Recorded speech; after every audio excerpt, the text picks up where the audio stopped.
Good morning, everyone. The committee will come to order. The chair recognizes herself for an opening statement. Welcome to our first full committee legislative markup of the 118th Congress.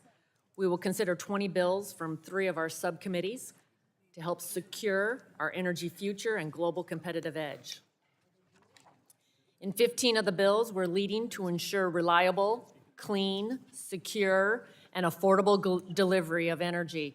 Energy is foundational to everything. For centuries, it has driven human progress and development, and it's why America has done more to lift people out of poverty and raise the standard of living more than anywhere else. According to data from 2017, 3.7 billion people are living in energy poverty. That is half the world. They have a 10-year lower life expectancy, 35% fewer years of education, and many don't have electricity at all.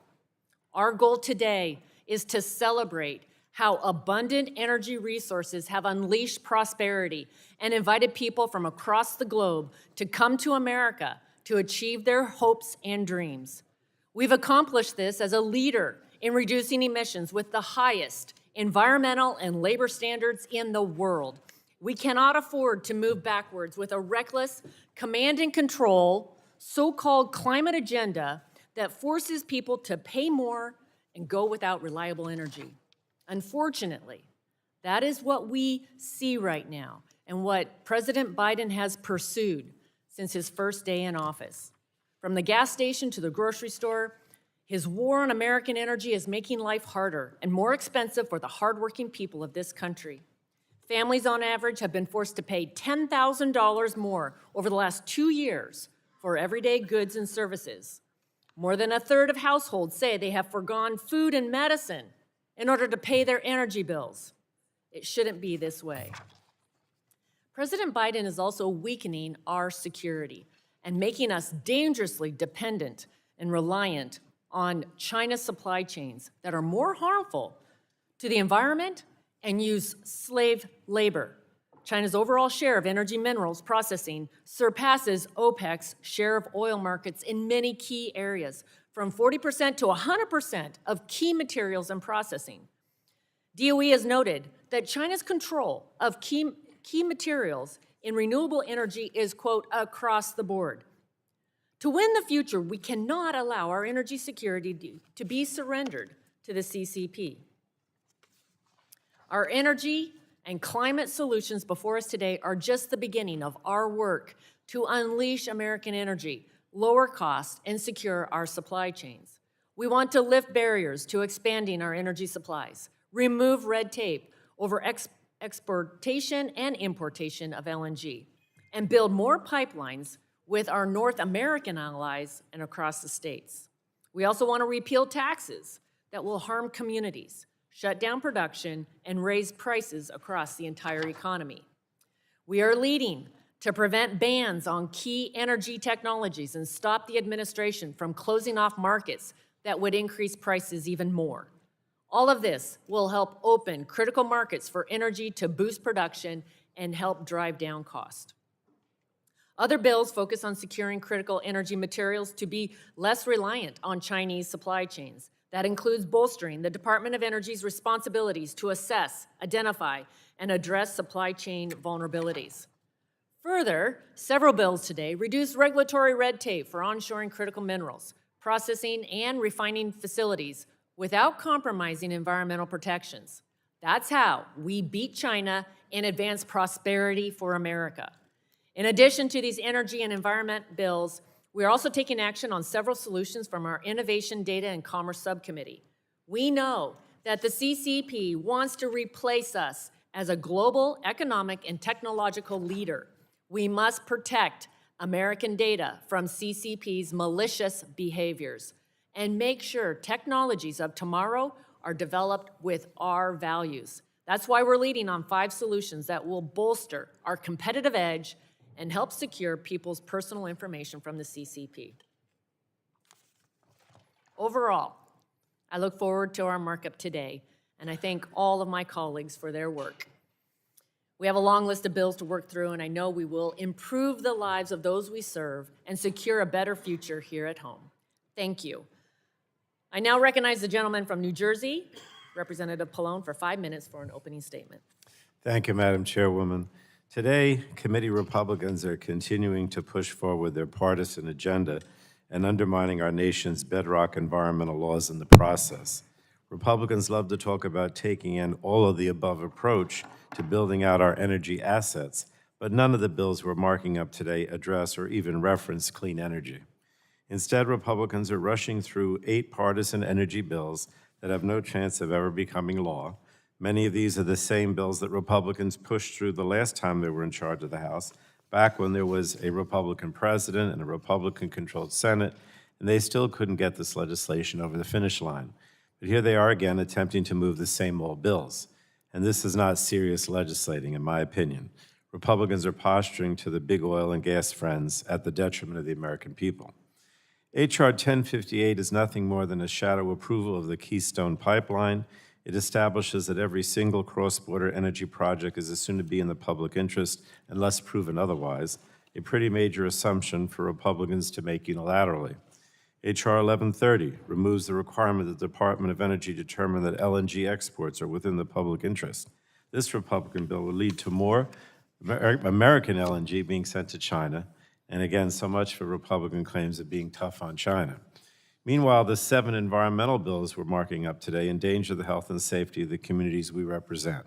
H.R. 1155 would circumvent consideration of safer technologies to avoid chemical disasters. H.R. 1158 seeks to undercut the Toxic Substances Control Act, or TOSCA, updates that were developed and passed on a bipartisan basis by this committee in the Frank Lautenberg Act in 2016. TOSCA is the best tool we have for protecting our communities from toxic chemical exposure, and it's disturbing that Republicans are now looking to undermine the very law we all worked so hard to update 6 years ago on a bipartisan basis. 3 of the bills would trade away public health protections to further subsidize polluters.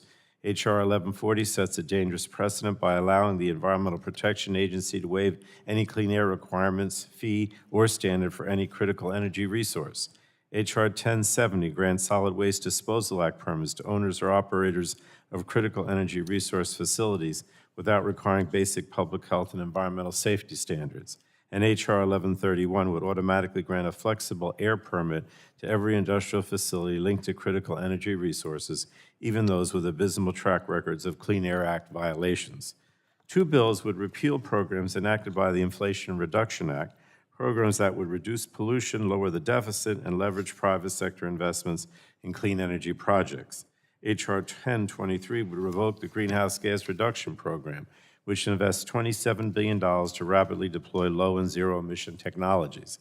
H.R. 1141 targets the Methane Emission Reduction Program, which at its core ensures polluters pay for wasted methane and not customers. Now, taken together, these bills make clear that Republicans refuse to hold polluters accountable for the damages they cause to our air, our water, our communities, and our climate. While Democrats delivered historic wins for the American people by passing historic climate legislation that has already created more than 100,000 good-paying clean energy jobs, Republicans are here today actively working to undermine that progress and do the bidding of their polluter friends, and I oppose all of these bills. We'll also mark up 5 bills from the Innovation, Data, and Commerce Subcommittee. I support 2 of the bills that direct the Department of Commerce to prepare reports regarding ways to strengthen U.S. competitiveness. I also support legislation requiring mobile applications that are banned on federal devices to clearly disclose that information to all users who download or update the applications. We'll also consider 2 bills focused on data disclosure. While I support giving consumers access to information about their data, I remain concerned that these particular bills have been rushed through the legislative process without proper consideration of whether the required disclosures will be useful or just confusing to consumers. Or even worse, I worry that they could contribute to notice fatigue, reducing the likelihood that consumers will actually focus on the disclosures when they receive them. I continue to believe that we must work together to protect consumers' data privacy, and I look forward to working together to achieve those shared goals. And with that, Madam Chairwoman, I yield back the balance of my time. Chair reminds the members that pursuant to the committee rules, all members' opening statements will be made part of the record. Are there further opening statements? Gentleman from South Carolina, Mr. Duncan, is recognized for 3 minutes for an opening statement. I'm excited to be here at our first full committee markup to take up a set of bills we moved through regular order and out of the Energy, Climate, and Grid Security Subcommittee last week.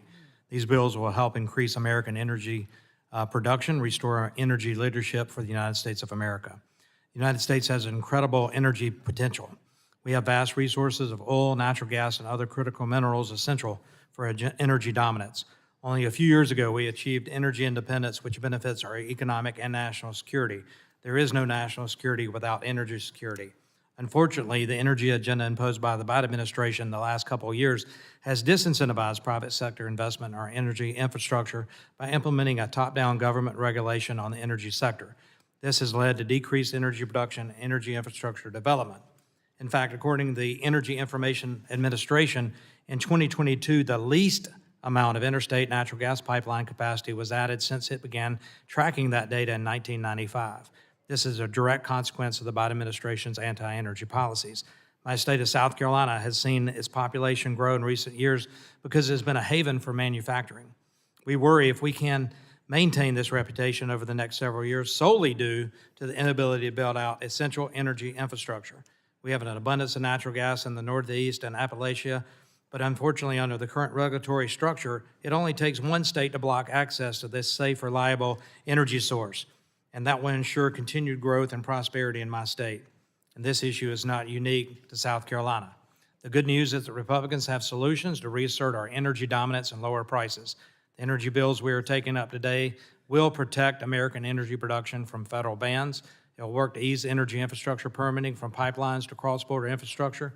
It ensure the importance of American energy exports around the world, assess our critical energy resources, supply chains, which are key to wind, solar, batteries, and EV technologies, explore ways to expand U.S. refining capacity, and condemn the action of the Biden administration and cancellation of Keystone Pipeline. We all agree that affordable, reliable, resilient, and sustainable energy is essential for all Americans. It's time to work toward that goal by increasing American energy production and restoring our energy leadership. I urge all my colleagues to support the bills in front of us today so we can achieve this goal, and I yield back. Gentleman yields back. Now recognize the ranking member DeGette for her opening statement. 3 minutes.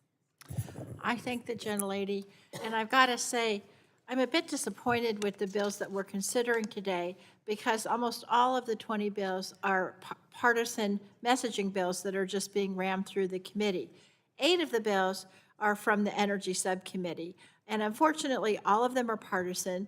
The minority was not consulted on a single one of them, and it was almost unanimously opposed by all the Democrats last week. I suspect that'll be the case again today. These bills that my colleagues claim would make the United States energy independent and bring down the cost of energy, but in fact, they would not achieve these goals. They wouldn't bring down the cost of energy at home, they wouldn't increase our nation's energy security, and they wouldn't strengthen our critical energy infrastructure. And the reason why, and forgive me if I'm sounding like a broken record, but I keep saying this, the oil market is an international market whose prices are subject to the volatility of the international market. And these bills would embrace that volatile market and make natural gas prices at home vulnerable to the same fluctuations in the international market. And so that's why we can't drill our way to energy independence. These bills would only further our dependence on oil and gas, and they don't do anything more than a giveaway to the oil and gas industry, which once again is bringing in record profits.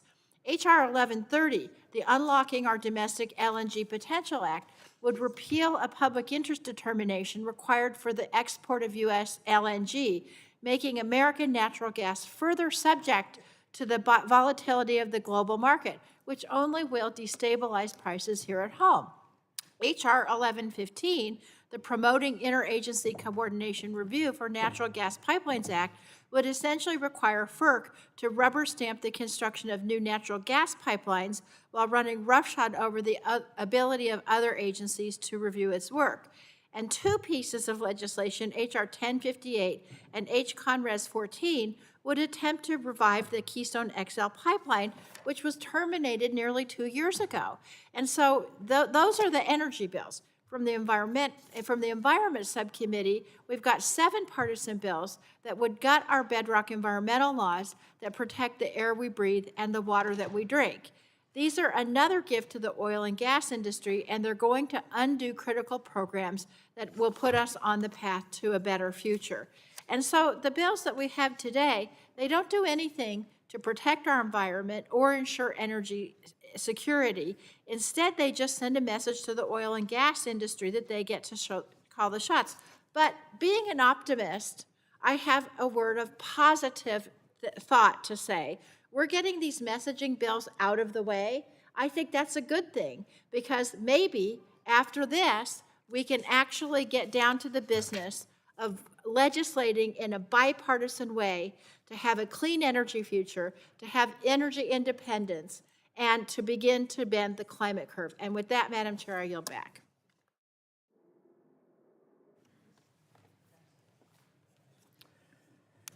Chair now recognizes the chairman of the Innovation Subcommittee, Mr. Bilirakis, for 3 minutes, opening statement. Thank you. I appreciate it, Madam Chair. I want to thank you again for your including these bills, the 5 Innovation, Data, and Commerce Subcommittee bills on today's markup, some of which have been introduced and circulated for years, and finally they're getting a vote at a committee. So we appreciate that very much. The bills we're considering today are essential to cementing American leadership in technology and providing Americans with greater transparency regarding the websites and applications they use. Americans are the most innovative people in the world. Nobody can dispute that. And we must eliminate government barriers to ensure Americans the innovators are empowered to push the frontiers of innovation. One way to do this is to encourage foreign direct investment from responsible and trusted countries. Another way is to increase transparency by providing consumers with the information they need to make informed decisions. I want to thank Mr. Pence, my good friend, and I want to thank him for his leadership on the Global Investment in America, the Jobs Act. This bill will help us understand the barriers to increasing investment from friendly nations and ultimately lead the globe in emerging technologies. I also want to thank my friend, Ms. Kamek, from the great state of Florida, for her bipartisan work with Mr. Soto, also from Florida, on the Caution Act, which requires app stores to clearly disclose if an app has been banned on federal devices. Pretty clear. Americans should know when they are downloading an application deemed a security threat by the federal government. Mr. Fulcher's bill, the Internet App ID Act, would require apps to disclose if they are owned by the CCP or a business domiciled in the People's Republic of China. Failure to disclose Chinese ownership would be subject to penalties enforced by the Federal Trade Commission. And Mr. Fulcher's bill, he has an amendment that I support. It tightens up the bill a little bit. So he'll actually disclose that. So next is the TAIL Act, introduced by Representative Duncan, and would require tech companies to notify their users if their platform stores data in the People's Republic of China. If an app or website is sending or storing data in China, Americans should know. Of course they should. As we continue to advance legislation to improve American competitiveness on the world stage, I want to reemphasize this committee's priority to pass a national privacy and data security law. We're committed to getting that legislation across the finish line. So in my opinion, these are bipartisan bills, and we should have a unanimous vote out of this committee. So I appreciate you, Madam Chair, and I yield back the balance of my time. Further opening statements, the The ranking member? Are you ready? No. Oh, okay. Mr. Tonko? Is the Environment Subcommittee ranking members recognized for 3 minutes, opening statement. Thank you, Madam Chair. While I appreciate the opportunity for us to consider these bills through regular order, I have major concerns with the energy and environmental bills that will be before us. I know that several members on both sides of the aisle would like to have a serious conversation about permitting reform, but unfortunately, these bills are not the basis for that discussion. All 7 of the bills advanced by the Environment Subcommittee were on party line votes and are destined to be ignored by the Senate. 2 of those bills, H.R. 1023 and H.R. 1141, would repeal provisions of the Inflation Reduction Act, the Greenhouse Gas Reduction Fund, and the Methane Emissions Reduction Program. These are 2 of the most important provisions for achieving the pollution reduction goals of the IRA. The GHG Reduction Fund, in particular, is essential to ensuring that our clean energy transition benefits all Americans by enabling low-income households and disadvantaged and rural communities to more easily access project funding and financing opportunities. 4 of the other bills, H.R. 1070, H.R. 1131, H.R. 1140, and H.R. 1158, would create new loopholes in some of our nation's most important environmental laws for the benefit of broadly defined critical energy resources. I suspect we will hear the term critical energy resources be used interchangeably with critical minerals by our majority colleagues. And I do believe we would actually find some common ground on the need to explore policies that will lead to more resilient and sustainable supply chains for critical minerals. That is a worthy conversation. But this is not the purpose of the bills before us. These bills, as drafted, go well beyond the limited and knowable list of critical minerals. Critical energy resources would allow coal, gas, and oil to receive special treatment and the ability to skirt fundamental environmental protections. If members want to work together on critical mineral issues, I would welcome that, but I have no interest in giving sweetheart deals to the fossil fuel companies under the guise of our national critical mineral needs. Our environmental laws exist to protect Americans from harmful pollution, and they have a strong track record of success, improving public health and addressing climate change while preserving energy security and growing our economy.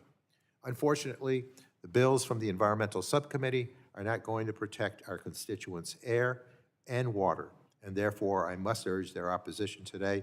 With that, Madam Chair, I yield back.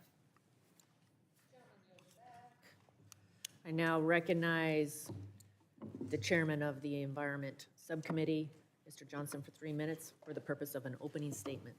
Thank you, Madam Chair.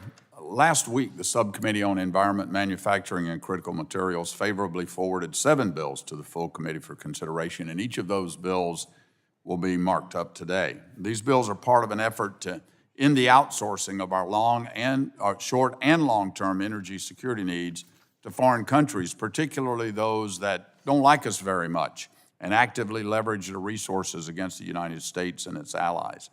Before critics claim these bills would harm the environment, I want to ask a few questions and ask them to consider this.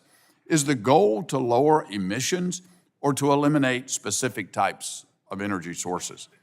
Does outsourcing mining and manufacturing activities for green technologies to countries with poor environmental and labor standards improve the environment? Can America have reliable, resilient, available, and affordable energy for our grid and transportation if we don't have the energy resources to make that a reality? And will we do anything to solve that issue? We've learned over the last few years that we need to do something more than just throw money at a problem. Today we'll do just that.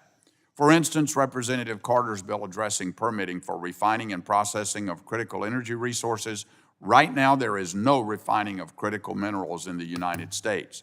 Representative Curtis's legislation addresses innovation in cleaner energy systems, technology, and sources that are currently languishing on the desks of bureaucrats at the EPA. On the issue of national security, Rep. Pence's legislation gives the EPA explicit, though limited, authority to address both energy and national security needs. This legislation is patterned after the Federal Power Act and is in line with 22 other waiver authorities in the Clean Air Act.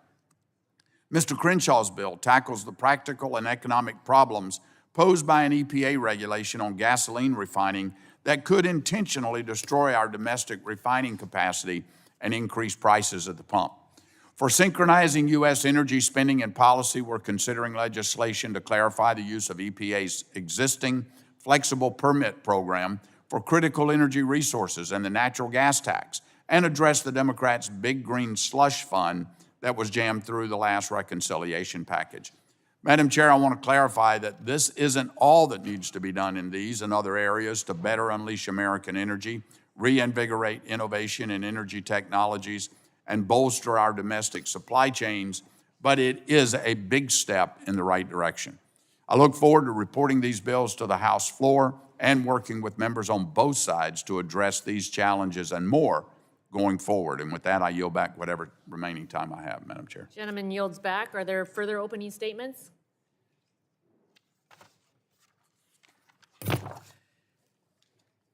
No further opening statements. The chair calls up H.R. 750 and asks the clerk to report.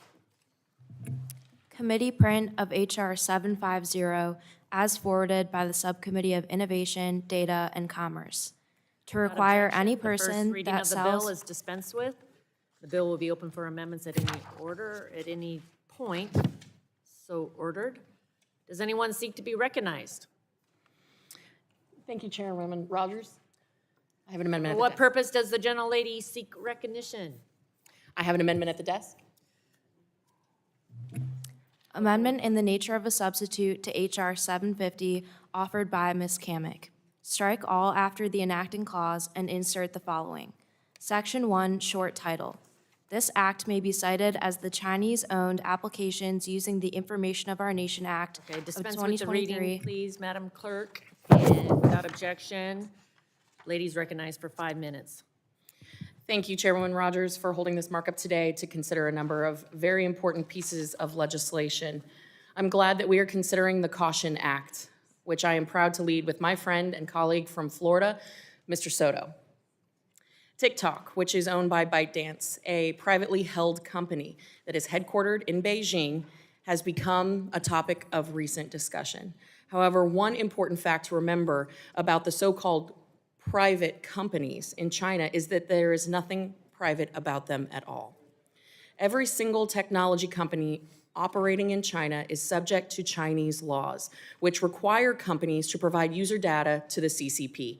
In short, the government owns them and by extension, everything they collect data on. Just yesterday, FBI Director Chris Wray testified in an open Senate Intelligence Committee hearing and discussed threats TikTok poses to national security. When asked by my fellow Floridian, Senator Marco Rubio, the FBI director discussed how CCP could use TikTok to control data on millions of Americans, to control software on millions of Americans' devices, and to use the app to drive narratives that divide Americans against each other. On December 29th of 2022, recognizing the security risks of TikTok, the president signed into law the No TikTok on Government Devices Act, which prohibits TikTok from being downloaded or used on any device issued by the United States government or a government corporation. The bill we are considering today, the Caution Act, would build off the prohibition of TikTok on federal devices to inform consumers of the security risks posed by using this app. Specifically, this bill would require any person who sells or distributes TikTok to disclose the use of the application is prohibited on government-owned devices under law in a clear and conspicuous manner before any individual downloads or updates the application. The FTC would enforce this requirement under the bill.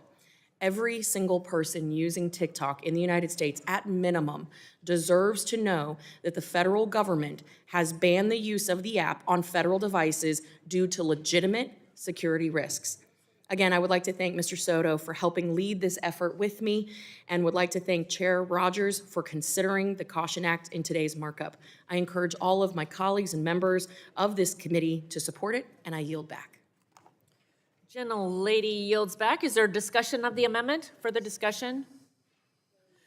Gentleman from California, Mr. Obalnolte, recognized for 5 minutes. Thank you very much, Madam Chair. I move to strike the last word. Gentleman's recognized. I share very much the author's concerns about the privacy implications of Americans' data being collected and stored in China. Certainly, we had those concerns about TikTok. I am looking forward to questioning the president of TikTok when we have him in our hearing here shortly. We took the step of banning TikTok from government-owned devices, which I think was very appropriate. And we did that out of abundance of caution because even though we don't really have constructive knowledge that that data is being acquired by TikTok, we are concerned enough about it to take that step. But this bill, I do have some concerns about. First of all, I tend to be a little skeptical of government-required warning notices in general, but I feel like if we are going to warn people about something, we need to be very clear about what we are warning them about and why it's important for them to know this. This bill would simply require app stores to notify people before they download an app like TikTok that has been banned on government devices that the app is banned on government devices. It gives them no useful knowledge about what they should be concerned about. If you own a restaurant and you're in a place where I live where it might have snow and ice on a deck and it might be slippery, if you tell people, if there's ice on the deck, please be careful, it's slippery, don't fall. That gives people useful information about why they should be concerned and what they should do. Merely telling people that the government has banned an app on government-owned devices doesn't provide that information. And in fact, as an app developer myself, I can tell you I've thought a lot about consumer behavior. I can tell you that there, in our youthful generation, is a strong anti-authoritarian streak. I'm concerned that perhaps this would incentivize more of our youth to download the app. Even if this was effective in discouraging the use of TikTok, I am concerned that it's easily evaded. ByteDance could just simply publish a new app called TikTok. Well, probably not, that's trademark probably, but TokTik, something like that. It changed the name, and in that way, it would no longer be on the list, and they could continue doing that until we passed a more comprehensive solution. And I would certainly not bet on the ability of the United States Congress to be more nimble than a private company in keeping ahead of requirements like that. So I share the author's concerns about this. I think the real solution is that we need comprehensive federal digital data privacy legislation. And I know the chair has been working hard on this. I know the committee has been working hard on it. I'm very hopeful that legislation like that will pass out of the committee and pass the Congress this year, because this is the way to solve this problem. I am concerned that just putting a warning notice on it creates a meaningless barrier without actually solving the problem, and that's why I'm in respectful opposition. I yield back. Other discussion on the amendment? Mr. Wahlberg, gentleman from Michigan. Thank you, Madam Chairwoman. I share some of those same concerns, but I also see this legislation as an important step. We all know that TikTok is a threat to our national security, its privacy, and the well-being of our young people. Unfortunately, we have only banned its use on federal devices. A clear and conspicuous notification to all new and current users would go a long way, at least in starting, to convince people to reconsider the use of the app and to force us, even on this committee, to do still more, especially in relationship to what we must know about China's intentions related to the U.S. and the world. Yesterday, for example, Michigan finally banned the use of TikTok on state-issued devices. After letters coming from my colleagues in Congress to the administration, it was finally banned, though Governor Whitmer unfortunately exempted herself from that ban for promotional purposes only. That shows that there can be a sieve that will continue, and I think further pressure that comes with us taking action, highlighting the problem that we're experiencing, and noting that the vast majority of states who have taken the same step are presenting this to their people as well. It's a constant battle. We have to constantly be up to date on it. We know that the Chinese and other bad actors will find other ways around, but that shouldn't stop us from doing what we can at the present. So I certainly support this legislation and support further steps as we move along, and hope that my governor will figure out something better than just promotional purposes to justify her staying on a danger to security in our state and in our country. Thank you. I yield back.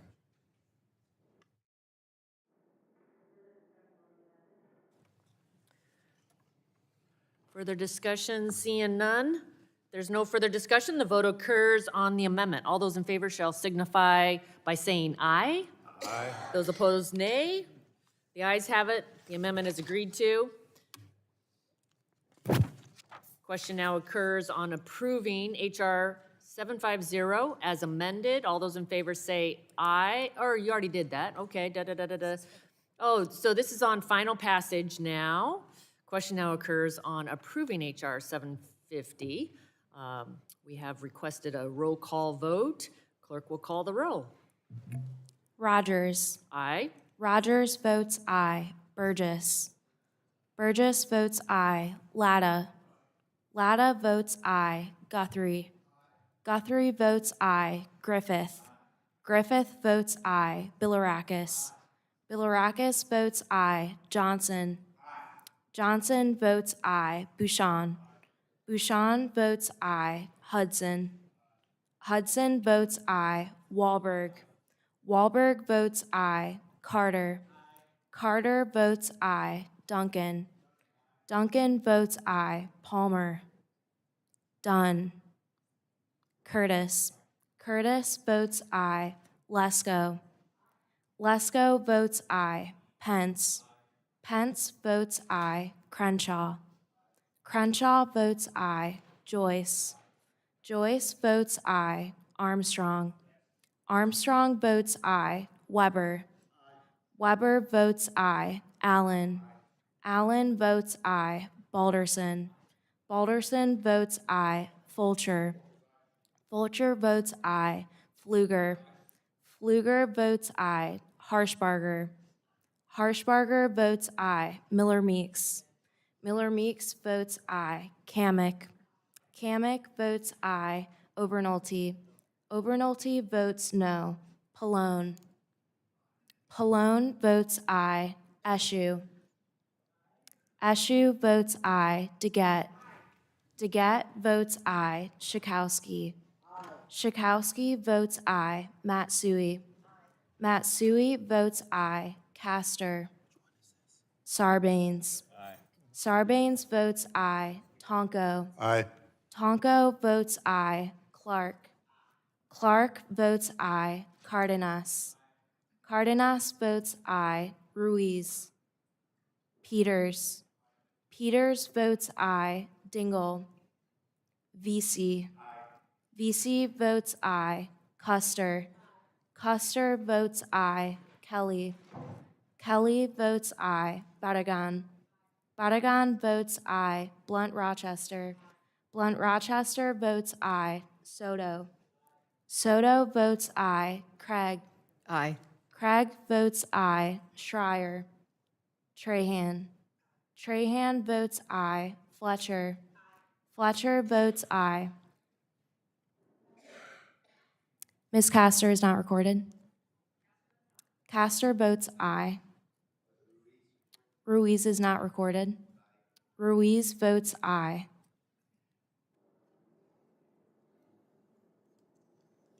Their members. Okay. If not, the clerk will report.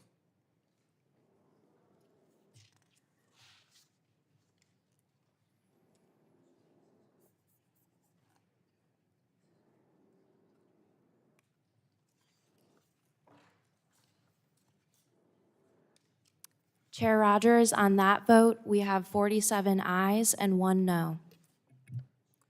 The ayes have it, and the bill is adopted. The chair calls up H.R. 784 and asks the clerk to report. H.R. 784, to require any person that maintains an internet website or that sells or distributes a mobile Without application. objection, the first reading of the bill is dispensed with, and the bill would be open for amendments at any at any Madam Chair? point, or so ordered. Anyone seek to be recognized? Madam Chairman? Oop, there we go, Mr. Fulcher, gentleman from Idaho. Thank For you, what Madam purpose? Chair. I Please move to seek strike the last word and have an amendment in the nature of a substitute of the desk. Amendment in the nature of a substitute to H.R. 784, offered by Mr. Fulcher. Strike all after the enacting clause and insert the following. Section Without 1, objection, short the title. reading of the amendment is dispensed with. Gentleman's recognized for 5 minutes to strike the last word. Thank you, Madam Chair. I offer an amendment to H.R. 784, the Internet Application Integrity and Disclosure Act. And I want to give a special thank you to Congressman Chris Pappas, New Hampshire, for co-leading in his work on this bill. So this was introduced in the Innovation, Data, and Commerce Subcommittee last month. And it passed by voice, but there was some that thought that some of the language is too broad. So we went back to take a closer look at that. And so this amendment makes some changes, and it tightens the language to say that the requirement is for a person who owns, provide, or controls websites, including online sellers, distributors of web and mobile-based applications, to disclose that those applications are domiciled in China. That previously that's tightened up language. That was previously located in China and maintained those sites. So this tightens it up significantly. It's basically a warning label to individual users, business users, internet servicers, mobile service providers, disclosing the origin of applications or websites prior to downloading or using them, particularly if those origin applications are within the People's Republic of China. And I made this statement last month, I'll say it again. China has earned our distrust. And so applications that are owned, provided, and controlled in China are often de facto arms of the CCP, aided by a complex web of laws and policies that compel organizations to carry out the wishes of the Chinese Communist Party, and thereby gives them access to sensitive information regarding application service providers and users, including geolocation, online user patterns, and the content of private user conversations. So the idea with this bill and this amendment is to protect individuals and businesses who might download such an app or use a website, ensuring transparency and disclosure of the origin. And Madam Chair and members of the committee, this is important because the Chinese government has infiltrated our private market, and they seek to continue to collect information on Americans. I want to thank the committee for making changes to address these entities, making the changes to domiciled, own, provider, control, and putting companies only on the hook if they provide false information. Previously, the language said misleading or false. We changed that to just false because it is difficult to quantify misleading sometimes. So H.R. 784 adds statutory leverage to ensure people know the potential risks of their data and online behavior when they download an application owned, provided, or controlled by the Chinese Communist Party. And Madam Chair, I believe we have addressed the concerns that were previously discussed on this bill while maintaining its intent. And I fully understand there may be more comprehensive solutions moving forward, and when those come along, I'll probably wind up supporting that. But we have to start someplace. This is definitely a step in the right direction. With that, I urge passage of my amendment and yield back, Madam Chair. Gentleman yields back. Is there further discussion on the amendment? The ranking member is recognized. Mr. Pallone. Thank you, Madam Chairwoman. I move to strike the last word in opposition to the amendment and the underlying bill. So today we're marking up two bills, the Internet Application ID Act and the TEL Act, that share a flaw in my opinion. They haven't been properly vetted and may have unintended consequences that harm consumers and American businesses. I made these concerns known during last month's subcommittee markup, and while I expressed my hope that the majority would work with the Democrats before full committee markup, I still think the bills before us fail to fully address key concerns of consumer groups, subject matter experts, American businesses, and federal agencies of expertise. Committee Democrats did outreach to stakeholders after subcommittee markup and provided edits to our Republican counterparts that we hoped would address some of the concerns received. At the same time, we acknowledge that other issues remained unresolved. Some but not all of our proposed revisions have been incorporated into the AINS. But unsurprisingly, over the last few days, we've heard from stakeholders sounding the alarm about remaining issues with these bills. A letter from the National Consumers League, ACT, the App Association, and the Software and Information Industry Association, Computer and Communications Industry Association, and the Consumer Technology Association. And I would ask for unanimous consent for these letters to be entered into the record, Madam Chair. Without objection, so ordered. So thank you. So valid concerns have been raised by consumer groups and businesses. A key concern is notice fatigue. We know consumers get tired of receiving notices that they find confusing and then ignore other more important notices. We've all clicked past things that we should probably read, and these two bills contribute to the problem by repeatedly triggering notices that provide no meaningful information to consumers, or at least that they can understand. So I think we need to move away from the failed notice and consent regime, which puts the burden on the consumer to understand and appropriately respond to various privacy pop-ups. These bills don't protect consumers from dangerous design features or empower consumers with meaningful control over their data, in my opinion. So just let me be clear, the sponsors of these bills have identified a real problem. Websites and apps, including those that may be under the control or substantial influence of the Chinese Communist Party, have free rein to collect, process, and transfer consumers' sensitive personal information and store it anywhere in the world. I do not doubt that the sponsors are trying to do the right thing. But these notice bills do not solve the problem, in my opinion. Tech accountability and data minimization is a better answer. Last Congress, this committee overwhelmingly passed the American Data Privacy and Protect Act, transformational legislation that will meaningfully restrict the amount of consumers' data collected, processed, and transferred by websites and apps. That bill does include language requiring companies to include in their terms of service whether they store information in or transfer data to several foreign adversaries. But unlike these bills, that legislation, the ADPPA, does not cause additional confusing notices to consumers. And unlike these bills, it provides clear guidance to businesses and the FTC. And I appreciate that the TEL Act and the Internet Application ID Act have been around for multiple Congresses, but there's no expiration date on concerns about flaws in legislation. And with the issues unaddressed that I mentioned, I can't support these bills today. And I yield back, Madam Chair. Gentleman yields back. Is there further discussion on the amendment? For what purpose does the gentleman from Florida seek recognition? Strike the last word on the amendment. Gentleman's recognized you. for 5 minutes. I want to thank my colleagues for raising these concerns on compliance, though I seriously disagree with them. I want to note that the two bills the Ranking Member Pallone just referenced have been available for review and edits for years. They even had a legislative hearing last Congress.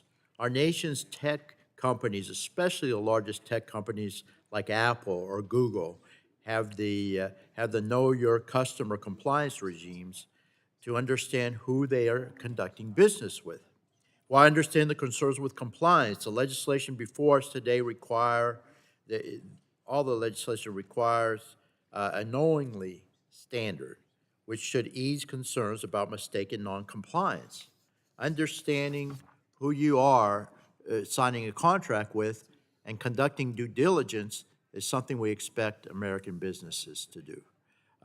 When we vote 428 to 1 on the House floor to ban the use of Uyghur slave labor in our supply chains, we had a much stricter standard, requiring that companies receive an explicit exemption from Customs and Border Patrol to use goods from Xinjiang.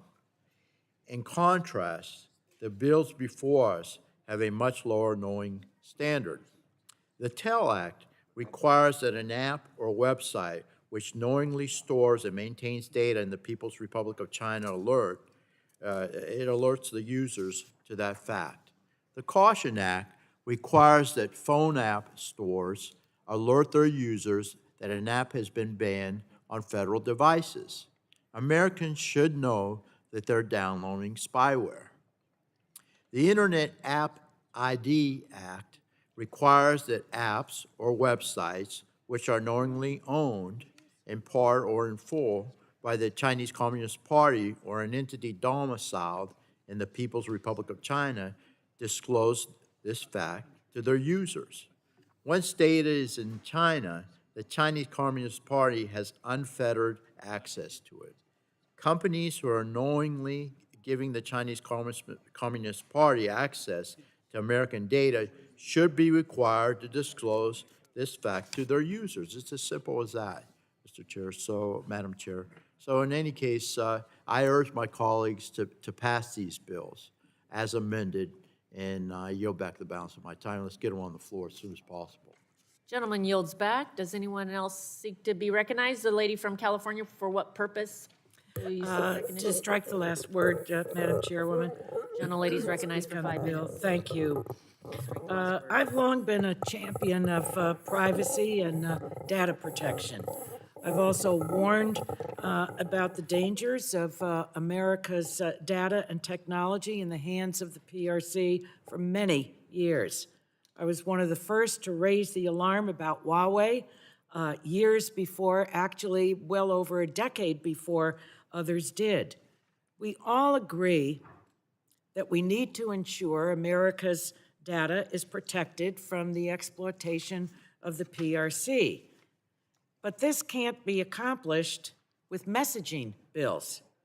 If we really care about keeping the data of the American people safe from the PRC, we should work together to ensure that the legislation we pass out of this committee accomplishes that goal. Unfortunately, the bills we're considering today really don't do that. This legislation places an enormous burden and uncertainty on American businesses. They aren't clear about how companies would be able to verify the ownership and control of the apps or the websites. They aren't clear about which companies would be responsible for verification in the first place. And they will overburden consumers with countless notices that serve them no good. There are legitimate concerns with the collection and use of Americans' data by the PRC. But poorly drafted legislation is poorly drafted legislation, and it can undermine America's technological leadership and have no positive effect on protecting our data from being exploited by the PRC or anyone else. I hope we can come together to properly address these concerns and actually protect Americans' data. And with that, Madam Chairwoman, I yield back the balance of my time. Lady yields back. Further discussion on the amendment? Seeing none. Are there? Okay, further discussion on the amendment, seeing none. All those in favor, the vote now occurs on approving HR 784. Oh, on the amendment. On the amendment. The vote now occurs on 784 as amendment. On the amendment. On the amendment, yes. On the amendment. All those in favor say aye. All those opposed, nay. No. The ayes have it. The amendment is agreed to. Question now occurs on approving HR 784 as amended. A roll call has been requested. Clerk will call the roll. Rodgers. Aye. Rodgers votes aye. Burgess. Burgess votes aye. Latta. Latta votes aye. Guthrie. Guthrie votes aye. Griffith. Griffith votes aye. Bilirakis. Bilirakis votes aye. Johnson. Johnson votes aye. Bouchon. Bouchon votes aye. Hudson. Hudson votes aye. Wahlberg. Wahlberg votes aye. Carter. Carter votes aye. Duncan. Duncan votes aye. Palmer. Palmer votes aye. Dunn. Curtis. Curtis votes aye. Lesko. Lesko votes aye. Pence. Pence votes aye. Crenshaw. Crenshaw votes aye. Joyce. Joyce votes aye.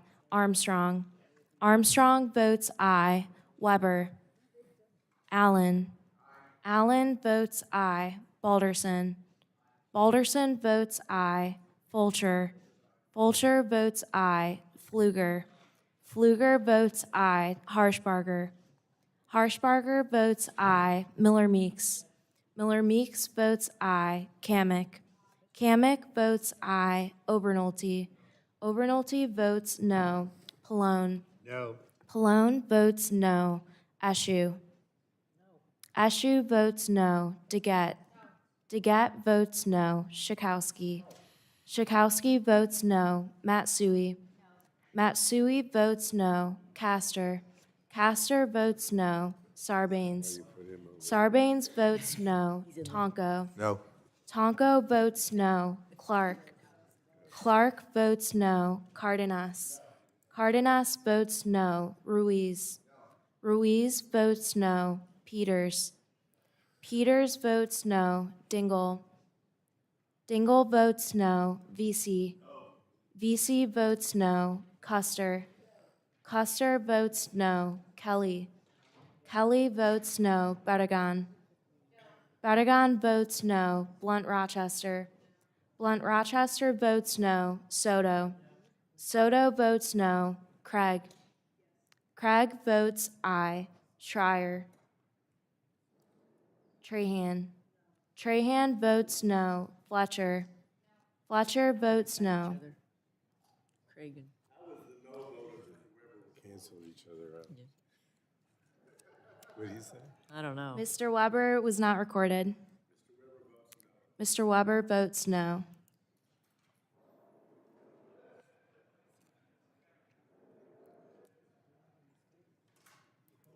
Mr. Allen, is Mr. Allen recorded? Mr. Allen? Mr. Weber is off no on aye. Any other members not recorded?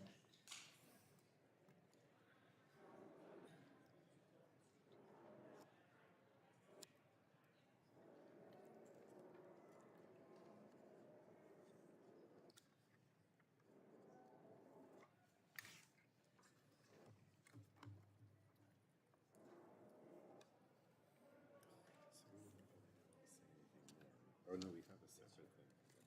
We have a separate.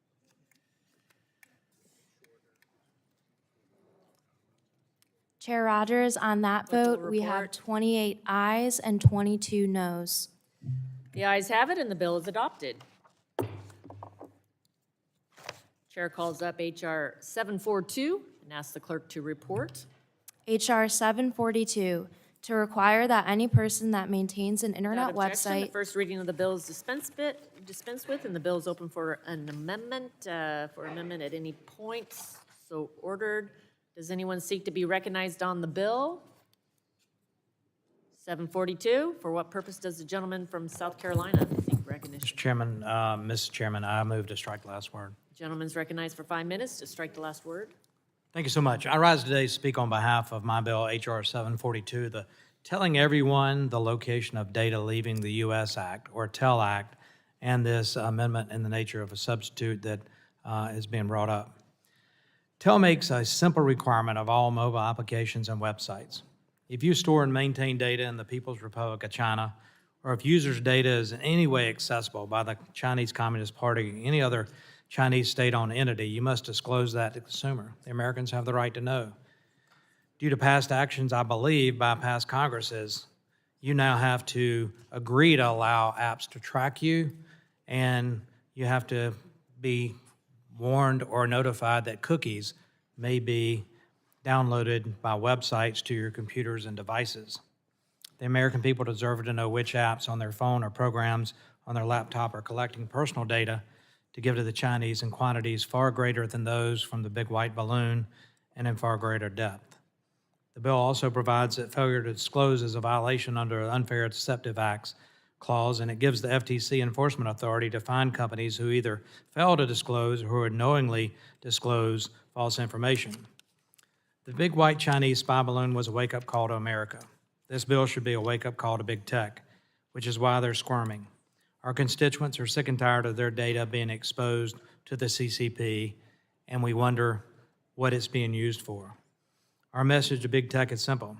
If you don't like the disclosure requirements in this bill, knock off storing China storing data in China, or be prepared to tell our constituents why you've chosen to be so cavalier with their personal information. I want to thank my Democrat co-lead on this bill, the gentlelady from Ohio, Marcy Kaptur, especially for her leadership in fighting against Chinese abuses over the entirety of her long and distinguished career. This bill is proof that we can work together. We can work across the ideological spectrum and across party lines to protect Americans, all of our constituents, from the predators of the Chinese Communist Party. In that bipartisan spirit, the aims we are voting on includes clarifying amendments suggested by the minority after our subcommittee markup, ensuring that we are focused on data related to individual Americans and protecting those Americans from the Chinese Communist Party. It is time to shine the sunlight on what the CCP has been doing behind the scenes to get access to volumes and volumes of Americans' data. I ask for your support on this legislation, and I yield back the balance. The gentleman yields back. Does anyone seek to be recognized on the bill? Gentleman, the ranking member recognized for 5 minutes. Thank you, The Madam. last word. Thank you, Madam Chair. As I previously mentioned, I have concerns about this bill that remain unresolved, and I do appreciate Mr. Duncan's incorporating some of the things that we suggested. But I still think the bill has not been properly vetted with stakeholders to analyze potential unintended consequences. It may trigger multiple unhelpful notices to consumers, causing confusion and, again, notice fatigue. It has vague language, I think, that creates confusion for both industry and the agency tasked with enforcing it. That's the Federal Trade Commission. The scope of the bill is very broad, and it may lead to a deluge of meaningless and misleading notifications to consumers. Based on the language in the bill, it appears that if a website or mobile application collects and stores in China any data about more than one consumer who resides in the United States, it must notify every other person who resides in the United States and uses that website or downloads the application that it stores such data in China and whether the Chinese Communist Party or a state-owned entity has access to the data. Now, I think that consumers receiving that notice will have no way of knowing if their data is stored in China, nor any recourse for that matter. Now, unsurprisingly, we've heard from both consumer and industry advocates that this bill needs more work. The National Consumers League warns that the bill is, and I quote, overly broad in scope and seeks to substitute the fig leaf of disclosure for real data protections. So again, I think that we can ultimately come to an agreement on the bill, but right now I think there are too many problems, and based on this, I cannot support the legislation. And with that, Madam Chair, I yield back. Gentleman yields back. Does anyone seek to be recognized on the bill? Are there bipartisan amendments to the bill? Are there amendments to the bill? Mr. Duncan, do you want to move the Ains? Madam Chair, we have an amendment in nature of a substitute, I believe. Clerk will report the amendment. Amendment in the nature of a substitute to H.R. 742. Without offered objection, by- the reading of the amendment is dispensed with. Gentleman's recognized for 5 minutes in support of the amendment. Yeah, this amendment just incorporates what the minority asked us to in this bill. So I'd ask that we adopt the Ains and move the underlying bill as amended to the floor. Let me just say this. The companies that are involved know where they're storing your data. They know where the data is being stored. I would say that it's more difficult for a company to track your shopping patterns, your travel patterns, your lifestyle patterns, than it is to just acknowledge that they're storing your data somewhere else and let you know that it's being stored outside the United States in the People's Republic of China. I don't understand why this is so difficult and would seem so costly or difficult for the companies, because they know where their data centers are. Now, if China's hacking into a data center and stealing your information, that's a whole nother issue. But these companies, when you download an app, you visit a website, you sign on to a company where you're buying a product, they know what they're collecting and where it's stored. Just tell the American people, hey guys, we're storing your data in China, and you can opt in or opt out on whether you want your data stored there or whether you even want to visit the website, participate in the application on your device. let's just inform the American people where their data may or may not be. And with that, I yield back. Gentleman yields back. Is there further discussion of the amendment? There's no further discussion. The vote occurs on the amendment. All those in favor say aye. Those opposed, nay. No. The ayes have it. The amendment is agreed to. Question now occurs on approving H.R. 742 as amendment, as amended. A roll call has been requested. The clerk will call the roll. Rodgers. Aye. Rodgers votes aye. Burgess. Burgess votes aye. Latta. Latta votes aye. Guthrie. Guthrie votes aye. Griffith. Griffith votes aye. Bilirakis. Bilirakis votes aye. Johnson. Johnson votes aye. Bouchon. Bouchon votes aye. Hudson. Hudson votes aye. Wahlberg. Wahlberg votes aye. Carter. Carter votes aye. Duncan. Duncan votes aye. Palmer. Palmer votes aye. Dunn. Curtis. Curtis votes aye. Lesko. Lesko votes aye. Pence. Pence votes aye. Crenshaw. Crenshaw votes aye. Joyce. Joyce votes aye. Armstrong. Armstrong votes aye. Weber. Weber votes aye. Allen. Allen votes aye. Balderson. Balderson votes aye. Fulcher. Fulcher votes aye. Pfluger. Pfluger votes aye. Harshbarger. Miller Meeks. Miller Meeks votes aye. Kamick. Kamick votes aye. Obernolte. Obernolte votes no. Pallone. No. Pallone votes no. Ashew. Ashew votes no. DeGette. DeGette votes no. Schakowsky. Schakowsky votes no. Matsui. Matsui votes no. Castor. Castor votes no. Sarbanes. Sarbanes votes no. Tonko. No. Tonko votes no. Clark. Clark votes no. Cardenas. Cardenas votes no. Ruiz. Peters. Peters votes no. Dingle. Dingle votes no. Vesey. Vesey votes no. Custer. Custer votes no. Kelly. Kelly votes no. Barragan. Blunt Rochester. Blunt Rochester votes no. Soto. Soto votes no. Craig. Craig votes aye. Schreier. Trahan. Trahan votes no. Fletcher. Any other members seeking to be recorded? Ms. Fletcher is not recorded. Ms. Fletcher? Ms. Fletcher votes no. Ruiz is not recorded. Mr. Ruiz? Ruiz votes no. Ms. Barragan? Barragan is not recorded. Barragan votes no.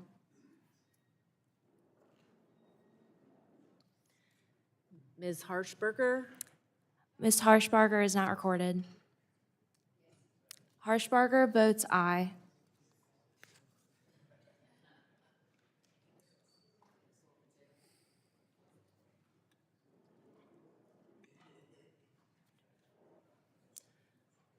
The clerk will report.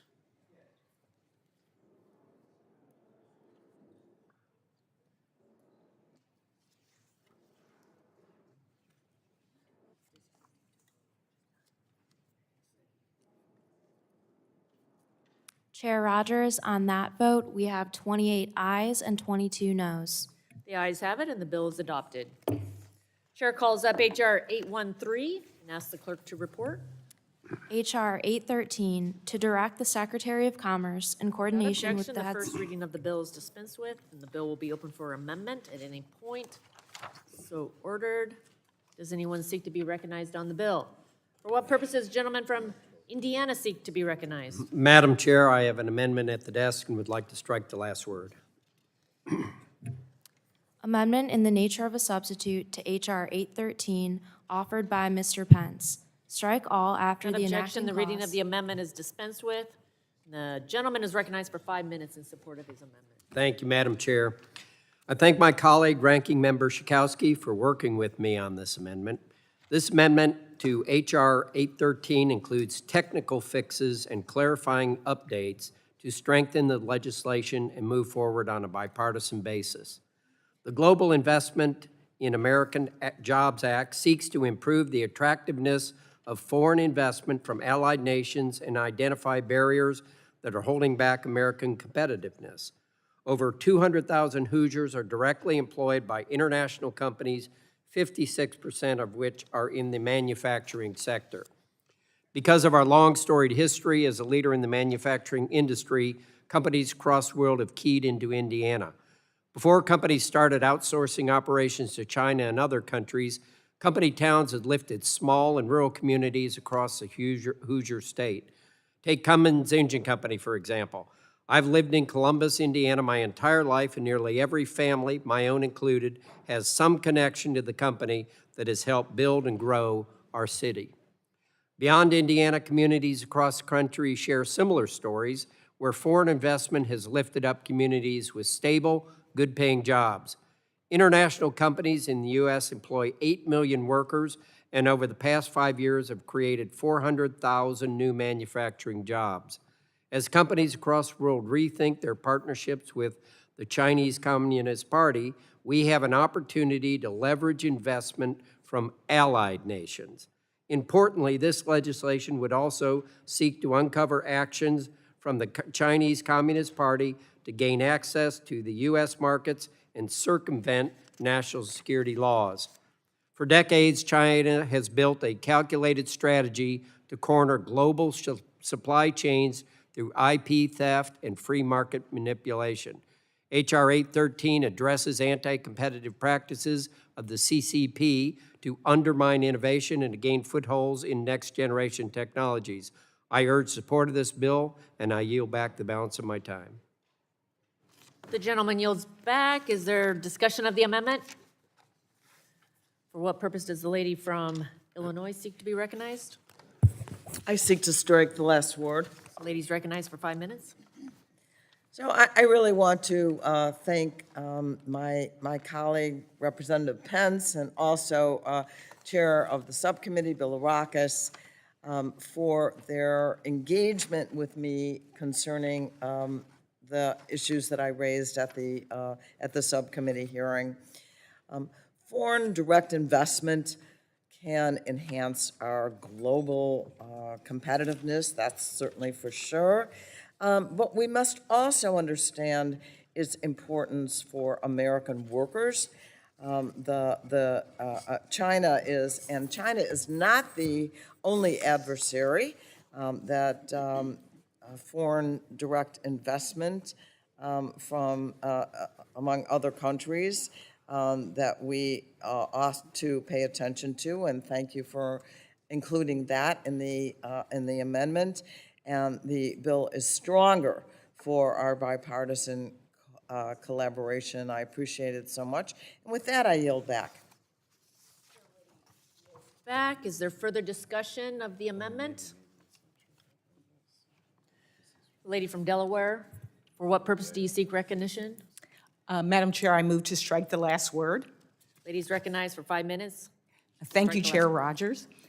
I'd like to thank Mr. Pence and Ranking Member Schakowsky in working together to improve this bill. I applaud the efforts of this committee to continue the work of bringing more and better jobs back to the United States. This bill will improve foreign direct investment's role in expanding manufacturing and supply chain resiliency in the U.S. And the bipartisan aims worked on by Mr. Pence and Ranking Member Schakowsky will help our country ensure that foreign direct investments will expand jobs and opportunities, not stifle them. I am proud to announce my support for the aims, but I must take this opportunity to urge my colleagues on both sides of the aisle to go further.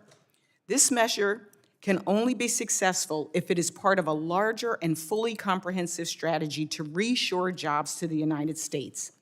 Mr. Pence's bill recognizes the need to be strategic, but without a holistic strategy akin to a national defense strategy that determines the strengths and weaknesses of manufacturing and supply chains, policy in America, we will continue to fall behind. My bill, the Supply Chains Act, would do just that, and I hope that members of this committee will work with me to get it across the finish line. Mr. Pence, I would love to work with you more, and I think together we can ensure America remains an economic powerhouse now and into the future. Thank you, Madam Chair, and I yield back. Gentlelady yields back. Is there further discussion of the amendment? Lady from Arizona, for what purpose do you seek recognition? Thank you, Madam Chair. I have an amendment at the desk. The amendment is labeled SLW 0211. Do you have an amendment to the Ains? Yes. Okay. Very good. The clerk will designate the amendment. Amendment to the amendment in the nature of a substitute to H.R. 813 offered by Ms. Lesko. Page 10, line 2, insert Without or objection, the economy. reading of the amendment is dispensed with. Thank you, Madam Chair. Ladies I'm- recognized for 5 minutes in support of the amendment. Thank you. First of all, let me commend Mr. Pence for bringing this legislation forward. The legislation is an essential purpose of this subcommittee, and I know he wishes to reflect on the uniqueness of Taiwan and how it plays into this debate as the PRC continues to encroach. My amendment to the amendment in the nature of a substitute is short and simple. It amends the definition of trusted country to ensure that trusted economies, such as Taiwan, are included in the review and report on how to increase global competitiveness of the U.S. in attracting foreign direct investment. Taiwan is an important ally and economic partner of the United States. It is critical that we recognize their economic strength and their important contributions to the U.S. workforce and economy. In 2021, U.S. goods and services trade with Taiwan totaled an estimated $114 billion.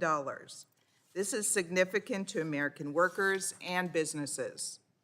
The Taiwan Semiconductor Manufacturing Company is building a large facility in my district in Arizona. This historic investment is estimated to have an economic impact of around $40 billion over 20 years and to create over 1,600 jobs.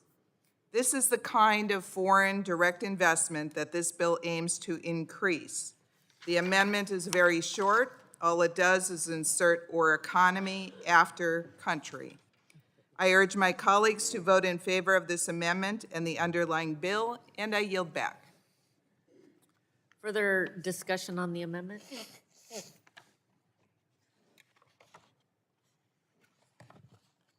Okay, seeing none. Vote occurs on the amendment to the Ains offered by the lady from Arizona, Ms. Lesko. All those in favor signify by saying aye. Aye. Those opposed, nay. Ayes have it. The Ains the amendment is agreed to. Further discussion on the underlying, the Ains amendment, the Ains. Okay. Seeing none. The vote occurs on the Ains' amendment. All those in favor say aye. Aye. Those opposed, nay. The ayes have it. The Ains as amended is agreed to. Question now occurs on approving H.R. 813 as amended. A request for a roll call is granted. The clerk will call the roll. Rodgers. Aye. Rodgers votes aye. Burgess. Burgess votes aye. Latta. Latta votes aye. Guthrie. Guthrie votes aye. Griffith. Griffith votes aye. Bilirakis. Bilirakis votes aye. Johnson. Johnson votes aye. Bouchon. Bouchon votes aye. Hudson. Wahlberg. Wahlberg votes aye. Carter. Carter votes aye. Duncan. Duncan votes aye. Palmer. Palmer votes aye. Dunn. Curtis. Curtis votes aye. Lesko. Lesko votes aye. Pence. Pence votes aye. Crenshaw. Crenshaw votes aye. Joyce. Joyce votes aye. Armstrong. Armstrong votes aye. Weber. Weber votes aye. Allen. Allen votes aye. Balderson. Fulcher. Fulcher votes aye. Pfluger. Pfluger votes aye. Harshbarger. Harshbarger votes aye. Miller Meeks. Miller Meeks votes aye. Kamick. Kamick votes aye. Obernolte. Pallone. Aye. Pallone votes aye. Eshu. Eshu votes aye. Deget. Deget votes aye. Schakowsky. Schakowsky votes aye. Matsui. Matsui votes aye. Castor. Castor votes aye. Sarbanes. Sarbanes votes aye. Tonko. Aye. Tonko votes aye. Clark. Clark votes aye. Cardenas. Cardenas votes aye. Ruiz. Ruiz votes aye. Peters. Peters votes aye. Dingle. Dingle votes aye. Vesey. Vesey votes aye. Custer. Custer votes aye. Kelly. Kelly votes aye. Barragan.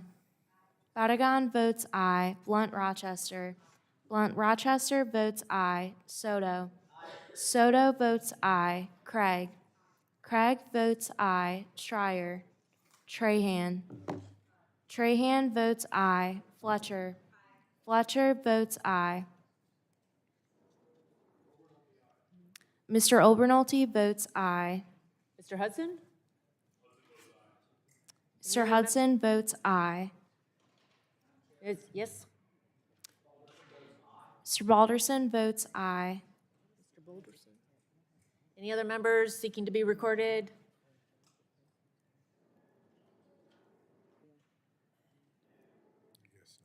The clerk will report.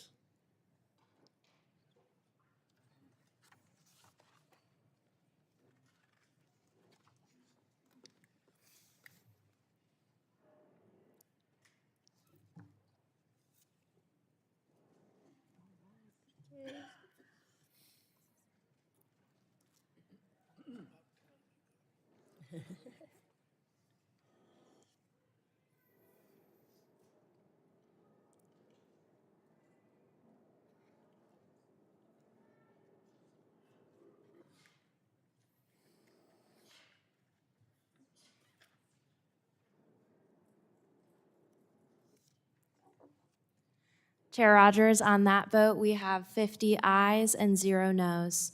The ayes have it, and the bill is adopted. Chair calls up H.R. 752 and asks the clerk to report.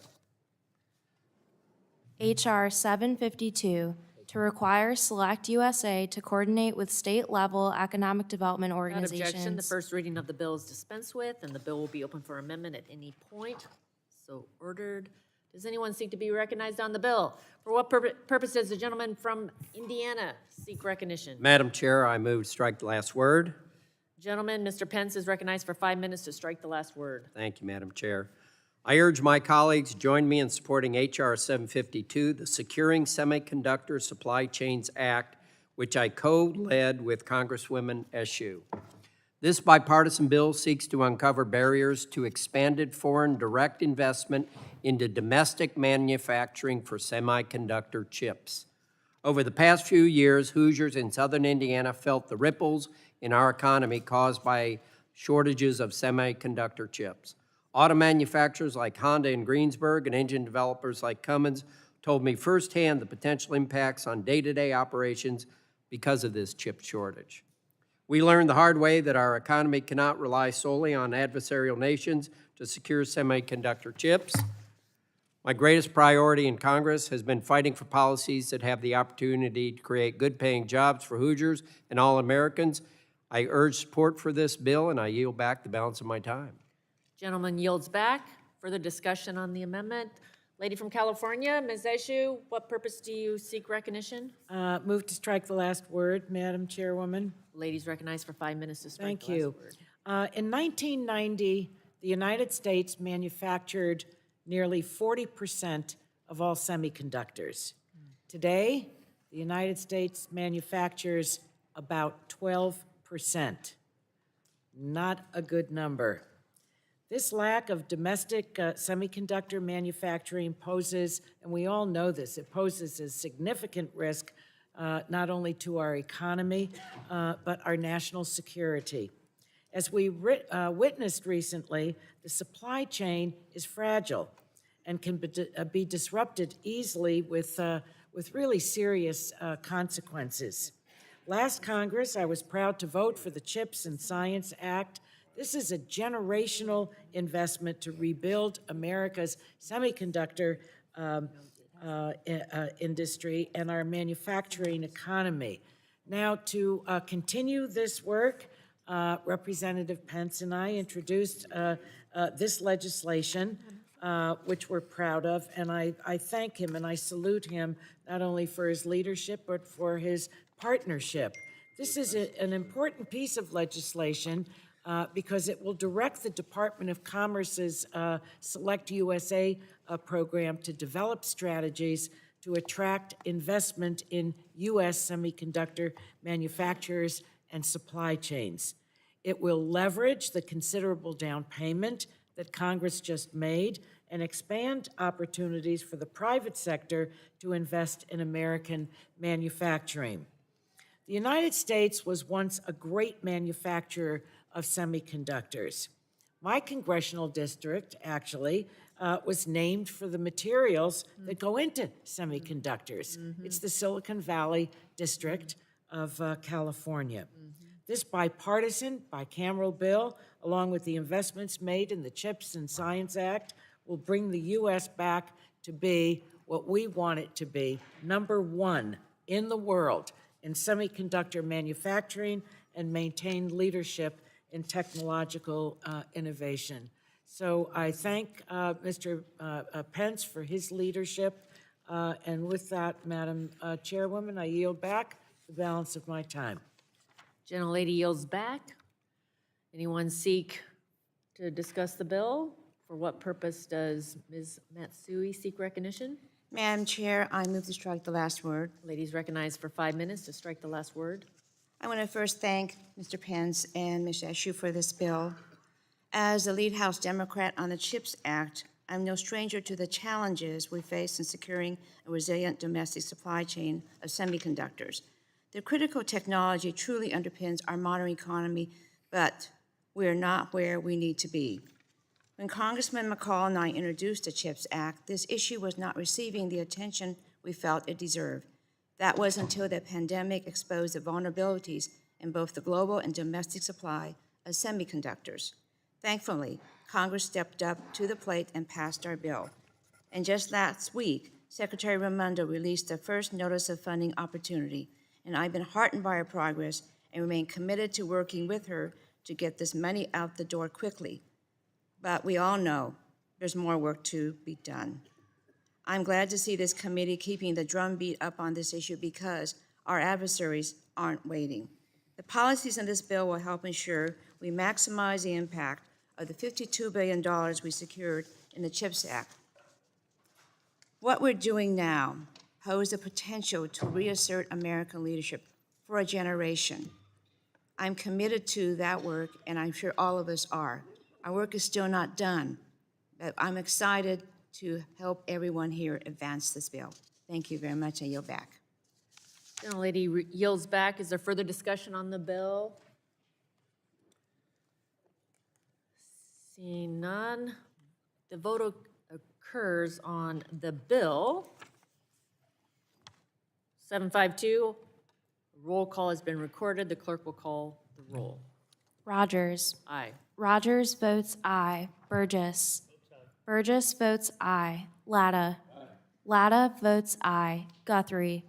Guthrie votes aye. Griffith. Griffith votes aye. Bilirakis.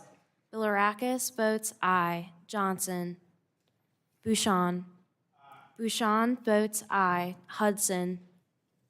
Wahlberg. Wahlberg votes aye. Carter. Carter votes aye. Duncan. Duncan votes aye. Palmer. Palmer votes aye. Dunn. Curtis. Curtis votes aye. Lesko. Lesko votes aye. Pence. Pence votes aye. Crenshaw. Crenshaw votes aye. Joyce. Joyce votes aye. Armstrong. Weber. Weber votes aye. Allen votes aye. Balderson. Fulcher. Fulcher votes aye. Fluger. Fluger votes aye. Harshbarger. Harshbarger votes aye. Miller Meeks. Miller Meeks votes aye. Kamick. Kamick votes aye. Obernolte. Obernolte votes aye. Pallone. Aye. Pallone votes aye. Ashew. Ashew votes aye. Deget. Deget votes aye. Schakowsky. Schakowsky votes aye. Matsui. Matsui votes aye. Castor. Castor votes aye. Sarbanes. Tonko. Aye. Tonko votes aye. Clark.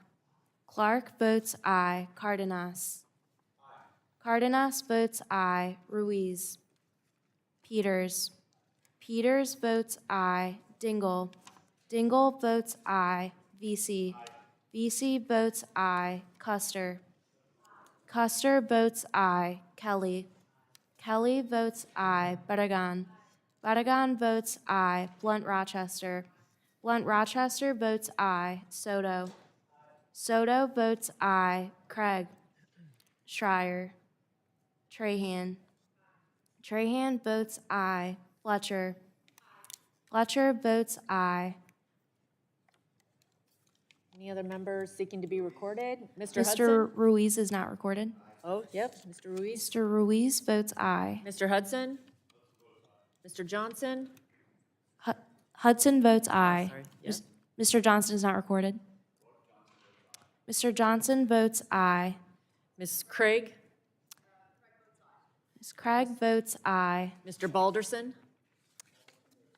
Balderson votes aye. Mr. Sarbanes? Votes aye. Mr. Sarbanes votes aye. Mr. Peters, are you recorded? Okay.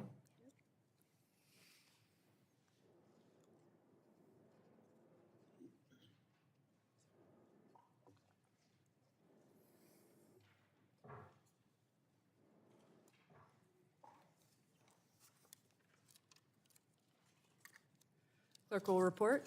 Chair Rodgers, on that vote, we have 49 ayes and 0 noes. The ayes have it, and the bill is adopted. Chair calls up H.R. 1068 and asks the clerk to report. H.R. 1068, to amend the Department of Energy Organization Act to Without secure the objection, the supply. first reading of the bill is dispensed with, and the bill will be open for amendment at any point, so ordered. Does anyone seek to be recognized on the bill? For what purpose does the gentleman from Indiana seek recognition? I move to strike the last word. Gentleman's recognized for 5 minutes. Thank you, Madam Chairwoman. I am grateful that this bill, H.R. 1068, Securing America's Critical Minerals Act, made its way through the Energy Subcommittee to be part of today's full committee markup. This bill will provide the Department of Energy a small but significant tool to help secure our nation's energy needs by ensuring that the Secretary of Energy is engaged productively in addressing this multifaceted issue. Currently, many of our critical energy minerals is sourced outside of the United States. The U.S. could produce critical energy minerals cleaner and safer than other parts of the world, where production is tied to dangerous working conditions, child labor exploitation, and extremely low pay. But to do that, DOE needs information and the authority to properly utilize that information. This bill will help them do so. As a supporter of an all-the-above energy approach, it is crucial that we take steps to safeguard and secure the energy resources necessary to keep the lights on, rates down, and emissions low. Let's unleash American energy. I urge my colleagues to support the bill, and I yield back. Gentleman yields back. Is there further discussion on the bill? Madam Chair. The gentleman from New York seeks recognition for what purpose? Madam Chair, I move to strike the last word. Gentleman's recognized for 5 minutes. Thank you, Madam Chair. At last week's subcommittee markup, I raised my concerns about H.R. 1068, and I would like to reiterate my opposition today. As I mentioned in my opening statement, I believe that there is potentially real bipartisan interest in strengthening our nation's critical mineral supply chains. I acknowledge these minerals are going to be needed for a successful clean energy transition. I want to make certain they are being sourced in a sustainable, ethical, and certainly environmentally sound manner. I appreciate that H.R. 1068 indicates the need to improve reuse and recycling technologies. I believe there is substantial work to be done in establishing both safe and effective pathways for critical mineral recovery and reuse. Recycling may not meet all of our estimated needs, but it certainly can help. Not only would this approach support domestic jobs, but it would be an alternative that would avoid the worst the human rights, environmental, and energy security concerns raised by some of the more troubling critical mineral sources. I also acknowledge that the Department of Energy is playing a leading role in developing and securing these supply chains. Their efforts, which includes funding from the bipartisan infrastructure law to support battery manufacturing and critical mineral recycling, are resulting in major private sector investments and jobs throughout the country. I certainly do not have a problem with codifying this work into DOE's responsibilities, but this bill goes well beyond that goal. And that is because this bill encompasses much more than critical minerals. There are several potential lists of critical minerals we could instead rely upon. The U.S. Geological Survey regularly reviews and updates its list using up-to-date scientific methods to evaluate mineral criticality. And the Inflation Reduction Act included a list in the tax code for the purposes of a clean vehicle credit. But the bill before us goes well beyond those lists. Under the bill's definition of critical energy resources, almost any energy-related product could be determined to be critical, including oil, gas, and indeed coal. I am also concerned this bill would have DOE stepping into responsibilities that are currently led by EPA and the Department of the Interior. If this bill were narrowed to give DOE responsibilities based on the department's expertise to consider critical mineral needs in support of our clean energy transition, I would look forward to working with my colleagues on it. So I hope we may return to this issue at a later date and work together on policies that will be focused on enhancing our critical mineral supply chains, including by bringing added transparency to them. In order to protect human rights and uphold high labor and environmental standards, we must be able to see where minerals are coming from and going to. This would also help support domestic sources of these minerals, including from recycling processes. I believe trying to authorize DOE's work on this effort would be a focused response to a real critical mineral challenge. But unfortunately, with the overly broad definition of critical energy resources, I cannot support H.R. 1068. With that, I encourage members to oppose this bill. And Madam Chair, I yield back. Gentleman yields back. Does any other member seek recognition, speak on the bill? Seeing none, are there any bipartisan amendments to the bill? Any other amendments to the bill? Mr. Chairman, Mr. Bouchon's recognized. I have an amendment at the desk. Clerk will read the amendment. Okay, and Mr. Bouchon, please specify the amendment. 1068_01.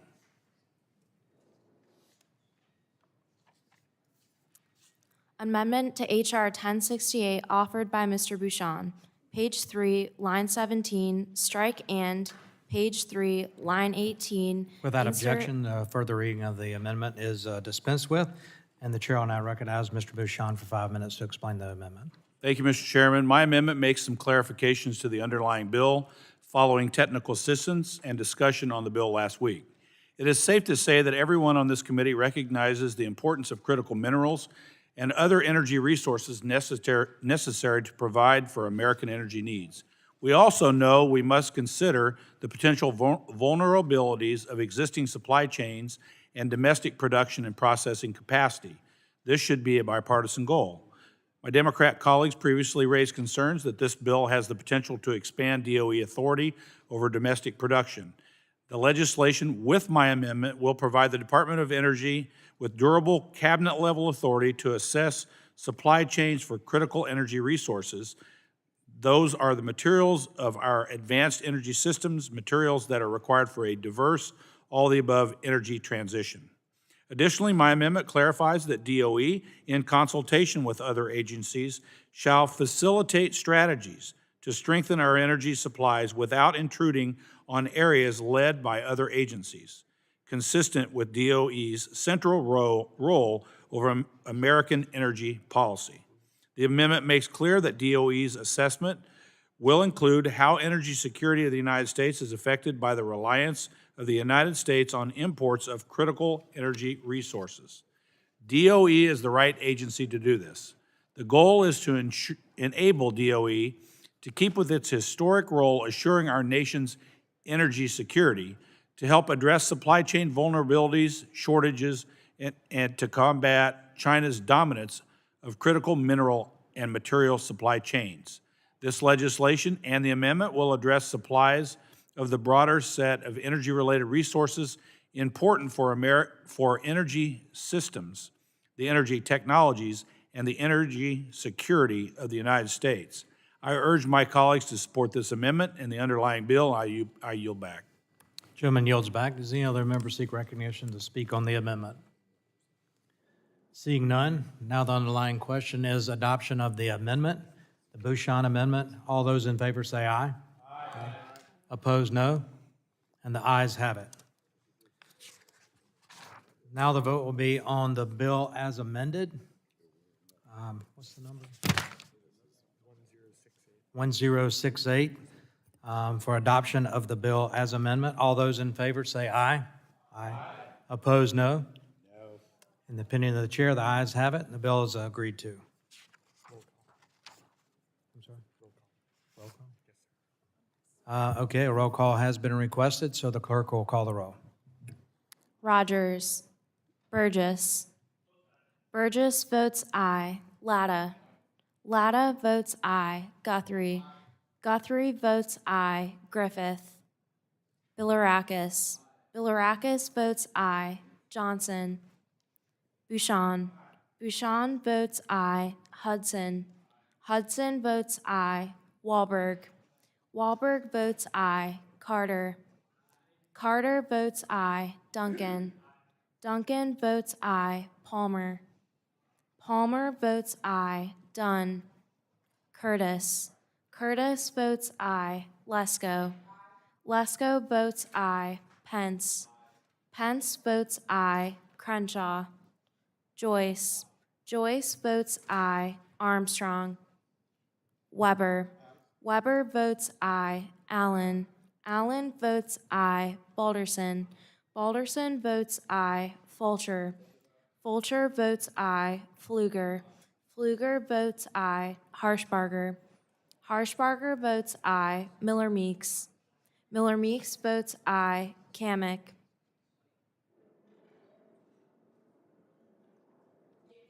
Kamick votes aye. Obernolte. Pallone. Pallone votes no. Eshoo. Eshoo votes no. Degat. Degat votes no. Schakowsky. Schakowsky votes no. Matsui.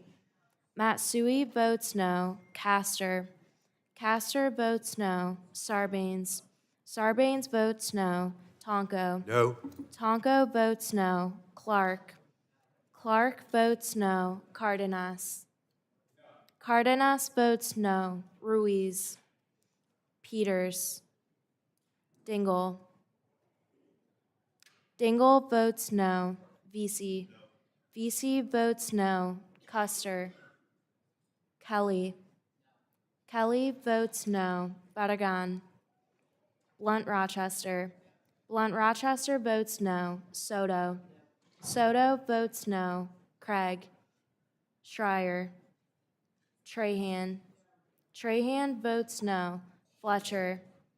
Fletcher votes no. Rodgers is not recorded. I vote aye. Mr. Rodgers Peters? votes aye. Thank you. Mr. Peters? Mr. Peters votes no. Mr. Ruiz? Ruiz votes no. Any other member not recorded? Mr. Johnson? Mr. Johnson is not recorded. Johnson votes aye. Craig is not reported. Craig votes no. Obernolte votes aye. Any other members not recorded? Clerk will report the vote.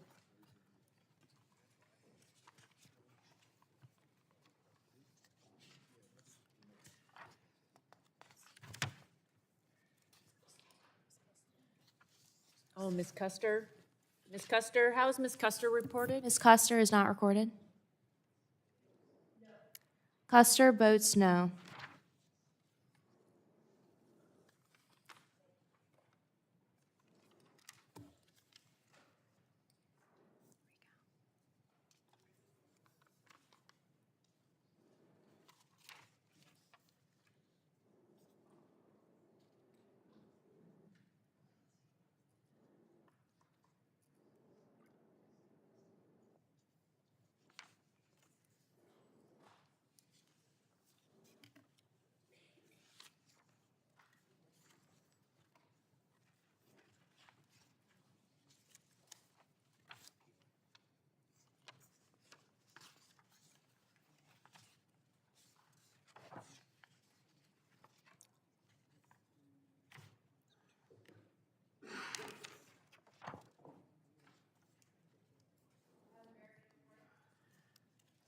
Bardagon is not recorded.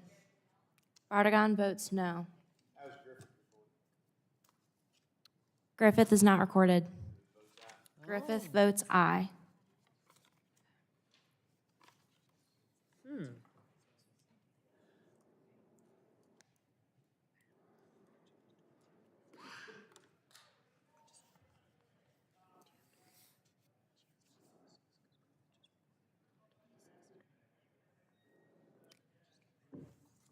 Clerk will report. Chair Rodgers, on that vote, we have 26 ayes and 21 noes. Ayes have it, and the bill is adopted.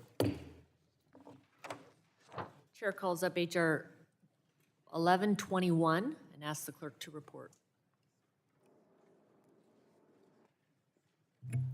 HR 1121, to prohibit a moratorium on the use of hydraulic fracturing. Without objection, the first reading of the bill is dispensed with. The bill will be open for amendment at any point, so ordered. Does anyone seek to be recognized on the bill? For what purpose does the gentleman from South Carolina seek recognition? Move to strike the last word. Mr. Duncan's recognized for 5 minutes to strike the last word. Thank you, Madam Chair. My bill, Protecting the American Energy Production Act, is pretty straightforward. It prohibits the president from declaring a moratorium on the use of hydraulic fracturing unless Congress authorizes the moratorium. I remind the committee that hydraulic fracturing happens in many states: Oklahoma, North Dakota, Colorado, Texas, Pennsylvania, just to name a few.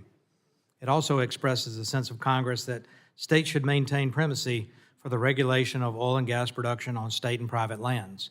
You know, after the 2008 economic downturn, the states that actually did well economically were the energy-producing states, many of which I mentioned a minute ago. Natural gas is affordable, it's reliable, it's safe, and it's abundant. It keeps the lights on when the wind isn't blowing and the sun is not shining. It can be used as feedstock to create fertilizer to help the nation feed itself. It can be transported safely across state lines through pipelines and can be exported across the ocean to fuel our allies abroad in times of need. The American people need natural gas, and one man should not be able to single-handedly end fracking without the consent of Congress. The administration has been extremely hostile to fossil fuels in the midst of an energy crisis. We're already beginning to see the consequences of poor energy policies. Blackouts are becoming normalized in states like California that have become increasingly reliant on renewable energy while shutting down access to reliable baseload power. I entered into the record during the subcommittee an article from the Wall Street Journal where PJM, which is a utility provider, said this: fossil fuel power plants are retiring much faster than renewable sources are getting developed, which could lead to energy imbalances.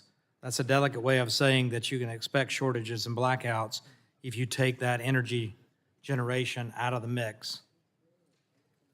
Of course, wind and solar is cheaper when the taxpayer is subsidizing the cost.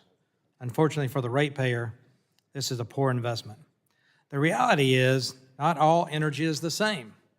Wind and solar energy are simply not as valuable as energy stored in natural gas. Now, we truly need an all-the-above energy matrix, and I think most Republicans support that. We need one that's diversified and ensures we have baseload generation. This has to include natural gas. Factories and hospitals do not close on a cloudy day, and where renewables fail, natural gas can be reliably ramped up to meet that demand. We saw that on Christmas Eve. We saw that in Texas. We don't need to go backwards. Grids don't have to be unreliable. In the 21st century, Americans should not have to settle with blackouts. We need to build out our natural gas infrastructure in order to achieve American energy dominance, and it begins with our ability to extract it through hydraulic fracturing. The shale revolution has launched America towards energy leadership. We became a net exporter of energy, reducing prices here at home and undercutting the leverage of our Russian, that's Vladimir Putin, China, and OPEC. The best defense against our adversaries is more U.S. energy production that can be exported and used here at home to improve the quality of lives of so many people around the globe and here in our great nation. So I urge support of H.R. 1121 to increase American energy production and restore energy leadership. And with that, I yield back. Gentleman yields back. Further discussion on the bill. Lady from Florida, for what purpose do you seek? Strike the last word. Ms. Castor is recognized for 5 minutes to strike Thank the you, last Madam word. Chair. Madam Chair, if I had to designate a theme for the GOP bills out of the Energy Subcommittee today, I'd call it polluters over people. The aim of this bill, H.R. 1121, is to tie the hands of the President to protect communities and special places where hydraulic fracturing should not happen. Fracking can be dangerous, destructive, and hazardous to the human health. It can contaminate our drinking water, pollute the air. Pregnant women, mothers, and babies are at particular risk from the toxic chemicals, from toxic chemical exposure. It's known to be tied to possible infertility, miscarriage, and cancer.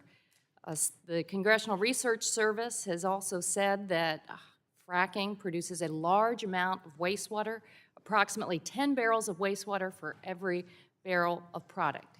This toxic stew also often leaches into the groundwater, including the processes of construction, drilling, chemical spills, leaks, discharge of wastewater.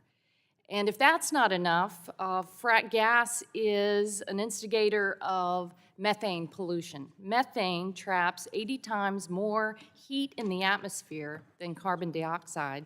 Methane leaks from oil and gas operations, including pipelines, are accelerating the costly impacts of the climate crisis. We need to do more to protect our communities. We need to make sure that the administration has every tool to protect special places and the people back home. And thankfully, we passed the Inflation Reduction Act and the Bipartisan Infrastructure Law last Congress that is now expanding cleaner, cheaper energy across America. It's lowering costs, it's creating jobs, and it's helping us to build healthier communities. So let's vote no on this bill and elevate the people's interests over the polluters' interests, because this bill does not protect the interests of the American people or their pocketbooks. It puts the profits of polluters in big oil and gas over the people's interests. So I encourage my colleagues to vote no on this bill, and I yield back. Lady yields back. Further discussion on the bill.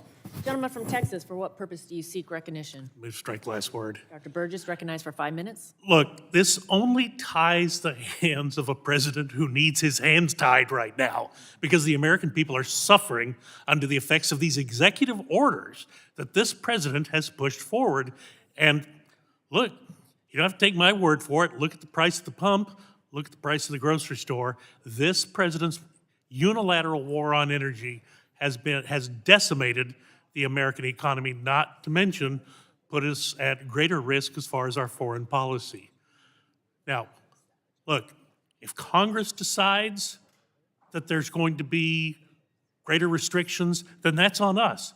That's the Congress. That's what we're supposed to do.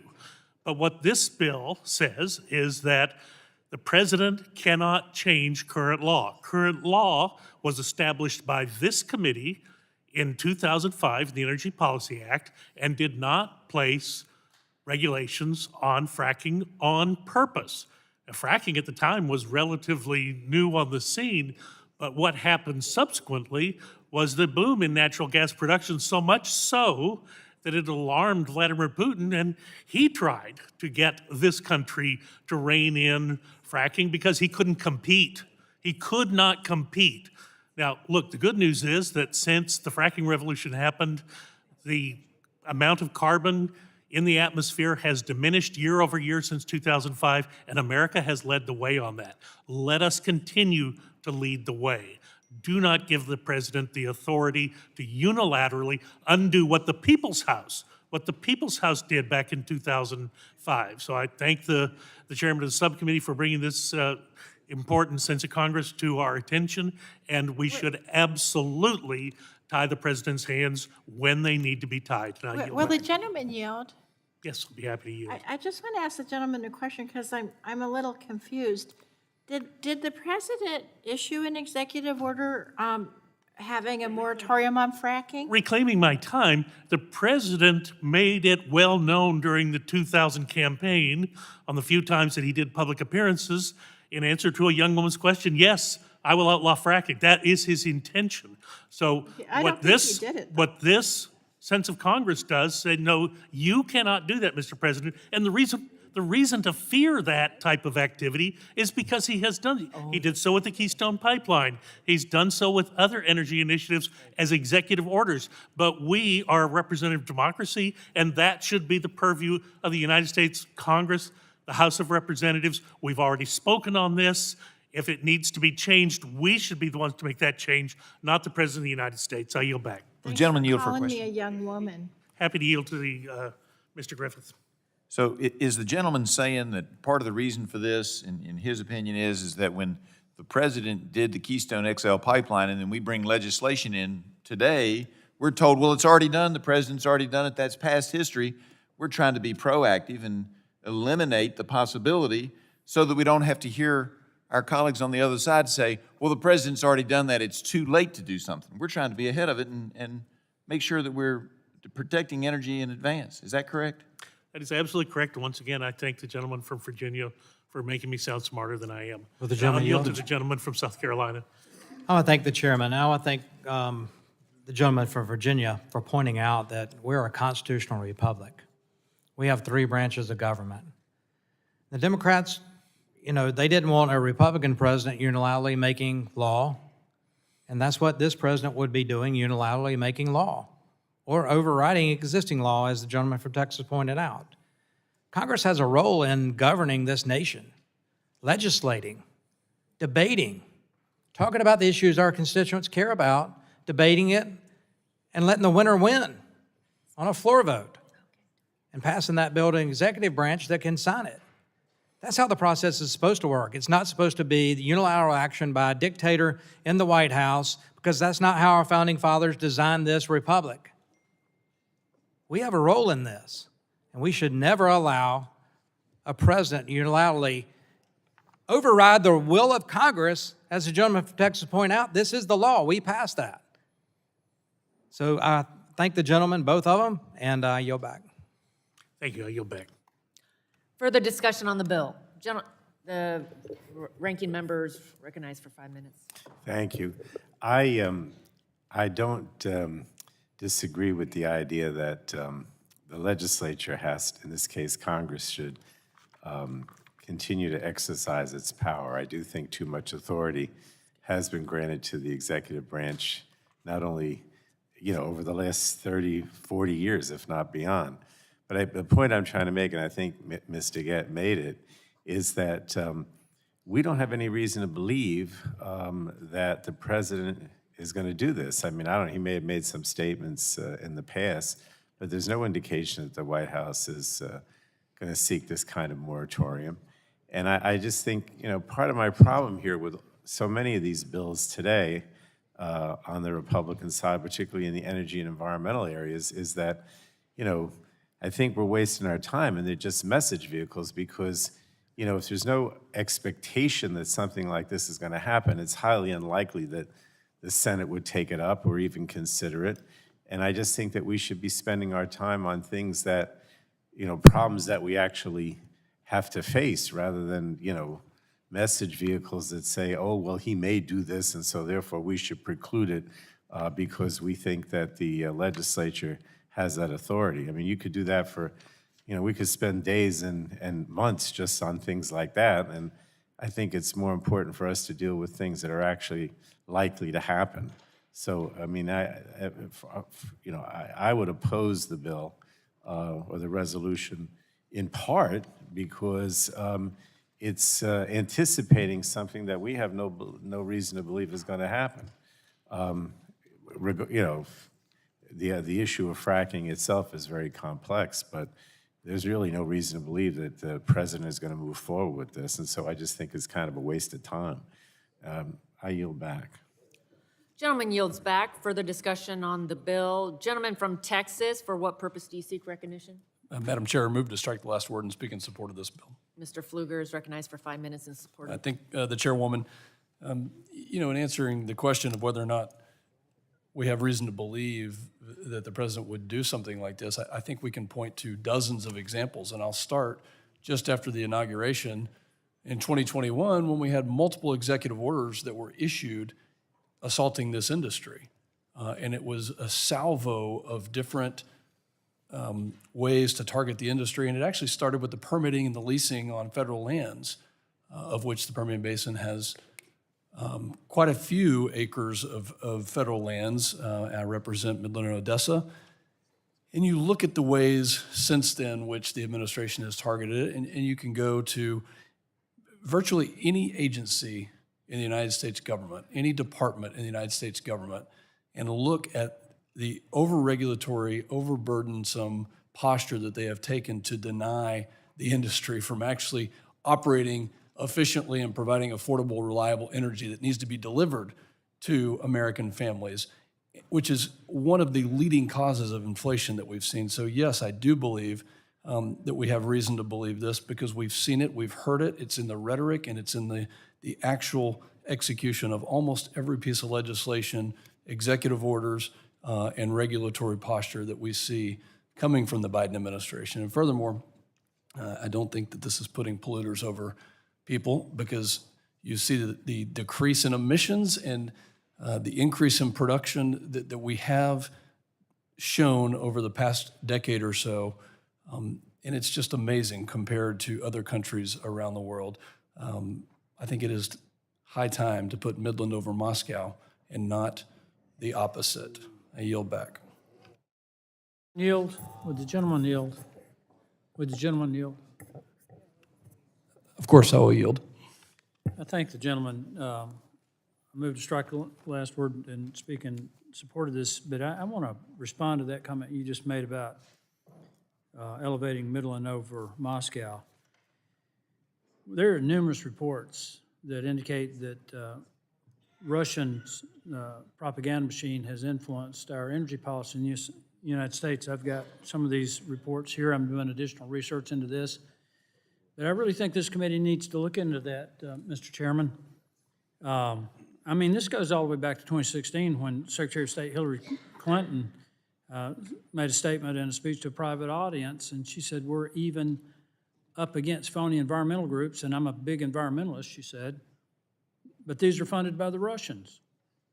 Now, why would the Russians have so much interest in undermining our energy security?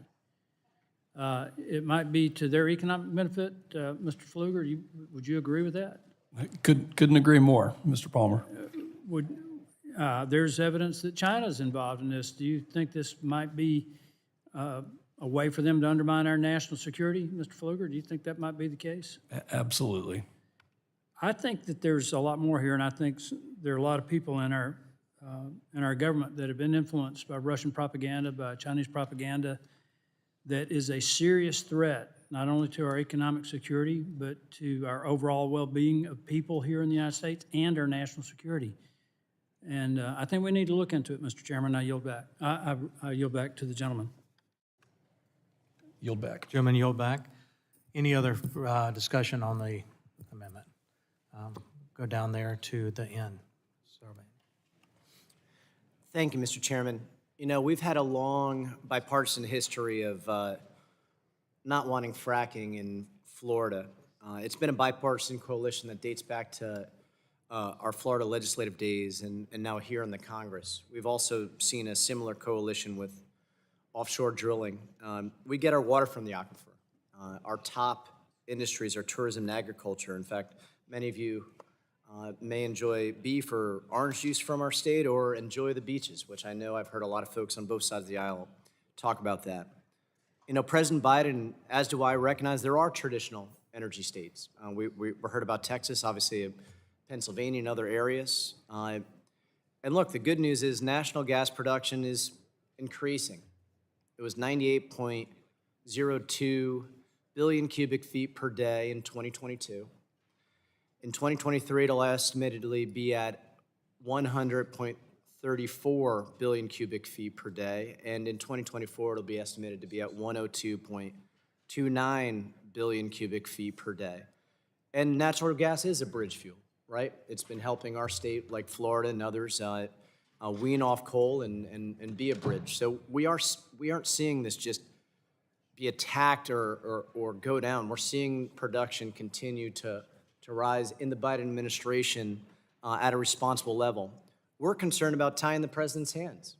There was an attempt, if you could believe it, to try to frack in the Everglades region, a region we're spending billions of dollars to restore. So especially when we're talking about our national parks and areas around them that affect them, presidents need to have some discretion. And I share the ranking member's concern that this committee plays a big role in that. And also, one of the biggest blows to Russia and China is the Inflation Reduction Act, boosting renewable energy, clean energy, getting away from the petro state that is Russia, and putting together major laws that are going to allow us to compete with China on the green revolution. Whoever is able to help harness more solar, green hydrogen, wind, and hydro resources, you know, is going to dominate the 21st century. And I heard people mention gas. You know, it's around $3 a gallon in Central Florida right now. We're seeing things finally get back to a level that I know we all care deeply about. So as we're looking at this, we need to make sure the president has discretion so that traditional energy states can thrive, while states like mine, where tourism and agriculture is our top state, that we have the discretion to work with the president to protect key areas of the country. And I yield Will the back. gentleman yield to the chair? Will the gentleman yield? Sure. Only if you allow me. I just wanted to point out, you said something about national parks. This deals with state and private land, so no national parks would be involved. In fact, the existing law already prohibits any sort of drilling or energy production, even transmission lines and gas lines on national parks. And Thank you, Chair. Reclaiming my time. Yes, sir. What happened is private land around the Everglades that was connected to it, people attempted to frack on in Collier County. So it was private land adjacent to the Everglades. So I get your point that it doesn't directly affect national parks, but it was on the private land right next to the national park that this controversy happened. So that's why we still have that concern, but I recognize the legislation doesn't make that distinction. I thank the gentleman. Anyone else seek to be recognized? Gentleman Yield from back. Texas, Mr. Weber, is recognized for 5 minutes. Move to strike the last word, Mr. Chairman. Thank you for the recognition. To Mr. Palmer's point that Russia has indeed a stake in this matter, 2017, Chairman Lamar Smith, Science Committee, and myself, Chairman of the Subcommittee on Energy, sent a letter to Steve Mnuchin because it had been uncovered that Russian oligarchs were sending money to a shell corporation in Bermuda, who was then forwarding that money to fight against fracking, pipelines, nuclear energy, to organizations like Greenpeace, Sierra Club, and others. And so our letter to Steve Mnuchin, and true enough, President Trump was in office, to Secretary Mnuchin, was that we thought it violated two federal laws: the Foreign Agent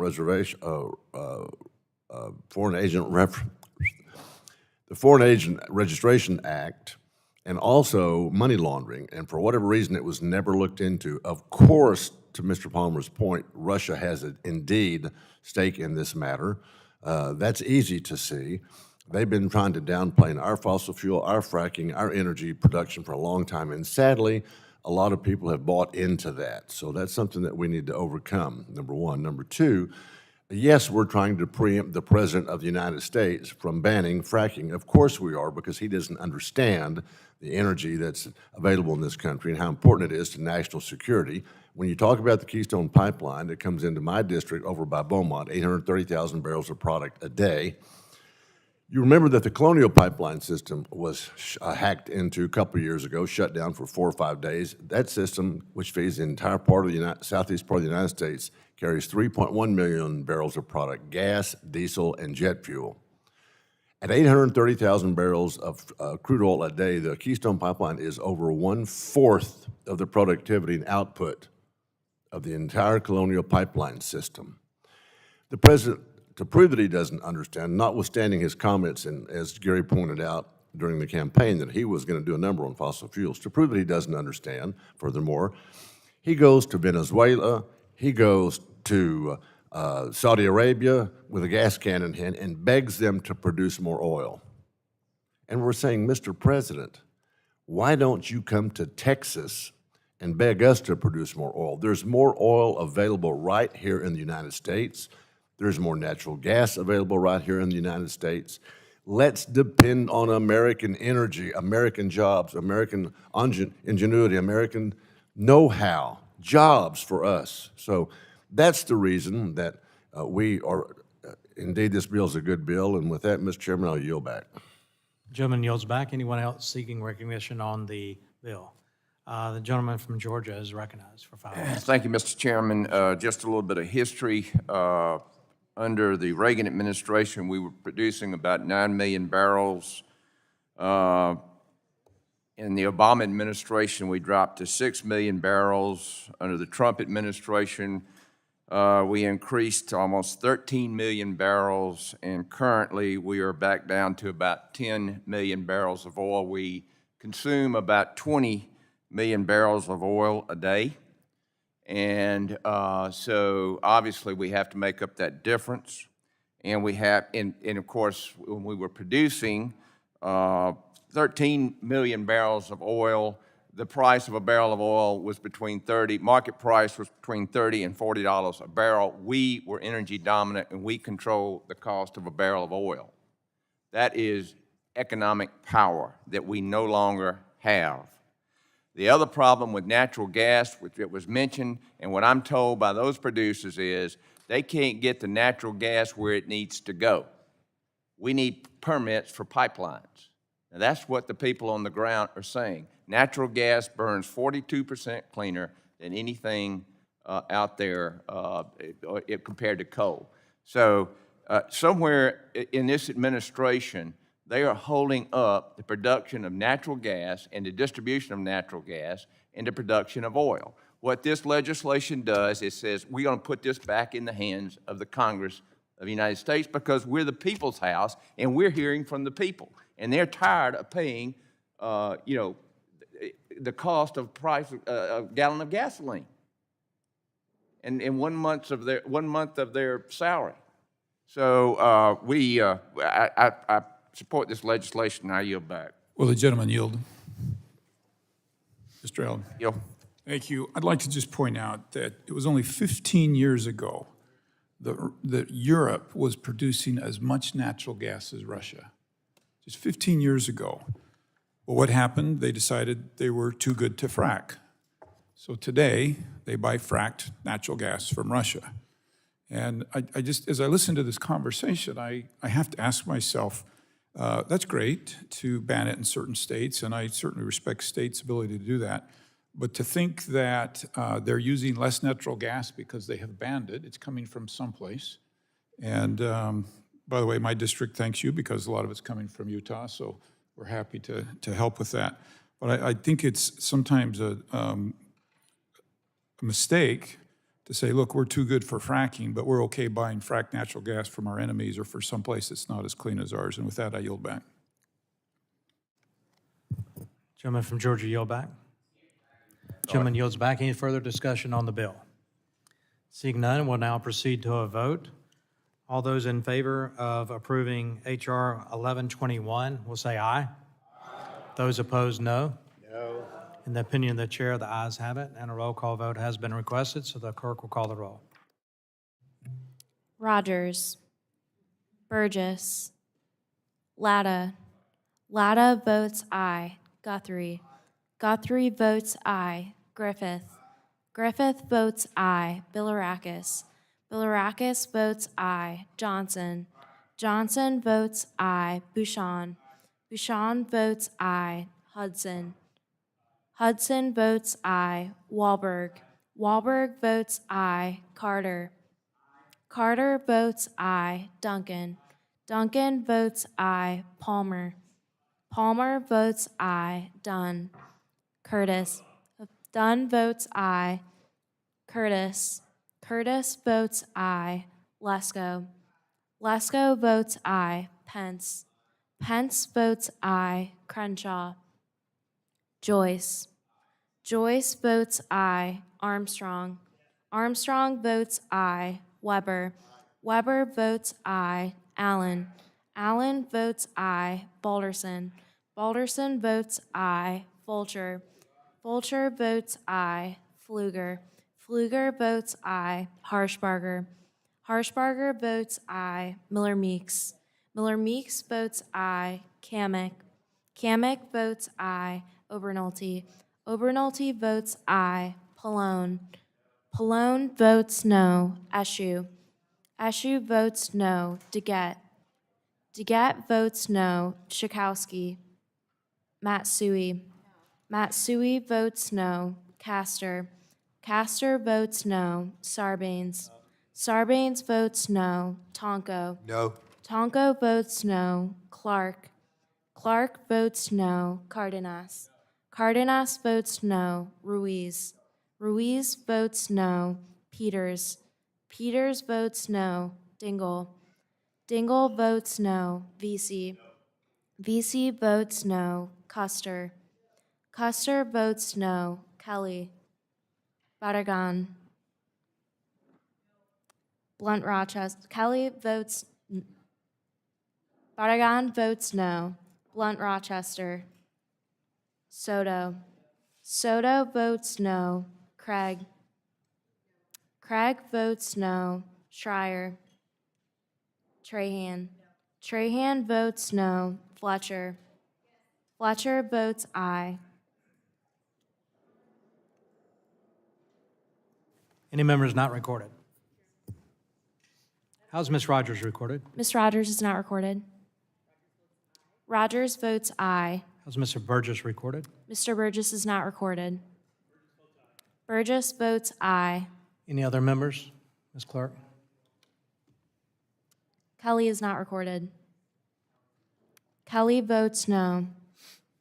Any other members unrecorded? Clerk will report the total.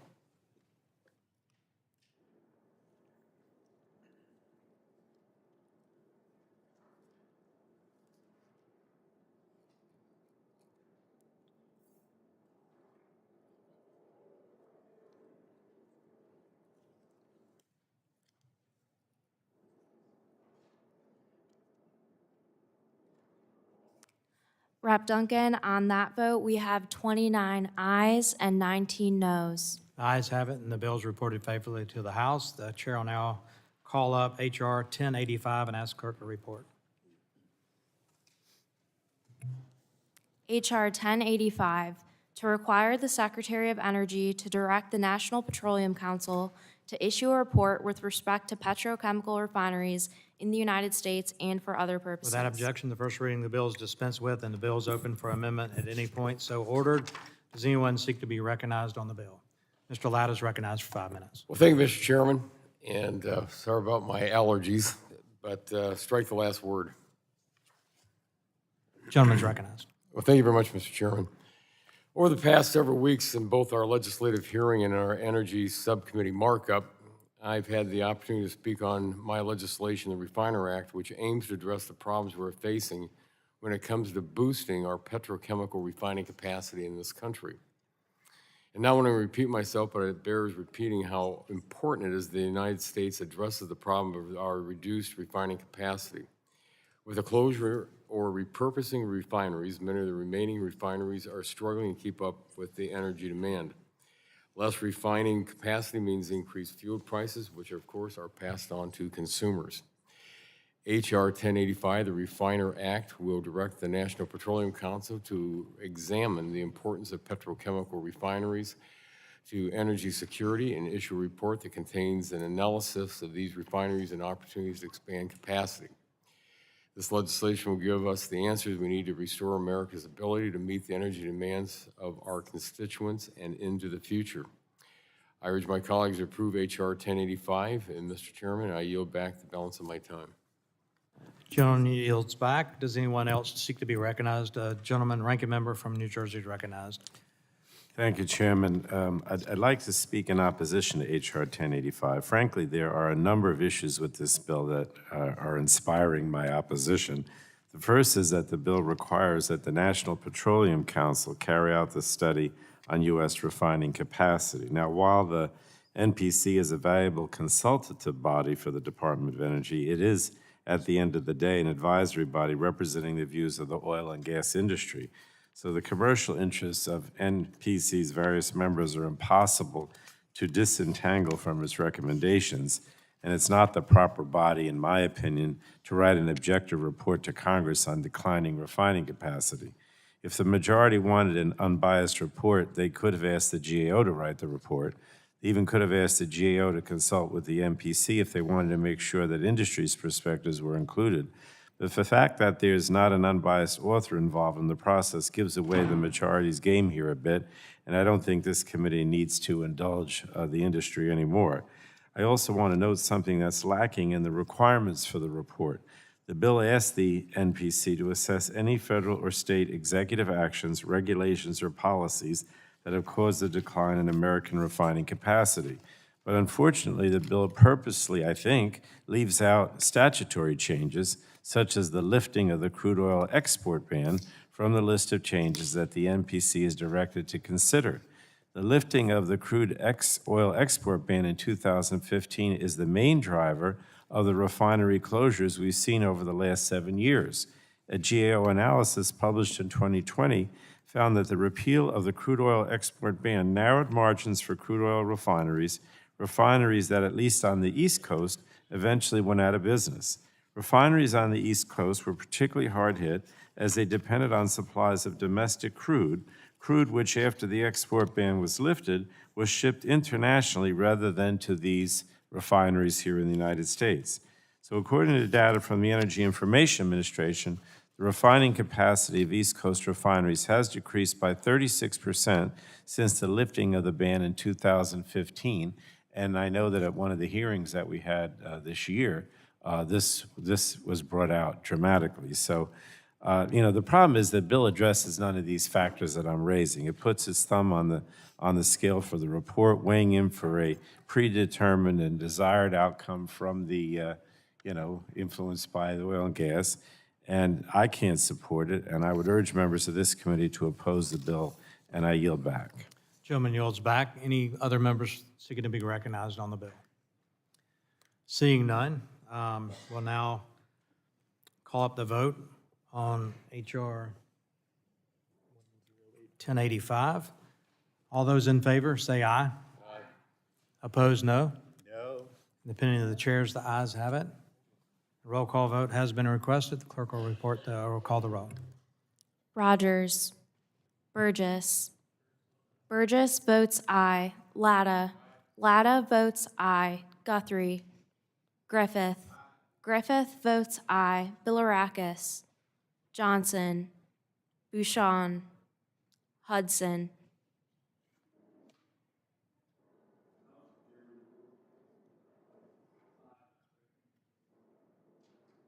Hudson votes aye. Wahlberg. Wahlberg votes aye. Carter. Duncan. Duncan votes aye. Palmer. Palmer votes aye. Dunn. Dunn votes aye. Curtis. Lesko. Lesko votes aye. Pence. Pence votes aye. Crenshaw. Joyce. Joyce votes aye. Armstrong. Armstrong votes aye. Weber. Allen. Allen votes aye. Balderson. Balderson votes aye. Fulcher. Pfluger. Pfluger votes aye. Harshbarger. Harshbarger votes aye. Miller Meeks. Miller Meeks votes aye. Kamick. Obernolte. Obernolte votes aye. Pallone. Pallone votes no. Eshoo. Eshoo votes no. DeGette. DeGette votes no. Schakowsky. Schakowsky votes no. Matsui. Matsui votes no. Castor. Castor votes no. Sarbanes. Sarbanes votes no. Tonko. No. Tonko votes no. Clark. Cardenas. Ruiz. Ruiz votes no. Peters. Peters votes no. Dingle. Dingle votes no. Vesey. Vesey votes aye. Custer. Custer votes no. Kelly. Kelly votes no. Barragan. Barragan votes no. Blunt Rochester. Soto. Soto votes no. Craig. Craig votes no. Schreier. Trahan. Fletcher. Fletcher votes aye. Any members wishing to be recorded? How's Mr. Johnson recorded? Mr. Johnson is not recorded. Mr. Johnson votes aye. Mr. Bouchon recorded? Mr. Bouchon is not recorded. Mr. Bouchon votes aye. How's Mr. Carter reported? Mr. Carter is not recorded. Carter votes aye. Mr. Curtis? Mr. Curtis is not recorded. Curtis votes aye. Bilirakis? Bilirakis is not recorded. Bilirakis votes aye. Chairwoman Rodgers? Chair Rodgers is not recorded. Rodgers votes aye. Mr. Guthrie? Guthrie votes aye. Weber? Weber is not recorded. Weber votes aye. And Mr. Fulcher? How's he recorded? Fulcher is not recorded. Fulcher votes aye. Mr. Cardenas? Cardenas is not recorded. Cardenas votes no. Ms. Clark? Clark is not recorded. Clark votes no. Any other members not recorded? Crenshaw is not recorded. Crenshaw votes aye. Are there any other members wishing to change or cast a vote? Hearing none, the clerk will report the total.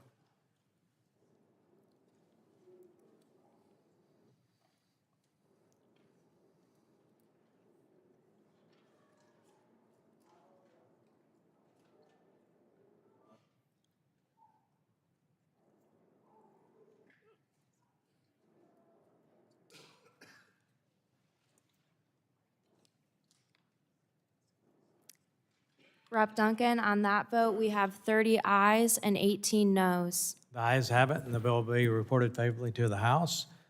The chair will now call up H.R. 1058, Promoting Cross-Border Energy Infrastructure Act. Committee print of H.R. 1058 as forwarded by the Subcommittee on Energy, Climate, and Grid Security. Section 1, short title. This act Without may be objection, the cited. first reading of the bill is dispensed with, and the bill will be open for amendment at any time. So ordered. Does anyone seek recognition on the bill? Mr. Armstrong is recognized for 5 minutes. Thank you, Mr. Chair. Trade of oil, natural gas, and electricity between the United States, Mexico, and Canada has created an integrated market for energy products. Canada, one of our closest allies, is one of our most important and largest energy product trading partners. The expansion of cross-border energy infrastructure is an essential part of strengthening our alliance and increasing energy trade across the North American continent. Yet there is a surprising lack of statute governing cross-border infrastructure build-out. Congress has never asserted its authority to establish a regime for permitting cross-border energy projects. Instead, agencies have relied on a series of executive orders creating a process that is ad hoc at best and political at worst. As Ms. Fletcher noted during the Energy Subcommittee markup, developers need regulatory certainty when constructing energy infrastructure projects, and the current system fluctuates every 4 years following a presidential election. A statutory process like that established through H.R. 58 would be more efficient, transparent, and effective for project developers. It is important to note that this bill is not new, and the committee has a long history with promoting cross-border energy infrastructure. Similar versions of this bill have been subject to hearings, markups, and passed the House with bipartisan support. This committee has heard testimony from FERC, stakeholders, and expert witnesses about the implementation and benefits associated with this bill. That said, we need to clarify some tired misconceptions surrounding H.R. 1058. First is regarding a presumption of public interest. As I mentioned earlier, both Canada and Mexico are significant trading partners. Encouraging connected markets, strong multinational relationships, and increased energy trade between our nearest neighbors is certainly within the public interest. Several of my colleagues have also raised concerns about what they perceive contradictory deadlines in the bill. There are 2 deadlines of note. The first is a 30-day deadline in subsection B for FERC to approve the import or export of natural gas to and from Canada or Mexico. The other is a 120-day deadline in subsection A for agencies to issue the relevant permits for facilities. These deadlines do not contradict one another. The first references applications for import or export from existing facilities. The second applies to the issuance of certain certificates to construct a facility after a NEPA review is completed. Lastly, some have expressed concern about the State Department or Department of Defense not being involved in the cross-border permitting process. Nothing in this bill prevents FERC from coordinating with either of these agencies. FERC is the primary energy regulator and should be where a large portion of this authority should rest. It's time to take the politics out of infrastructure project development and provide a clear and simple statutory structure to foster regulatory certainty and streamline project development. I urge a yes vote on the Promoting Cross-Border Energy Infrastructure Act because ad hoc and political project denial has gone on for long enough. And with that, I yield back.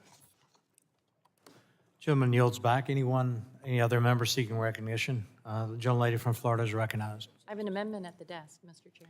Gentlelady has a desk. The clerk will report the amendment. Can the member please specify the amendment? Castor amendment.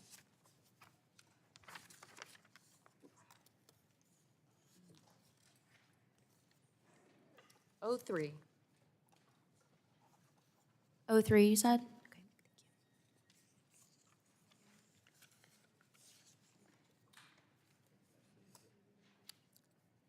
Just to clarify, FCN_03. Correct. Thank you. Amendment to the committee print for HR 1058, offered by Ms. Castor, page 3, line 22. Without objection, further reading of the amendments dispensed with, and the gentlelady is recognized to explain the amendment. Thank you, Mr. Chairman. Members, I think we'll have to be careful not to pass bills that elevate the profits of polluters over the interests of the people we represent back home. This is important, especially in light of the testimony we received during the subcommittee hearing around the correlation between increased LNG exports to increased prices. The fact that this bill would, and this is a quote from the witness testimony, encourage the construction of cross-border pipelines to Mexico designed to re-export U.S.-produced natural gas from LNG terminals in Mexico. I am very worried about the unintended consequences here because I see higher prices for my folks at home, and here's why. Just this week in Florida, the Public Service Commission approved a rate hike of 9.8% for electric bills starting next month. This is directly tied to the fact that, I know this is going to surprise you because Florida is the Sunshine State, but in Florida, 74% of our state's electricity generation is tied to frack gas. So when you have increased frack gas prices, this means that folks in my state have higher AC bills, electric bills. It's a cost on businesses. Millions of Floridians can expect higher electric bills next month. If they live in the Florida Power and Light service area, their bill will go up from about $130 per month to $149 per month. If you live in the Duke Energy service area, it's estimated your bill will go up from about $165 per month to $172 per month. In my area, in the Tampa Electric Company, bills are predicted to rise from about $147 a month to $161 per month. So my amendment would prohibit the bill from going into effect until the Secretary of Energy certifies that the bill will not increase oil, gas, diesel, natural gas, or electric bills. That's it. If my friends and colleagues on the other side of the aisle maintain that this bill will lower prices, that's fine. Then they should support my amendment. However, I'm very concerned about this because these are very high bills.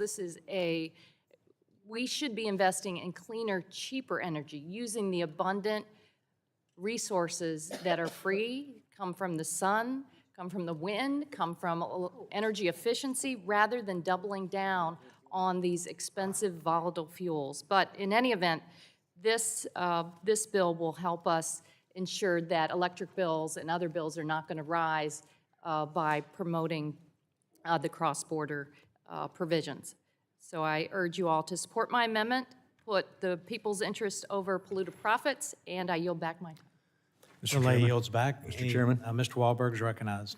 I'd like to strike the last word to speak in opposition to this amendment and in support of the bill. Responsibly increasing energy infrastructure will help decrease prices for consumers.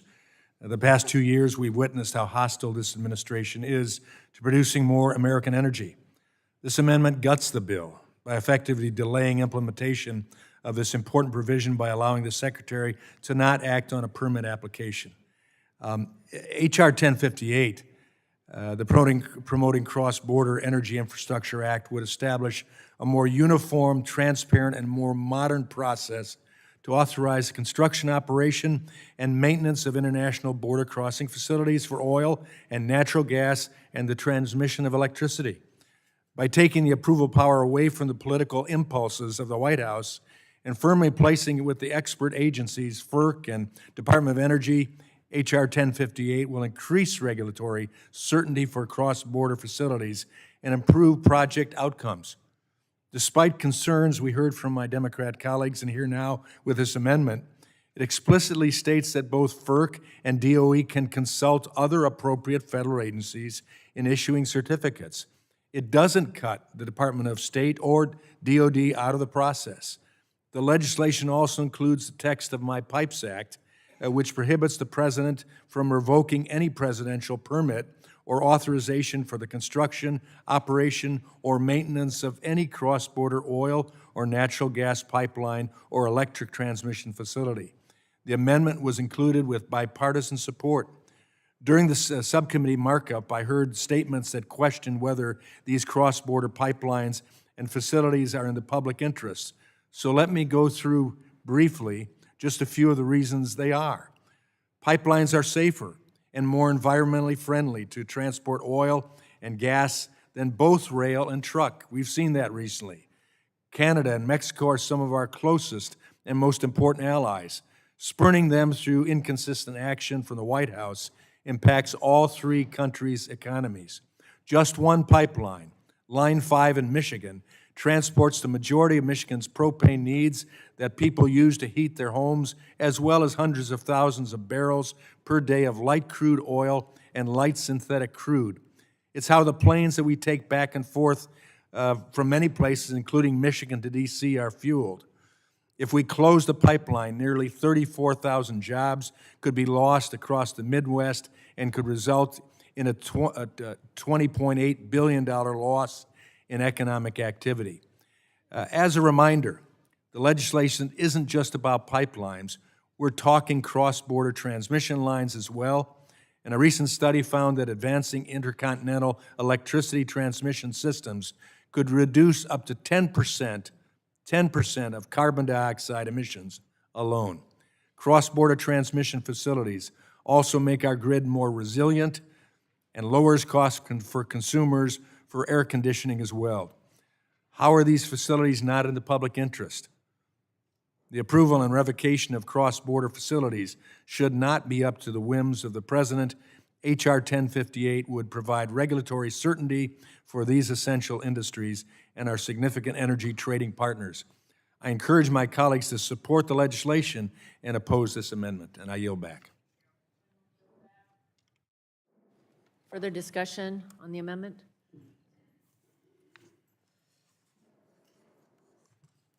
The vote occurs on the, is it an amendment? An amendment? Castor amendment. All those in favor say aye. Aye. Those opposed, no? No. Noes have it. Amendment is not adopted. Are there further amendments? Oh, Ms. Castor asked for a roll call vote. Clerk will call the roll. Rodgers. No. Rodgers votes no. Burgess. Burgess votes no. Latta. Guthrie. No. Latta votes no. No. Guthrie votes no. Griffith. Bilirakis. Bilirakis votes no. Johnson. No. Johnson votes no. Bouchon. Hudson. Hudson votes no. Wahlberg. Wahlberg votes no. Carter. Duncan. Palmer. Dunn. Dunn votes no. Curtis. Curtis votes no. Lesko. Lesko votes no. Pence. Pence votes no. Crenshaw. Crenshaw votes no. Joyce. Joyce votes no. Armstrong. Armstrong votes no. Weber. Weber votes no. Allen. Allen votes no. Balderson. Balderson votes no. Fulcher. Fulcher votes no. Pfluger. Harshbarger. Harshbarger votes no. Miller Meeks. Miller Meeks votes no. Kamick. Kamick votes no. Obernolte. Obernolte votes no. Pallone. Pallone votes aye. Eschew. Eschew votes aye. DeGette. DeGette votes aye. Schakowsky. Schakowsky votes aye. Matsui. Matsui votes aye. Castor. Castor votes aye. Sarbanes. Aye. Sarbanes votes aye. Tonko. Aye. Tonko votes aye. Clark. Clark votes aye. Cardenas. Cardenas votes aye. Ruiz. Ruiz votes aye. Peters. Dingle. Dingle votes aye. VC. VC votes aye. Custer. Kelly. Barragan. Blunt Rochester. Kelly votes aye. Blunt Rochester. Blunt Rochester votes aye. Soto. Soto votes aye. Craig. Craig votes aye. Schreier. Trahan. Fletcher. Fletcher votes aye.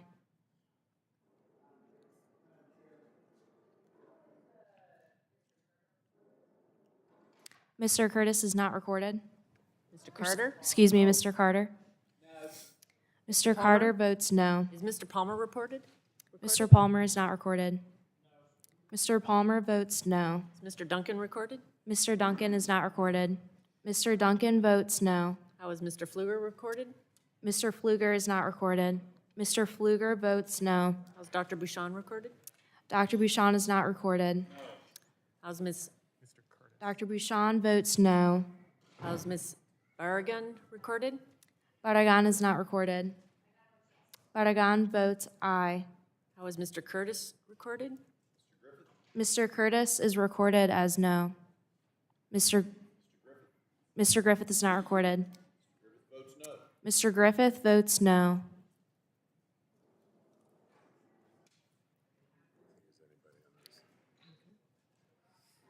Everybody's eating. Are you recorded? Is Mr. Peters recorded? Mr. Peters is not recorded.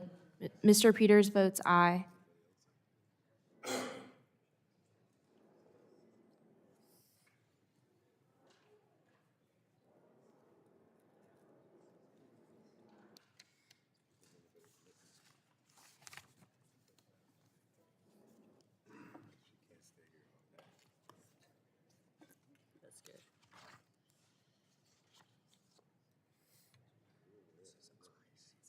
clerk will report. Chair Rodgers, on that vote, we have 20 ayes and 29 noes.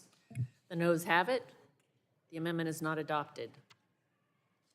Are there further amendments on the bill? Are we on a?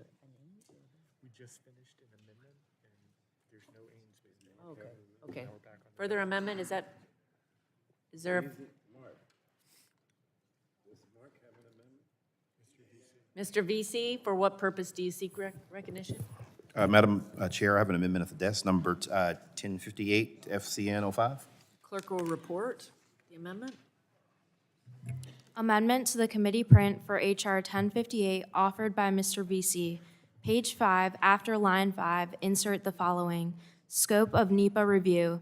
Nothing in this act or the amendments made by this act shall affect the scope of any review required to be conducted under Section 102 of the National Environmental Policy Act. The amendment is dispensed with without objection. The gentleman is recognized for 5 minutes in support of his amendment. Madam Chair, when the House last debated this bill in 2017, I filed an amendment to the bill on the floor, and Representative Gene Green, who was then a member of the committee, was kind enough to offer it for me then. The amendment was simple. It just clarified that nothing in the bill impacted the scope of any environmental review required under NEPA for a cross-border energy project. I can say that the amendment passed the House by a voice vote 6 years ago with bipartisan support. Mark Wayne Mullen, who is now a member of the other body, supported my amendment. So I was surprised when I saw that the bill before us at last week's markup, because this bill is literally identical. It's identical to the version that was passed on the floor 6 years ago, with 3 exceptions. 2 of those exceptions are technical changes. The third is that my bipartisan amendment is gone. My amendment that I'm bringing forward today would simply restore the exact text that my amendment added 6 years ago. I sincerely hope that the exclusion of the language was simply careless drafting rather than a more purposeful exclusion, again, since we've already done this in a very bipartisan manner. With that, Madam Chair, thank you, and I yield back. Further discussion on the amendment. The gentleman yields back. Further discussion on the amendment. Gentleman from North Dakota, for what purpose do you seek recognition? Madam Chair, I'd like to speak in opposition to the amendment. Mr. Armstrong is recognized for 5 minutes in opposition. Thank you, Madam Chair. The amendment is unnecessary. The underlying bill does not change any environmental law agencies. Any environmental law agency must follow in issuing certificates for cross-border electric transmission or oil and gas facilities. I wasn't here 6 years ago, but I would have opposed it then as well if the underlying legislation was the same, because the underlying bill does not alter the requirements for any agency under an existing environmental law, including NEPA. The amendment is, in my opinion, a messaging amendment that does not functionally change the underlying bill and is unnecessary, and so with that, I'd yield back. Gentleman yields back. Further discussion on the amendment. The ranking member.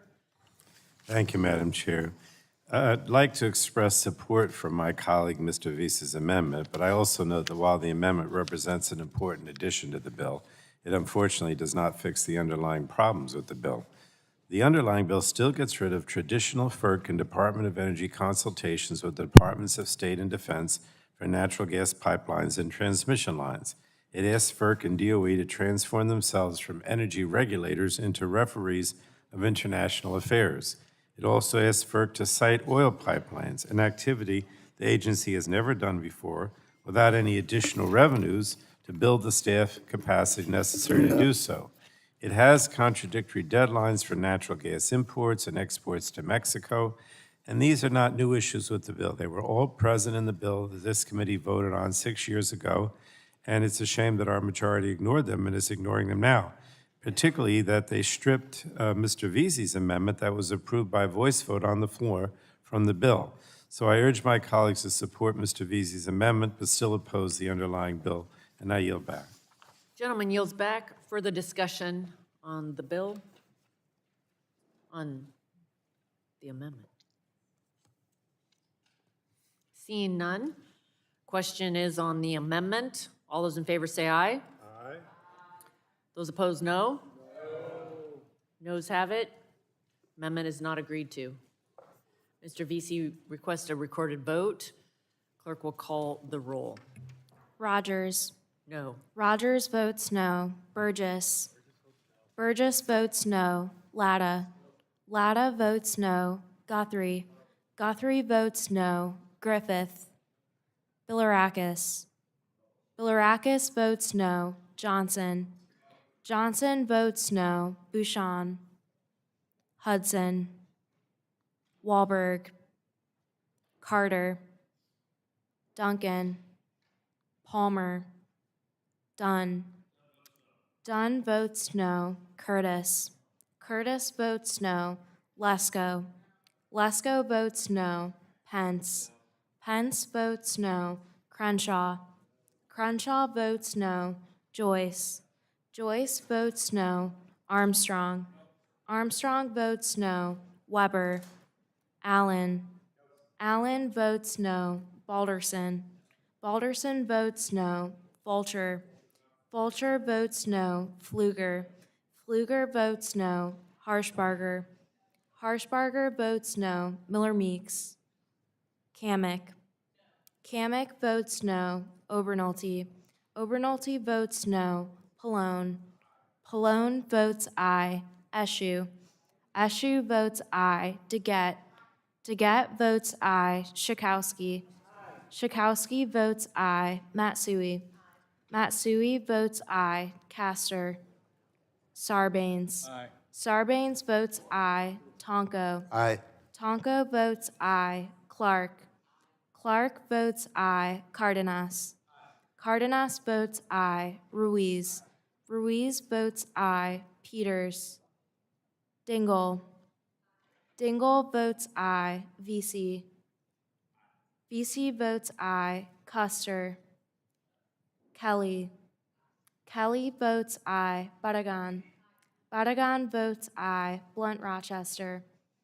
Blunt Rochester votes aye. Soto. Soto votes aye. Craig. Craig votes aye. Schreier. Trahan. Fletcher. Fletcher votes aye.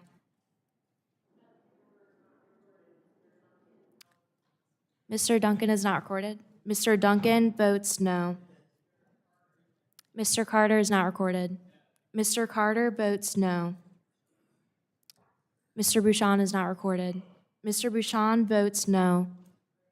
Mr. Griffith is not recorded. Mr. Griffith votes no. Mr. Palmer is not recorded. Palmer votes no. Mr. Wahlberg is not recorded. Wahlberg votes no. Ms. Castor is not recorded. Castor votes aye. Mr. Peters is not recorded. Peters votes aye. Mr. Hudson is not recorded. Hudson votes no.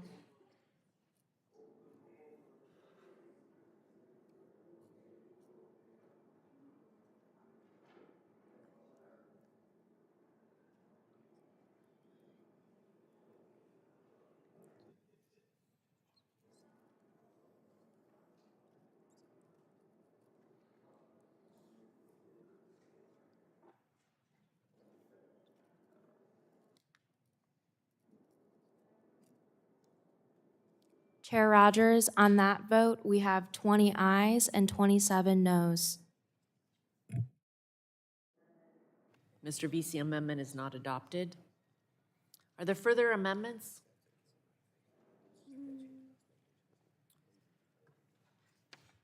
Seeing none. Question now occurs on approving HR 1058 as amended, without amendments. It has been amended, okay. Question now occurs on approving HR 1058 as amended. Roll call has been requested. The clerk will call the roll.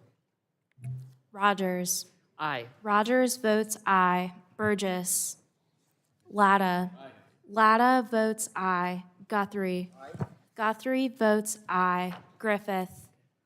Bilirakis. Bilirakis votes aye. Johnson. Johnson votes aye. Bouchon. Hudson. Wahlberg. Carter.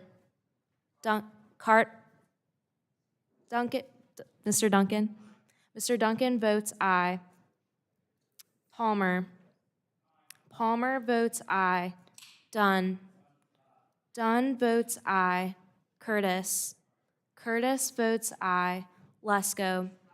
Lesko votes aye. Pence. Pence votes aye. Crenshaw. Crenshaw votes aye. Joyce. Joyce votes aye. Armstrong. Armstrong votes aye. Weber. Weber votes aye. Allen votes aye. Balderson. Balderson votes aye. Fulcher. Fulcher votes aye. Pfluger. Pfluger votes aye. Harshbarger. Harshbarger votes aye. Miller Meeks. Miller Meeks votes aye. Kamick. Kamick votes aye. Obernolte. Obernolte votes aye. Pallone. Pallone votes no. Eshoo. Eshoo votes no. Deget. Deget votes no. Schakowsky. Schakowsky votes no. Matsui. Matsui votes no. Castor. Castor votes no. Sarbanes. No. Sarbanes votes no. Tonko. No. Tonko votes no. Clark. Clark votes no. Cardenas. Cardenas votes no. Ruiz. Ruiz votes no. Peters. Peters votes no. Dingle. Dingle votes no. Vesey. Vesey votes no. Custer. Kelly. Kelly votes no. Barragan. Barragan votes no. Blunt Rochester. Blunt Rochester votes no. Soto. Soto votes no. Craig. Craig votes no. Schreier. Trahan. Fletcher. Fletcher votes no.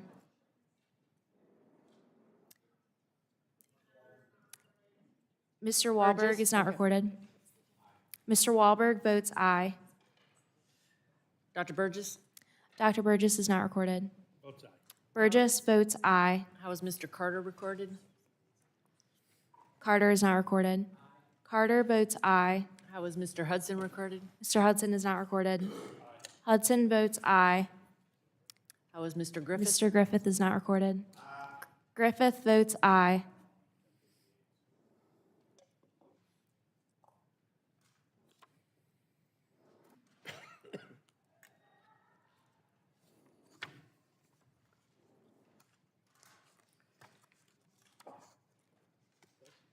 Clerk will report.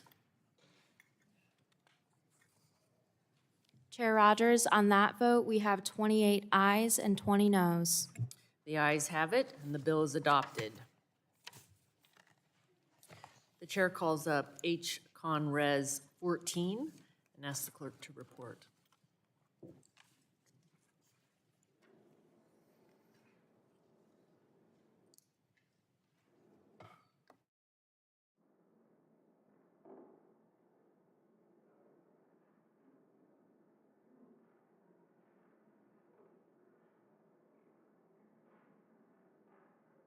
H-Con Res 14, a concurrent resolution expressing disapproval of the revocation by President Biden of the presidential permit for the Keystone XL pipeline.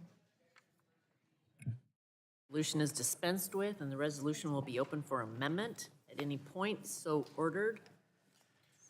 Does anyone seek to be recognized on the resolution? For what purpose does the lady from Arizona seek to be recognized? Madam Chairwoman, I'd like to explain my bill. Ladies recognized for 5 minutes. Madam Chairwoman, I am proud to sponsor House Concurrent Resolution 14, expressing disapproval of the revocation by President Biden of the presidential permit for the Keystone XL pipeline. On September 16, 2019, President Biden said, "I want you to look at my eyes. I guarantee you, we're going to end fossil fuel. Canceling the Keystone pipeline was just Biden's first step. This is a simple resolution, and I hope my colleagues on both sides of the aisle will support it. The Keystone XL pipeline was once a bipartisan issue that at least one of our Democrat colleagues on this committee supported. It is important as members of this committee to periodically express our disapproval when the president makes unwise, unilateral decisions that affect millions of Americans and cost the U.S. Treasury billions of dollars. This is the first time that this committee has had the opportunity to voice our opinion on this disastrous decision. The previous Congress largely ignored this issue. Canceling the pipeline was reckless, out-of-touch decision, and it must be addressed. President Biden's actions were wrong in 5 ways. Canceling the Keystone pipeline did not actually stop the drilling or exporting of the Canadian oil sands as the environmentalists thought. The 830,000 barrels per day of crude oil from Alberta, Canada set a record for exports in 2022. The cancellation of the pipeline also did little to stop emissions. In fact, oil is now transported by rail and trucks, which have higher emissions than a pipeline. Number 2, President Biden insulted our best ally, Canada. Number 3, the developer, TransCanada Energy, a Canadian company, is suing the United States under provisions of the Free Trade Agreement, and they will likely recover over $8 billion in damages. Number 4, the local communities where the pipeline was to be located will continue to lose millions in lost tax revenues. And finally, number 5, the ultimate cost of this reckless executive order is now reported to be as much as 59,000 jobs and up to $9.6 billion that would have helped our economy thrive. During our subcommittee markup, I heard from some of my Democratic colleagues that this resolution isn't needed because the pipeline developer has withdrawn their request. However, President Biden continues to make unilateral decisions that will increase the cost of energy in this country for decades into the future, and now it's deja vu. Not only can you voice your disapproval for the Keystone decision, but now you can send a message to President Biden about the Willow Project in Alaska. The Willow Project is the Keystone Project on steroids. It provides tremendous financial and national energy security benefits. Once again, however, President Biden is listening to the environmentalists who want to destroy American energy independence by canceling that project. The Willow Project enjoys bipartisan, bicameral support and near unanimous support from the Alaska Federation of Natives, the North Slope Borough, the Inupiat community of the Arctic Slope, and numerous labor unions. The lease was acquired in 1999, and Willow has passed all federal, state, and local permitting requirements and all environmental approvals. If we don't express our disapproval of Biden's Keystone decision, we may be greenlighting the horrific upcoming decision on Willow. Now is the time to show whose side we stand on. I hope all of you will vote for this resolution, and I yield back. Further discussion? For what purpose does the lady from Colorado seek recognition? Move to strike the last word. Ms. Daggett is recognized for 5 minutes to strike the last word. Thank you, Madam Chair. Excuse me.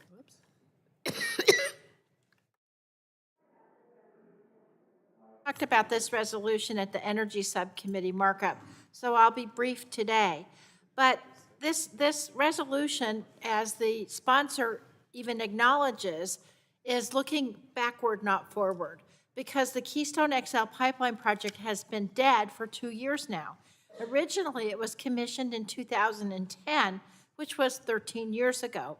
The debates around Keystone XL are just as tired as the pipeline itself. We spent weeks and weeks of floor time during the Obama presidency attempting to override the president's decision on Keystone XL. This all came to naught. I don't really know why we're talking about this now. There's no indication that Keystone is going to be revived. And even though this resolution is sort of styled as a disapproval resolution, in fact, it's not a joint resolution of congressional disapproval. It would have no force of law even if it were passed by the House and Senate. And so irrespective of what you think about the merits, I could have a long debate about the merits of this pipeline, but I'm not going to do it because the fact is it's not coming back. And so what I think we should do, sounding like a broken record again, is instead of revisiting past issues and past irritations, we should be working together in a bipartisan way to find an energy blueprint that works in the future and that gets us to the climate goals that we need, that gets us to the energy independence that we need, instead of fighting about something that's just not coming back, no matter what resolutions or bills we pass. And so I really stand ready to work with my colleagues on meaningful energy policy. This resolution is not that policy, and I yield back. For what purpose does the gentleman from Florida seek recognition? Move to strike the last word. Dr. Dunn is recognized for 5 minutes to strike. Thank you, Madam Chair. On President Biden's first day in office, he shut down the Keystone Pipeline. With one stroke of the pen, the president single-handedly eliminated 11,000 jobs of Americans immediately, and ultimately over 50,000 jobs were lost. That's why we must support HCON Res 14, which expresses disapproval of the revocation by President Biden of the presidential permit for the Keystone XL pipeline. While many people naively thought that the cancellation would only affect the companies building the project, the impact of this irresponsible decision was felt nationwide, including in my own district. This action by the administration has had a chilling effect on the investment in the most reliable, efficient, and inexpensive forms of energy we have. Countless jobs have been lost due to the Biden administration mistake, and the damage continues to grow. Keystone would have guaranteed a safe transportation of a great deal of energy, thus overall improving our environment and safety. It would have also been a boon to trade with one of our very best allies, Canada. Every country seeks to provide its people with the energy they need and demand to survive and prosper. The security of American energy and that of our allies is of paramount national security interest. We cannot take that for granted. Our openly hostile adversaries, China, Russia, Iran, jealously guard their energy security as a matter of critical national security interest. We should do the same. This war on domestic energy must end. Madam Chair, I yield back. And yields back. Is there further discussion on the resolution? Seeing none, the vote will be called. Clerk will call the vote. Rodgers. Aye. Rodgers votes aye. Burgess. Latta. Latta votes aye. Guthrie. Guthrie votes aye. Griffith. Griffith votes aye. Bilirakis. Bilirakis votes aye. Johnson. Bouchon. Bouchon votes aye. Hudson. Hudson votes aye. Wahlberg. Wahlberg votes aye. Carter. Duncan. Duncan votes aye. Palmer. Palmer votes aye. Dunn. Dunn votes aye. Curtis. Curtis votes aye. Lesko. Lesko votes aye. Pence. Pence votes aye. Crenshaw. Joyce. Joyce votes aye. Armstrong. Armstrong votes aye. Weber. Weber votes aye. Allen. Allen votes aye. Balderson. Balderson votes aye. Fulcher.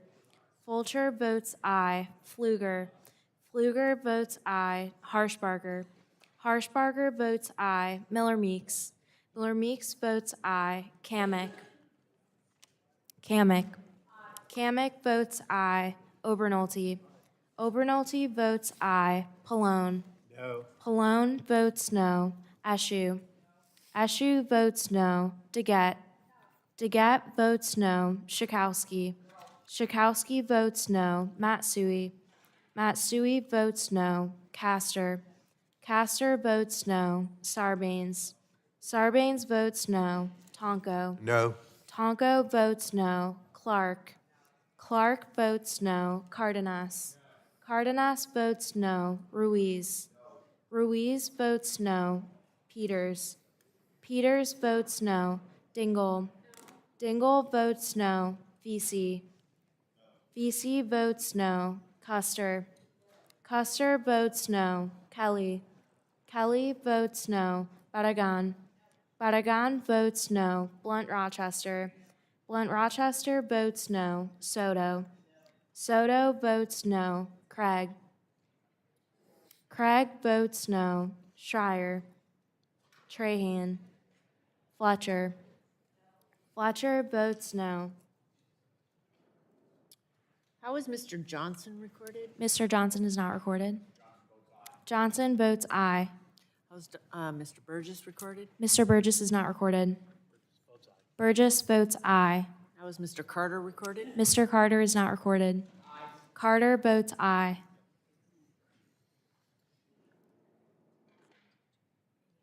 Any other members who seek to be recorded?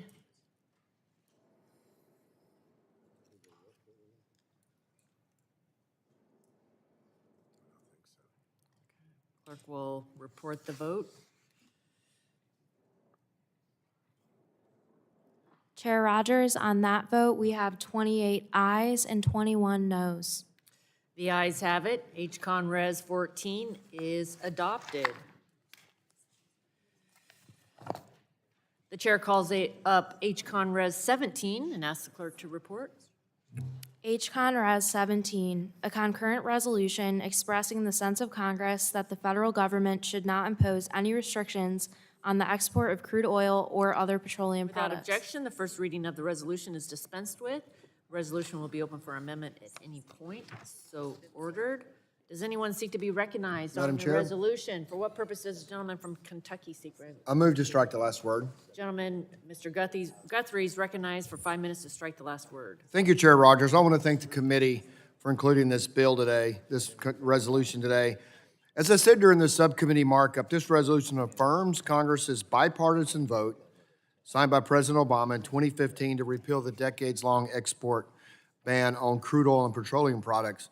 When Congress lifted the ban, investments in American oil and gas industry increased, creating new American jobs, unleashing economic development, and more importantly, lowering the price of energy that Americans paid. The United States emerged as a leading oil producer in the world, and in 2019 became a net exporter of petroleum products for the first time since 1952. Reinstating the export ban is wrong policy. It would shrink the market available to American crude oil and other petroleum products, and this would lead thereby to deter domestic investment by oil and gas companies. This would ultimately risk higher prices at the pump and higher home energy bills for hardworking Americans. And it also, reinstating the export ban jeopardizes our national security. American oil and gas exports help make us and our allies less dependent on OPEC plus countries and Venezuela, Russia.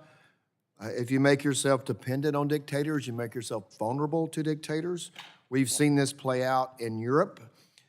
In its rush to go green, banned domestic fracking and cut off other fossil fuels before reliable alternatives were available, and resulted in European countries becoming more dependent on Vladimir Putin and Russian energy. Russia has leveraged its energy sector over NATO allies and other European partners. Russia's oil and gas sector has also, in large part, funded Russia's illegal and unprovoked invasion of Ukraine. However, since the invasion, U.S. LNG exports have helped our European allies replace Russian energy imports, helping keep homes heated across Europe during the winter, while also cutting off resources to Putin's war machine in Ukraine. If we reverse course and reinstate the export ban, Without our own reliable energy alternatives, our European partners will once again be at the mercy of foreign dictators like Putin, undermining their national security and ours. And without American exports on the global market, Americans would suffer and pay higher prices. I've seen some documentation where people say we need to reinstate the ban, but not the ban that directly helps Ukraine or our allies in Europe. And I can tell you, meeting with high elected officials, some of our European allies, they say that we need to export LNG, and someone made the comment that their ports were so full they couldn't receive more American LNG. And these high-level government officials who are left of center said, put it on the world market. If we lower the price, it will help us. Even though we can't import more, what we import will be lower if we lower the price. It also lowers the price that Putin will receive for his import, his gas, oil and gas, and therefore make it less able for him to fund the crushing war that he's putting on our Ukrainian friends.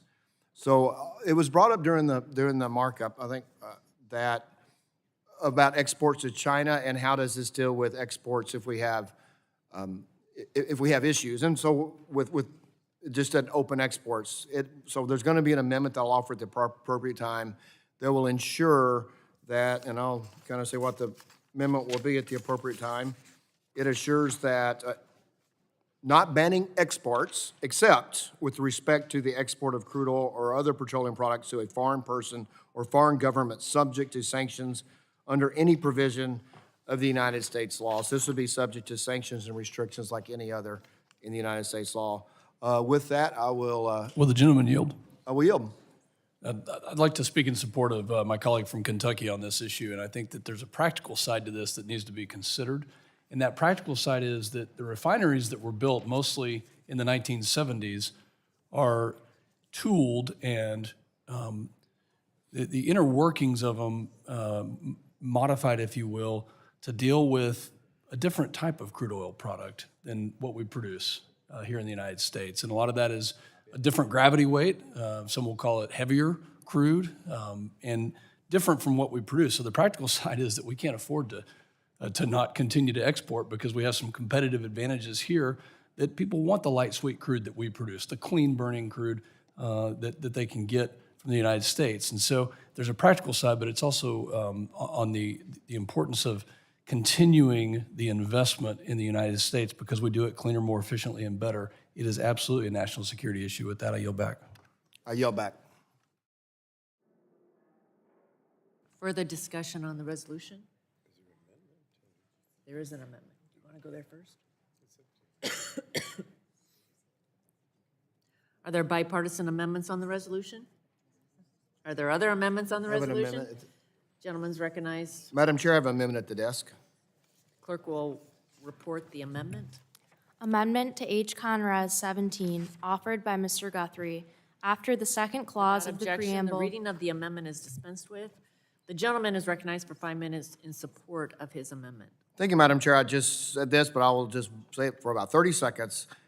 It is, we do not want the lifting of the, keeping in place, the lifting of the export ban, I guess I was speaking the negative, from ensuring that products go to people that have wronged, have sanctions against our, that we have sanctions against in our country or wronged our country. So this amendment is simple. It says that we lift the ban, or for the lift of the ban, except with respect to export of crude oil or other petroleum products to a foreign person or government subject to sanctions on any provision of U.S. law. So this ensures that the sanctions are not overridden by a resolution.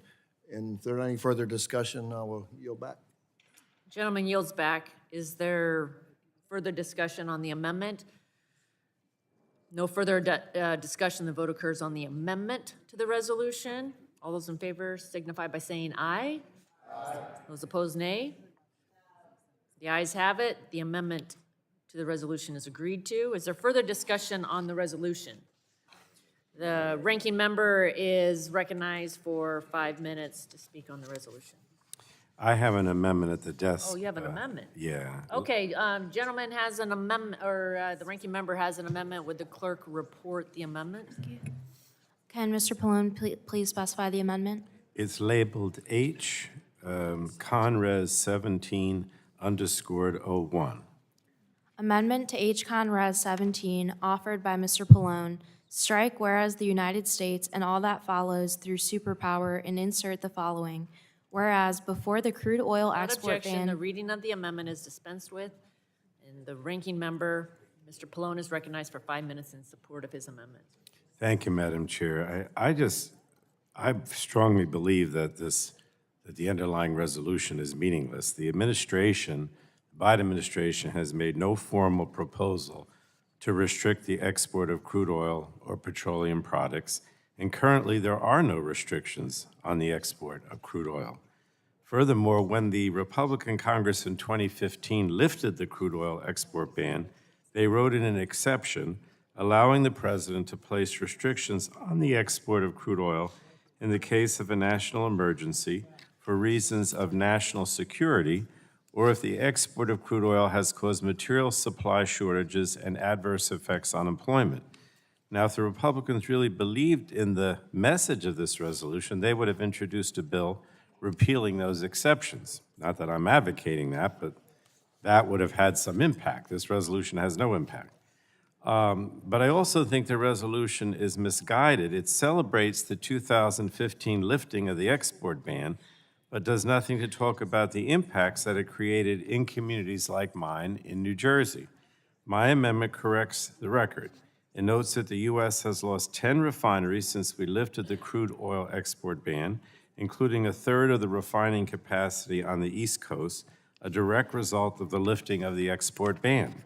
It also notes that since we lifted the export ban, the amount of oil and petroleum products being sent to China has surged. By 2020, we tripled the amount we sent to China.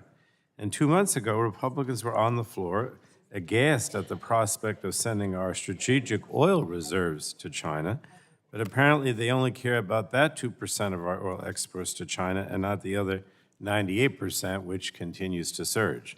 And finally, my amendment restores common sense to this resolution, expressing support for restrictions under the Energy Policy and Conservation Act if exporting oil is not in the public interest. So for all these reasons, I would urge adoption of my amendment, Madam Chair, and I yield back. Further discussion on the amendment. Gentleman from Kentucky, for what purpose do you seek recognition? To discuss the amendment. Gentleman's recognized for 5 minutes. Thank you, Madam Chair. The Biden administration hasn't moved to lift, but there is a letter we have sent to the Biden administration from the ranking member, specifically asks you to restore in whole or in part a ban on the export of crude oil. So there is some movement to restore the ban, and we need to move forward on that. It is fair, and that's why it was pointed out in the subcommittee about exports to China.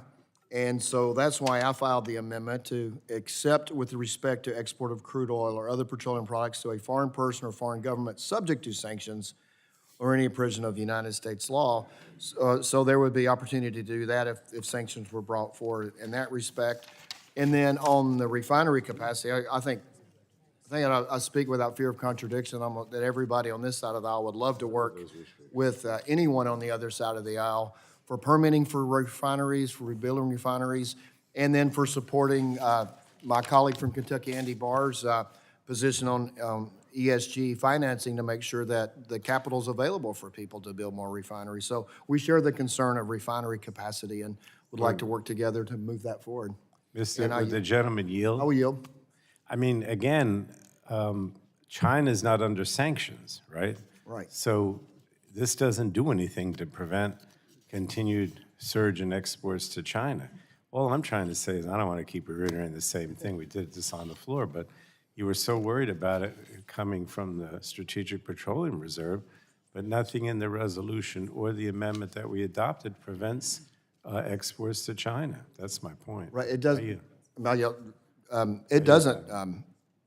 It allows, if the administration wanted to put sanctions on China to prevent the crude oil from going to China. I can tell you that our European allies said, if we will put oil and gas particularly is what they said, on the international market, it will lower the price, it will take away their struggle and suffering of their economies under the war in Ukraine, and also not fund Putin's army. So it is important that we have an international market, And if there's, if it's seen that that's need be, then this allows the administration to put the sanctions on China and prevent them from moving forward.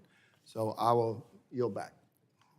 Gentleman yields back. Further discussion on the amendment? Seeing none, the vote is on Mr. Pallone's amendment. All those in favor say aye. Aye. Those opposed, nay. The noes have it. The amendment is not agreed to. Are there further amendments on the resolution? You'd like to have a recorded roll call has been requested. The clerk will call the roll. Rodgers. No. Rodgers votes no. Burgess. Burgess votes no. Latta. Latta votes no. Guthrie. Guthrie votes no. Griffith. Bilirakis. Bilirakis votes no. Johnson. Johnson votes no. Bouchon. Bouchon votes no. Hudson. Hudson votes no. Wahlberg. Wahlberg votes no. Carter. Duncan. Duncan votes no. Palmer. Palmer votes no. Dunn. Dunn votes no. Curtis. Curtis votes no. Lesko. Lesko votes no. Pence. Pence votes no. Crenshaw. Joyce. Joyce votes no. Armstrong. Armstrong votes no. Weber. Weber votes no. Allen. Allen votes no. Balderson. Balderson votes no. Fulcher. Fulcher votes no. Pfluger. Pfluger votes no. Harshbarger. Harshbarger votes no. Miller Meeks. Miller Meeks votes no. Kamick. Kamick votes no. Obernolte. Obernolte votes no. Pallone. Pallone votes aye. Eshoo.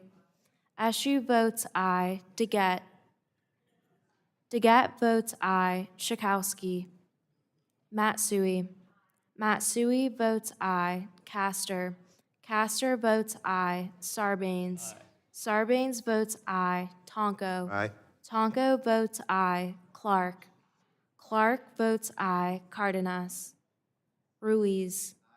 Ruiz votes aye. Peters.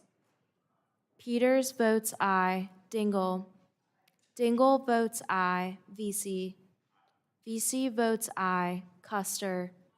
Custer votes aye. Kelly. Kelly votes aye. Barragan. Barragan votes aye. Blunt Rochester. Blunt Rochester votes aye. Soto. Soto votes aye. Craig.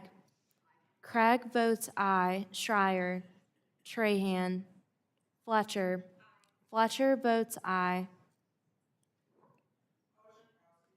Ms. Schakowsky is not recorded. Ms. Schakowsky votes aye.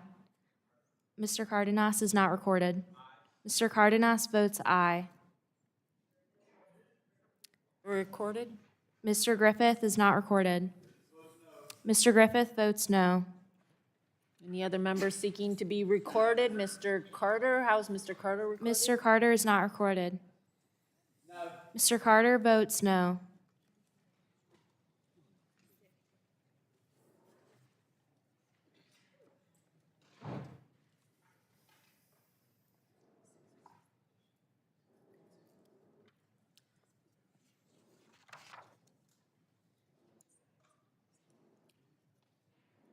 Clerk will report the vote. Chair Rodgers, on that vote, we have 21 ayes and 28 noes. The noes have it. The amendment is not adopted. Are there further amendments to the resolution?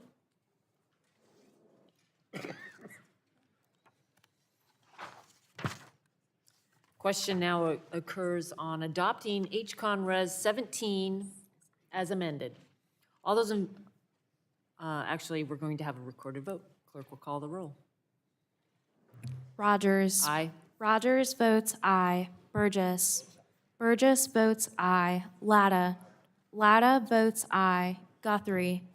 Guthrie votes aye. Griffith. Bilirakis. Bilirakis votes aye. Johnson. Johnson votes aye. Bouchon. Bouchon votes aye. Hudson. Hudson votes aye. Wahlberg. Wahlberg votes aye. Carter. Carter votes aye. Duncan. Duncan votes aye. Palmer. Palmer votes aye. Dunn. Dunn votes aye. Curtis. Lesko. Lesko votes aye. Pence. Pence votes aye. Crenshaw. Joyce. Joyce votes aye. Armstrong. Armstrong votes aye. Weber. Weber votes aye. Allen. Allen votes aye. Balderson. Balderson votes aye. Fulcher. Fulcher votes aye. Pfluger. Pfluger votes aye. Harshbarger. Harshbarger votes aye. Miller Meeks. Miller Meeks votes aye. Kamick. Kamick votes aye. Obernolte. Obernolte votes aye. Pallone. Pallone votes no. Eschew. Eschew votes no. Deget. Deget votes no. Schakowsky. No. Schakowsky votes no. Matsui. Matsui votes no. Castor. Castor votes no. Sarbanes. Tonko. No. Tonko votes no. Clark. No. Clark votes no. Cardenas. No. Cardenas votes no. Ruiz. No. Ruiz votes no. Peters. Peters votes no. Dingle. Dingle votes no. VC. VC votes no. Custer. Custer votes no. Kelly. Kelly votes no. Barragan. Barragan votes no. Blunt Rochester. Blunt Rochester votes no. Soto. Soto votes no. Craig. Craig votes no. Schreier. Trahan. Fletcher. Fletcher votes aye. Members seeking to be recorded. Mr. Curtis, how is Mr. Curtis? Mr. Curtis is not recorded. Mr. Curtis votes aye. I think we just did that. So, no, what's the amendment? Mr. Griffith is not recorded. Mr. Griffith votes aye. Well, they'll name it Bill.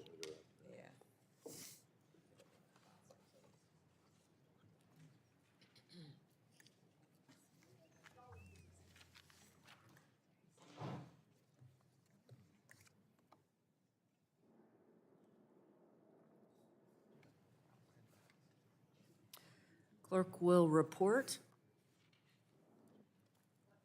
Chair Rodgers, on that vote, we have 29 ayes and 19 noes. The ayes have it. The resolution is adopted. The chair calls up H.R. 1130 and asks the clerk to report. Committee print of H.R. 1130, as forwarded by the Subcommittee on Energy, Climate, and Grid Security, Section 1, short Without title. objection, the first reading of the bill is dispensed with, and the bill is open for amendment at any point. So ordered. Does anyone seek to be recognized on the bill? For what purpose does the gentleman seek recognition from Ohio? Madam Chair, I ask to strike the last word. Mr. Johnson is recognized for 5 minutes to strike the last word. Thank you, Madam Chair. Now, last week I spent some time refuting the accusation that my legislation would raise natural gas prices for the American people. And the bottom line is that we have plenty to go around. And there is more than enough for us to significantly increase our exports. There is no evidence, in fact, that LNG exports, which have risen exponentially in the last decade, have caused skyrocketing domestic natural gas prices. Prices haven't skyrocketed. It simply is not true. My legislation would simply bring natural gas exports in line with other important American commodities that we sell to the world, like oil. This is a good thing. I know this is a surprise to some of my colleagues on the Democrat side, but selling American products overseas creates jobs here at home, sends money from around the world into our constituents' pockets, and increases American influence across the globe.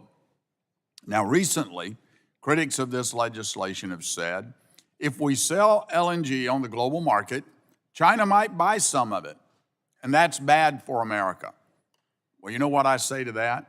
Let them buy it. After all, it's a lot cleaner and better for the environment than the dirtier fuels the Chinese are currently using to fuel their economy. But there seems to be a rare bipartisan agreement right now on the global threat of the Chinese Communist Party, with dangerously thin supply chains for things like critical minerals and rare earths that are controlled by the Chinese Communist Party. Wouldn't it be nice to make them dependent on us for a change? American energy dominance on the global stage will only become more crucial from here, and LNG exports are a key part of that as the world becomes a more dangerous place. Now, I do want to follow up from something else I mentioned last week about how the Department of Energy responds when they get an LNG export application. They've been known to sit on these for months and even years before approving them, almost randomly.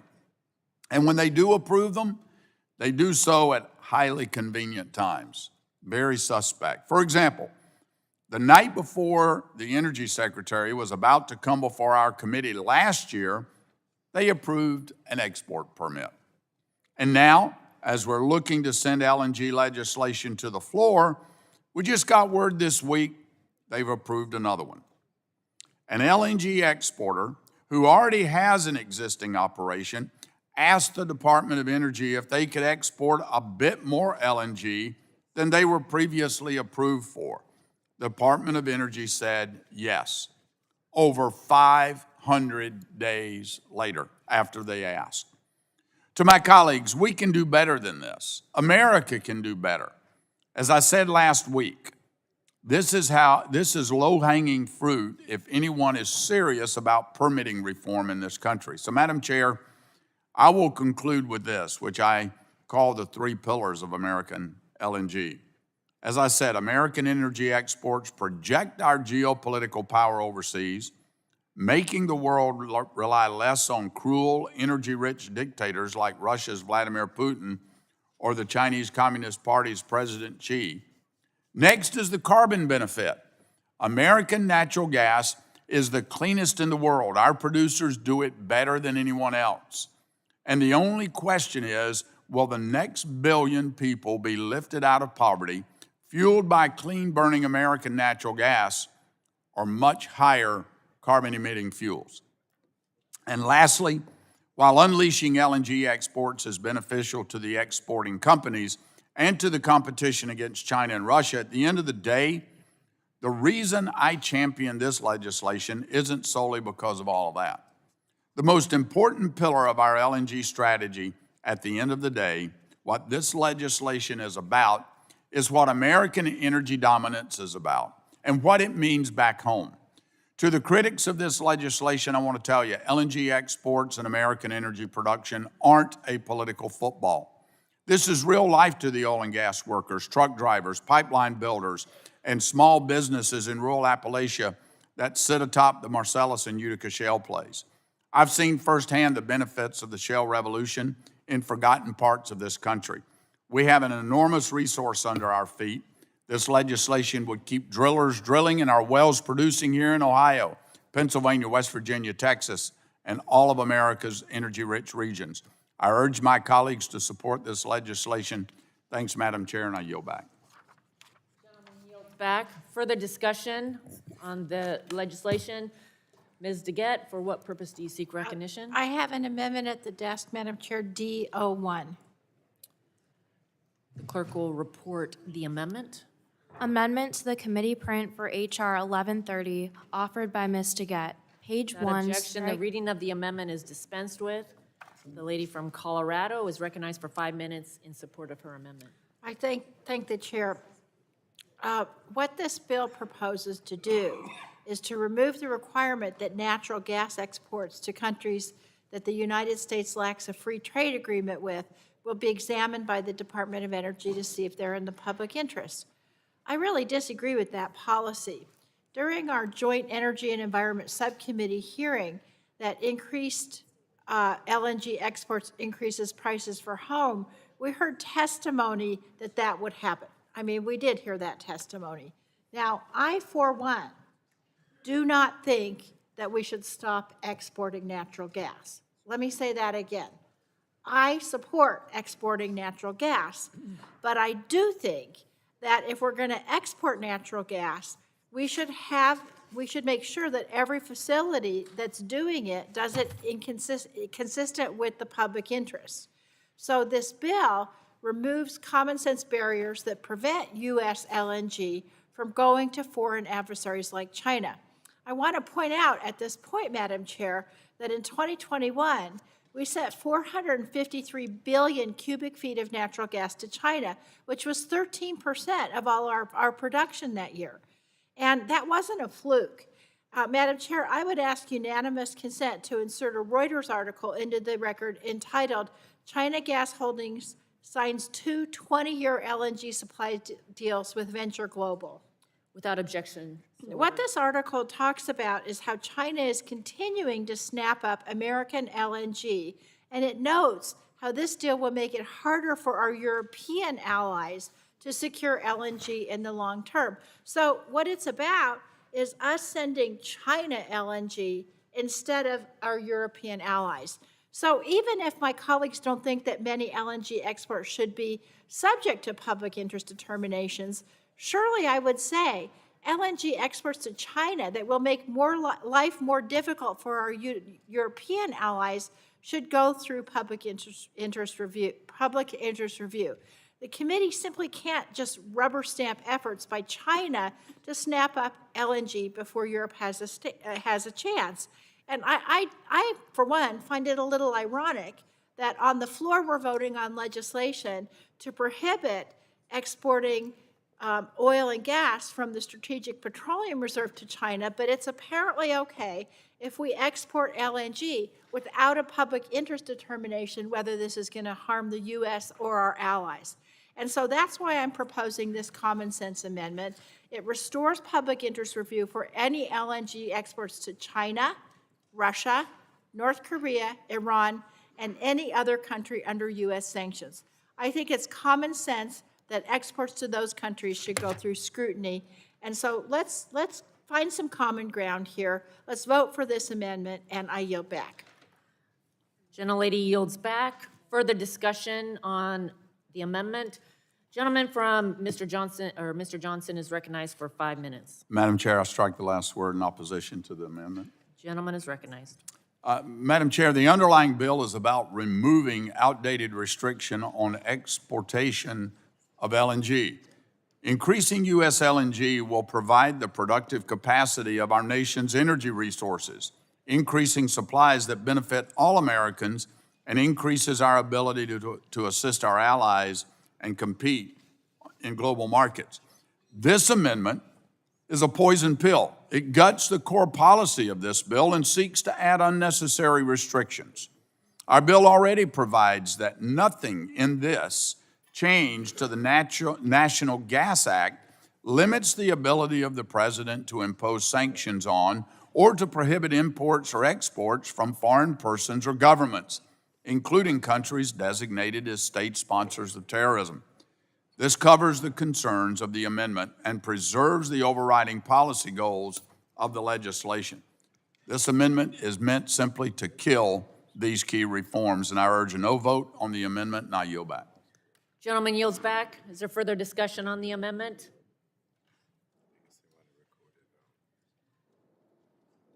Seeing no further discussion, a recorded vote has been requested. The clerk will call the roll. Rodgers. No. Rodgers votes no. Burgess. Burgess votes no. Latta. Latta votes no. Guthrie. Guthrie votes no. Griffith. Griffith votes no. Bilirakis. Bilirakis votes no. Johnson. Johnson votes no. Bouchon. Bouchon votes no. Hudson. Hudson votes no. Wahlberg. Wahlberg votes no. Carter. Carter votes no. Duncan. Duncan votes no. Palmer. Palmer votes no. Dunn. Dunn votes no. Curtis. Curtis votes no. Lesko. Lesko votes no. Pence. Pence votes no. Crenshaw. Joyce. Joyce votes no. Armstrong. Armstrong votes no. Weber. Weber votes no. Allen. Allen votes no. Balderson. Balderson votes no. Fulcher. Fluger.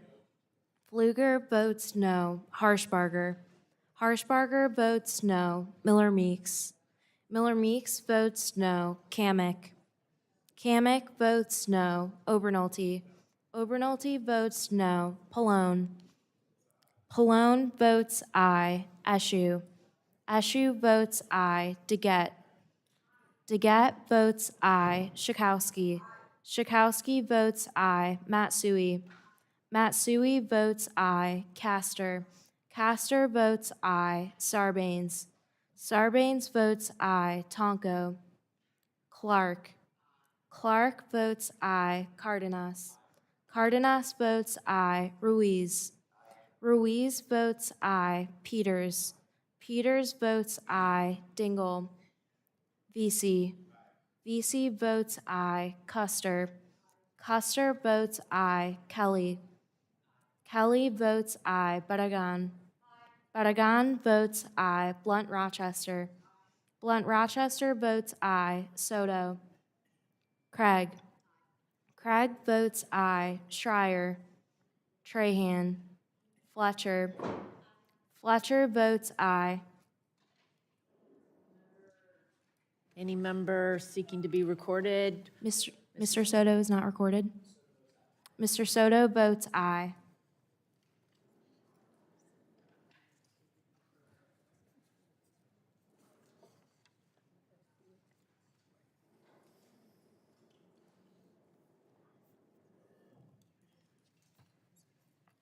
Clerk will report the vote.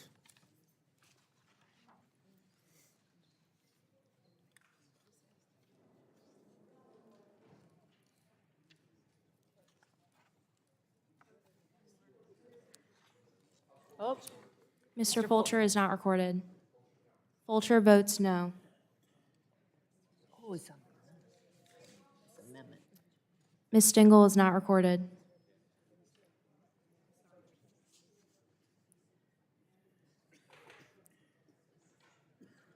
Aye.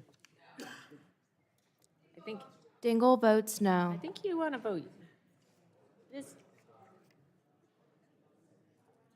You want to vote yes. Ms. Dingle is off no on aye. How is Ms. Clark? How's Ms. Clark recorded? Ms. Clark is not recorded. Or Ms. Clark was recorded as aye. All good.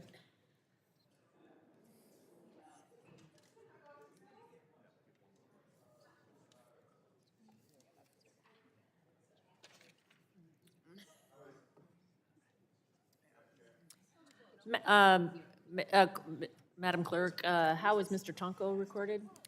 Mr. Tonko is not recorded. Mr. Tonko votes aye.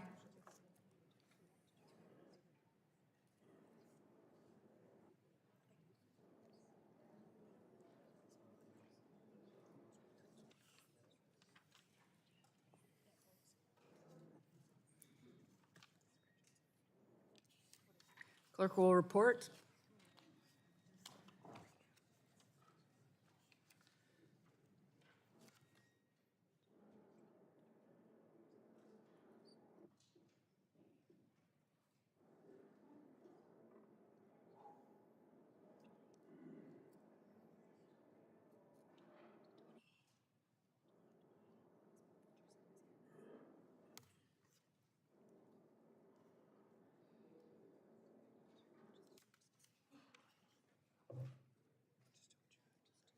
Chair Rodgers, on that vote, we have 20 ayes and 28 noes. The noes have it. The amendment is not adopted. Is there further discussion?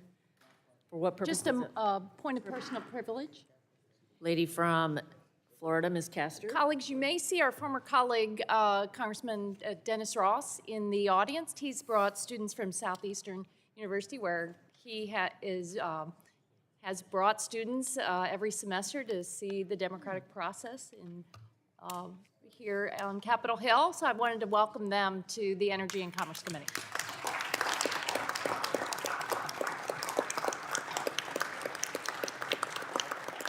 Yes, welcome to the best committee on Capitol Hill.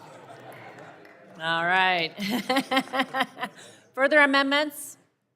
Further discussion? Further discussion on the bill? On the resolution? On the bill? It's a bill. On the bill, okay. Seeing none, the question now occurs on approving H.R. 1130 as amended. A recorded vote has been requested. The clerk will call the roll. Rodgers. Aye. Rodgers votes aye. Burgess. Burgess votes aye. Latta. Latta votes aye. Guthrie. Guthrie votes aye. Griffith. Griffith votes aye. Bilirakis. Bilirakis votes aye. Johnson. Johnson votes aye. Bouchon. Bouchon votes aye. Hudson. Hudson votes aye. Wahlberg. Wahlberg votes aye. Carter. Carter votes aye. Duncan. Duncan votes aye. Palmer. Palmer votes aye. Dunn. Dunn votes aye. Curtis. Curtis votes aye. Lesko. Lesko votes aye. Pence. Pence votes aye. Crenshaw. Joyce. Joyce votes aye. Armstrong. Armstrong votes aye. Weber. Weber votes aye. Allen. Allen votes aye. Balderson. Balderson votes aye. Fulcher. Fulcher votes aye. Pfluger. Pfluger votes aye. Harshbarger. Harshbarger votes aye. Miller Meeks. Kamick. Kamick votes aye. Obernolte. Obernolte votes aye. Pallone. Pallone. Pallone votes no. Eshoo. Eshoo votes no. Deget. Deget votes no. Schakowsky. Schakowsky votes no. Matsui. Matsui votes no. Castor. Castor votes no. Sarbanes. Sarbanes votes no. Tonko. Tonko votes no. Clark. Clark votes no. Cardenas. Cardenas votes no. Ruiz. Ruiz votes no. Peters. Peters votes no. Dingle. Dingle votes no. Vesey. Vesey votes no. Custer. Custer votes no. Kelly. Kelly votes no. Barragan. Barragan votes no. Blunt Rochester. Soto. Soto votes no. Craig. Craig votes no. Schreier. Trahan. Fletcher. Fletcher votes no. Any member seeking to be recorded?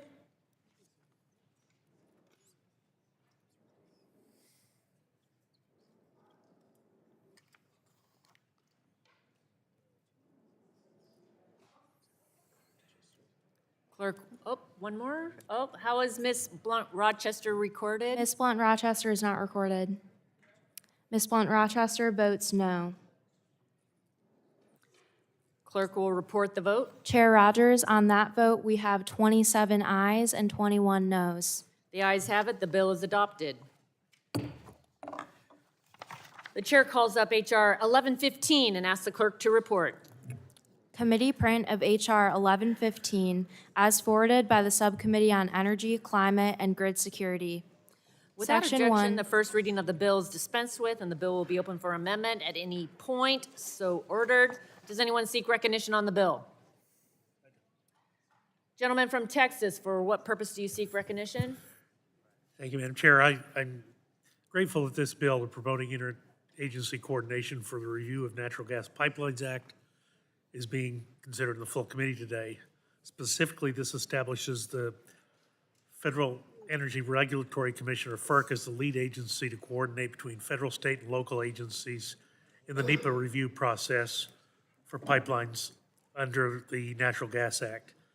The bill does not remove from the review process agencies that have statutory obligations to conduct a NEPA review for a natural gas pipeline. Rather, it empowers FERC to issue a timely decision on a specific project. HR 1115 would also establish a deadline of 90 days after FERC has completed a NEPA review for federal authorization of a project and requires FERC to notify Congress if that deadline cannot be met. If passed, HR 1115 would guarantee accountability and transparency from FERC during a coordinated federal, state, and local NEPA review to ensure growth and security for America's energy sector. And I yield back my time. Gentleman yields back. Is there further discussion on the bill? Madam Chair, For what purpose does the gentleman from South Carolina? I have an seek amendment recognition? at the desk. The clerk will report the amendment. Can Mr. Duncan please specify the amendment? Looks like FCA WQ, it's the only one I've got.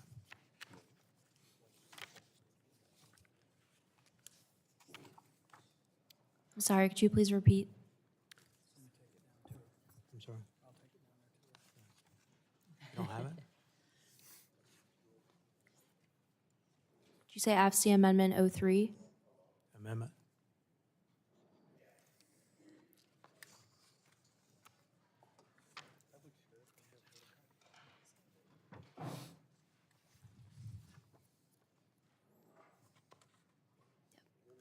Yep, amendment to the committee print for HR 1115, offered by Mr. Duncan. Clerk, without objection, the reading of the amendment. is Madam dispensed. Chair, I do want to reserve a point of order on the amendment. Gentleman reserves. Okay. Is there discussion of the amendment? Thank you, Madam Chair. Gentleman from, Mr. Duncan is recognized for 5 minutes. Thank you. This amendment will require states to work with FERC to address water quality concerns relating to the construction of interstate pipelines, LNG export facilities. This amendment will no longer require separate and duplicative environmental reviews, bringing more transparency and predictability to the process. For political purposes, states have weaponized Section 401 of the Clean Water Act to block construction of pipelines that would provide clean, reliable energy to the American people. Despite having some of the highest natural gas prices in the country, states like New York have blocked much-needed pipelines by abusing their delegated responsibilities under the Clean Water Act. States are currently using their 401 authorities as a one-state veto of multi-state projects. The political actions of one state, New York, are preventing clean, reliable, and affordable natural gas from the Appalachian and Marcellus Shale down to the southeast and on up to New England. This change is critical to prevent the political agenda of states from vetoing projects of national significance, projects that would benefit citizens of multiple states, and 401 has been weaponized by one state to the detriment of citizens of several states. An example is Atlantic Coast Pipeline, bringing energy to the Carolinas. Because we lack the necessary natural gas infrastructure, New England states are forced to rely on Russia, Iran, Venezuela for energy, or burn dirtier heating oil rather than cleaner burning U.S. produced natural gas. I want to note that this amendment still preserves the authority of the states to raise legitimate water quality concerns. The state would recommend mitigation conditions to FERC and ensure compliance with water quality standards. It would preserve their ability to raise legitimate water quality claims, but prevent liberal anti-fossil fuel states from using water quality as a pretext to block projects for political reasons through Section 401, to the detriment of states like mine. This amendment has no effect on NEPA or any other environmental laws. It actually helps the states work in tandem with the federal agencies. If we want to continue to lead the world in emission reductions and energy production, we must build out our pipeline infrastructure to deliver affordable, reliable, and clean American energy to all Americans, and I urge my colleagues to adopt this amendment. I yield back.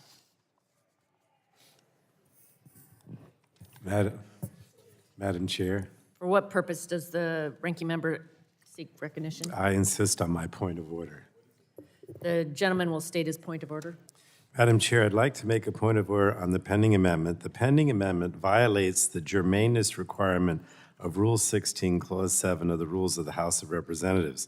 This amendment negates a portion of Section 401 of the Federal Water Pollution Control Act as it applies for natural gas pipelines.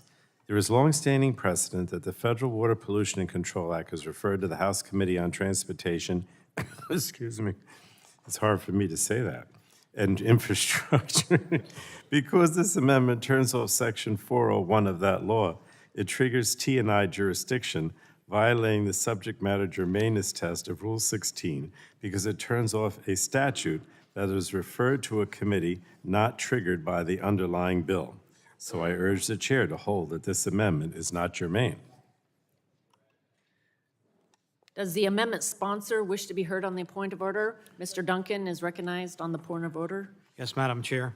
My amendment says that, quote, "An applicant for a federal authorization shall not be required to provide a certification under Section 401 of the FWPCA." And those certifications are already included in the subject matter of H.R. 1115. On page 1 of my amendment, Section 2A2, the definition of federal authorization has the meaning given that term in Section 15A of the Natural Gas Act.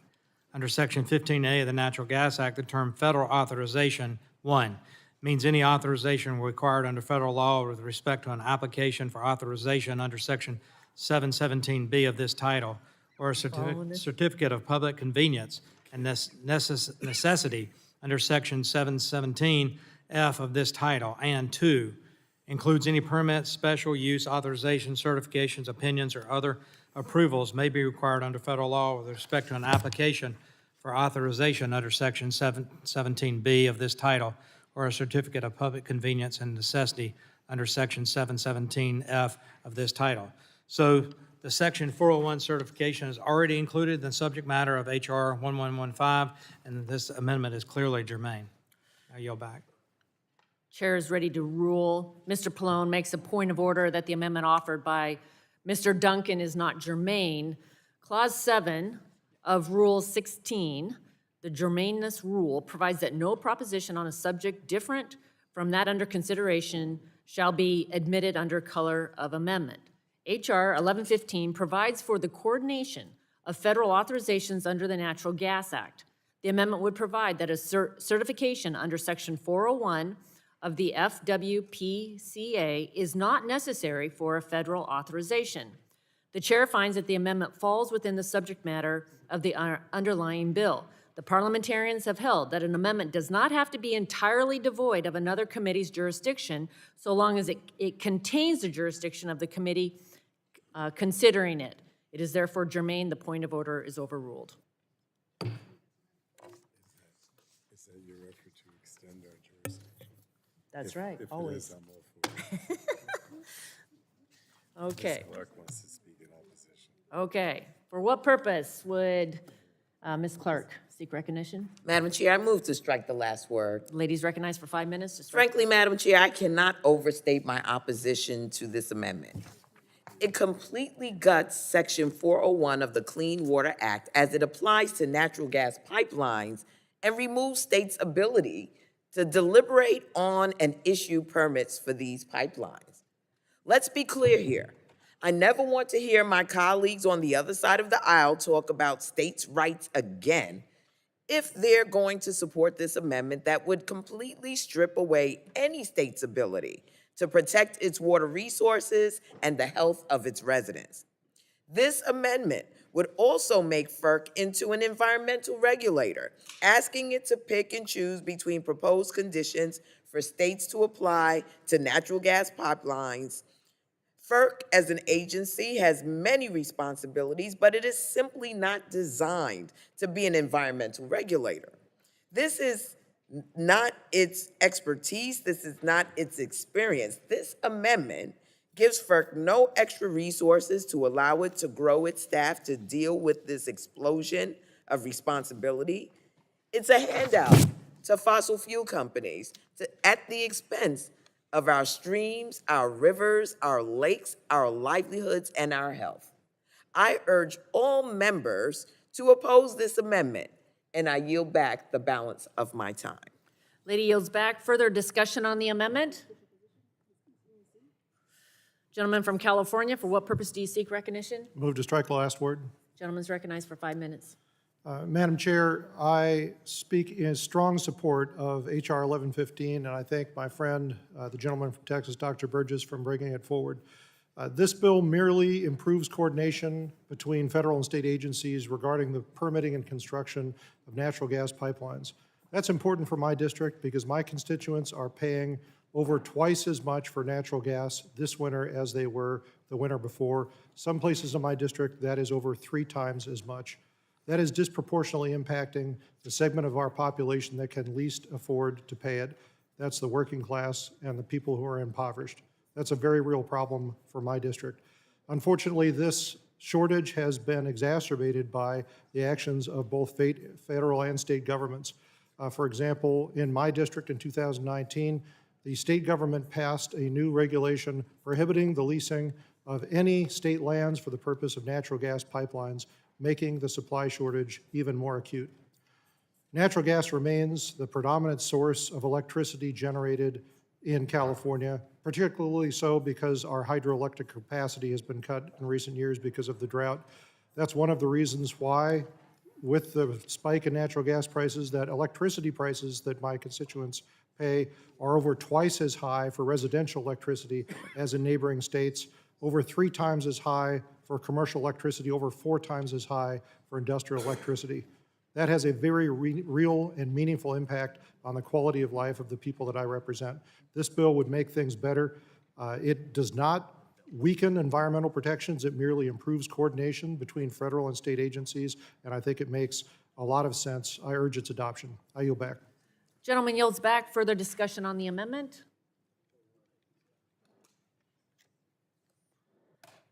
Seeing none, vote occurs on the amendment offered by Mr. Duncan. All those in favor say aye. Aye. Those opposed, no. No. The ayes have it. A roll call has been requested. The clerk will call the roll. Rodgers. Aye. Rodgers votes aye. Burgess. Burgess votes aye. Latta. Latta votes aye. Guthrie. Guthrie votes aye. Griffith. Griffith votes aye. Bilirakis. Bilirakis votes aye. Johnson. Bouchon. Bouchon votes aye. Hudson. Wahlberg. Wahlberg votes aye. Carter. Carter votes aye. Duncan. Duncan votes aye. Palmer. Palmer votes aye. Dunn. Dunn votes aye. Curtis. Curtis votes aye. Lesko. Lesko votes aye. Pence. Pence votes aye. Crenshaw. Joyce. Armstrong. Armstrong votes aye. Weber. Weber votes aye. Allen. Allen votes aye. Balderson. Balderson votes aye. Fulcher. Fulcher votes no. Pfluger. Pfluger votes aye. Harshbarger. Harshbarger votes aye. Miller Meeks. Miller Meeks votes aye. Kamick. Kamick votes aye. Obernolte. Obernolte votes aye. Pallone. Pallone votes no. Eshoo. Eshoo votes no. DeGette. DeGette votes no. Schakowsky. Schakowsky votes no. Matsui. Matsui votes no. Castor. Castor votes no. Sarbanes. Sarbanes votes no. Tonko. Clark. Clark votes no. Cardenas. Cardenas votes no. Ruiz. Ruiz votes no. Peters. Peters votes no. Dingle. VC. VC votes no. Custer. Custer votes no. Kelly. Kelly votes no. Barragan. Barragan. Ms. Barragan is not recorded. Ms. Barragan votes no. Blunt Rochester. Blunt Rochester votes no. Soto. Soto votes no. Craig. Craig votes no. Schreier. Trahan. Fletcher. Fletcher votes no. Mr. Tonko is not recorded. Tonko votes no. Mr. Johnson is not recorded. Johnson votes aye. Mr. Joyce is not recorded. Joyce votes aye.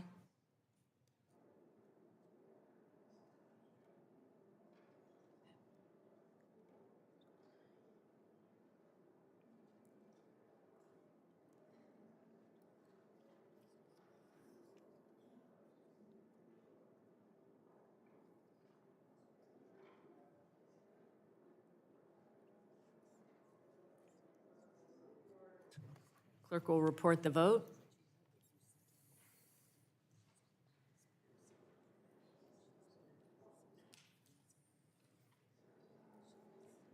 Chair Rodgers, on that vote, we have 26 ayes and 21 noes. The ayes have it. The amendment is adopted. Are there further amendments? Lady from Colorado, Ms. DeGette. Thank you, Madam Chair. I have an amendment at the desk labeled FCN 01. Clerk will report the amendment. Amendment to H.R. 1115, offered by Ms. Taggett, add at the end the following. Section 4, eminent domain only in the public interest. Subsection H of Section 7 of the Natural Gas Without Act. objection, the clerk will dispense with the reading. Lady from Colorado, Ms. DeGette, is recognized for 5 minutes in support of her amendment. Thank you, Madam Chair. Aside from the fact that this bill limits the government's ability to evaluate the environmental harms new gas pipelines may cause, it also creates unnecessary adversarial relationships between FERC and other federal and state agencies and local and tribal governments involved in the pipeline authorization process. Also, parts of this bill continue to erode the rights of people who oppose having a pipeline on their land, not even to veto having a pipeline on their land, but just to have an opportunity to have their voices heard and have a fair fight about the issue. My amendment attempts to even the playing field.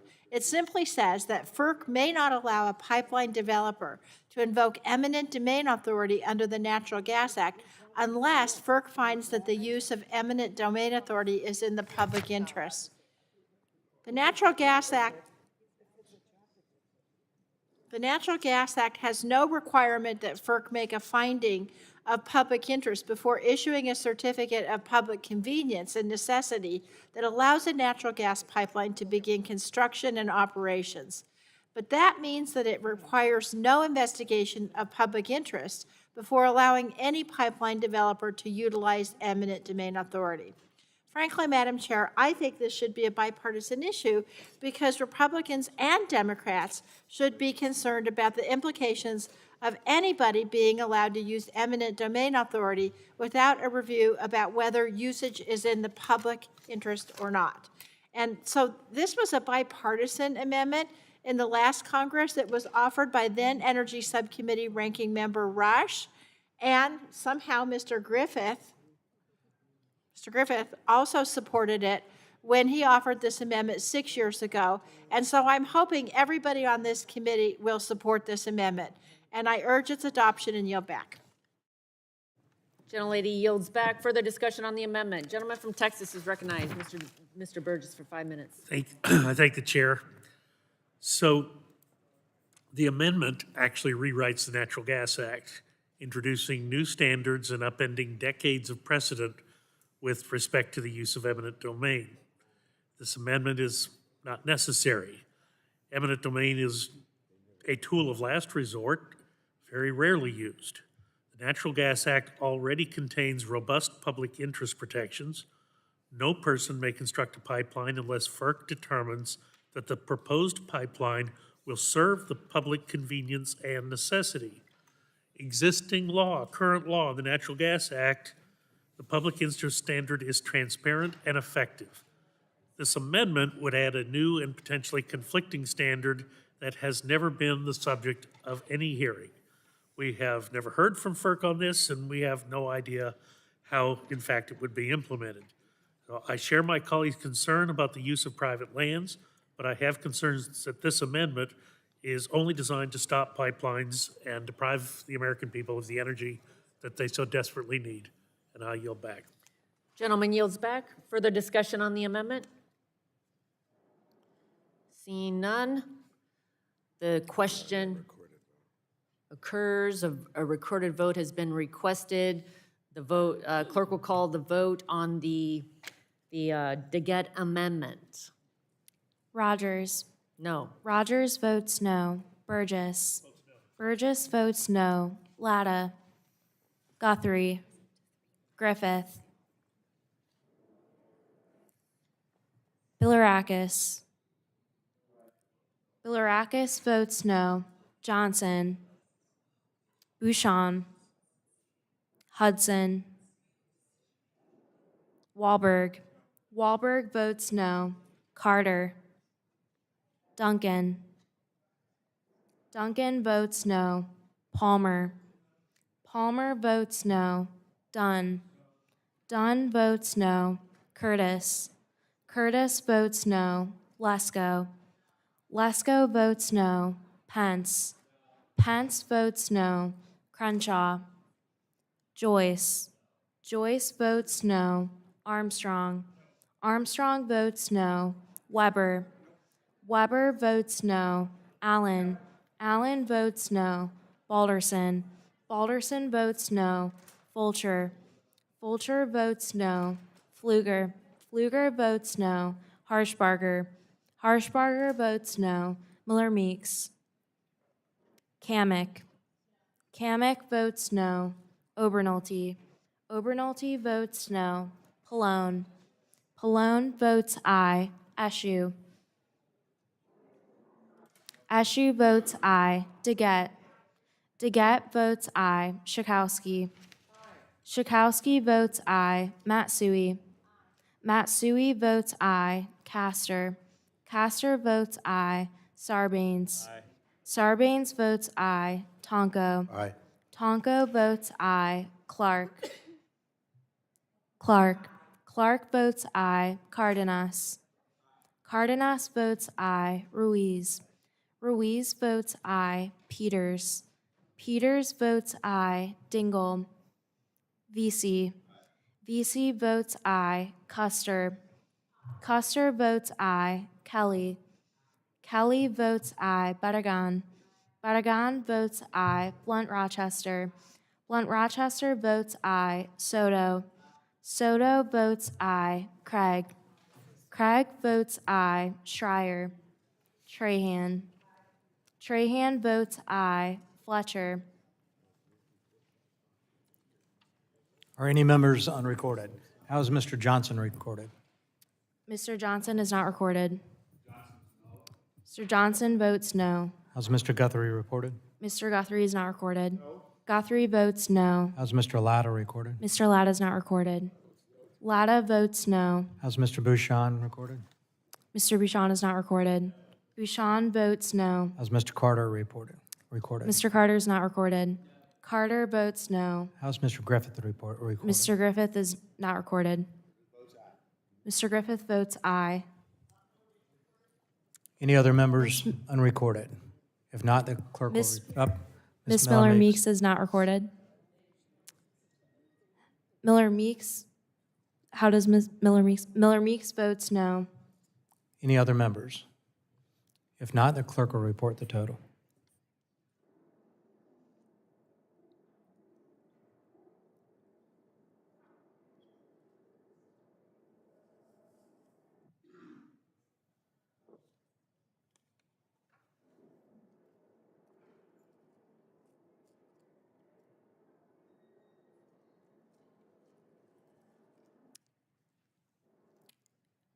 Chair Rodgers, on that vote, we have 21 ayes and 26 noes.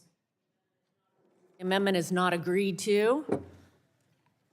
Are there further amendments?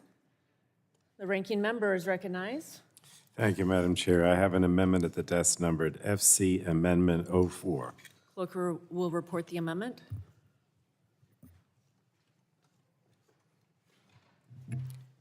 Amendment to the committee print for H.R. 1115, Without offered by objection, Mr. the reading of Pallone. the amendment is dispensed with.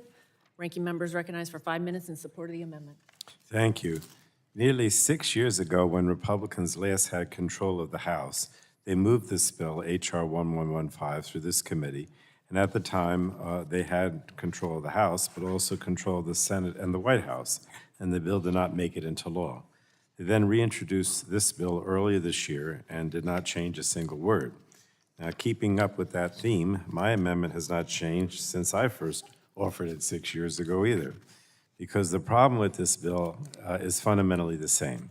The bill includes provisions putting data from aerial surveys on the same footing with data collected from on-the-ground surveys for purposes of the siting review process. And there's a fine balance here between giving agencies too much leeway and not enough, and this provision clearly fails this test. If a state agency feels that aerial data is insufficient for it to make a determination to authorize a pipeline under, for example, the Clean Water Act, then that is the decision of that state agency. We, as the federal government, after having given state agencies the power to make these decisions, I don't think should dictate to them what methods they must accept if they think those methods are deficient. And this is an issue, Madam Chair, that's personal to my district. Years ago, before the Penn East pipeline project was canceled, homeowners in my home state of New Jersey reported that companies were surveying their property by air without notification or consent. And this meant that they received formal notifications that their property was being evaluated for a natural gas pipeline far too late in the process, with limited opportunity to intervene.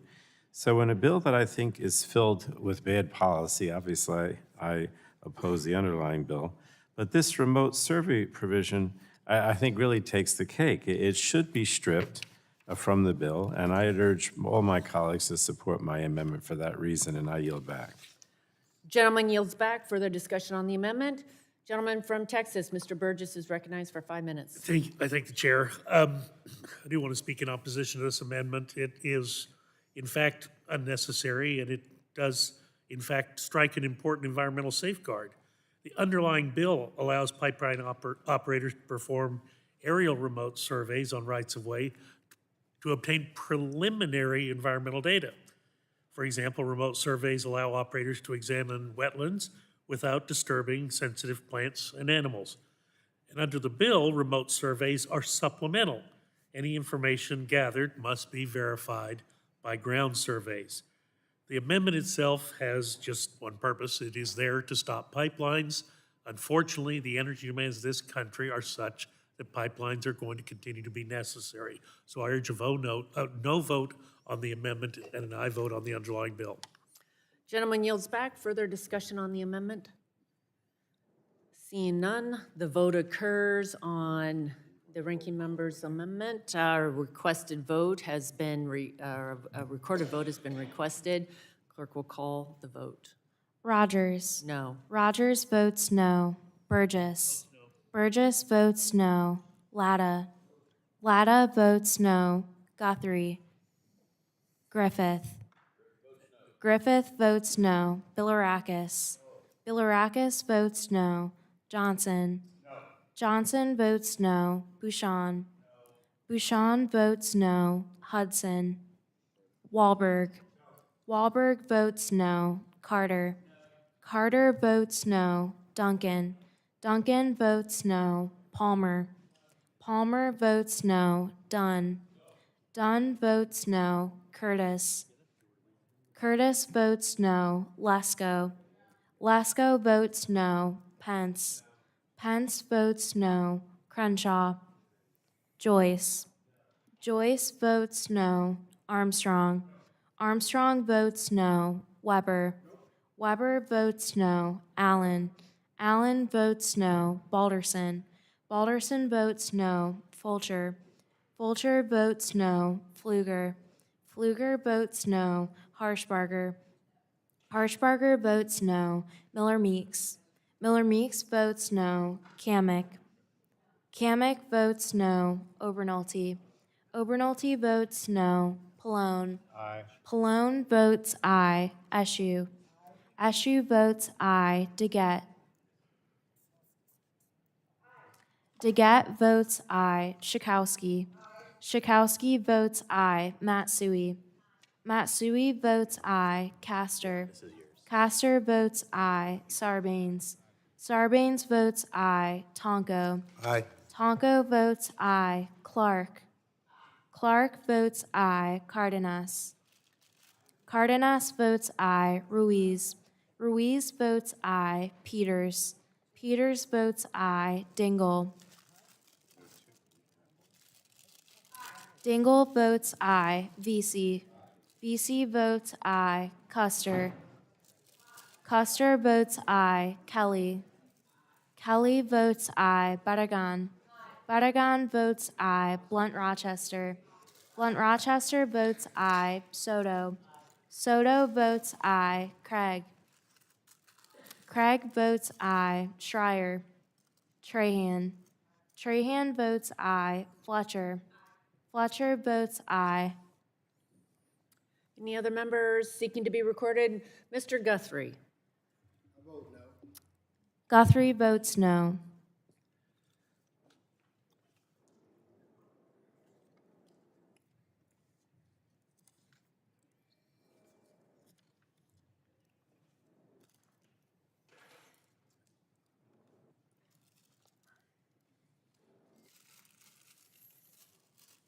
Clerk will report the vote. Chair Rodgers, on that vote, we have 22 ayes and 27 noes. The noes have it. The amendment is not agreed to. Further amendments? Lady from Florida, Ms. Castor. Madam Chair, I have an amendment at the desk numbered FC Amendment 03. The clerk will report the amendment. No, thank you. To clarify, you said 03? Correct. Amendment to the committee print for HR 1115. Without offered objection, by- the reading of the amendment will be dispensed with, and the gentlelady is recognized for 5 minutes in support of her amendment. Thank you, Madam Chair. Madam Chair, I have serious concerns about the underlying legislation. It short circuits environmental reviews of gas pipelines and again elevates the profits of fossil fuel companies over the interests of the public. I had these concerns, like Chair Ranking Member Pallone stated 6 years ago when the committee last examined this bill. I proposed a similar amendment. My amendment today would provide that the bill would not go into effect until FERC certified that 3 simple criteria are satisfied. First, is this even necessary? There is nothing in the record today that justifies the short-circuiting of public health and environmental considerations when FERC is reviewing gas pipelines. 2, is it duplicative of other federal efforts in place to improve the timeliness and predictability of federal environmental reviews and authorizations for gas pipelines? I'll be honest, Madam Chair, I have deep concerns that portions of this bill are duplicative requirements of Fast 41 and other permitting efforts. I would have liked to have asked the FERC commissioners their opinions on this, given the concerns that FERC staff expressed when they appeared before this committee 6 years ago, but we were not given the time to receive detailed public technical assistance from FERC on this. So given that, I have no choice but to offer this kind of condition on the effectiveness to ensure that the bill is not duplicative. And the third, will this bill result in any wasteful government spending? Given the current discussions over the debt ceiling and the budget, this is an obvious provision that everyone can agree on. If FERC can certify these 3 criteria, then it can go into effect as written. If not, then the bill is stayed until such time as FERC can certify those conditions. None of these conditions should be objectionable to anyone. I'm simply asking that in your rush today to aid oil and gas companies, that you not elevate the oil and gas company profits over what is in the best interest of families and communities at home. So I urge you to support my amendment, and I yield back the balance of my time. Gentlelady yields back. Further discussion on the amendment? The gentleman from Texas, Mr. Burgess, is recognized. I thank the chair. Stop me if you've heard this before, but this amendment is unnecessary. And here's the deal. The underlying bill already addresses FERC certification of public convenience and necessity and avoids both duplication and wasteful spending. Affirming FERC as the lead agency for environmental reviews ensures that multiple agencies are not competing for the same duplicative assessments. Increased coordination in the natural gas pipeline permitting process directly avoids unnecessary delays, and those delays do what? They increase costs. Tying the effective date of the bill to additional FERC certifications only introduces more bureaucratic red tape and would increase spending across the board. Oh my gosh, with a $20 trillion deficit for the next 10 years, do we really need that? No. We need a no on this amendment and a yes on the underlying bill. I yield back. Gentleman yields back. Further discussion on the amendment? Seeing no discussion, the vote occurs on the Castor amendment. A recorded vote has been requested. The clerk will call the vote. The roll. Rodgers. No. Rodgers votes no. Burgess. Burgess votes no. Latta. Latta votes no. Guthrie. Griffith. Griffith votes no. Bilirakis. Bilirakis votes no. Johnson. Johnson votes no. Bouchon. Bouchon votes no. Hudson. Wahlberg. Wahlberg votes no. Carter. Duncan. Duncan votes no. Palmer. Palmer votes no. Dunn. Dunn votes no. Curtis. Curtis votes no. Lesko. Lesko votes no. Pence. Pence votes no. Crenshaw. Crenshaw votes no. Joyce. Joyce votes no. Armstrong. Armstrong votes no. Weber. Allen. Allen. Weber votes no. Allen. Allen votes no. Balderson. Balderson votes no. Fulcher. Fulcher votes no. Pfluger. Pfluger votes no. Harshbarger. Harshbarger votes no. Miller Meeks. Miller Meeks votes no. Kamek. Kamek votes no. Obernolte. Obernolte votes no. Pallone. Pallone. Pallone votes aye. Eshoo. Eshoo votes aye. Deget. Deget votes aye. Schakowsky. Schakowsky votes aye. Matsui. Matsui votes aye. Castor. Castor votes aye. Sarbanes. Sarbanes votes aye. Tonko. Aye. Tonko votes aye. Clark. Aye. Clark votes aye. Cardenas. Cardenas votes aye. Ruiz. Ruiz votes aye. Peters. Peters votes aye. Dingle.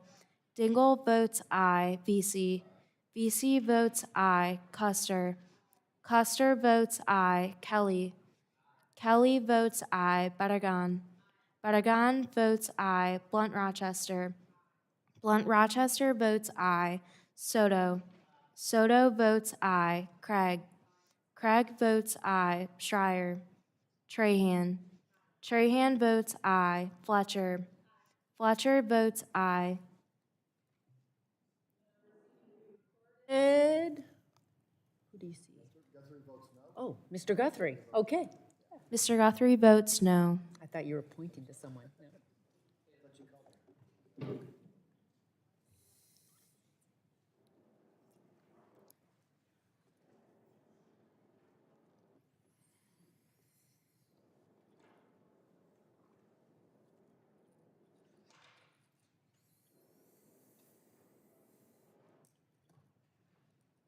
The clerk will report. Chair Rodgers, on that vote, we have 22. Oh, okay. One more. Mr. Carter, how would Mr. Carter like to be recorded? No. Mr. Carter votes no. Chair Rodgers, on that vote, we have 22 ayes and 28 noes. The amendment is not adopted. The noes have it. Are there further amendments? Seeing no further amendments, the vote occurs on See here, the vote occurs on approving HR 1115 as amended. A roll call vote has been requested. The clerk will call the roll. Rodgers. Aye. Rodgers votes aye. Burgess. Burgess votes aye. Latta. Latta votes aye. Guthrie. Guthrie votes aye. Griffith. Griffith votes aye. Bilirakis. Bilirakis votes aye. Johnson. Johnson votes aye. Bouchon. Bouchon votes aye. Hudson. Wahlberg. Wahlberg votes aye. Carter. Carter votes aye. Duncan. Duncan votes aye. Palmer. Palmer votes aye. Dunn. Dunn votes aye. Curtis. Curtis votes aye. Lesko. Lesko votes aye. Pence. Pence votes aye. Crenshaw. Crenshaw votes aye. Joyce. Joyce votes aye. Armstrong. Armstrong votes aye. Weber. Weber votes aye. Allen. Allen votes aye. Balderson. Balderson votes aye. Fulcher. Fulcher votes no. Pfluger. Pfluger votes no. Harshbarger. Mr. Pfluger is off no on aye. Harshbarger. Harshbarger votes aye. Miller Meeks. Miller Meeks votes aye. Kamick. Kamick votes aye. Obernolte. Obernolte votes aye. Pallone. Pallone votes no. Eshu. Eshu votes no. Deget. Deget votes no. Schakowsky. Schakowsky votes no. Matsui. Matsui votes no. Castor. Castor votes no. Sarbanes. Sarbanes votes no. Tonko. No. Tonko votes no. Clark. Clark votes no. Cardenas. Cardenas votes no. Ruiz.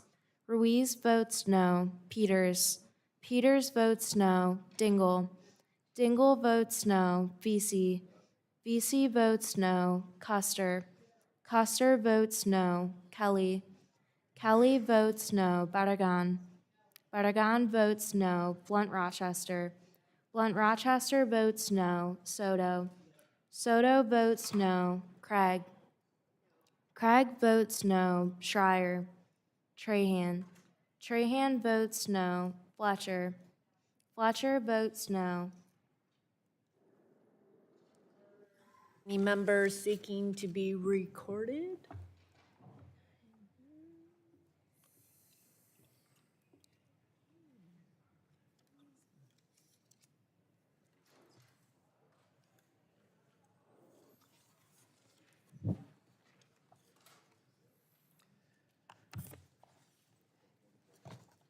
Clerk will report. Chair Rodgers, on that vote, we have 27 ayes and 23 noes. The ayes have it, and the bill is adopted.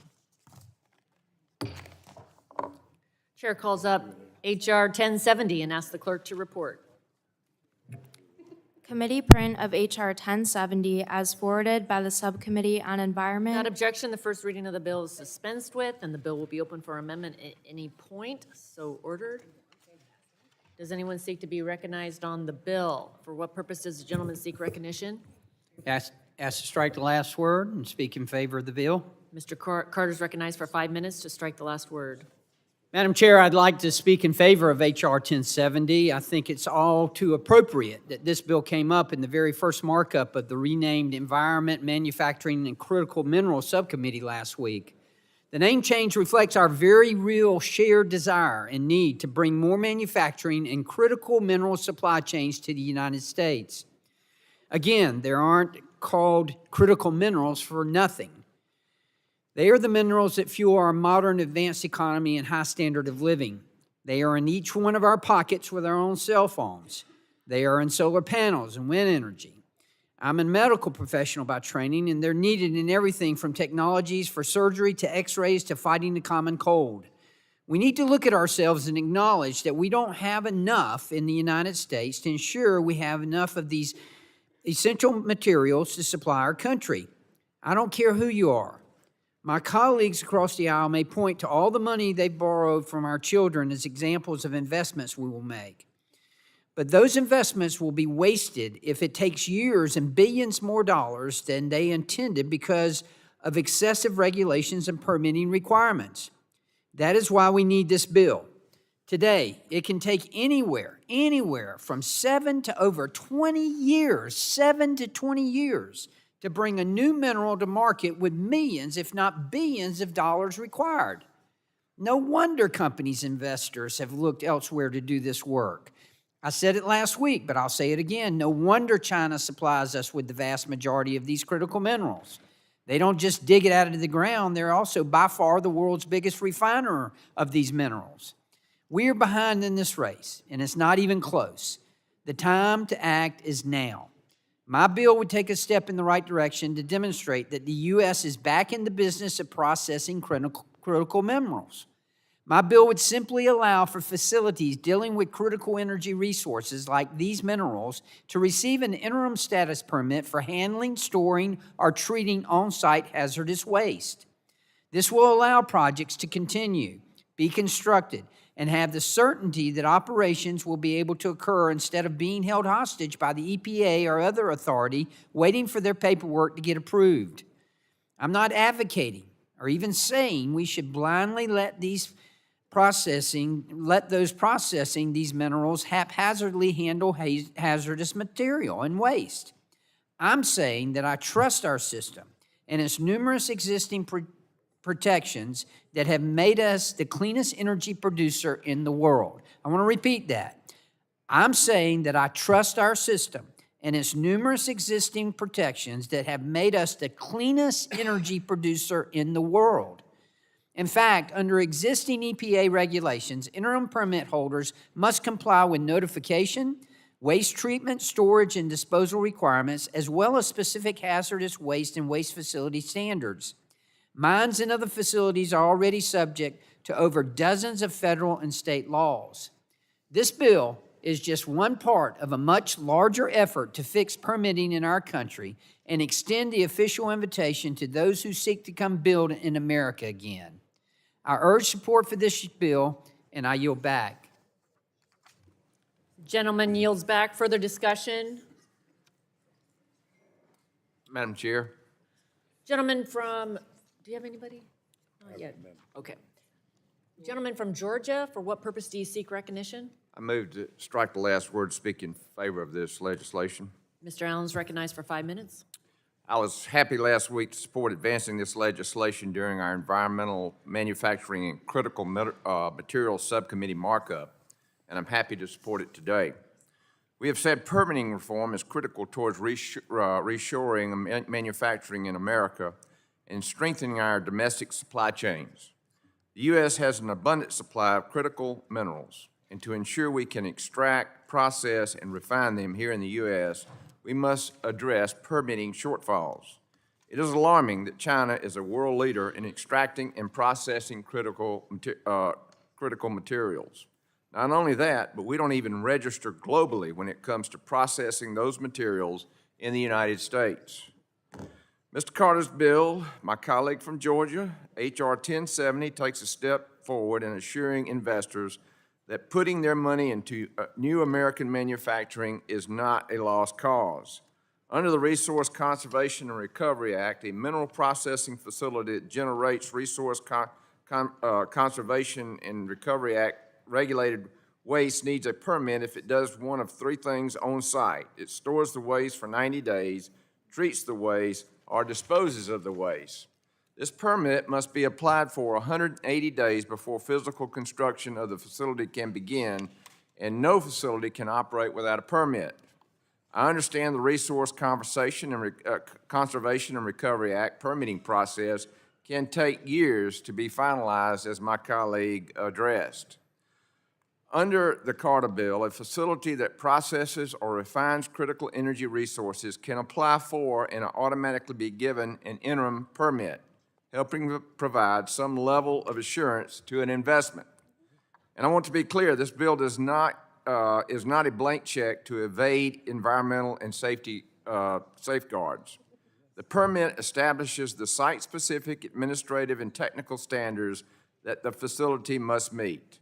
The interim permit cannot be given to anyone who has been denied a permit or if authority to operate the facility was terminated under the Resource Conservation and Recovery Act. Moreover, EPA or State Delegated Resource Conservation and Recovery Act hazardous waste program can call at any time for a facility's permit and review it to see if it qualifies for a longer-term permit. My colleague's bill will jumpstart construction, and domestic investment is limited to facilities that process or refine critical energy resources, helps rebuild our supply chain, and doesn't short-circuit environmental protection. I urge support of this bill, and with that, I yield back. Gentleman yields back. Further discussion on the bill? Are there any bipartisan amendments to the bill? Are there any amendments to the bill? Madam Chair, I have an amendment at the desk labeled FCD 01, I believe. Clerk will report the amendment. FCD 01. Yes. Tonko. No, you're okay.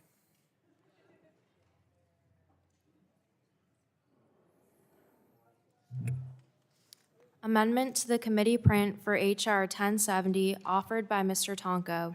Page 1, line 15. Recognition, without objection, the reading of the amendment is dispensed with. Mr. Tonko is recognized for 5 minutes in support. Thank you, of this Madam amendment. Chair. HR 1070 would amend the Solid Waste Disposal Act, which regulates the storage, the treatment, and disposal of hazardous waste to allow, and I quote, critical energy resource facilities to operate without appropriate permits. Broadly, this bill would do nothing to ensure reliable, secure, and affordable energy for our constituents, as my Republican colleagues claim. But I do fear it would take away critical safeguards that protect our communities and the environment from mismanagement of hazardous wastes. I would like to remind my colleagues that hazardous wastes are labeled to be hazardous for a reason. They are dangerous and need to be handled carefully with strict oversight and regulations in place. At the subcommittee markup, I raised my concerns about the vague language in this bill, specifically the definition of critical energy resource, which would allow the Secretary of Energy to determine that essentially anything they want fits under the definition. When it comes to hazardous waste, I do not agree with this approach. These are dangerous materials, and we need to be clear and explicit about what we are including in definitions of resources that open the door for blanket exemptions from bedrock environmental laws. At the subcommittee markup, I specifically raised the potential issue around mixed radiological wastes. Mixed radiological wastes are hazardous wastes that also contain radioactive materials. If mismanaged, they pose significant threats to the workers handling them, the communities living nearby, and indeed the environment. These are not the wastes that we want facilities to be storing, treating, or disposing of without strict regulations and accountability. Unfortunately, due to the overly broad definition, and I quote, critical energy resource, in this bill, the Secretary of Energy could decide that these hazardous wastes are covered by this vague definition and exempt processing facilities from needing to obtain common sense operating permits. My amendment would make it clear that the definition of critical energy resource does not include mixed radiological wastes. This would ensure that mixed radiological wastes continue to be handled with the appropriate level of stringent standards to protect everyone involved. I do hope my Republican colleagues can agree that mixed radiological waste should not be labeled as, quote, critical, and should continue to require basic permits for storage, treatment, and disposal. With that, I urge my colleagues to support this amendment, and thank you, Madam Chair. I yield back. Gentleman yields back. Further discussion on the amendment. Gentleman from Georgia, Mr. Carter, is recognized for 5 minutes. Thank you, Madam Chair, and I seek time to speak in opposition to this amendment. This amendment prevents facilities processing mixed radiological waste from qualifying for the RCRA interim permit status when part of a critical energy resource facility. This amendment that's being offered here is nothing more than another effort to obfuscate permit reform. It would prevent facilities necessary to refine or process energy resources essential for the energy sector or systems in the United States and the supply chain of which is vulnerable to disruption, to keep the lights on, and to heat our air conditioning running. The government determines that this kind of activity is needed, but this amendment prevents interim permits so that facilities can start construction. Receiving an interim permit still makes you subject to requirements under the RCRA, and the state or EPA can call up that permit at any time. Anytime. That does not change. I appreciate the concern, but I urge a no vote on this amendment, and I yield back.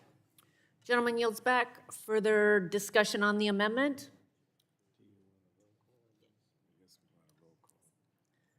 Seeing no further discussion, the vote will occur on Mr. Tonko's amendment. A roll call vote has been requested. The clerk will call the roll. Rodgers. No. Rodgers votes no. Burgess. Latta. Latta votes no. Guthrie. Griffith. No. Griffith votes no. Bilirakis. Bilirakis votes no. Johnson. No. Johnson votes no. Bouchon. No. Bouchon votes no. Hudson. Wahlberg. Wahlberg votes no. Carter. Carter votes no. Duncan. Duncan votes no. Palmer. Dunn. Dunn votes no. Curtis. Lesko. Lesko votes no.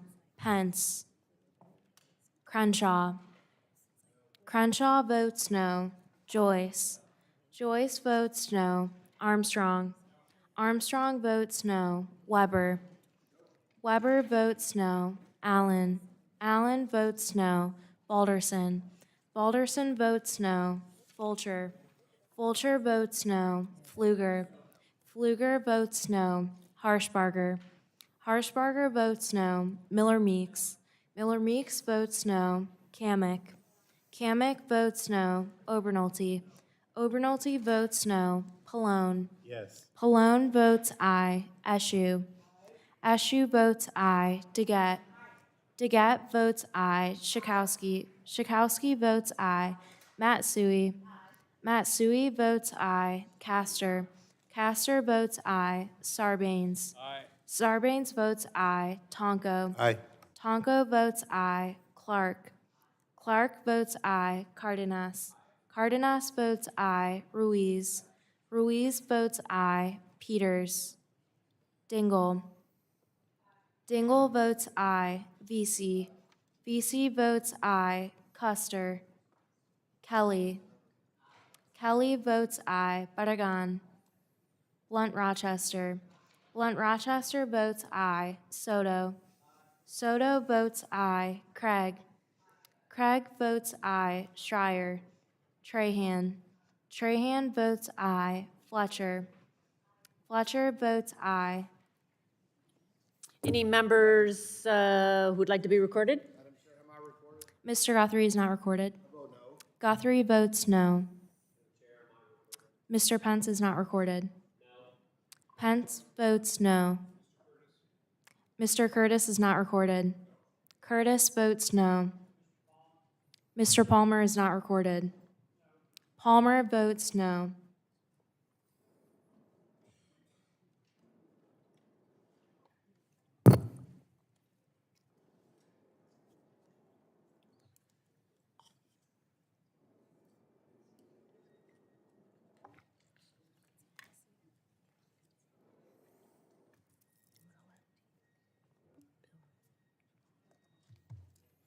Chair Rodgers, on that vote, we have 19 ayes and 27 noes. The noes have it. The amendment is not agreed to. Are there further amendments? Ranking member. Thank you, Madam Chair. I have an amendment at the desk labeled FCD_09. Clerk will report the amendment. Amendment to the committee print for H.R. 1070 offered by Mr. Without Pallone. objection, the reading of the amendment is dispensed with. The ranking member is recognized for 5 minutes in support of his amendment. Thank you.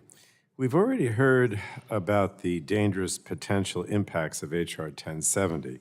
This bill would allow any vaguely defined critical energy resource facility to treat, store, and dispose of hazardous waste without having to obtain a permit under the Resources Conservation and Recovery Act, or RCRA. At the Environment Subcommittee markup, Democratic members highlighted the sweeping pitfalls of this proposal and explained that granting the Secretary of Energy enormous latitude to label any resource critical to exempt it from bedrock environmental laws puts our communities and the environment at great risk. As drafted, this bill is entirely unclear what does, and more importantly, what does not fall under the definition of critical energy resource. My amendment would clarify some of the uncertainty stemming from the bill's imprecise drafting. My amendment would simply exclude waste derived from explosives manufacturing from the definition of critical energy resources, making it ineligible for the bill's exemptions from hazardous waste permit requirements. For context, the category of explosives manufacturing waste includes, first, wastewater treatment sludges from the manufacturing and processing of explosives. Second, spent carbon from the treatment of wastewater containing explosives. 3, wastewater treatment sludges from the manufacturing, formulation, and loading of lead-based initiating compounds. And 4, pink and red water from TNT operations. The EPA uses 2 hazard codes to identify these wastes, R, which stands for reactive, and T, which stands for toxic. As their hazard codes indicate, these wastes pose serious dangers to the communities near the facilities that manage them and the surrounding environment. It is imperative that these facilities operate under common sense permits to protect the health and safety of those around them. As drafted, this bill would give facilities, even those with a history of violating RCRA permits, free rein to mismanage our hazardous waste, freely pollute the environment, and endanger the communities nearby. So I can confidently say that my constituents do not want waste that is toxic and reactive to be mismanaged and exempt from appropriate oversight. And I would think that the constituents my Republican colleagues represent would agree with me. I struggle to understand a situation in which any of these wastes should be treated, stored, or disposed of without a permit. I am entirely supportive of working on policies that lower energy costs, secure our energy supply chains, and strengthen our national security. However, exempting dangerous hazardous materials like waste from explosive manufacturing from basic common sense operating permits is not the correct approach. I urge all my colleagues to work with me on policies that will actually help our constituents, not just provide massive loopholes for polluting industries. And with that, I would urge a yes vote on my amendment, and I yield back, Madam Chair.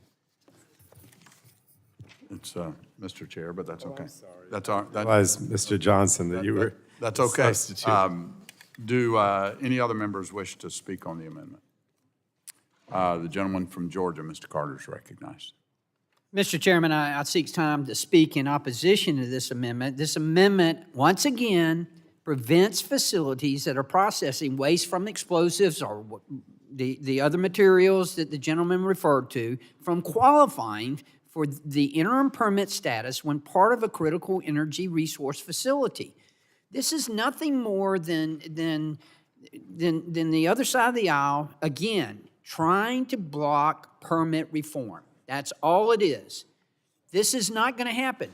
Again, receiving an interim permit still makes you subject to requirements under the RCRA, and the state or EPA can call up that permit at any time.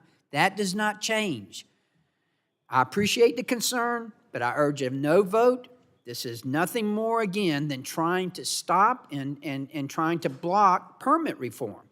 We're talking about the opportunity here. What the other side of the aisle is trying to do here is to stop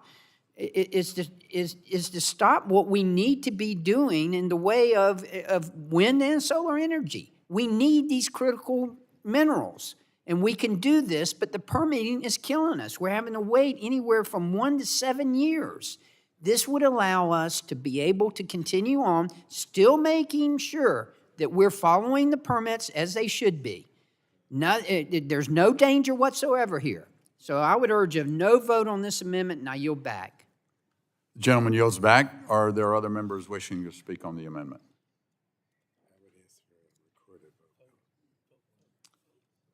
Seeing none, the vote occurs on the amendment. A recorded vote has been requested, and the clerk will call the roll. Rodgers. Burgess. No. Burgess votes no. Latta. Guthrie.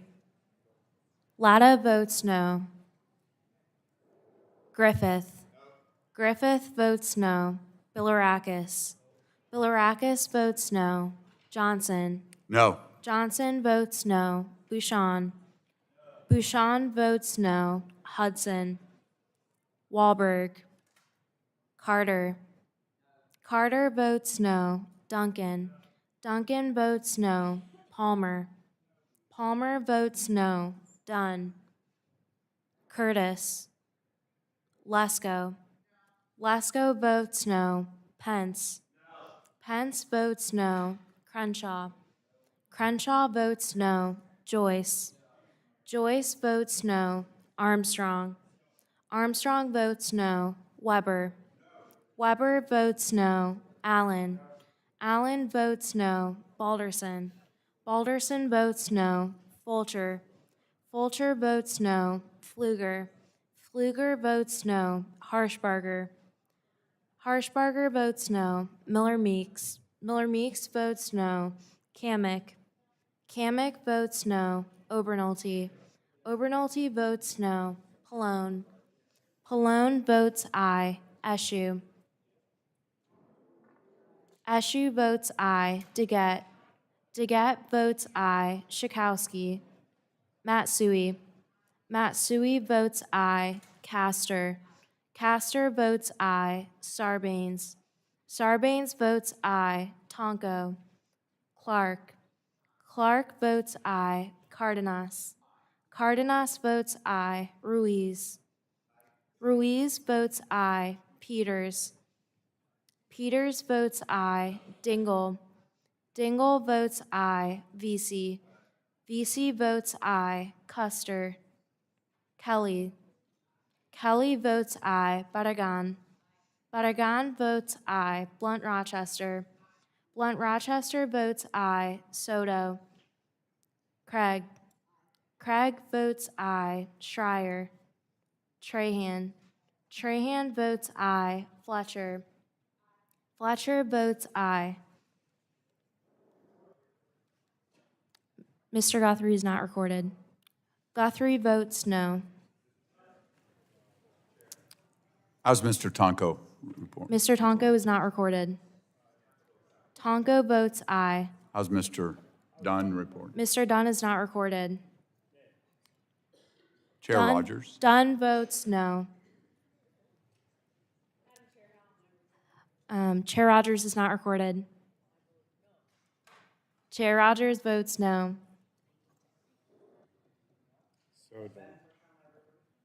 Mr. Soto is not recorded.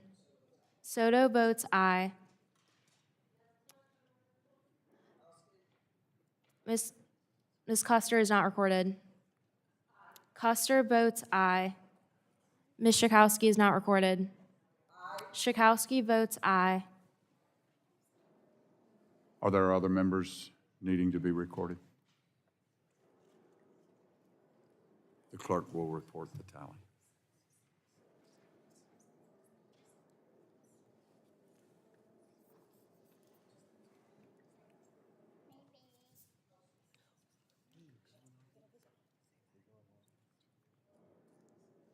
Mr. Johnson, on that vote, there are 22 ayes and 26 noes. The nays have it, and the amendment is not agreed to. Are there other amendments?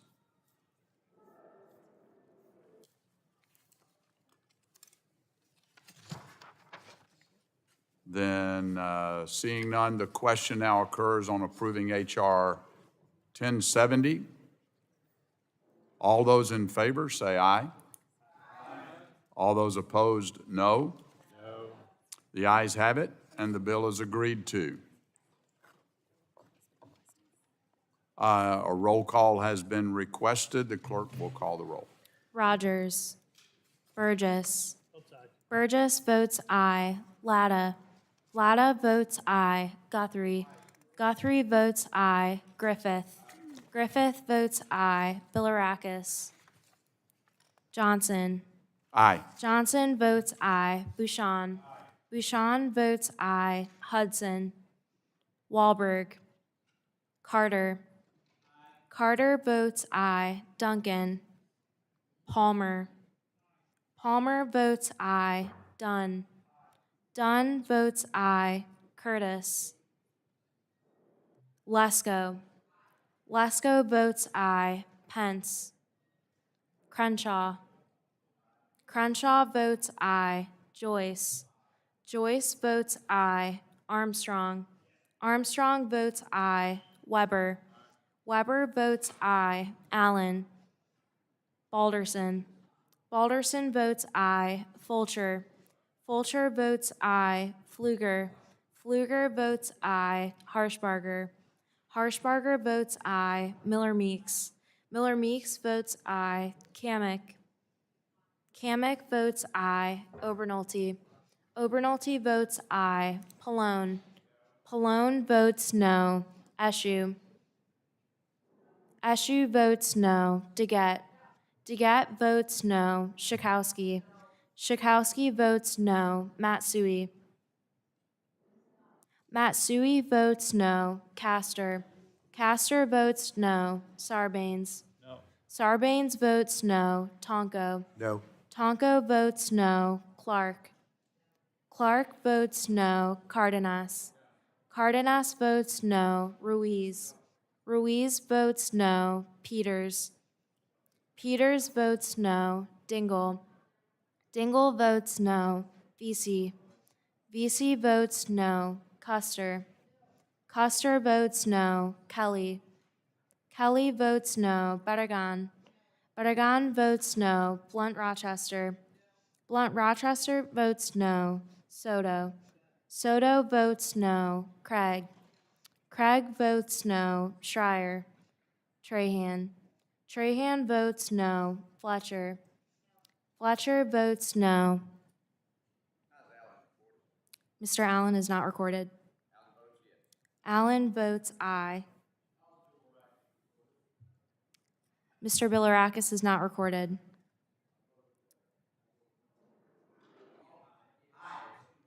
Bilirakis votes aye. Mr. Duncan is not recorded. Duncan votes aye. Mr. Pence is not recorded. Pence votes aye. Chair Rodgers is not recorded.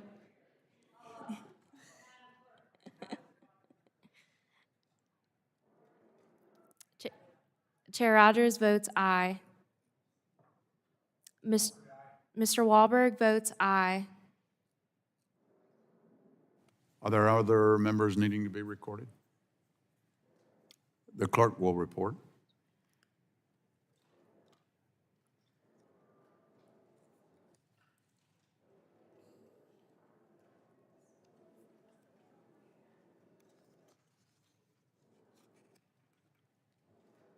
Mr. Johnson, on that vote, we have 27 ayes and 22 noes. The ayes have it, and the bill is adopted. The chair now calls up H.R. 1131 and asks the clerk to report. H.R. 1131, to require the Administrator of the Environmental Protection Agency to authorize the use of flexible air permitting with respect to certain critical energy resource facilities and for other purposes. Without objection, the first reading of the bill is dispensed with, and the bill will be open for amendments at any point. So ordered. Does anyone wish to speak on the bill? The gentleman from Pennsylvania, Dr. Joyce, is recognized for 5 minutes. Mr. Chairman, I seek recognition to strike the last word in support of H.R. 1131. Gentleman's recognized. In the past, the American people have lost faith in the congressional process because it has been conducted behind closed doors and without regard for normal procedure. I want again today to thank Chair McMorris Rodgers for her efforts to return us to regular order. The legislation that we discuss here today is vital to the interest of the American public, and it is encouraging to see our committee hold hearings, markups, and pass bills. This is the way our founders intended. The discourse that we have here ensues our legislative process, and it's thoughtful and it's meaningful. We are already seeing the first 2 months of the 118th Congress why regular order is so important. House Republicans have promised the American people transparency, and I'm proud to see us act accordingly. H.R. 1131 provides critical energy resource facilities the ability in EPA's flexible air permitting program, providing these facilities with the flexibility to anticipate and adapt to operational changes, such as increase in market demand or disruptions in supply. This EPA program is actually already in existence and has been utilized by both Republican and Democrat administrations to increase the production of a needed resource. For example, Intel was able to use this program to successfully build one of its vital semiconductor fabrication plants in Oregon to keep up with increased demand. This Congress has a chance to give all critical energy resource facilities the same opportunity. Serving on this committee, we have heard repeatedly that China's mineral dominance is a threat to our national security. The Chinese Communist Party is a threat to our national security. The Chinese Communist Party controls alarming portions of the mineral supply chain and nearly 90% of all rare earth element processing, from large commercial products like airplanes and industrial machinery to retail goods like televisions and cell phones. Chinese minerals have made their way into our daily lives and literally probably into the pockets of everyone here today. Energy security is needed national security. We cannot afford to submit to the whims of adversarial nations. Instead, we need to invest in our own energy potential beneath the feet of my constituents to jumpstart our domestic production. Unsurprisingly, the roadblock that American industry faces is short-sighted regulation. Government delays spur backlogs, and viable projects and applications wither on the vine before they can begin. We cannot expect to grow our domestic capacity while suffocating in bureaucratic red tape. Make no mistake, environmental regulations are important. To be clear, this bill does not lift environmental requirements, but instead facilitates the opportunity for permitting certainty. Again, to clear up any misconceptions, this does not lift any environmental obligations.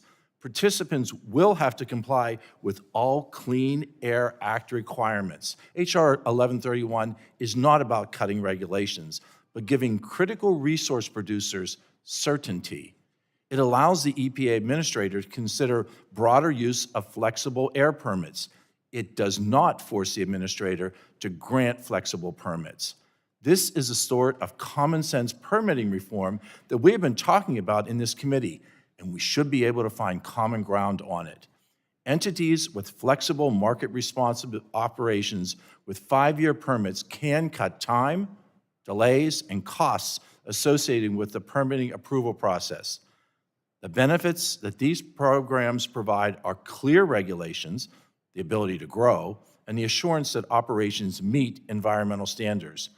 H.R. 1131 is a start toward pulling private capital off the sidelines to finance new projects that can deliver the resources that we need in our modern economy. For too long, regulations have scared off investment in desperately needed sectors. We saw recently with the supply chain issues caused by the pandemic how easy it is for our economy to be disrupted by shortages. The only way to guarantee American access is to utilize American resources. From processing facilities to mining operations, American industry is ready to get to work.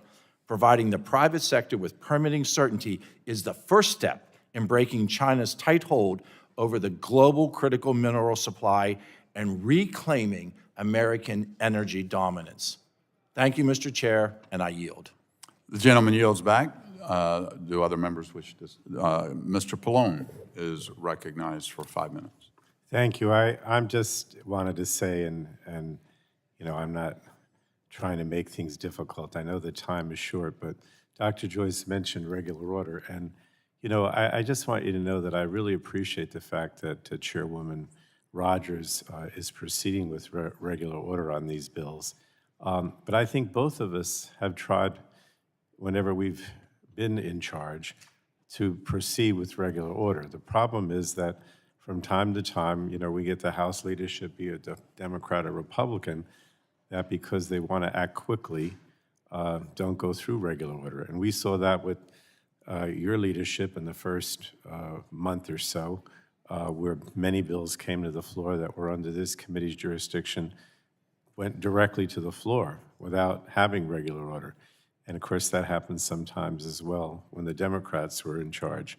But I just want you to know that, both myself and I know Chairman Rodgers, speak for her, we really... Will the gentleman yield? We like to do regular order whenever we can, but sometimes it just doesn't happen. I'll certainly yield to you because I know you're the biggest advocate of all. Well, and you know this to be true, it's not just occasionally, it's either party in charge the first 2 months of the year.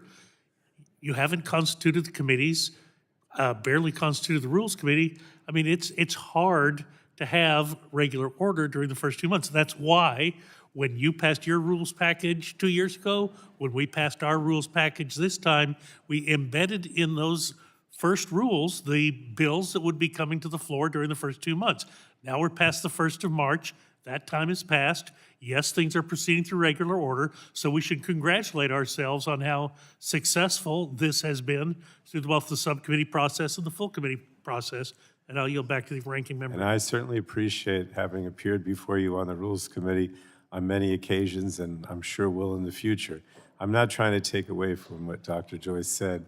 I just want to point out that I do believe that this committee's leadership has always tried to, whenever possible, do regular order, and I appreciate the fact that we're doing that today. Thank you. I yield back. Gentleman yields back. Do other members wish to speak on the bill? Are there any bipartisan amendments?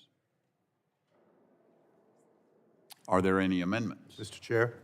For what purpose does the gentleman seek recognition? Mr. Chair, I have an amendment at the desk labeled FCD 01. The clerk will report. Amendment to H.R. 1131, offered by Mr. Tonko. Page 3, line 2, before the period... Without objection, the reading of the amendment is dispensed with. The gentleman is recognized for 5 minutes in support of his amendment. Thank you, Mr. Chair. H.R. 1131 would compel the EPA administrator to authorize use of flexible air permits for any and all critical energy resource facilities. As we have heard, this term is very loosely defined and could include almost any type of industrial facility. Specifically, a flexible air permit contains approaches that allow the source to make certain types of operational changes without further review or approval by the appropriate permitting authority. These permits are considered and granted by states and EPA on a case-by-case basis and include terms and conditions for each unique facility. At the Environment Subcommittee markup, I expressed my concerns with this legislation. Since no efforts were made to address my concerns, I feel the need to reiterate the glaring problems with this legislation. As I said at the subcommittee markup, the use of flexible air permitting may make sense in specific situations. However, we have witnessed egregious abuses of flexible air permits. A recent example is at the Lime Tree Bay Refinery in the Virgin Islands. After being shuttered for almost a decade, the Trump administration granted this troubled facility a flexible air permit, allowing it to reopen, continue to operate, increase pollution, and evade stricter air pollution controls. Despite this sweetheart deal from the Trump administration, the company refused to comply with simple tasks like air monitoring. The Biden EPA yanked the flexible air permit when a malfunction just a few days after the refinery restarted sent oil droplets into the air, and a series of chemical releases into the environment sickened nearby communities. Flexible air permits need to be considered on a case-by-case basis, as each facility has its own unique set of circumstances that may warrant this type of regulatory and operational flexibility. As drafted, this bill would force the EPA administrator to put public health and the welfare of communities surrounding these so-called critical energy resource facilities at risk by granting blanket air permits even to facilities that have previously violated the Clean Air Act. My amendment would address this problem by excluding facilities that have previously violated the Clean Air Act from being eligible for flexible air permits. Air permits are one tool that EPA has to protect our communities. and the environment from dangerous pollutants. Forcing the EPA administrator to grant more flexible air permits to facilities that have a history of violating their past permits simply does not make sense. Why should we reward sources if they have a bad track record? In order to make certain we're guarding against bad actors that have demonstrated they're willing to put our constituents and the environment at risk. So, Mr. Chair, I urge my colleagues to support this amendment. With that, I yield back. The gentleman yields back. Are there other members seeking recognition? Dr. Joyce from Pennsylvania. I seek to speak in opposition to this amendment. Gentleman's recognized for 5 minutes. This amendment is unnecessary because the existing flexible air permitting program already requires sources to comply with all Clean Air Act requirements. The EPA itself, in the fact sheet on the final flexible air permitting rule, reaffirms that the source must continue to meet all Clean Air Act requirements that apply. The underlying bill provides critical energy resource producers certainty by providing a flexible, market-responsive approach to permitting. I urge a no vote on this amendment and yield back. The gentleman yields back. Are there other members seeking to speak on the amendment? Seeing none, a roll call vote has been requested. The clerk will report. We'll call the roll. Rodgers. Burgess. Burgess votes no. Latta. Latta votes no. Guthrie. Guthrie votes no. Griffith. Griffith votes no. Bilirakis. Bilirakis votes no. Johnson. No. Johnson votes no. Bouchon. Bouchon votes no. Hudson. Wahlberg. Carter. Carter votes no. Duncan. Duncan votes no. Palmer. Palmer votes no. Dunn. Dunn votes no. Curtis. Lesko.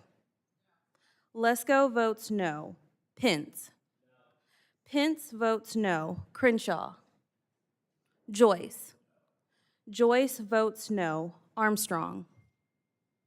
Weber. Weber votes no. Allen. Balderson. Balderson votes no. Fulcher. Pfluger.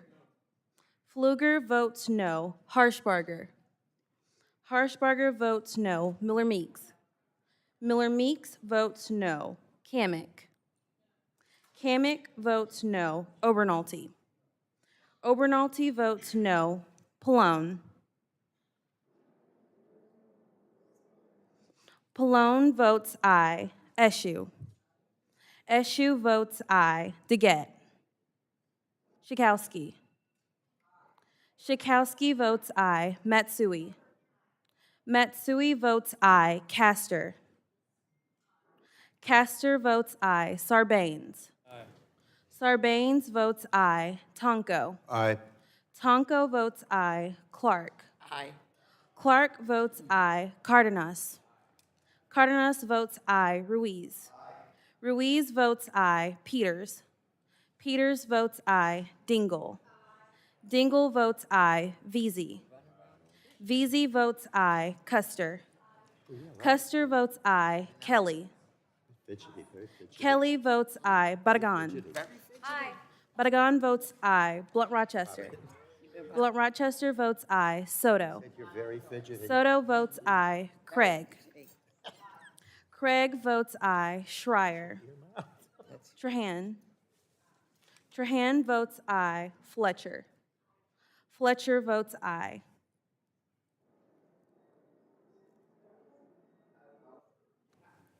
Are there members not recorded? How's Mr. Fulcher recorded? Mr. Fulcher is not recorded. Fulcher votes no. How's Mr. Allen recorded? Mr. Allen is not recorded. Allen votes no. DeGette is not recorded. DeGette votes aye. Wahlberg votes no. Ms. Rodgers is not recorded. Rodgers votes no. Are there other members seeking to be recorded? The clerk will report.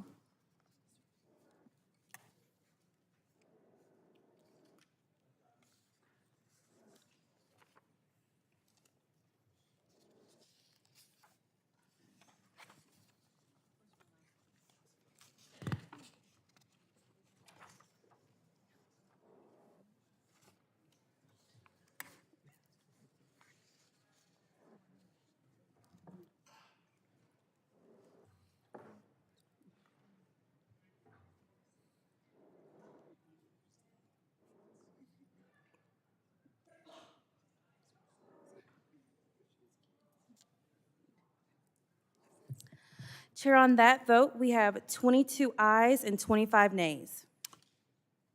The nays have it, and the amendment is not adopted. Are there other amendments? Mr. Chair, For what purpose does the gentlelady seek recognition? I have an amendment at the desk, FCD 03. The clerk will report. Can the gentlelady repeat the amendment? FCD 03. 03.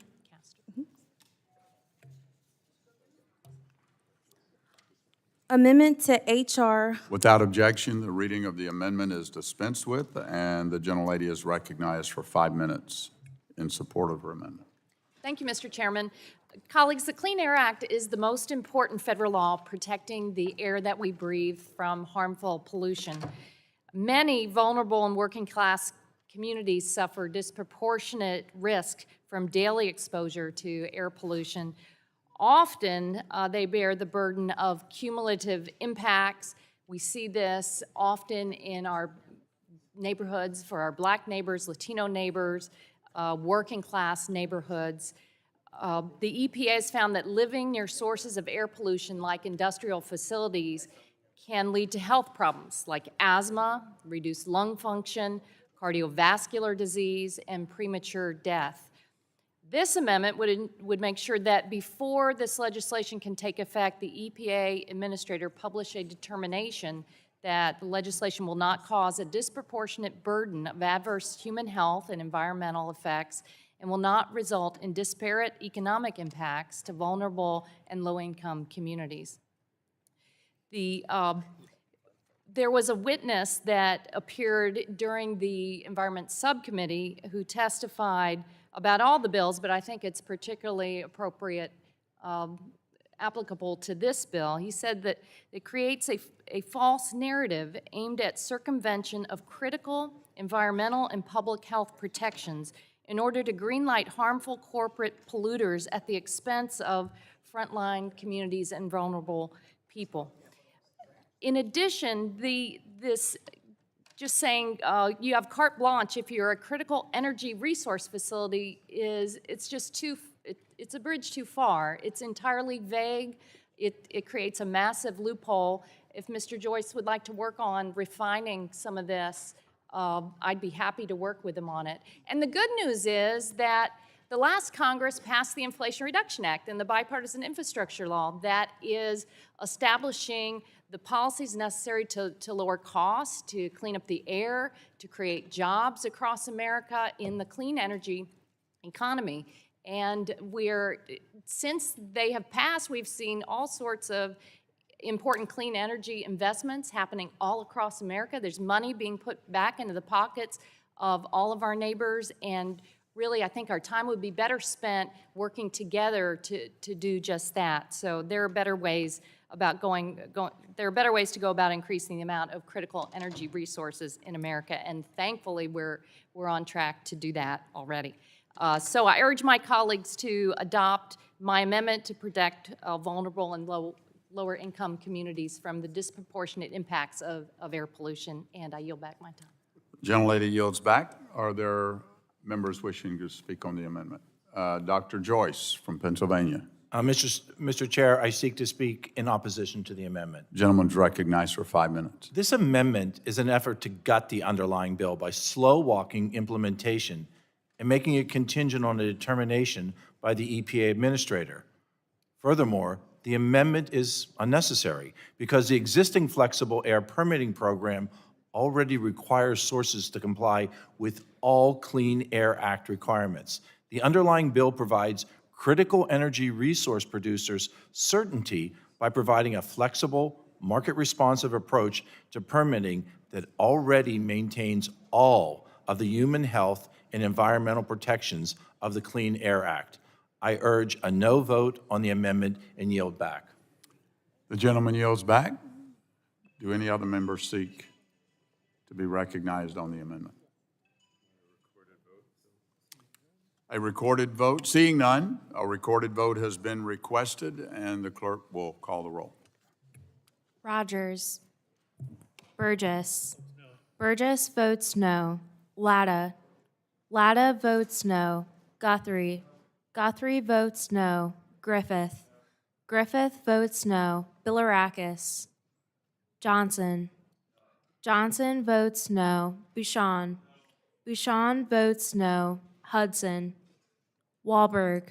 Wahlberg votes no. Carter. Carter votes no. Duncan. Duncan votes no. Palmer. Palmer votes no. Dunn. Dunn votes no. Curtis. Lesko. Lesko votes no.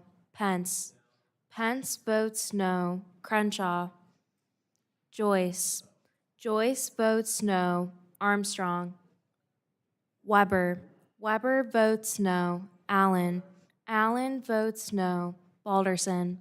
Balderson votes no. Fulcher. Fulcher votes no. Pfluger.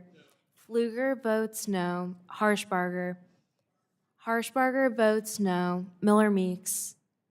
Kamick. Kamick votes no. Obernolte. Obernolte votes no. Pallone. Pallone votes aye. Eshoo. Eshoo votes aye. DeGette.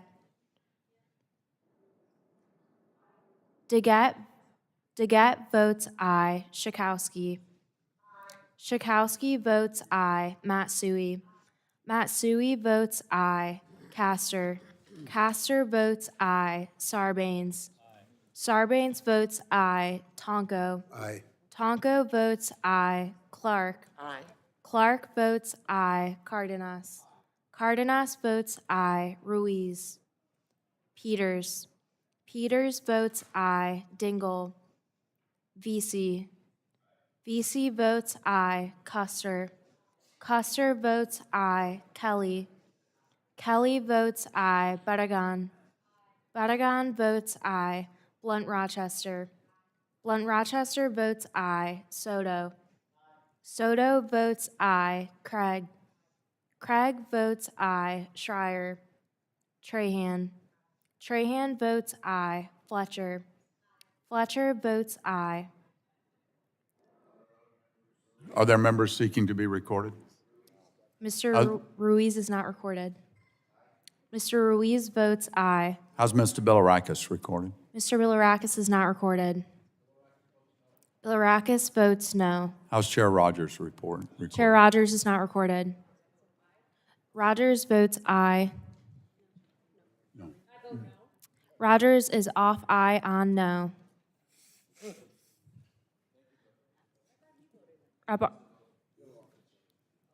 Rep Armstrong is not recorded. Armstrong votes no.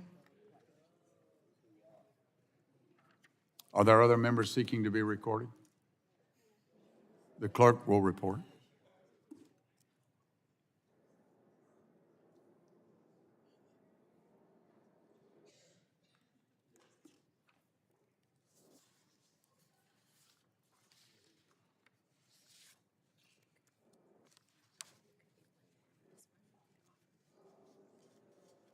Mr. Johnson, on that vote, there were 21 ayes and 25 noes. The nays have it, and the amendment is not adopted. Are there other amendments? The question now occurs on approving H.R. 1131. All those in favor, say aye.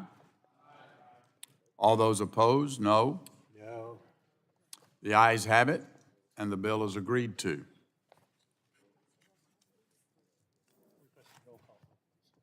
A roll call vote has been requested.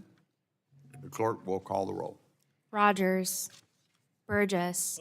Burgess. Rodgers votes aye. Burgess. Burgess votes aye. Latta. Latta votes aye. Guthrie. Guthrie votes aye. Griffith. Griffith votes aye. Bilirakis. Bilirakis votes aye. Johnson. Johnson votes aye. Bouchon. Bouchon votes aye. Hudson.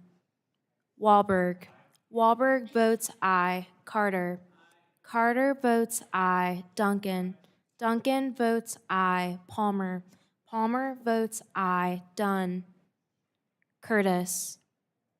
Lesko. Lesko votes aye. Pence. Pence votes aye. Crenshaw. Joyce. Joyce votes aye. Armstrong. Armstrong votes aye. Weber. Weber votes aye. Allen. Allen votes aye. Balderson. Fulcher. Fulcher votes aye. Pfluger. Pfluger votes aye. Harshbarger. Harshbarger votes aye. Miller Meeks. Miller Meeks votes aye. Kamek. Kamek votes aye. Obernolte. Obernolte votes aye. Pallone. Pallone votes no. Eshoo. Eshoo votes no. Deget. Deget votes no. Schakowsky. Schakowsky votes no. Matsui. Matsui votes no. Castor. Castor votes no. Sarbanes. Sarbanes votes no. Tonko. No. Tonko votes no. Clark. Clark votes no. Cardenas. Cardenas votes no. Ruiz. Ruiz votes no. Peters. Peters votes no. Dingle. VC. VC votes no. Custer. Kelly. Kelly votes no. Bedegan. Bedegan votes no. Blunt Rochester. Blunt Rochester votes no. Soto. Soto votes no. Craig. Craig votes no. Schreier. Trahan. Trahan votes no. Fletcher. Fletcher votes no.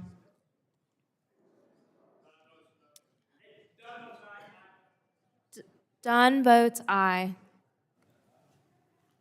Are there other members needing to be recorded? The clerk will report.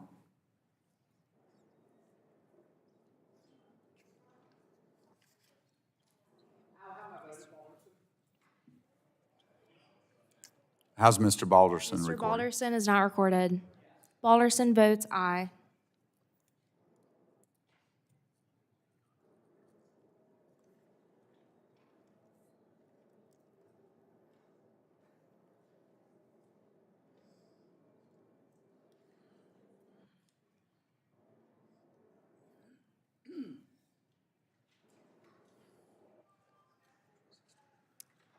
Mr. Johnson, on that vote, we have 26 ayes and 20 noes. The ayes have it, and the bill is adopted.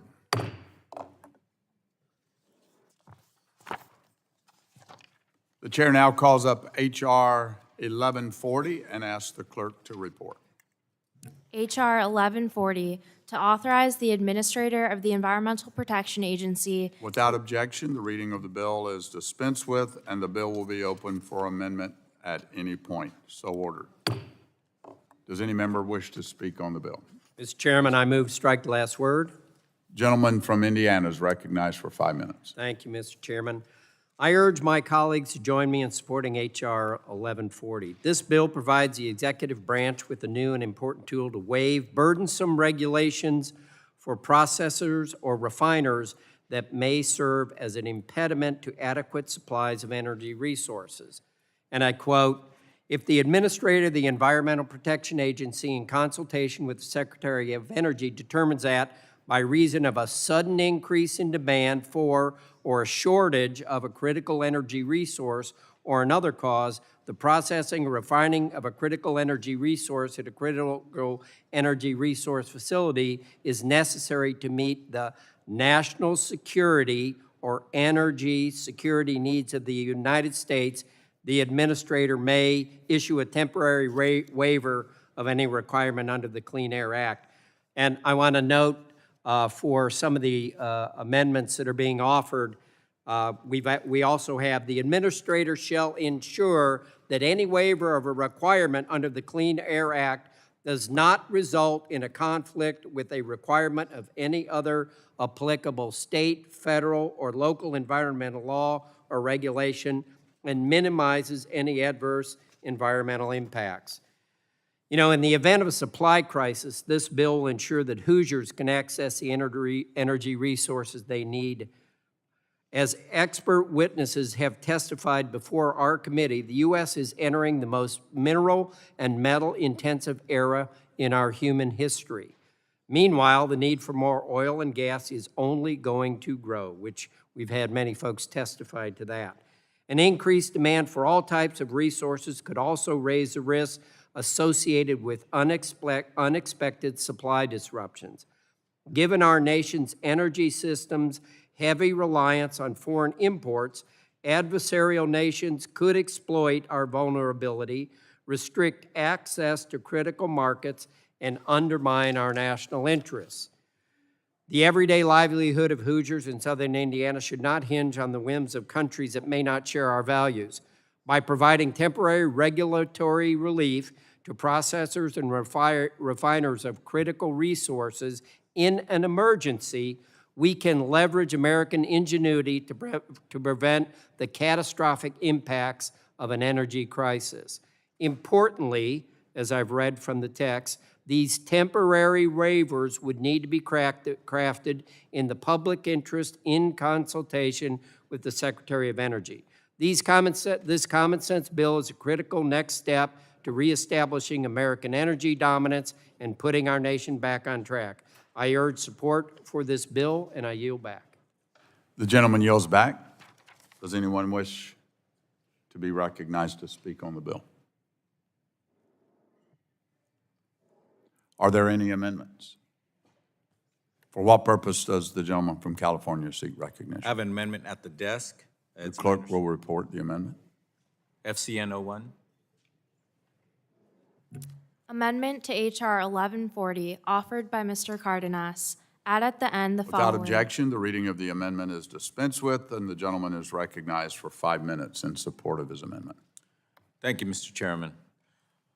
Like most of the bills in today's markup, H.R. 1140 would waive bedrock environmental laws, specifically the Clean Air Act and the Resource Conservation and Recovery Act, for vaguely defined critical energy resource facilities. My amendment is very simple. It ensures the bill will not go into effect until the EPA administrator certifies that it will not adversely impact environmental justice communities. Environmental justice communities are environmental justice communities are this.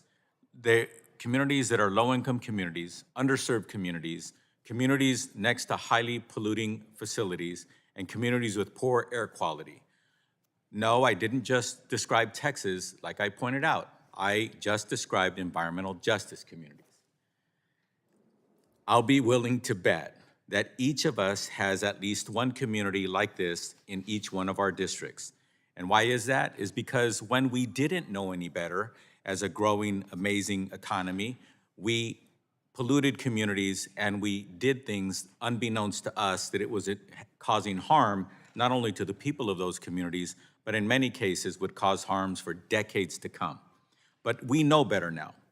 Like I said before, and I'll say it again, members of Congress, we have a duty to ensure that all communities we represent, even those that have historically been left behind, are protected. And as members of this committee, we have an obligation to put forth solutions that advance our nation's energy independence while ensuring a healthier future for our children and grandchildren, including those that live in environmental justice communities. At a bare minimum, we should be making sure that the bills we pass aren't exacerbating the negative impacts of pollution on those most vulnerable among us. Considering this administration's commitment to environmental justice and equality, we should be taking steps to forward and strengthen our nation's critical environmental safeguards. My amendment would ensure we fulfill our commitment and duty to all of the people in our great country, not just some communities. So it's really important that we do our best to do our duty, and I believe that this amendment is in line with that. So I urge my colleagues to vote yes on this amendment and no on the underlying bill. With that, Mr. Chairman, I yield back. The gentleman yields back. For what purpose does the gentleman seek? Mr. Chairman, I wish to speak in opposition to the amendment. Gentleman is recognized for 5 minutes. Again, in an emergency, I would like to reread what I read at the beginning. The administrator shall ensure that any waiver of a requirement under the Clean Air Act under this subsection to the maximum extent practicable does not result in a conflict with the requirement of any other applicable state, federal, local environmental law or regulation, and minimizes any adverse impacts in an emergency. With that, I yield back. The I urge a gentleman no yields back. vote. I urge a no vote on the amendment. I The yield. gentleman yields back. Do any other members seek to speak on the amendment? Seeing none, the vote occurs on the amendment. All those in favor, say aye. All those opposed, say nay. Recorded vote has been requested, and the clerk will call the roll. Rodgers, Burgess, Latta. Latta votes no. Guthrie. Guthrie votes no. Griffith. Griffith votes no. Bilirakis. Johnson. No. Johnson votes no. Bouchon. Bouchon votes no. Bilirakis votes no. Hudson. Hudson votes no. Wahlberg. Wahlberg votes no. Carter. Duncan. Duncan votes no. Palmer. Dunn. Dunn votes no. Curtis. Lesko. Lesko votes no. Pence. Pence votes no. Crenshaw. Joyce. Joyce votes no. Armstrong. Armstrong votes no. Weber. Allen. Allen votes no. Balderson. Balderson votes no. Fulcher. Fulcher votes no. Pfluger. Pfluger votes no. Harshbarger. Harshbarger votes no. Miller Meeks. Miller Meeks votes no. Kamick. Kamick votes no. Obernolte. Obernolte votes no. Pallone. Pallone votes aye. Eschew. Eschew votes aye. Deget. Deget votes aye. Schakowsky. Schakowsky votes aye. Matsui. Matsui votes aye. Castor. Castor votes aye. Sarbanes. Sarbanes votes aye. Tonko. Aye. Tonko votes aye. Clark. Clark votes aye. Cardenas. Cardenas votes aye. Ruiz. Ruiz votes aye. Peters.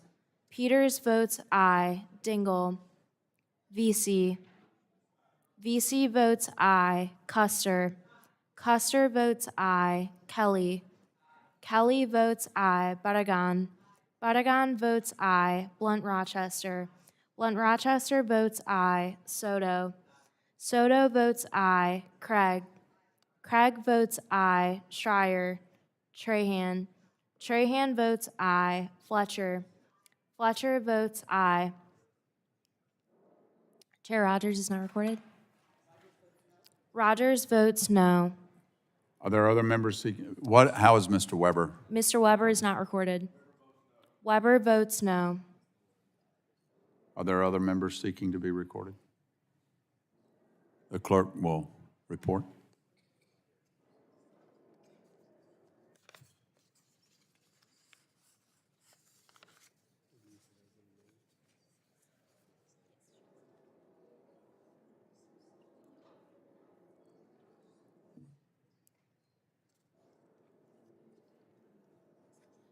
Mr. Johnson, on that vote, we have 21 ayes and 24 noes. The noes have it, and the amendment is not adopted. Are there other amendments? For what purpose does the gentlelady seek recognition? Thank you, Mr. Chairman. I have an amendment at the desk labeled 1140FCN_02. The clerk will report the amendment. Amendment to H.R. 1140, offered by Ms. Blunt Rochester. Without objection, the reading of the amendment is dispensed with, and the gentlelady is recognized for 5 minutes in support of her amendment. The amendment I'm offering will place public notice and community engagement requirements back into the waiver approval process. For generations, low-income communities and communities of color have been subjected to unsafe environmental practices and have suffered severe health consequences because of it. H.R. 1140 would impede key community-level knowledge from getting to our federal agencies and silence the voices of our frontline and fence-line communities. My amendment will ensure public engagement continues as a federal practice authorized through the Clean Air Act and the Resource Conservation and Recovery Act. I'm offering this amendment because government is a partnership between us and the people we serve, and we need to empower the voices of our communities because they are a vital partner in ensuring our policies best address their needs. Public engagement provides critical information and is a practice that creates not only accountability, but better and more equitable policy outcomes. This bill would not only take away the right of our communities to know what they are breathing, but also eliminate important data, a lack of which will create poor regulatory policy and lead to greater environmental injustice. These are also public health and economic issues as well. Communities around our country deserve an ability to advocate for themselves, to make their voices heard, and deserve a federal government that will hear their voices, take those concerns seriously, and create policy that leaves no community behind. I hope my colleagues on both sides of the aisle will vote yes, and I yield back. The gentlelady yields back. For what purpose does the gentleman from Indiana seek? Mr. Chairman, I wish to speak in opposition to the amendment. Gentleman's recognized for 5 minutes. And I will repeat that on these messaging bills, that this is a temporary waiver in an emergency that does not result in a conflict with the requirement of any other applicable federal, state, or local environmental law or regulation, and minimizes any adverse environmental impact in conjunction between the EPA and the Secretary of Energy. I urge a no vote on the amendment, and I yield back. Gentleman yields back. Does do any other members seek recognition to speak on the bill or the amendment? Seeing none, and there being no further discussion, the vote occurs on the amendment. All those in favor shall signify by saying aye. Aye. All those opposed, nay.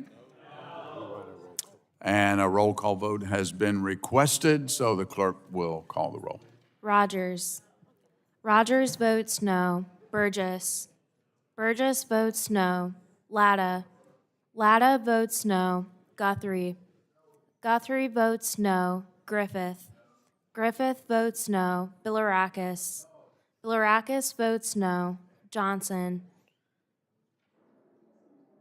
Johnson votes no. Bouchon. Bouchon votes no. Hudson. Hudson votes no. Wahlberg. Wahlberg votes no. Carter. Carter votes no. Duncan. Duncan votes no. Palmer. Dunn. Dunn votes no. Curtis. Lesko. Lesko votes no. Pence. Pence votes no. Crenshaw. Joyce. Joyce votes no. Armstrong. Armstrong votes no. Weber. Allen. Allen votes no. Balderson. Balderson votes no. Fulcher. Fulcher votes no. Pfluger. Pfluger votes no. Harshbarger. Harshbarger votes no. Miller Meeks. Miller Meeks votes no. Kamick. Kamick votes no. Obernolte. Obernolte votes no. Pallone. Pallone votes aye. Eschew. Eschew votes aye. DeGette. DeGette votes aye. Schakowsky. Matsui. Matsui votes aye. Castor. Castor votes aye. Sarbanes. Sarbanes votes aye. Tonko. Aye. Tonko votes aye. Clark. Clark votes aye. Cardenas. Cardenas votes aye. Ruiz. Ruiz votes aye. Peters. Peters votes aye. Dingle. Vesey. Vesey votes aye. Custer. Custer votes aye. Kelly. Kelly votes aye. Barragan. Barragan votes aye. Blunt Rochester. Blunt Rochester votes aye. Soto. Soto votes aye. Craig. Craig votes aye. Schreier. Trahan. Trahan votes aye. Fletcher. Fletcher votes aye.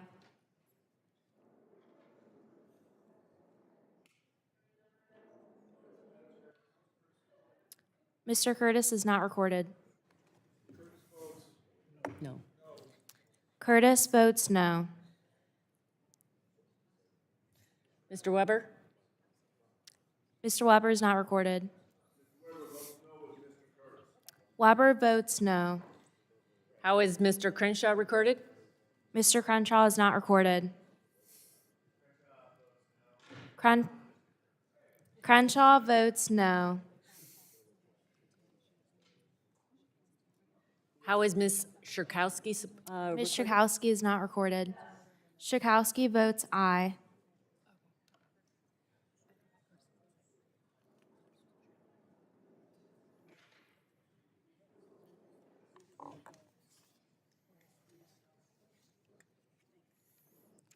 The clerk will report.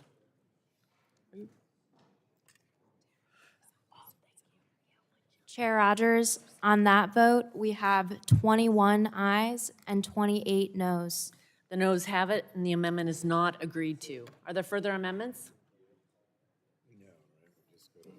Oh, good. Question now occurs on approving H.R. 1140 as amended. All those in favor? We will do a recorded vote on final passage here of H.R. 1140 as amended. Clerk will call the roll. Rodgers. Aye. Rodgers votes aye. Burgess. Burgess votes aye. Latta. Latta votes aye. Guthrie. Guthrie votes aye. Griffith. Griffith votes aye. Bilirakis. Bilirakis votes aye. Johnson. So what if? Johnson votes aye. Bouchon. Bouchon votes aye. Hudson. Hudson votes aye. Wahlberg. Wahlberg votes aye. Carter. Carter votes aye. Duncan. Duncan votes aye. Palmer. Dunn. Dunn votes aye. Curtis. Curtis votes aye. Lesko. Lesko votes aye. Pence. Pence votes aye. Crenshaw. Crenshaw votes aye. Joyce. Joyce votes aye. Armstrong. Armstrong votes aye. Weber. Allen. Allen votes aye. Balderson. Balderson votes aye. Fulcher. Fulcher votes aye. Pfluger. Pfluger votes aye. Harshbarger. Harshbarger votes aye. Miller Meeks. Miller Meeks votes aye. Kamick. Kamick votes aye. Obernolte. Obernolte votes aye. Pallone. Pallone votes no. Eschew. Eschew votes no. DeGette. DeGette votes no. Schakowsky. Schakowsky votes no. Matsui. Matsui votes no. Castor. Castor votes no. Sarbanes. Sarbanes votes no. Tonko. No. Tonko votes no. Clark. Clark votes no. Cardenas. Cardenas votes no. Ruiz. Ruiz votes no. Peters. Peters votes no. Dingle. VC. VC votes no. Custer. Custer votes no. Kelly. Kelly votes no. Barragan. Barragan votes no. Blunt Rochester. Blunt Rochester votes no. Soto. Soto votes no. Craig. Craig votes no. Schreier. Trahan. Trahan votes no. Fletcher. Fletcher votes no. Any other members seeking to be recorded? Mr. Weber is not recorded. Weber votes aye.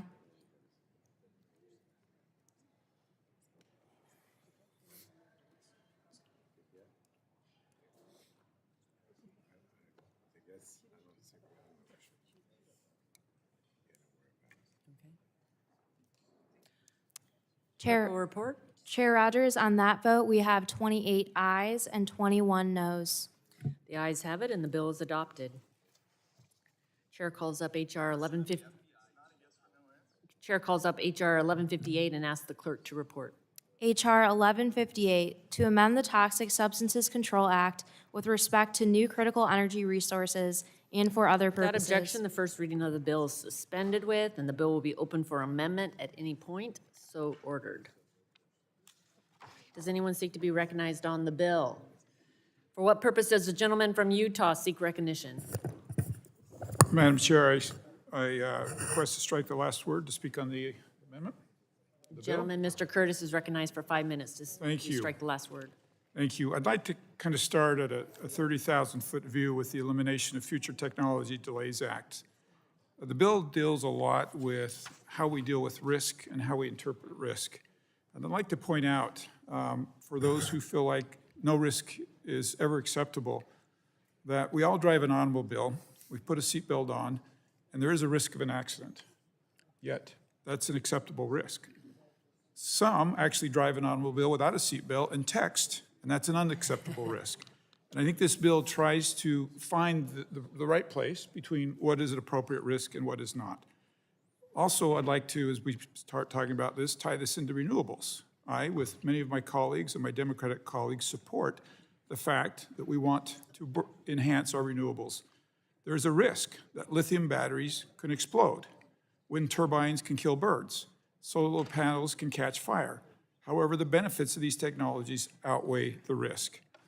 This brings me to the bill today, the Elimination of Future Technology Delays Act.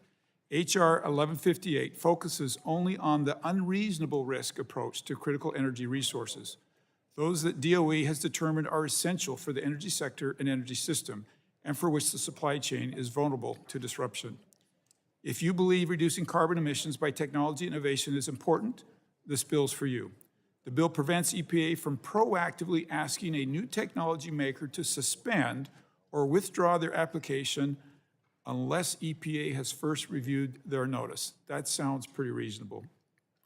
Recently, GAO found that EPA missed 100% of statutory deadlines for new chemical reviews. This is on the top of the fact that it takes EPA 3 times the legal limit to make any decision. This creates an obvious loophole. Make these products overseas and ship them to the United States is the alternative. Not only is failure to act slowly, our ability to combat climate is slowly impacting our ability to work on climate change, is shipping American jobs overseas. This bill would not prevent EPA from considering risks to human health and the environment, as it makes no changes to EPA's statutory review, determination, and risk management standards. Therefore, this bill would not prevent EPA from looking at unreasonable risk to potentially exposed populations. It prevents the kind of no-risk perspective currently at EPA that threatens to deindustrialize America and threaten our high standard of living. It also stops EPA from bullying an innovator into forfeiting a timely review and its fees paid by that company. EPA should not be compensated for poor performance. They should meet the law's deadlines and without intimidating others, particularly when the companies themselves are funding the process. I urge my colleagues to support this bill and yield my time. Further discussion on the bill? Madam Gentleman, the gentleman from Georgia, Mr. Carter is recognized for 5 minutes. Madam Chair, I'd like to strike the last word in support of H.R. 1158, introduced by my friend from Utah. This legislation only covers chemical substances that are critical energy resource that the Secretary of Energy has determined is essential to the United States energy sector and systems whose supply chain is vulnerable to disruption. If the chemical substance is not a critical energy resource, these provisions do not apply. This bill does not prevent the EPA from deciding on new chemicals and new uses of a chemical. That mandate still applies to EPA. This bill does not force EPA to approve chemicals regardless of their toxicity. EPA has its full complement of authority to make determinations and regulate new chemicals and new uses. This bill makes no changes to the fact that EPA, under statute, still must assess for the existence of and adequately control an unreasonable risk to a potentially exposed or susceptible population identified by EPA. This bill also does not change that a potentially exposed or susceptible population is broadly defined in TSCA. This bill does not put corporate profits over the public interest. Because the substance is critical, the bill asks EPA to consider the economic, societal, and environmental costs and benefits. If a substance could cost-effectively address climate change, address our urban heat islands, do you want that factor ignored or killed due to theoretical risk? In addition, existing TSCA Section 5 authority removes excuses for blowing deadlines and not deciding, yet EPA is becoming increasingly proficient at it. If EPA is stuck because it needs more information, EPA can stop the clock to order it. This bill does not change that feature. EPA has been missing deadlines, and this bill also prevents EPA from leaning on applicants to withdraw their notices because after 6 months, EPA couldn't bother to see what the applicant wanted to make. This bill says, when you have the information to decide, do it. Don't stall, don't avoid it, don't lean on the applicant to withdraw, don't make excuses, just do it. Finally, to those that point to GOP votes for this final TSCA bill, this committee unanimously in the House with 398 votes originally passed TSCA reform without any changes to new chemical programs to avoid this very mess. We cannot move forward until we can better balance benefits and risk. We cannot continue to be paralyzed by the fact risks exist. As my colleagues have pointed out many times, we have ways of mitigating risk, and we will do just that. Thank you, Madam Chair, and I yield back. Gentleman yields back for the discussion on the bill.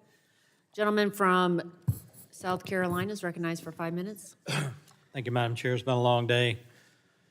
I want to thank the gentleman for this. I move to strike the last word and speak in favor of the bill. Gentleman's recognized. The technology we need to take us into the future have not been invented. What has been invented are the technologies to make electric vehicles work. But I remember a hearing that we had, and we had the CEO or a high-ranking official from Ford Motor Company sitting at that table right there. And I asked him, with this rush to green and this push for EVs, what's going to happen at the end of life of these batteries? We all know the tremendous cost to the consumer of having to replace the battery systems that make EVs work when those batteries fail to hold a charge and need to be replaced. They're spending a lot of money to replace the batteries, but what happens to the batteries they take out of that car? Who's got the liability for the cleanup because these are highly toxic? We dealt with Superfund sites in this nation. I dealt with it at the state legislature. We've dealt with it in Congress.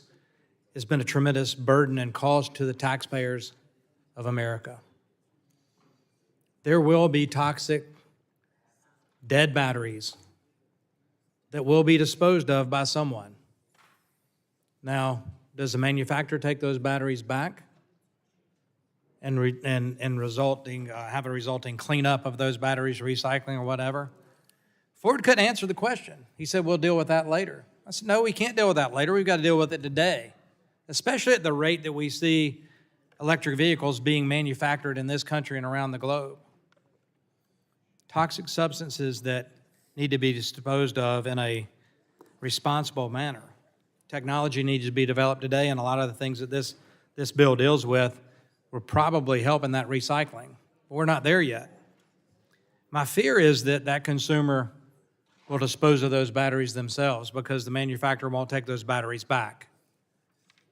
They either dispose of them on their property or throw them in the ditch on the way to the landfill or throw them in the landfill themselves, and then you have a Superfund site. Or they stack them in a closet on the ground floor of a condominium complex that they live in.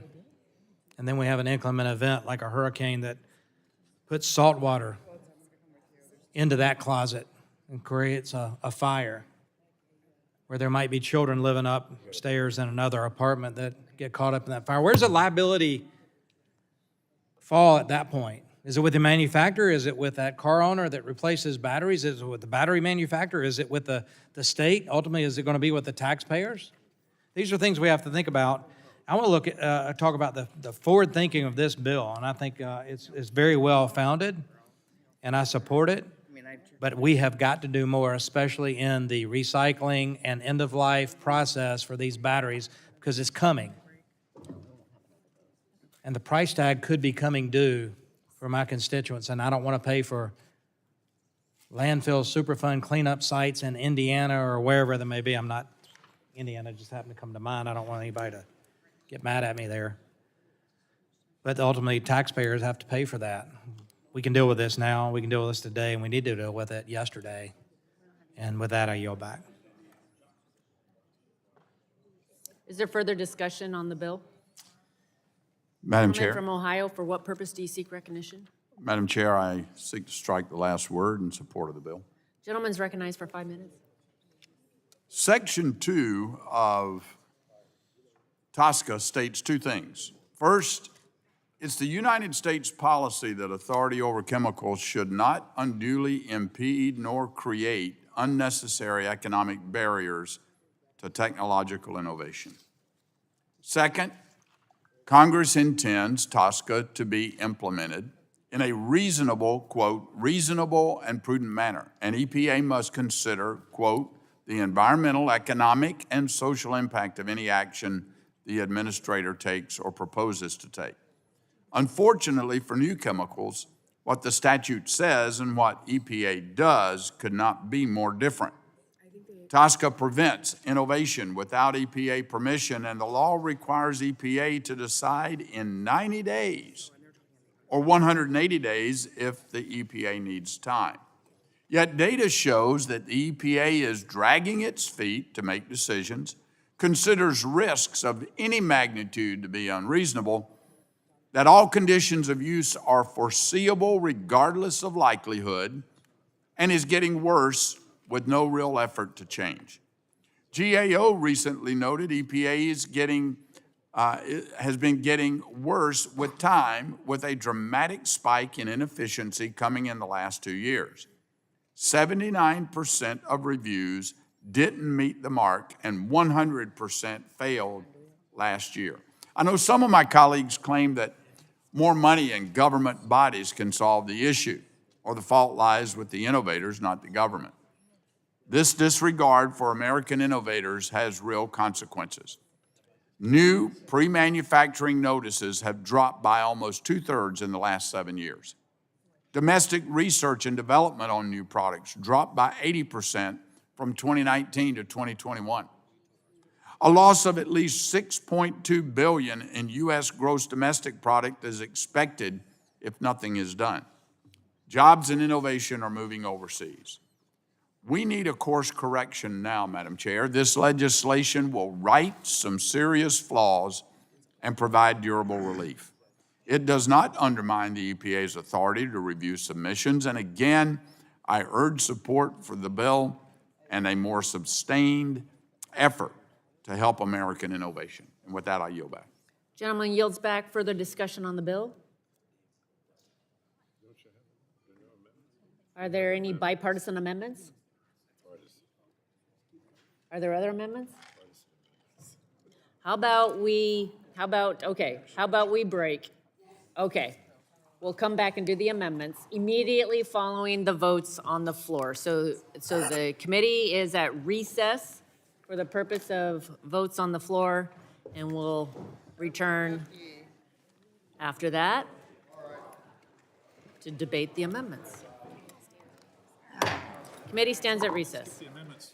Yeah, well, that was too much to ask for, I thought.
Committee will come to order.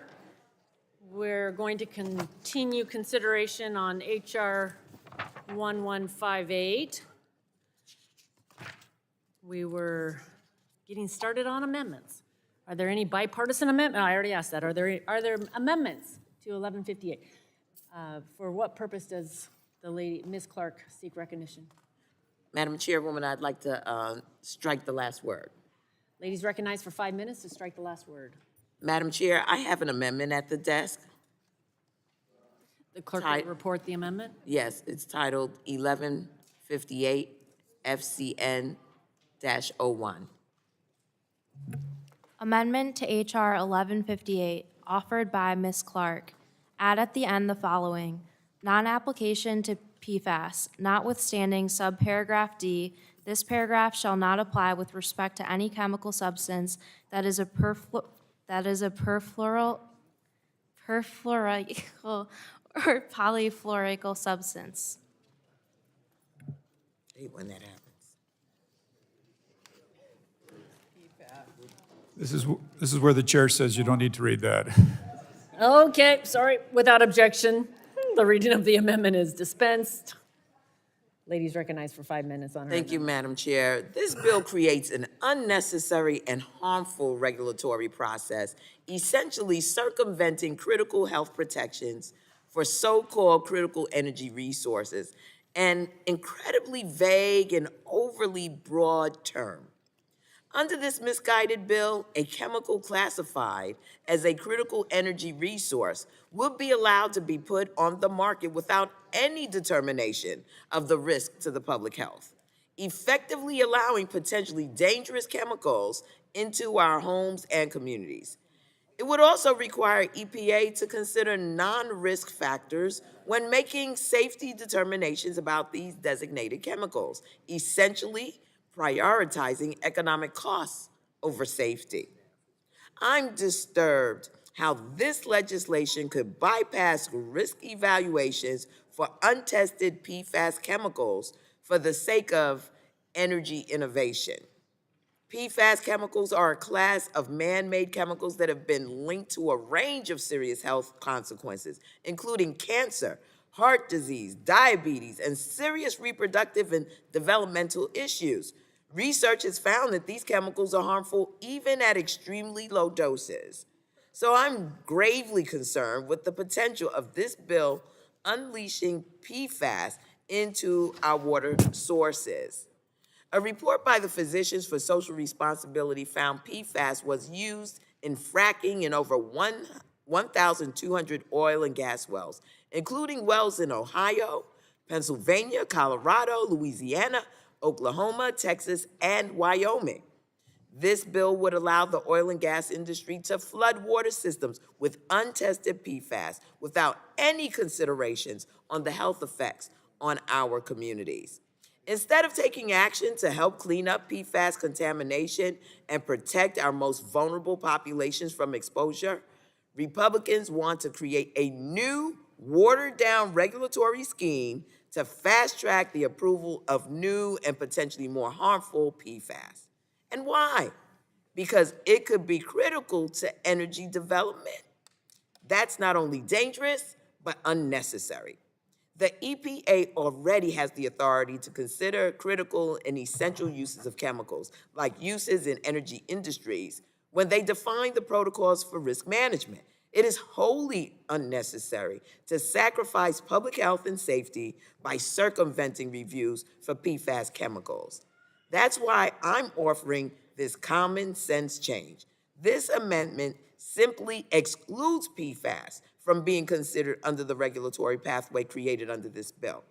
In light of the growing evidence around PFAS contamination and health risks, we should be strengthening protections against PFAS exposure and providing communities resources to protect themselves from harmful effects, not creating more pipelines for cancer-causing chemicals into our air, drinking water, and homes. If Republicans really want to unleash American energy, I invite them to stop attempting to roll back critical climate and environmental programs and work with us to build a brighter future for all by investing in clean energy and bolstering our environmental safeguards. I urge my colleagues to support this common sense amendment that would protect workers, families, and children from harmful PFAS chemicals. And with that, Madam Chair, thank you, and I yield back the balance of my time. Gentle lady yields back. Anyone else speaking on the amendment? Gentleman from Utah, Mr. Curtis, is recognized for 5 minutes. Thank you, Madam Chair. I oppose this amendment and urge the members to vote no. As I was listening to my colleague from New York, and I greatly appreciate her perspective, but it made me wonder if we were even talking about the same bill. And I hope my colleagues have taken time to read this bill and to study it. And I think they'll see that it actually helps them accomplish a lot of their objectives. This amendment that's being proposed does not permit the bill to cover projects with PFAS. Why is this a problem? I remember being on the Health Subcommittee last year when we talked about this, the number of things that where PFAS is used in medicine, in implants, and things like that that are critical and life-saving. You know, there's over 12,000 PFAS, different types of PFAS as identified by the EPA. And this amendment doesn't even define what PFAS is. Moreover, PFAS is a diverse class of chemicals, most of which do not have health effects, and the information from the EPA is clear on that. PFAS is used in many solar panels and windmills and other technologies that are part of our green future. The amendment is anti-science and drives fears rather than answers. The idea of Section 5 is that every chemical gets an independent review rather than a decision based upon notions. This amendment is the opposite of that. I might point out, as far as risk too, I mentioned in my earlier remarks about the bill that there are risks that we all accept every day in society. And to give you one clear example of what EPA might struggle with in this risk assessment, I learned of a company that in order to comply with clean air requirements, they use what's called EPS, electrostatic precipitation, to capture particulates. There's a byproduct when they use EPS, and that byproduct is packaged in this company and sent to the landfill. They have found that this byproduct can be used in glass and paper and actually reduce the amount of pulp in paper. But EPA will not let them use that chemical because their employees might come in contact with that. So instead, their employees package it, coming in contact with it, and send it to the landfill.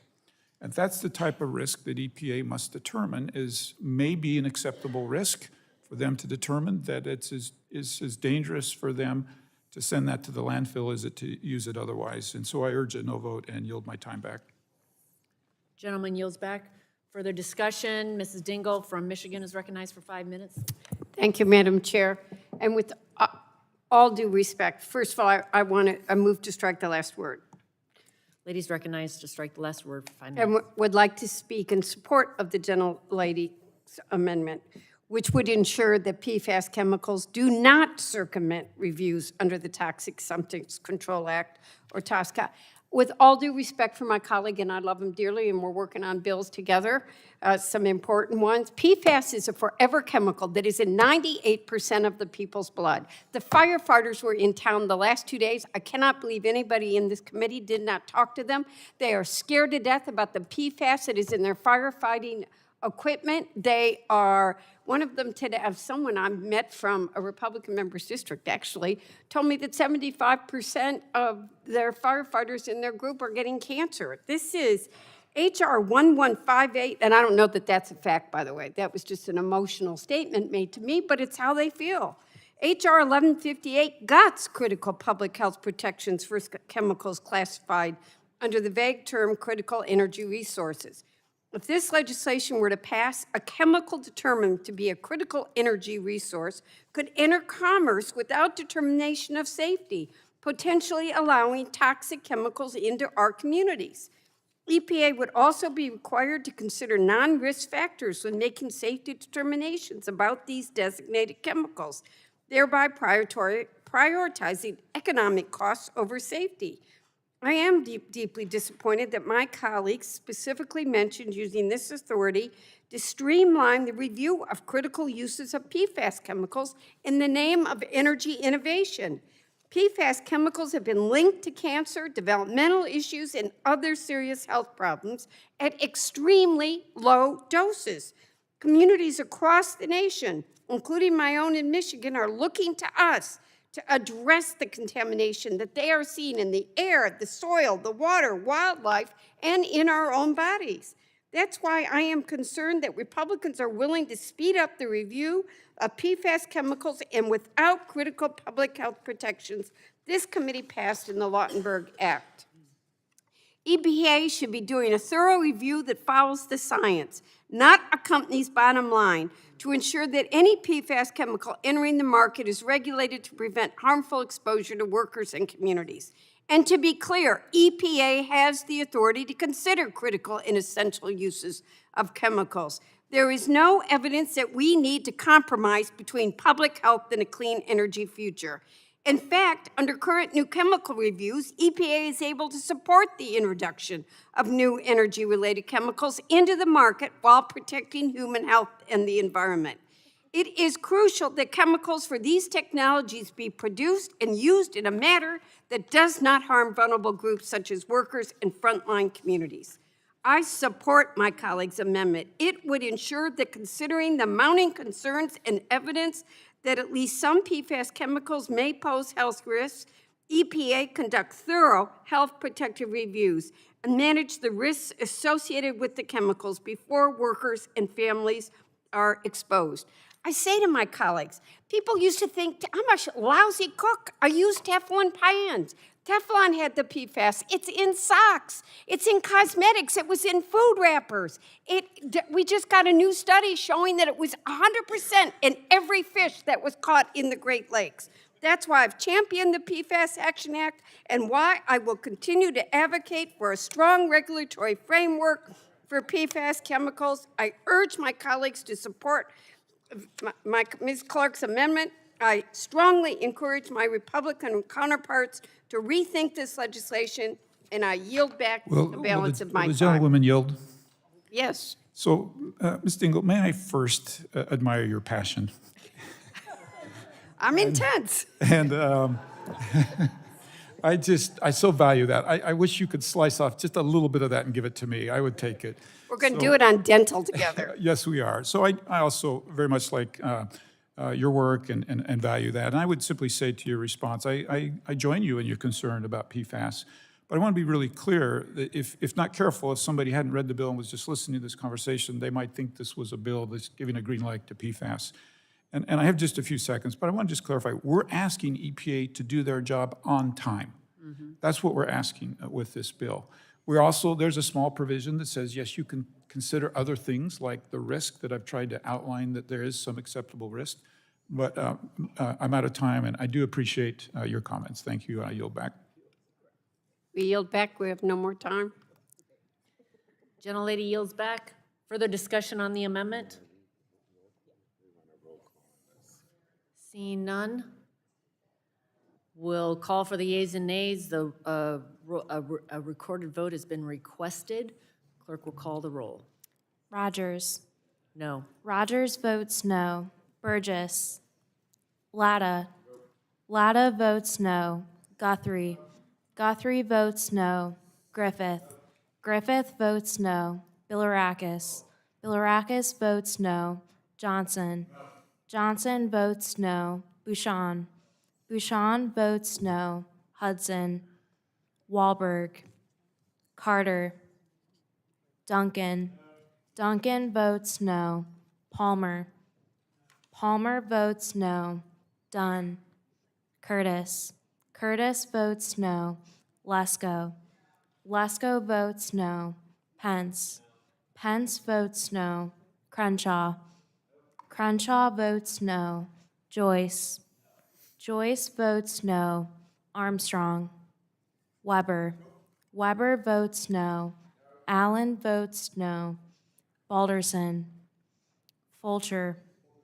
Fulcher votes no. Pfluger. Pfluger votes no. Harshbarger. Harshbarger votes no. Miller Meeks. Miller Meeks votes no. Kamick. Kamick votes no. Obernolte. Obernolte votes no. Pallone. Pallone votes aye. Eschew. Eschew votes aye. Daggett. Daggett votes aye. Schakowsky. Schakowsky votes aye. Matsui. Matsui votes aye. Castor. Castor votes aye. Sarbanes. Sarbanes votes aye. Tonko. Aye. Tonko votes aye. Clark. Clark votes aye. Cardenas. Cardenas votes aye. Ruiz. Peters. Peters votes aye. Ruiz votes aye. Dingle. Dingle votes aye. VC. VC votes aye. Custer. Custer votes aye. Kelly. Kelly votes aye. Barragan. Barragan votes aye. Blunt Rochester. Blunt Rochester votes aye. Soto. Soto votes aye. Craig. Craig votes aye. Schreier. Trahan. Trahan votes aye. Fletcher. Fletcher votes aye. Mr. Dunn is not recorded. Dunn votes no. Mr. Carter is not recorded. Carter votes no. Mr. Balderson is not recorded. Balderson votes no. Mr. Armstrong votes no. Mr. Wahlberg is not recorded. Mr. Wahlberg votes no. Burgess votes no.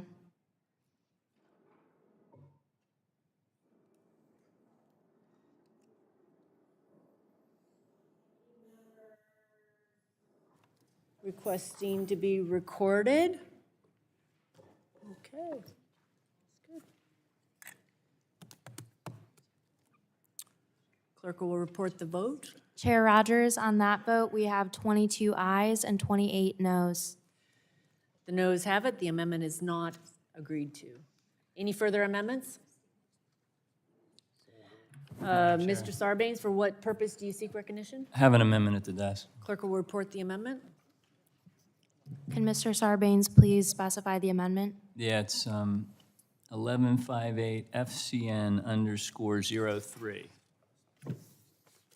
Amendment to H.R. 1158, offered by Mr. Sarbanes. Add at the end the following: Section 3, effective date. This act and the amendments made by this act. Without shall- objection, the reading of the amendment is dispensed with, and the gentleman is recognized for 5 minutes in support of his amendment. Thank you very much, Madam Chair. So we've been talking about the Lautenberg Act today, obviously, which is the TOSCA Reform Bill passed back in 2016. And by the way, it was passed with overwhelming bipartisan support. I think there was only 3 Republicans on the House floor who did not support it. Every Republican in this committee reported it when it was, or supported it when it got reported out. And I think there's still 13 Republicans here from them that time that supported the bill. So I wanted to emphasize that the Republican support for creating a framework by which the EPA could review these chemicals up until this point has been pretty solid. And that included strengthening the new chemicals program so that chemicals wouldn't enter the market without the appropriate EPA review and the appropriate regulation that would go with that. The bill that is being proposed here, the Elimination of Future Technology Delays Act, undermines these bipartisan reforms. As some of my colleagues have pointed out, it reverses key public health protections in the name of streamlining the reviews. And my concern, and it's shared, I think, by many, certainly on our side of the aisle, is that's going to endanger the health and safety of workers and consumers. Now, there's been a lot of talk about delays at EPA, and that's sort of being cited as the rationale for this proposal. But the GAO report that has been cited here, that did, yes, recognized and acknowledged there were some delays, also pointed out that there's workforce capacity issues at the EPA. And that's really what needs to get addressed. In other words, it doesn't make sense to set up a framework and say, well, go do these important reviews. But then because the agency doesn't have enough capacity and resources to conduct the reviews, to then immediately start dismantling the framework that you established. That's a backwards approach, and I'm worried that that's what's happening right here. In that GAO report, there was a recommendation that EPA create a strategic plan to develop long-term strategies for recruiting, developing, and retaining the staff that you need to support the increased workload of the office. In other words, we created that extra workload for the agency by saying, here's what you need to go do to protect Americans from these chemicals. Now that extra workload and the fact that we haven't provided enough support for them to do it is becoming the excuse to go undo the authority that they have. And again, that doesn't make any sense. So the amendment that I'm proposing here would require that EPA conduct the workforce planning efforts that were cited by the GAO before the act goes into effect. In other words, before this proposal that you put forward would go into effect, make sure that EPA is undertaking the efforts to address the workforce issues. It would require GAO to certify that EPA has developed a workforce plan to support the chemical reviews conducted under the new chemicals program. So if you all really want to speed up the reviews and you keep talking about these delays, the impact it's having in terms of critical energy resources and so forth, let's make sure the office has the tools, the capacity, the workforce to do these reviews in a responsible way. And by the way, the industry and environmental groups both have said that EPA needs more resources in order to administer TOSCA. So EPA is trying to take steps to address the resources constraints that they have by revisiting the TOSCA fee rule, actively working to hire staff with relevant expertise. Biden administration, by the way, recognizing this capacity issue, has requested an increase in funding for TOSCA in their budget. We ought to do that, again, to help with the timeliness of these reviews. So let's ensure the agency has the resources and the staff it needs to address the increased workload. That's what I'm trying to do with this amendment to the proposal, and for that reason, I would urge support of it, and I yield back my time. Is there further discussion on the amendment? Yes, Madam Chair. Gentleman from Utah, Mr. Curtis, is recognized for 5 minutes. I seek time to strike the last word. I claim time in opposition to this amendment. The amendment relies on GAO to certify that EPA has a plan in place to align its workforce for implementing TOSCA. And I'd rhetorically ask my colleagues if they would support the underlying bill if this amendment was accepted, and I suspect they would not. The facts are that EPA, with only 5 less staff on board, is missing deadlines 100% of the time. That and EPA user fees have gone up 600%. Throwing money at the problem doesn't always solve it, the inefficiencies. In addition, GAO was clear that workforce was only one issue that could have an impact on deadlines. E&E News reported the other day that even with all the new money, EPA is having a problem adding new employees. Once again, my colleagues want innovation to wait on government, while adversaries beat us and exceed us on these very important issues. I urge a no vote. Yield my Gentleman time. yields back. Further discussion on the amendment?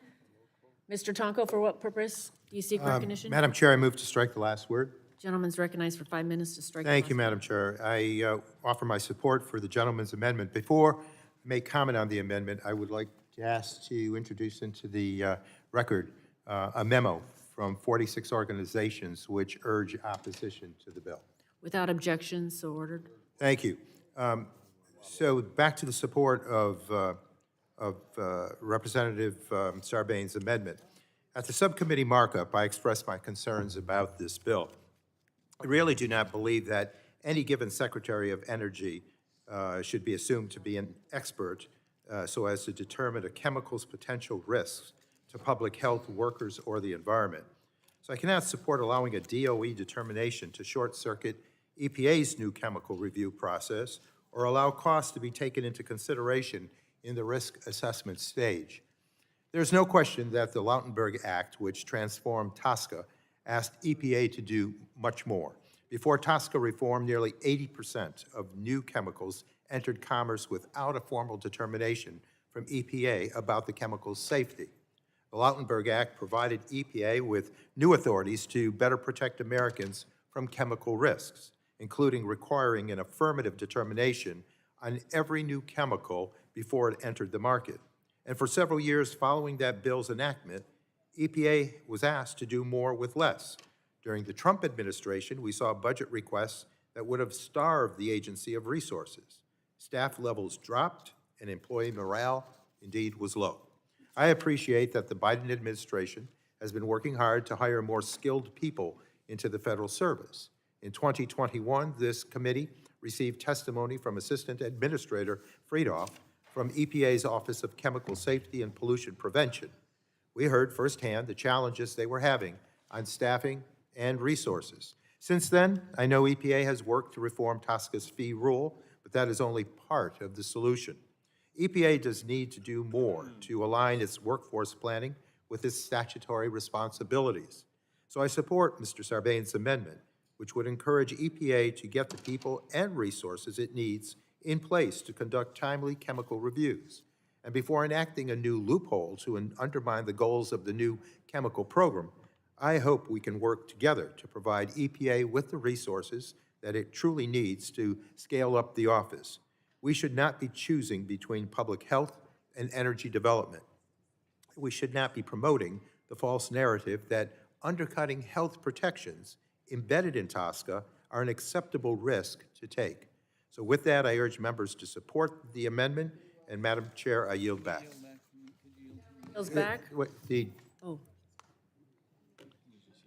Yeah, the gentleman has asked that I yield my remaining time, and I do so gladly. Yeah, just real quick, fair enough, Representative Curtis, your point that money's not the only solution here.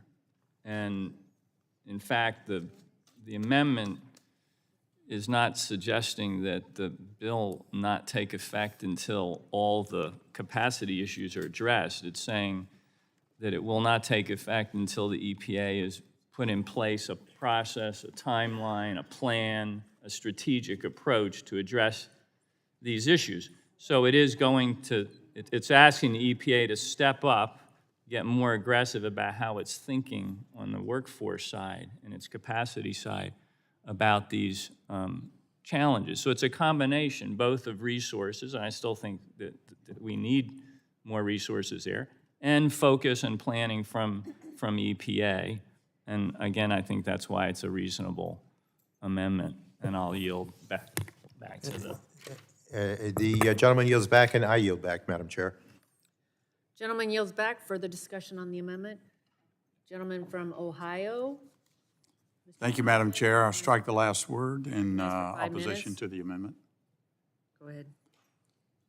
Madam Speaker, I want to add one last thing to this amendment debate in opposition. Until recently, EPA's budget for TOSCA back to the Obama administration has been flat, but every other administration has gotten better production with twice the new chemicals applications. In fact, the Obama administration missed the deadline only 3% of the time, while simultaneously proposing and implementing entirely new TOSCA framework regulations. Second, EPA's overall budget has grown 10% over the last few years, from $9.24 billion in fiscal year 21 to $10.14 billion in fiscal year 23. Plus, add in $1.67 billion in supplemental funding, another $25.27 billion under the Senate Infrastructure Law, and $14.46 billion for the Democrats' inflation law. All told, in 3 years, EPA has received $97.33 billion in funding, some of which it could move to the TOSCA New Chemicals Office. And TOSCA user fees have separately risen 600% over the last 6 years. Concerning staffing, EPA's December 21 skills gap analysis, the baseline number of employees in the new chemicals division at the end of the Trump administration was 64, with a target of 74. However, in June 22, even with 69 or 5 more staff on board, the EPA saw a 50% decrease in the number of determinations completed compared to 2020.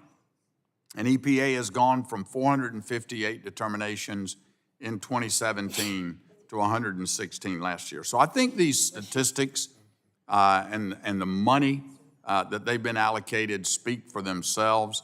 So I urge a no vote on the Sarbanes amendment and a yes vote on the underlying bill. And with that, I'll yield my remaining time to Mr. Curtis of Utah. Thank you.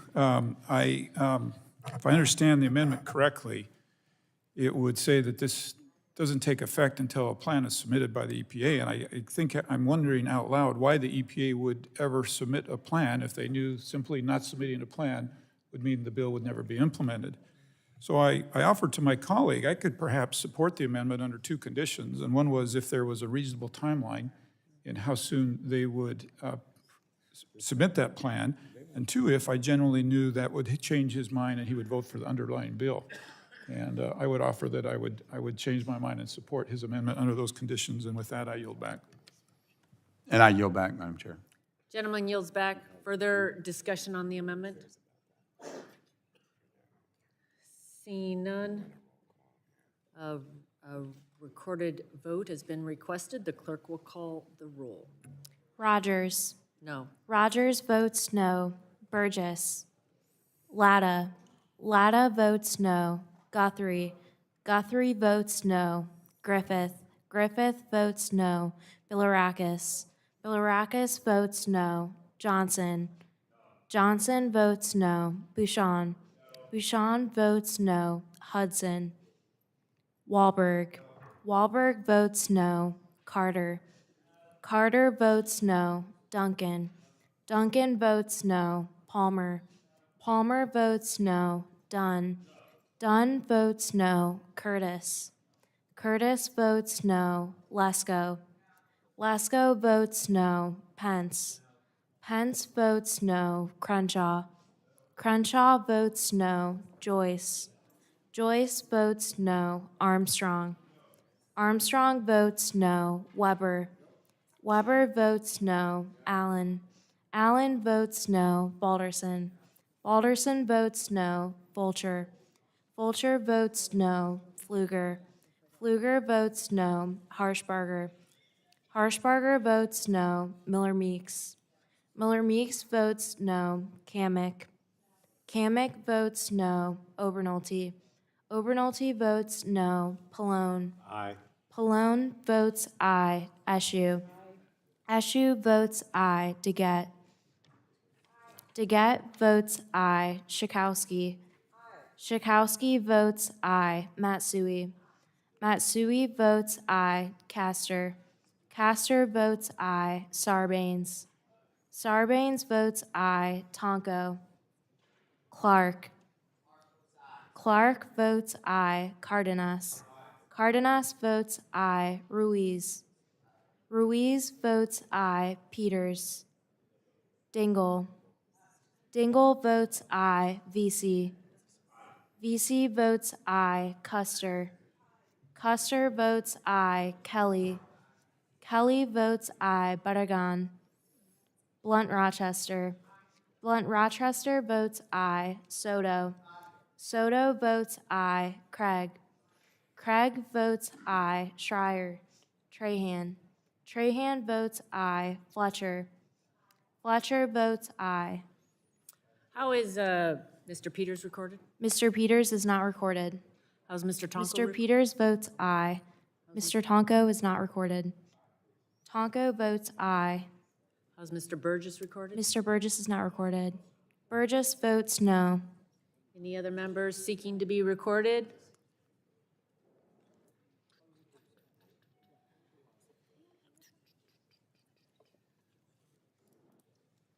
Clerk will report the vote.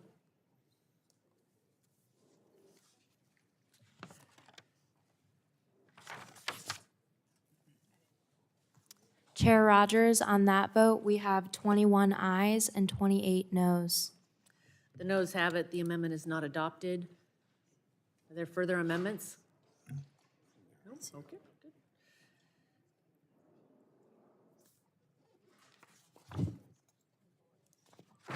Chair, the question now occurs on approving HR 1158 as amended. A roll call has been requested. The clerk will call the roll. Rodgers. Aye. Rodgers votes aye. Burgess. Latta. Latta votes aye. Guthrie. Guthrie votes aye. Griffith. Griffith votes aye. Bilirakis. Bilirakis votes aye. Johnson. Johnson votes aye. Bouchon. Bouchon votes aye. Hudson. Wahlberg. Wahlberg votes aye. Carter. Carter votes aye. Duncan. Duncan votes aye. Palmer. Palmer votes aye. Dunn. Dunn votes aye. Curtis. Curtis votes aye. Lesko. Lesko votes aye. Pence. Pence votes aye. Crenshaw. Crenshaw votes aye. Joyce. Joyce votes aye. Armstrong. Armstrong votes aye. Weber. Weber votes aye. Allen votes aye. Balderson. Balderson votes aye. Fulcher. Fulcher votes aye. Pfluger. Pfluger votes aye. Harshbarger. Harshbarger votes aye. Miller-Meeks. Kamick. Kamick votes aye. Obernolte. Obernolte votes aye. Pallone. Pallone votes no. Eschew. Eschew votes no. DeGette. DeGette votes no. Schakowsky. Schakowsky votes no. Matsui. Matsui votes no. Castor. Castor votes no. Sarbanes. Tonko. Clark. Cardenas. Ruiz. Ruiz votes no. Peters. Peters votes no. Dingle. Dingle votes no. Vesey. Vesey votes no. Custer. Custer votes no. Kelly.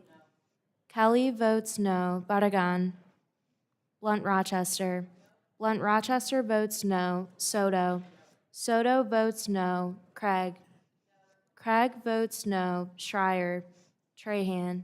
Trahan votes no. Fletcher. Fletcher votes no. Be recorded. Mr. Cardenas votes no. Mr. Sarbanes is not recorded. Sarbanes votes no. Ms. Clark? Ms. Clark is not recorded. Clark votes no. Is Mr. Tonko recorded? Mr. Tonko is not recorded. Tonko votes no. Dr. Burgess, is Dr. Burgess recorded? Mr. Burgess votes aye.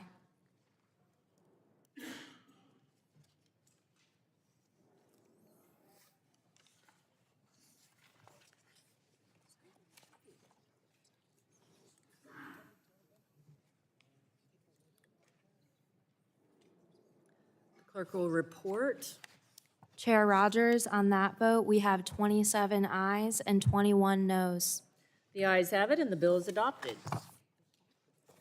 Chair calls up HR 1141 and asks the clerk to report. H.R. 1141, to repeal the natural gas tax. Without objection, the first reading of the bill is dispensed with, and the bill is open for an amendment at any point. So ordered. Does anyone seek to be recognized on the bill? Madam Chair, I seek recognition to speak in favor of 1141. Gentleman is recognized for 5 minutes.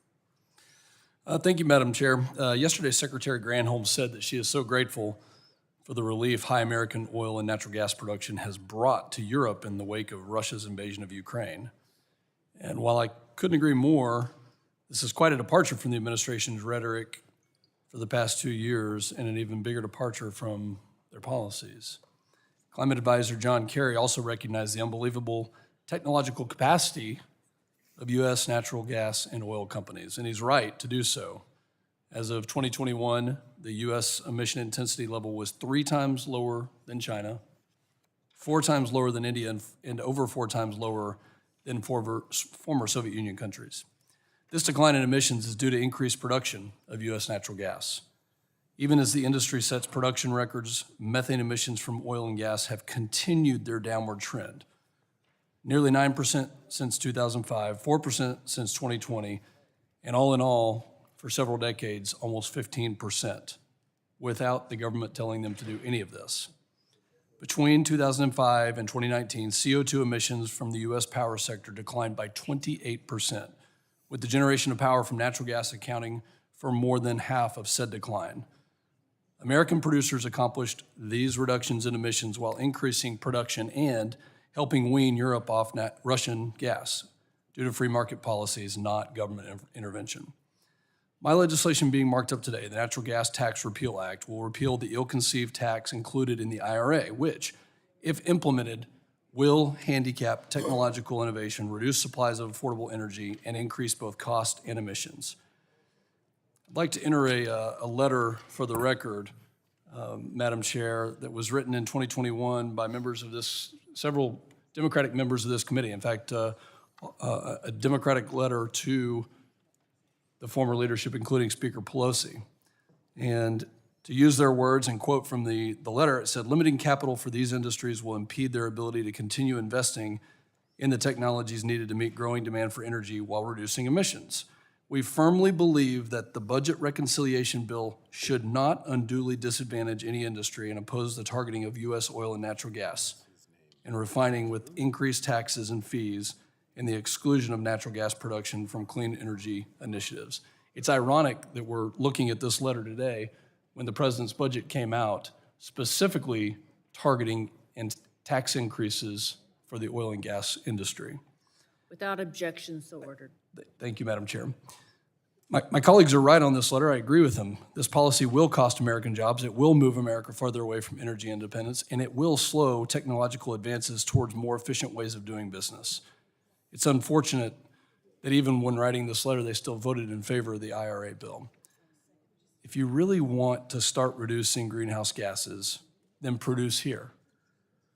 Remember when a witness in this room just several weeks ago said, and I quote, "Air knows no boundaries."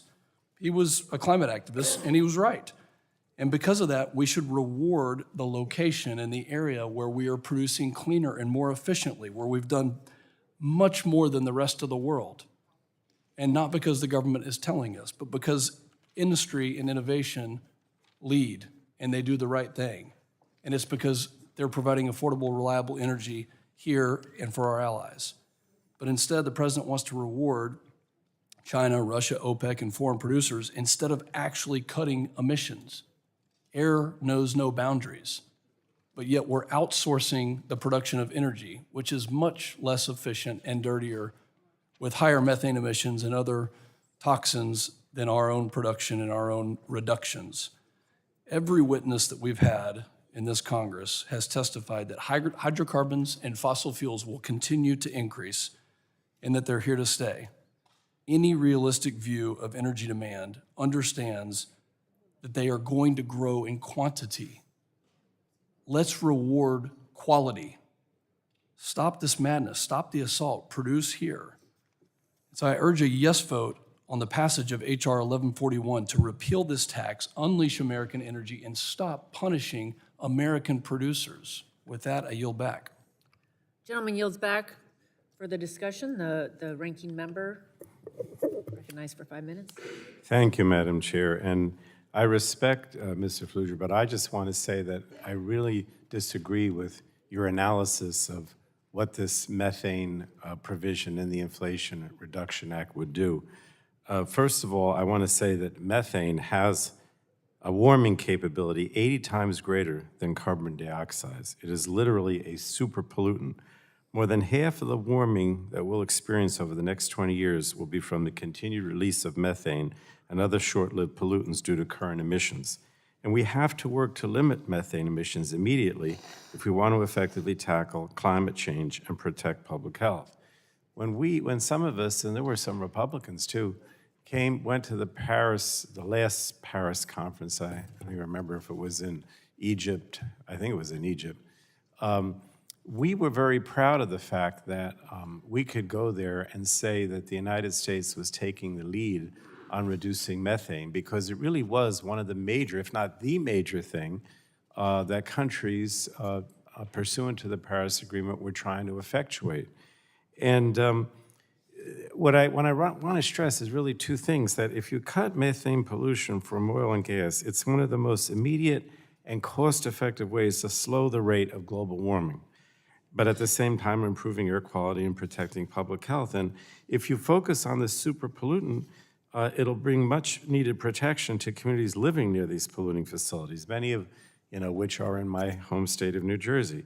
But what I really want to stress is to talk briefly about how we got to this, because I think there's a lot of confusion on the part of the Republicans about what this provision does that you're trying to repeal. The original provision in the House-passed Build Back Better Act basically was a mandate to industry to eliminate methane pollution over a period of time. And I guess you would have called that maybe a command and control provision. But there were Democrats in the Senate who refused to adopt this procedure.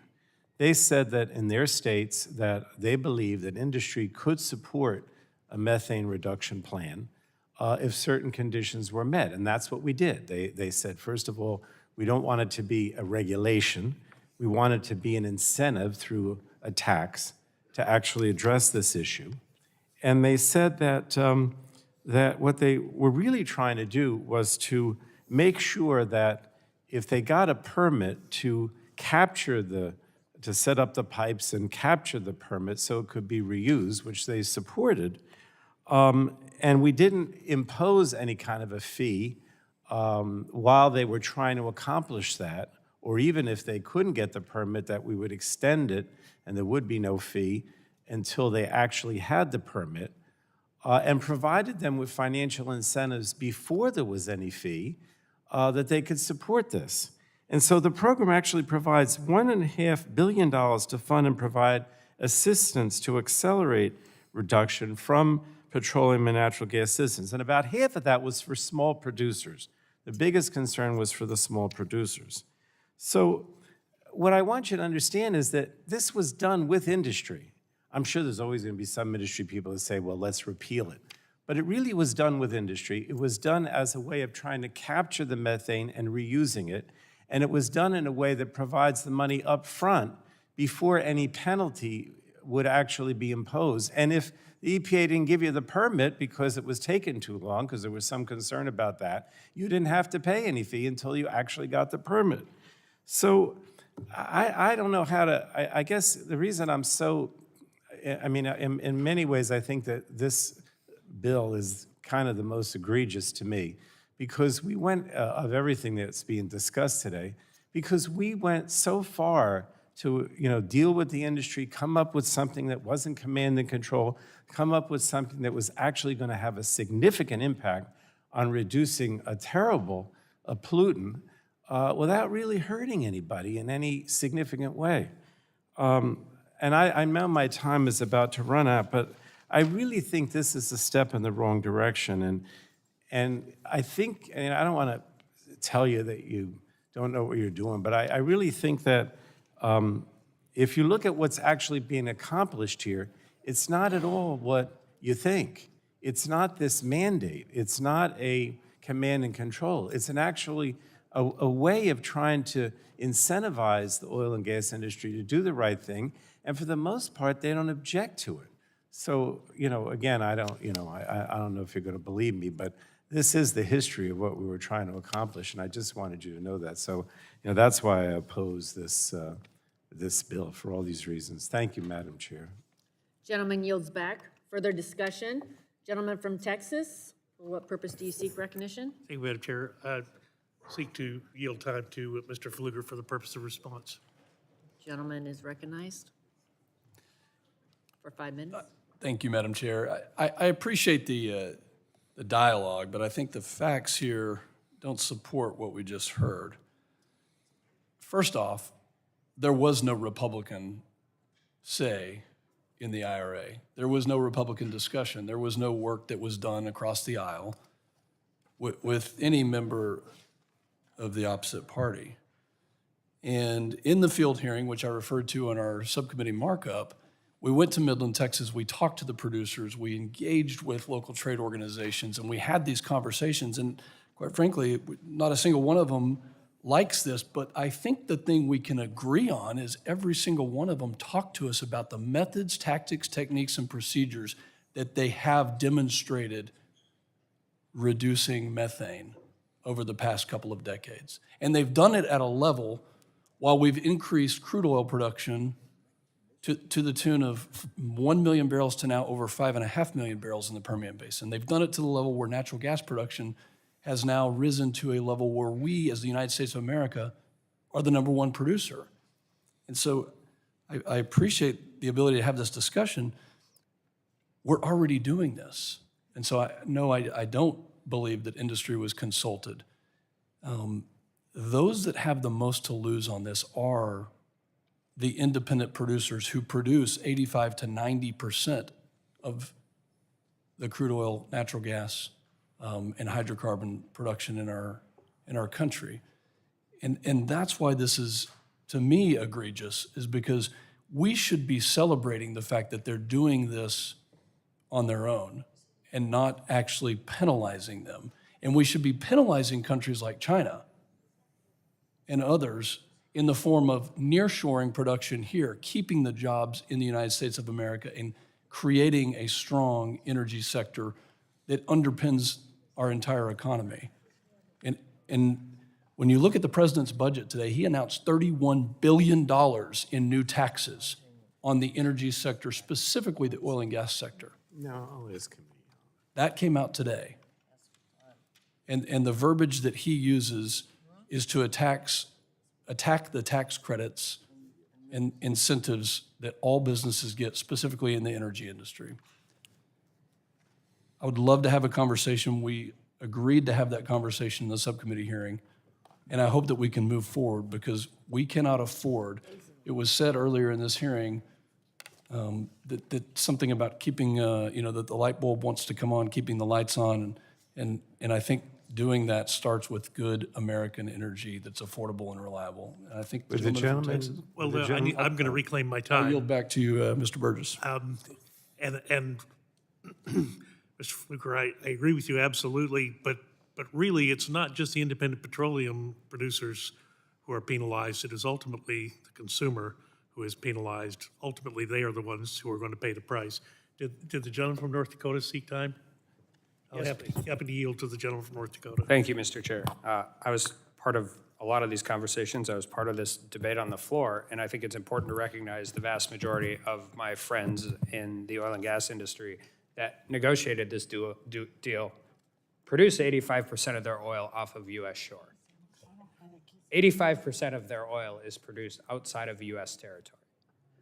Probably more so than anybody else, I understand what dual regulation of the oil patch means. We're the geographic center of North America. We are now double regulated from wellhead to market. And with all due respect to my friend from Texas, Mr. Fluger, they're not just doing it on their own. This has never been a conversation about regulation versus no regulation. This has been a conversation about regulation, state regulation versus federal regulation. New Mexico has methane emission regulation. North Dakota has methane regulation emission. All of these places have a regulation emission. And if we consulted with most of the people in the oil and gas industry, we talk about big oil a lot, and we like to throw it out, and we like to put it everywhere it is. The people who are, big oil's not in North Dakota. They don't exist there. It's all small oil and gas companies, mid-majors, all of those things. But the reality is, when you come from a place like I do, and you're trying to move your product to market, and now you are being regulated both by the federal government and the state government from wellhead to market, it's an incredible strategic disadvantage, and it's a strategic advantage for the communities in North Dakota, for our national security. And I've seen what the EPA tries to do to a small company if they get sideways of the old methane regulations, not even the new ones. So I completely support this bill, and I yield back. I'll reclaim my time and yield back. Further discussion on the amendment? For what purpose does Ms. Schakowsky seek I move to strike the last word. Ladies recognized for 5 minutes to strike the last word. I'm so grateful to the ranking member of the full committee, Frank Pallone, for the history that he gave and his concerns, which I share 100% about methane. But I would like to yield my time to him to set the record straight again on the experience that we did have working with industry, et cetera. Well, thank you. I thank the gentlewoman for those kind remarks. Let me just go back to Mrs. Pfluger. I'm not going to take a lot of time. I know the hour's late. I wasn't suggesting that this was negotiated with the Republicans. It is true that, as we were doing the Inflation Reduction Act in late August, it had already passed the House. It was discussions with Senate Democrats who, we wanted to make sure that they supported this, who changed it from the Build Back Better Act. It was not Senate Republicans. But it was definitely with the small producers. I don't want you to think that this was something that, Exxon or Mobil, whatever, came to us and wanted to do. It was the small producers who were concerned about having to meet a permit deadline and not having the resources to achieve it. And that is where we said, I think of this 1.5 billion, about 800 million was specifically for those small independent producers that you mentioned. And I'm not going to go through the list here. I don't have the document. But they were the ones that were concerned that if we just mandated this, as opposed to providing a financial incentive upfront to them before they actually were forced to pay any kind of a fine or fee, and specifically that if there was a problem getting the permits to do the pipes and capture the methane, that no penalty or fee would be imposed on them until they were actually able to get the permit. So that's what I'm talking about. We did go out of our way to change this significantly to achieve that purpose. And again, I'm sure if they had a choice, they would say, well, just repeal this thing outright rather than do what you're doing, Pallone. But it was definitely done in that regard, and it changed significantly from what was in Build Back Better because of the conversations and negotiations with those small independent producers. I mean, you don't have to believe me, but I just wanted you to know, I had to state this because I do think that this is a kind of a win-win situation for everybody. You reduce this terrible super pollutant, you achieve the goals of the Paris Agreement, and sure, maybe China's not going to go along with it, but we set the precedent that we're the best actor, if you will, which I don't think is a bad thing. And I don't think we do it in a way that's really harmful to anyone or raises costs. And remember, once this methane is captured, it's reused. So it's even, I mean, I think it's a total win-win situation. But in any case, I'll yield back. Thank you, Madam. Gentleman yields back. Further amendments?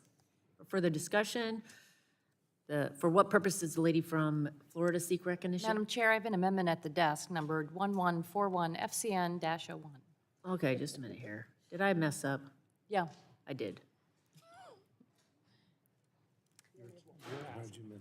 Frank had an amendment? So we're on amendment already.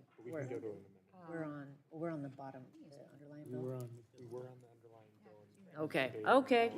Okay. Here we go. Yep. The clerk will report the amendment. Amendment to H.R. 1141, offered by Ms. Castor. Page 2, line 4, strike date of enactment and insert effective date. Without objection, the reading of the amendment is dispensed with. Ms. Castor is recognized for 5 minutes in support of her amendment. Thank you, Madam Chair. I'm going to start by asking unanimous consent to submit 2 letters for the record, one from the Evangelical Environmental Network and one from the Clean Air Task Force. Without objection, so ordered. And just to give you a little flavor, colleagues, of the what's in these letters, first from the Evangelical Environmental Network.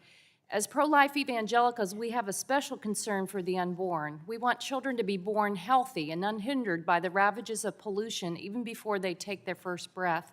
The medical community has long known that unborn children are especially vulnerable to environmental impacts.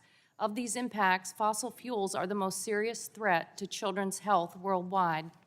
Currently, 17.3 million Americans, including 3.9 million children under 18, live within a half-mile radius of an active oil and gas production operation. In Pennsylvania alone, that amounts to 1.4 million total individuals and over 200,000 children. This makes addressing fugitive and leaking methane from both existing and new oil gas facilities a biblical and moral mandate to defend the unborn and all of God's children. Then from the Climate Action Network that includes the Environmental Defense Fund that has done extensive work on methane control, they write, reducing oil and gas methane emissions is one of the most efficient and effective ways to address climate change, reduce needless waste, and protect the health of millions of Americans living in or around active oil and gas sites. Congress made clear that addressing methane was a priority when they passed the Methane Emissions Reduction Program in the Inflation Reduction Act last year. The groups listed below strongly oppose efforts to repeal the MERP by passing the Natural Gas Tax Repeal Act or through other means. Doing so would harm the climate, impair public health, increase waste, and cost our economy valuable jobs. I think, like Ranking Member Pallone stated, this bill is dangerous, and it's why it's attracting so much opposition all across the spectrum. Methane pollution is a potent greenhouse gas. It causes 25% of today's global heating, all across the chain, from extraction to distribution to burning it. Cutting methane waste and pollution from oil and gas production is the fastest way to slow the harmful, costly impacts of the climate crisis. There was a report out just this week from the International Energy Agency that laid out a scary surge that is going on in methane pollution and waste from oil and gas. We're at the highest levels right now measured when it comes to methane pollution. While it is a very significant threat, cleaning up methane also presents an enormous opportunity to create jobs, plugging the wells, plugging the leaks, reducing pollution, and at a time that we know that the oil and gas industry has banked enormous profits. I do not think it's too much to ask that we work through this initiative in a collaborative way to plug the leaks, eliminate waste, work together on developing the modern tools necessary to find and repair these leaks and phase out flaring. And if all of that wasn't enough, my amendment is pretty simple. Another major problem with this Republican bill is that it will increase the federal deficit. So yes, on the day that the president submits his budget, we're all focused on ways to cut the debt and the deficit. The bill will eliminate billions of dollars in revenue. And that's why my amendment would require CBO to certify that it will not increase the federal deficit before this act can go into effect. If our GOP colleagues believe this bill will not increase the federal deficit, no harm in supporting my amendment. So for all of those reasons, I urge my colleagues to adopt our amendment. But in the end, this bill is dangerous, and we're going to fight it with all that we have. Thank you. I yield back. Further discussion on the amendment? Gentleman from Indiana, for what purpose? Move to strike the last word. Gentleman's recognized for 5 minutes. Yeah, I'm just going to be brief. I just find it ironic that my colleague is using a pro-life letter defending the unborn as a reason for environmental regulation. I'm happy that we've maybe converted some people finally to care about the unborn child, and so I would also argue that that letter is likely not from an organization that truly supports life, but is an environmental activist group hiding behind a name. So with that, I yield back. Gentleman yields back. Further discussion on the amendment. The vote occurs on the amendment. Roll call has been requested. The clerk will call the roll. Rodgers. No. Rodgers votes no. Burgess. Burgess votes no. Latta. Latta votes no. Guthrie. Guthrie votes no. Griffith. Natural Resources Defense. Griffith votes no. Bilirakis. Bilirakis votes no. Johnson. Johnson votes no. Bouchon. Bouchon votes no. Hudson. Defense Council. Wahlberg. Wahlberg votes no. Carter. Carter votes no. Duncan. Palmer. Palmer votes no. Dunn. Dunn votes no. Curtis. Curtis votes no. Lesko. Pence. Pence votes no. Lesko votes no. Crenshaw. Crenshaw votes no. Joyce. Joyce votes no. Armstrong. Armstrong votes no. Weber. Weber votes no. Allen votes no. Balderson. Balderson votes no. Fulcher. Fulcher votes no. Pfluger. Pfluger votes no. Harshbarger. Harshbarger votes no. Miller Meeks. Kamick. Kamick votes no. Obernolte. Obernolte votes no. Pallone. Pallone votes aye. Eschew. Eschew votes aye. Deget. Deget votes aye. Schakowsky. Schakowsky votes aye. Matsui. Matsui votes aye. Castor. Castor votes aye. Sarbanes. Sarbanes votes aye. Tonko. Clark. Clark votes aye. Cardenas.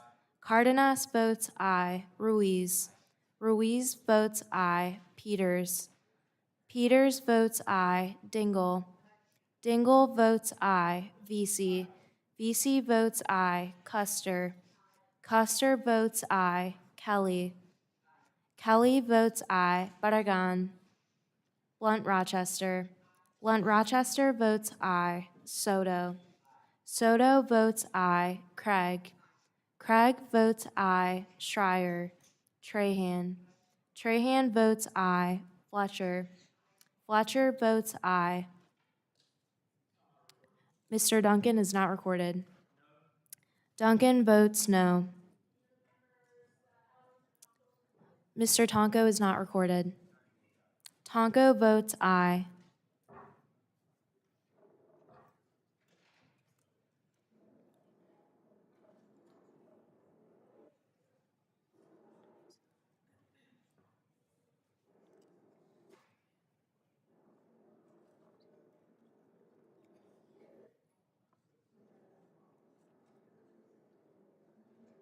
Chair Rodgers, on that vote, we have 21 ayes and 27 noes. Not adopted. Are there further amendments? Question now occurs on approving H.R. 1141 as amended. Roll call vote has been requested. Clerk will call the roll. Rodgers. Aye. Rodgers votes aye. Burgess. Burgess votes aye. Latta. Latta votes aye. Guthrie. Griffith. Griffith votes aye. Bilirakis. Bilirakis votes aye. Johnson. Johnson votes aye. Bouchon. Bouchon votes aye. Hudson. Wahlberg. Wahlberg votes aye. Carter. Duncan. Duncan votes aye. Palmer. Palmer votes aye. Dunn. Dunn votes aye. Curtis. Curtis votes aye. Lesko. Lesko votes aye. Pence. Pence votes aye. Crenshaw. Crenshaw votes aye. Joyce. Joyce votes aye. Armstrong. Weber. Weber votes aye. Allen votes aye. Balderson. Balderson votes aye. Fulcher. Fulcher votes aye. Pfluger. Pfluger votes aye. Harshbarger. Harshbarger votes aye. Miller Meeks. Kamick. Kamick votes aye. Obernolte. Obernolte votes aye. Pallone. Pallone votes no. Pallone votes no. Eschew. Eschew votes no. Daggett. Daggett votes no. Schakowsky. Schakowsky votes no. Matsui. Matsui votes no. Castor. Castor votes no. Sarbanes. Sarbanes votes no. Tonko. Tonko votes no. Clark. Clark votes no. Cardenas. Cardenas votes no. Ruiz. Ruiz votes no. Peters. Peters votes no. Dingle. Dingle votes no. Vesey. Vesey votes no. Custer. Custer votes no. Kelly. Kelly votes no. Barragan. Blunt Rochester. Blunt Rochester votes no. Soto. Soto votes no. Craig. Craig votes no. Schreier. Trahan. Trahan votes no. Fletcher. Fletcher votes no. Are there any other members seeking to be recorded? Yes? Mr. Guthrie is not recorded. Guthrie votes aye.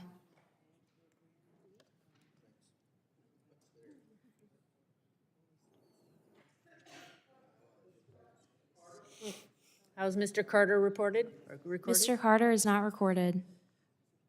Carter votes aye.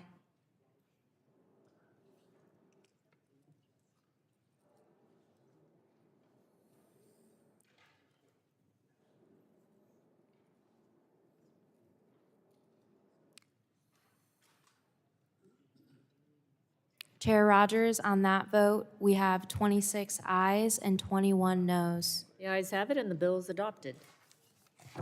Chair calls up H.R. 1023 and asks the clerk to report. H.R. 1023, to repeal Section 134 of the Clean Air Act relating to the Without greenhouse objection, The gas. first reading of the bill is dispensed with, and the bill will be open for amendment at any point, so ordered. Does anyone seek to be recognized on the bill? Yes, gentleman from Alabama, Mr. Palmer. Thank you, Madam Chair. I would like to speak in favor of H.R. 1023. Gentleman's recognized for 5 minutes to strike the last word. Speak in favor. Thank you, Madam Chair.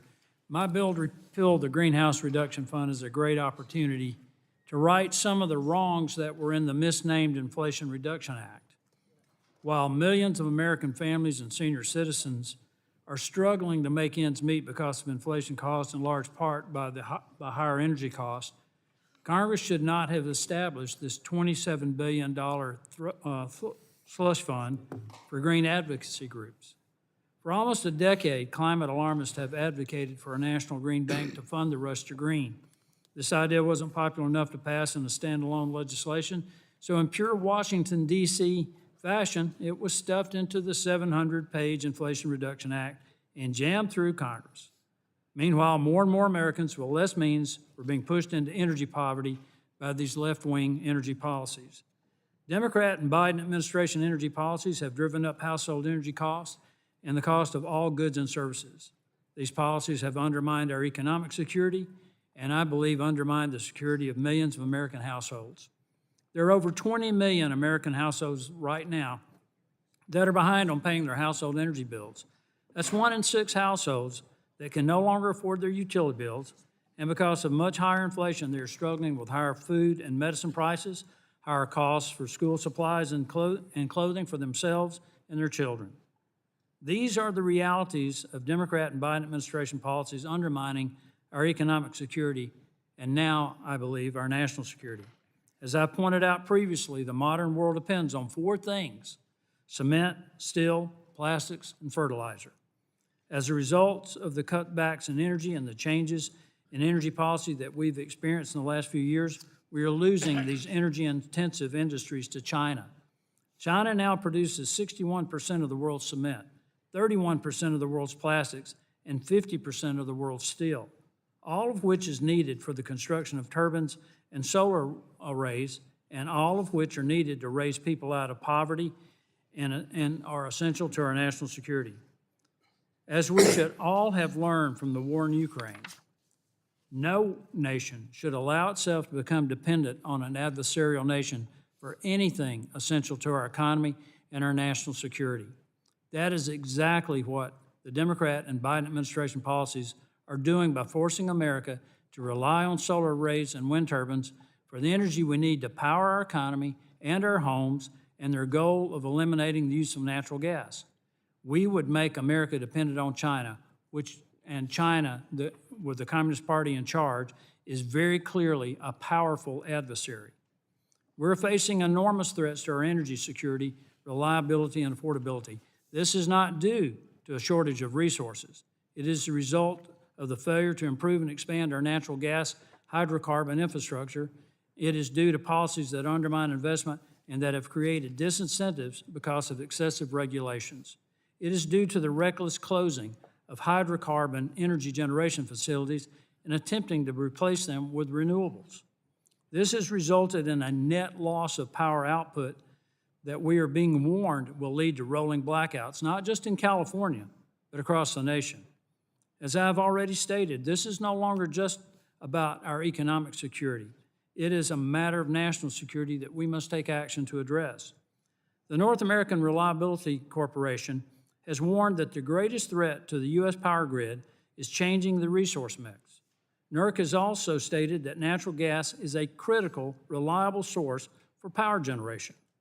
It is the reliability fuel that keeps the lights on and keeps manufacturing plants, offices, grocery stores, retail businesses, and hospitals open. NERC and other energy experts are already warning that whole sections of America will face rolling blackouts. Again, this will not only compromise our economy and hurt American households, but also compromise our national security. The Chinese Communist Party understands what is at stake. They're building a coal-fired power plant every 2 weeks, and reports indicate that the CCP has built 14 outside of China. Taking this into account, along with the fact that we will not reach net zero by 2050, should make it clear that it is pure folly to continue to dismantle our hydrocarbon energy infrastructure, which is exactly the intent of the Big Green Slush Fund. Aside from borrowing money that increases our debt, these funds will be used to continue the Democrat and Biden administration assault on America's hydrocarbon infrastructure. The United States is literally an energy superpower with energy resources that far exceed our needs. Resources that can meet the needs of Europe and Latin America, that can lift billions out of poverty from among the world's poorest regions, that can save millions of lives.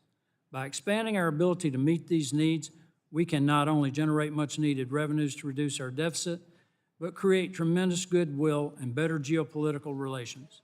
I urge my colleagues to support H.R. 1023. I yield back.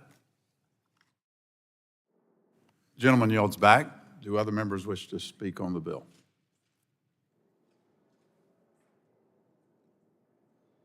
Are there any bipartisan amendments? Are there any amendments?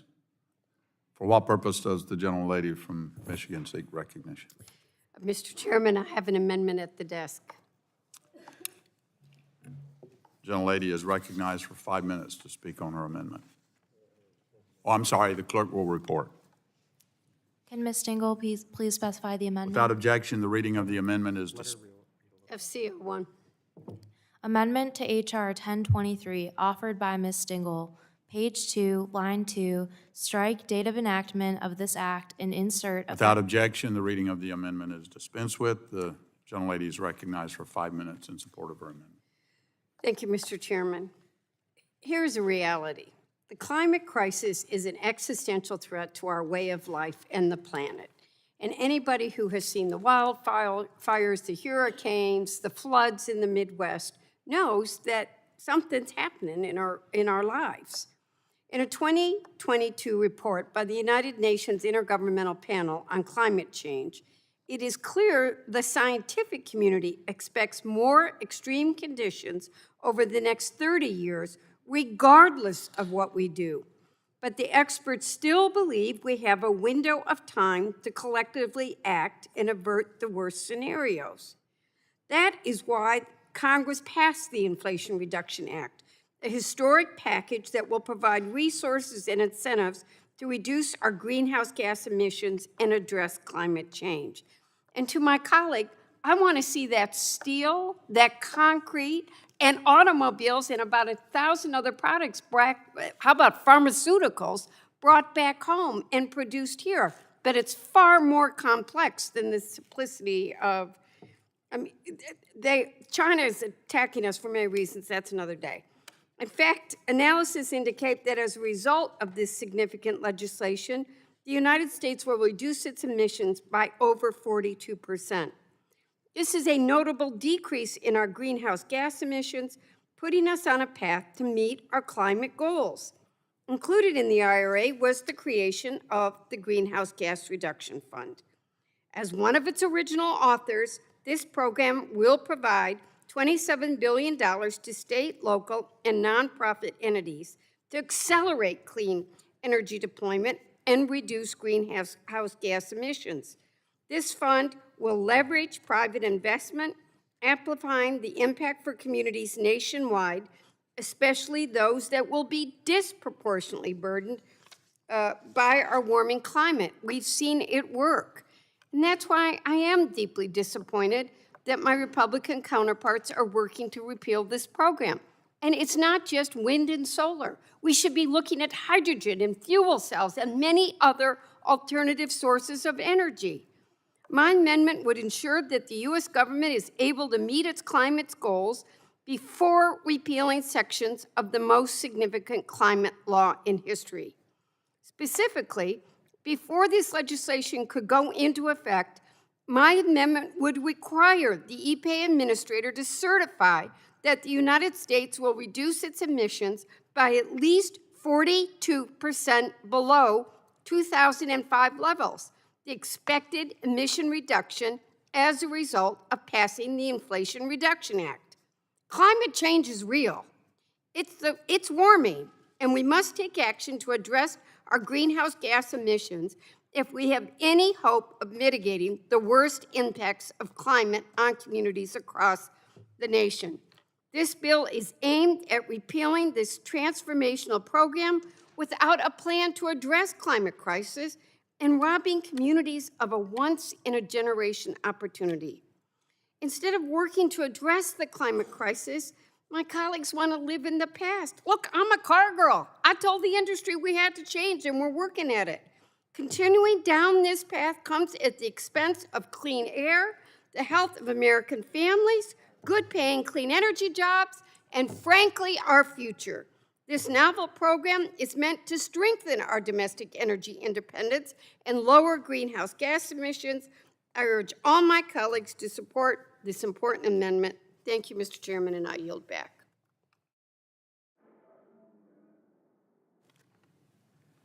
Gentleman from, what is the gentleman from Alabama seek recognition? I move to strike the last word and speak in opposition to the amendment. Gentleman's recognized for 5 minutes. First of all, one of the things that really disappoints me in regard to my colleagues is that they've been misinformed about particularly what the Intergovernmental Panel on Climate Change has said about extreme weather and floods and things like that. The latest report concludes that there's no consensus that human activity has had any influence. Read the report. Read the report. I'll be happy to read it to you if you can't read it, if you can't understand it. I mean, there's physics involved here with the production of energy. I mean, this idea that you're going to move your concrete and your steel back to the United States without natural gas. I mean, I work for 2 international engineering companies. I have a really good idea of what it takes to produce energy, to build things. I worked in environmental systems to reduce air pollution. We built the systems to reduce air pollution, and we have reduced the criteria gases that the EPA tracks emissions by 86%. And we've reduced CO2 emissions on a per capita basis by 32%. It's because we've converted to natural gas. If you eliminate natural gas completely, you will reduce the world food supply by half. I mean, I don't know where you come up with some of this stuff, but I think we're in a existential crisis right now. China is an existential threat. There's no question about it. Our debt is an existential threat. We need to be investing in infrastructure that will allow us not only to meet our own economic needs, to meet our food needs, but also to create a geopolitical alliance with the rest of the world that allows us to provide for them as well. And I just don't get this, Mr. Chairman, where folks are coming from with this. Our objective here is to make sure that American people have the economic security that they need, that senior citizens can afford to adequately heat and cool their homes, that they can afford their food and medicine. We have already seen a massive increase in inflation because of the Biden administration's energy policies. Everything you consume, everything you use, everything you come in contact with has an energy cost. And you're driving it through the roof, through these inflationary policies. So I urge my colleagues to reject this amendment and support the passage of H.R. 1023. I yield back. Gentleman yields back. Do other members wish to speak on the amendment? For what purpose does the gentlelady from Florida? To strike the last word, speak in favor of the Dingell amendment. Gentlelady is recognized for 5 minutes. Well, thank you very much, Mr. Chairman. You know, you don't have to listen to the world's top scientists to understand we are in a climate crisis. But what the ICPP recently said in their last report is there is a rapidly closing window for us to avoid the catastrophic, costly impacts of the climate crisis.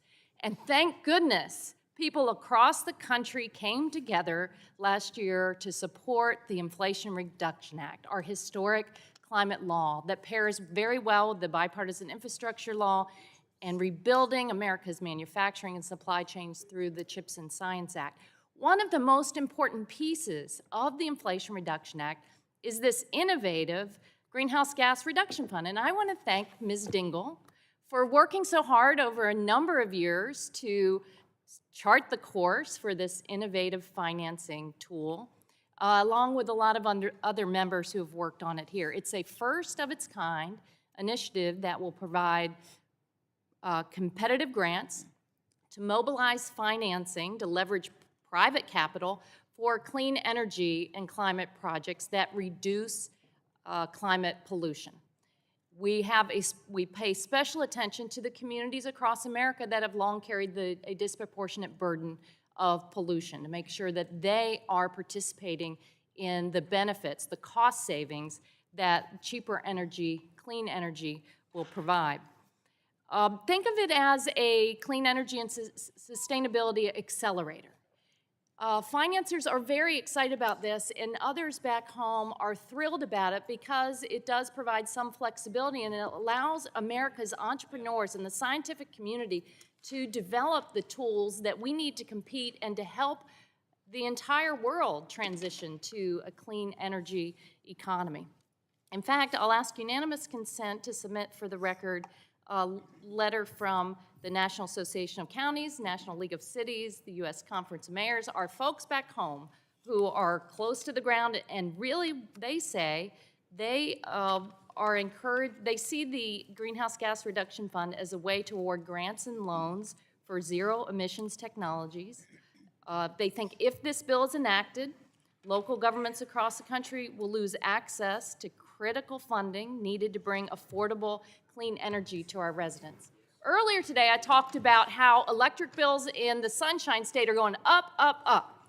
Florida Power and Light, Duke Energy, TECO, just this week got approved for big rate hikes on the people I represent. Did the gentlelady ask for unanimous consent to introduce that? Yeah, without objection, so ordered. So part of the reason our bills are going up, up, up is because they're so tied to gas. And what this initiative will do will empower people at the local level to develop the clean technologies, the energy efficiency tools they need to cut costs, cut pollution at the same time. This is a historic and exciting opportunity to cut climate pollution, to lower costs, to create jobs, and to improve our health. So I want to thank Ms. Dingell for bringing this amendment and this bill. Even with your amendment, I hope this bill is defeated and doesn't see the light of day. Would the gentlewoman yield if she's finished? I'm happy to yield. Thank you. I just wanted to say to Mr. Palmer, look, we have worked together on addressing the climate crisis. I know you said that there was a report that said it wasn't human-induced. I haven't seen that report. But the bottom line is you don't have to, you can believe that it's not human-induced, which obviously you do, but that doesn't mean you don't believe it's real. Obviously, you think that climate change is real and that we should be doing something about it, which is what you said. And so, you know, we don't have to get that in the way of trying to accomplish something here. Even the committee that you put together calls about environment and climate. There have been many times in the past when we've actually addressed things on a bipartisan basis to reduce the damaging impacts of climate change without the Republicans having to say that it's human-induced. I remember the Energy Act, which we passed when Trump was president, that phased out HFCs. We didn't say whether it was human-induced or not. We just said it's a reality, and we need to address it. And I think the Greenhouse Gas Reduction Fund is a major way to address it, regardless of what you think the causes are. And so I would just say, let's join together and work on some of these things, regardless of what you believe is the cause. And I yield back. Thank the gentlewoman. Use the word. The gentleman yields back. For what purpose does the gentleman from South Carolina seek recognition? Move to strike last word, speak in opposition. There. Gentleman's recognized for 5 minutes. Thank you, Mr. Chair. Lord, I tell you what, my constituents are wondering when that much touted Inflation Reduction Act's actually going to kick in and help lower prices for them. At the grocery store, at the retailers, at the gas pumps. You know, the gentlelady from Florida talks about the Sunshine State and their energy prices are skyrocketing. And I'd ask her to just look at the energy matrix down there. A lot of nuclear power, of course, in Florida, a move toward more solar, but without dispatchable energy provided by natural gas, where that natural gas-fired power plant can come on when that thunderstorm goes across those solar panels and that solar falls offline. Solar starts at 0 every day and ends at 0. It produces when the sun comes up and it produces until the sun goes down. But I'll guarantee your constituents, they expect the lights to come on, they expect that machine to be able to turn on when they want to manufacture that widget. And you can't do that with solely moving toward renewable energy. That ought to be part of the matrix. There's nobody on this side of the aisle that doesn't agree with that. I'd like to yield some time to my gentleman friend from Alabama, Mr. Palmer. I just want to make it clear that I'm not saying that there's no evidence or no consensus. I will read you what the last Intergovernmental Panel on Climate Change report said. And I quote, "There is still no consensus on the relative magnitude of human and natural influences on past changes in Atlantic hurricane activity, and particularly on which factor has dominated the observed increase.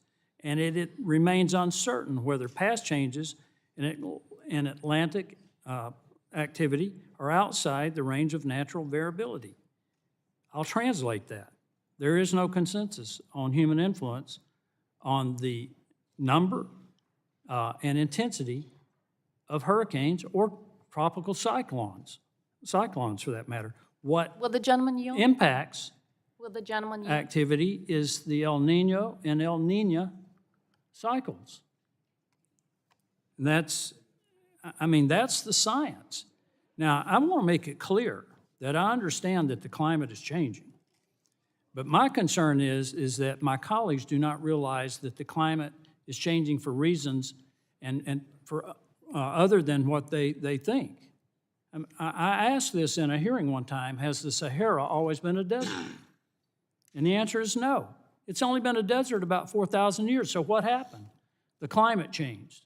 What caused it? Most scientists believe the Earth changed its tilt on its axis, changed the wind patterns, and over about a 10 or 12,000 year period, the Sahara became a desert.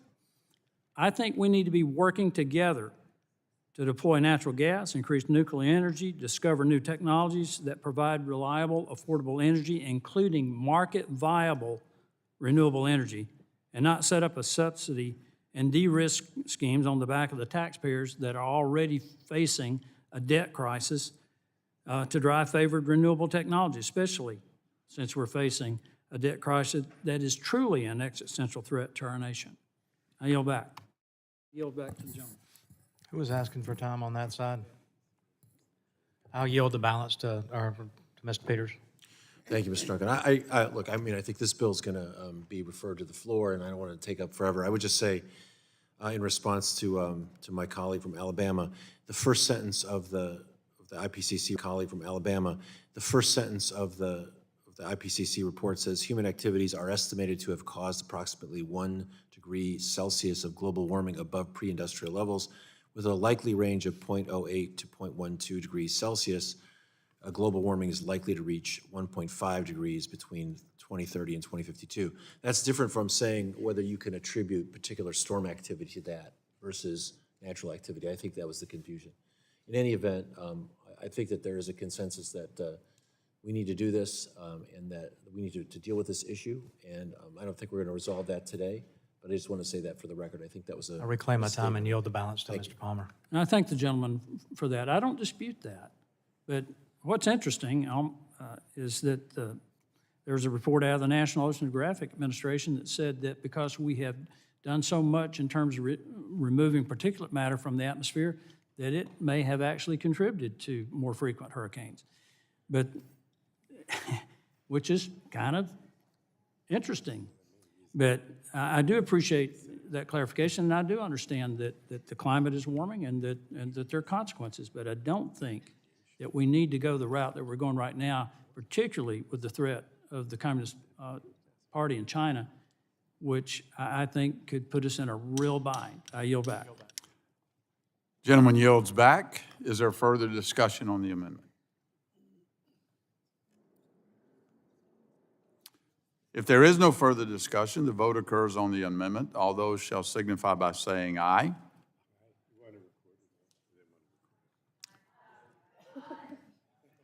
All those opposed? No. A recorded vote has been requested. The clerk will call the roll. Rodgers. Burgess. Burgess votes no. Latta. Guthrie. Guthrie votes no. Griffith. Griffith votes no. Bilirakis. Bilirakis votes no. Johnson. Johnson votes no. Bouchon. Bouchon votes no. Hudson. Wahlberg. Wahlberg votes no. Carter. Carter votes no. Duncan. Duncan votes no. Palmer. Palmer votes no. Dunn.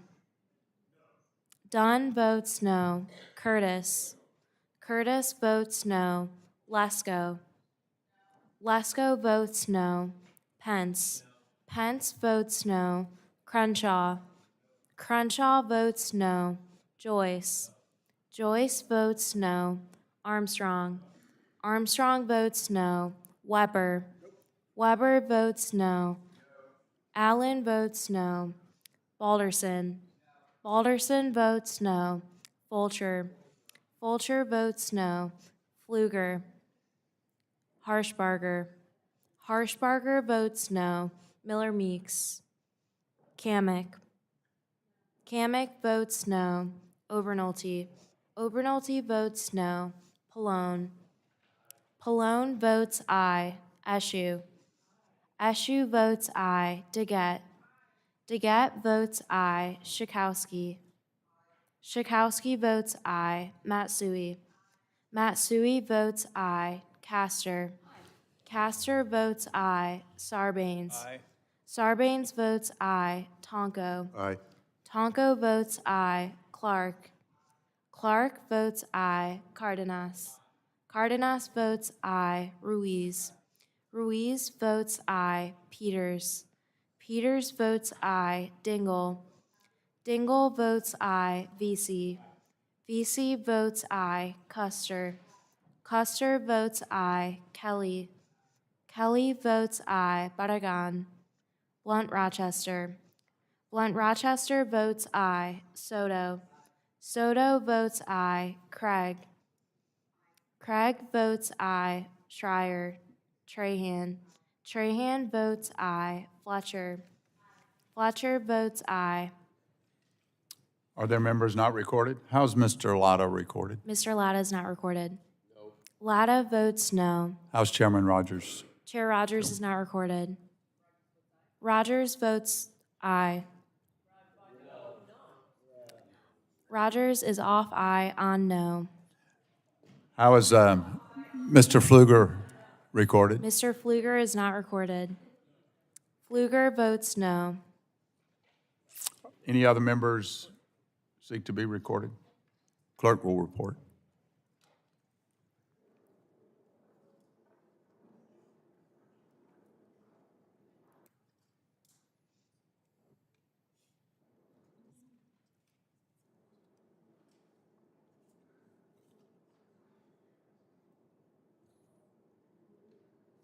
Mr. Johnson, on that vote, we have 21 ayes and 27 noes.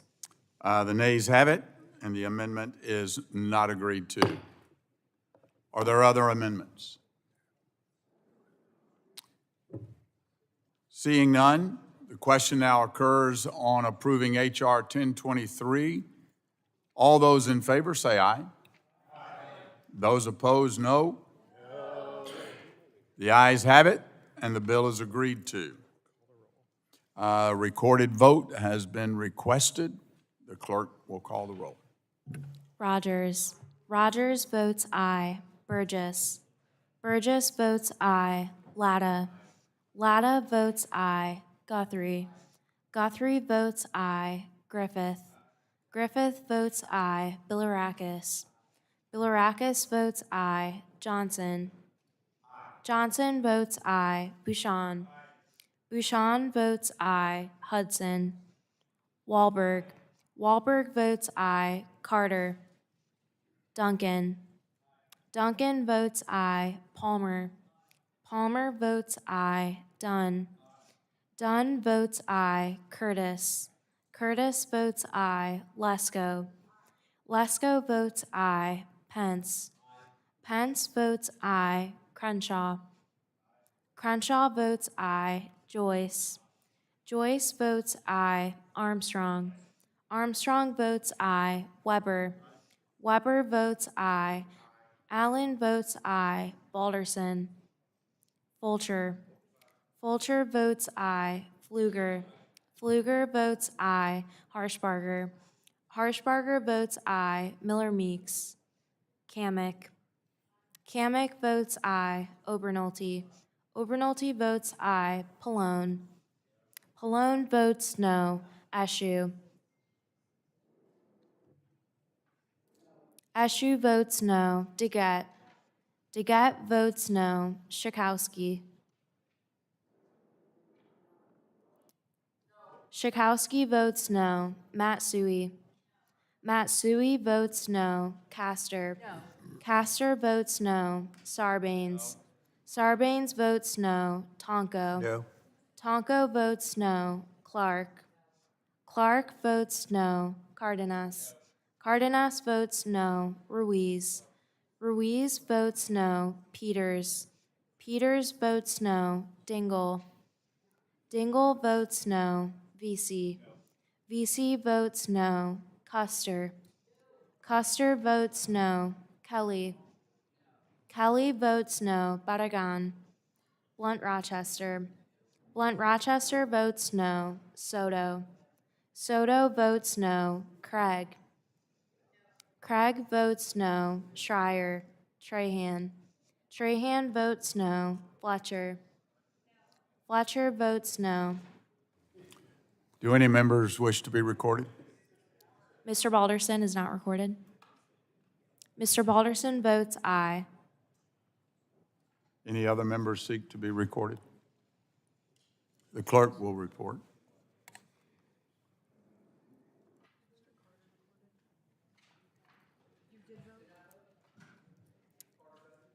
Mr. Carter is not recorded. Carter votes aye.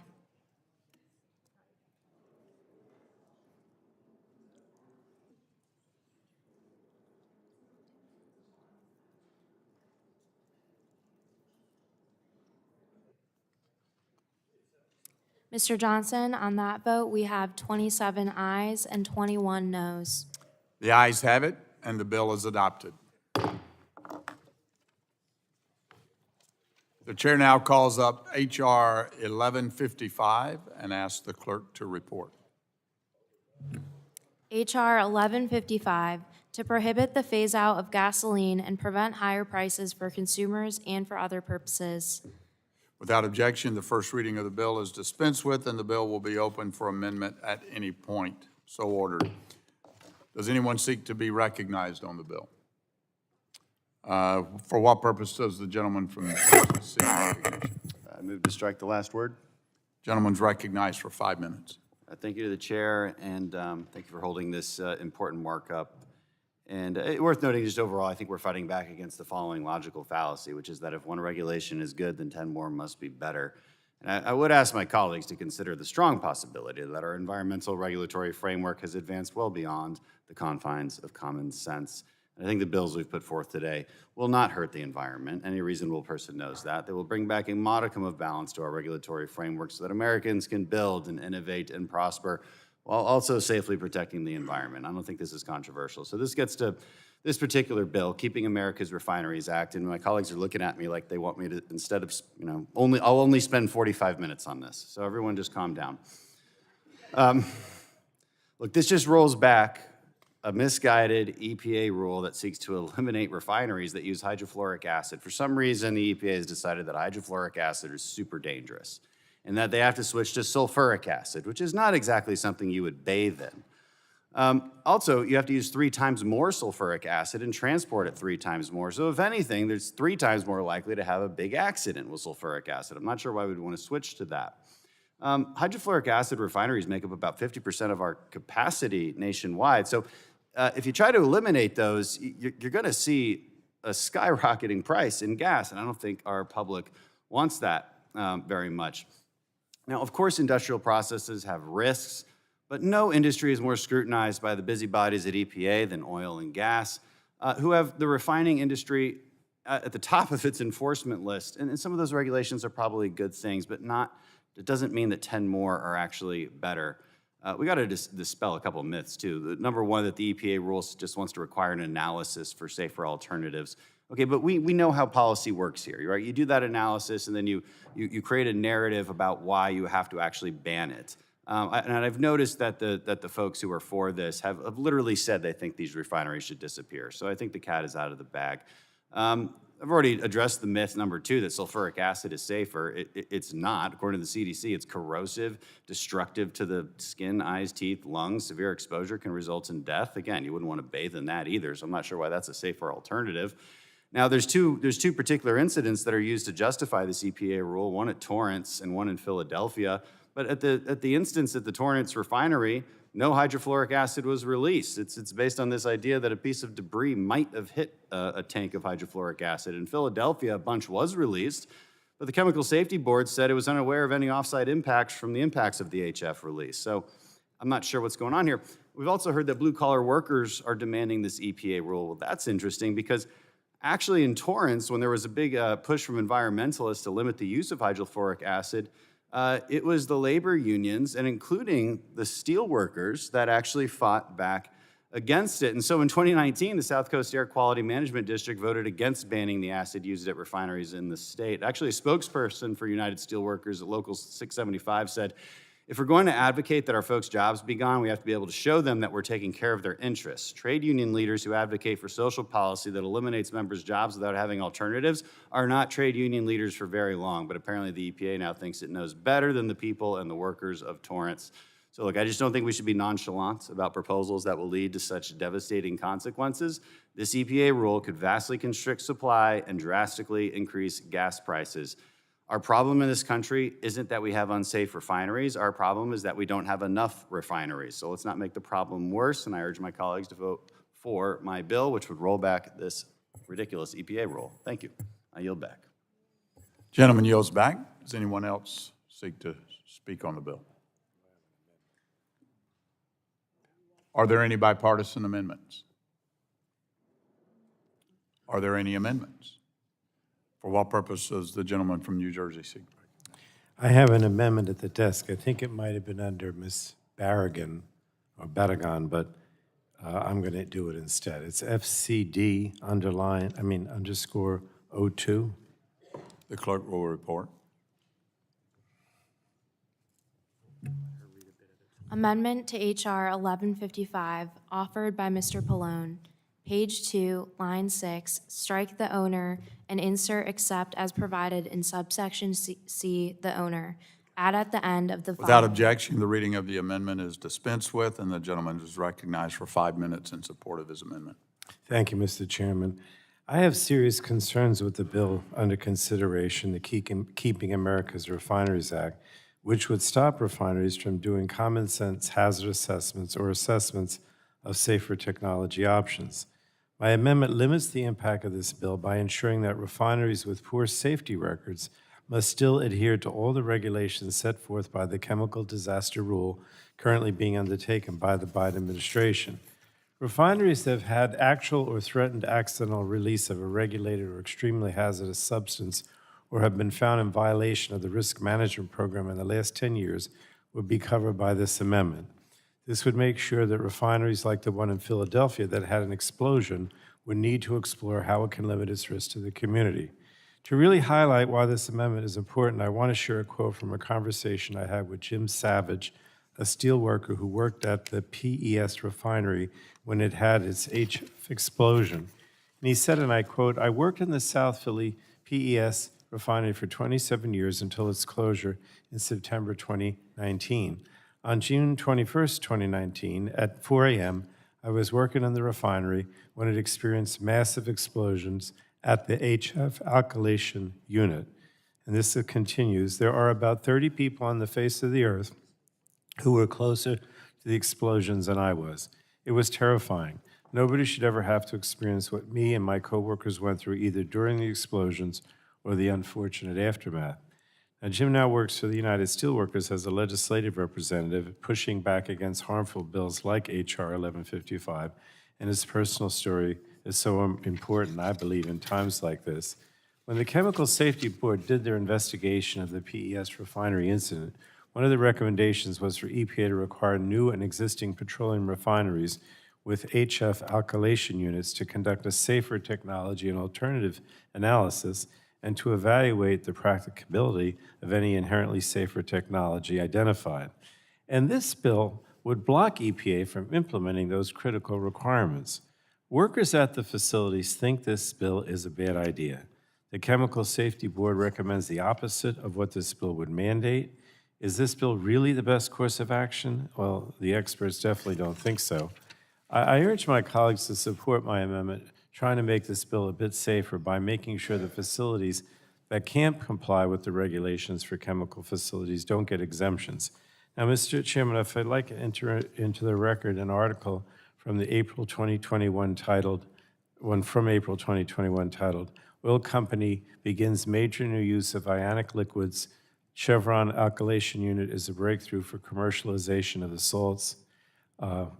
If I could enter that. Without objection, so ordered. Thank you. And I'd also like to enter into the record a statement of opposition on the bill from a steel worker that works at the Marathon Refinery in Texas City, Texas, that has successfully made the shift from HF to sulfuric acid. Without objection, so ordered. Thank you. Actually, I think I have time. I could just read this. It says, this is from James Townsend, who says, "I've worked in the Marathon Refinery in Texas City, Texas for 16 years. A refinery uses the HF alkylation process. HF is the most dangerous substance and process utilized in the refining industry. I support requiring refiners to perform periodic STAA to determine if inherently safer technologies are technologically and economically feasible. As an average steelworker, I urge Congress to oppose H.R. 1155. And then the last thing, Mr. Chairman, is a letter to ranking member, to me and Chairwoman Cathy McMorris Rodgers from the United Steelworkers opposing the bill. And I won't read it, but if I could enter that, ask unanimous consent. Without objection, so ordered. Thank you, Mr. Chairman, and I yield back. Gentleman yields back. Is there further discussion on the amendment? If there is no further discussion, I'm sorry, for what purpose does the gentlelady seek? To strike the last word, Mr. Chairman. Gentlelady is recognized for 5 minutes. Thank you. I rise to in support of the amendment. When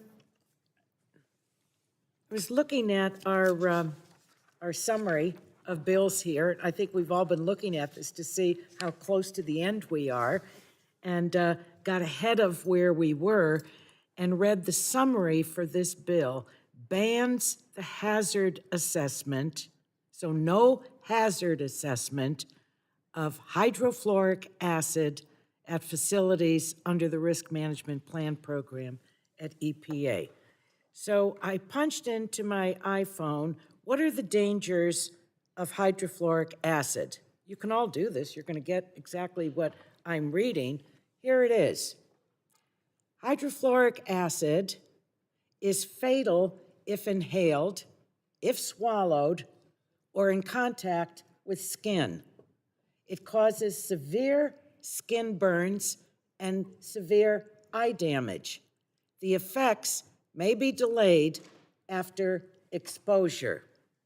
Okay, so that's the short description. OSHA, the Occupational Safety and Health Administration, which governs worker safety, describes any, Mr. Chairman, the committee's not in order.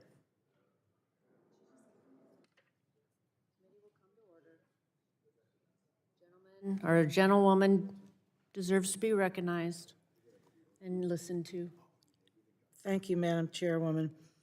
I think they're still not listening to you, but anyway, OSHA describes any contact with HF liquid or vapor can produce serious, painful chemical burns.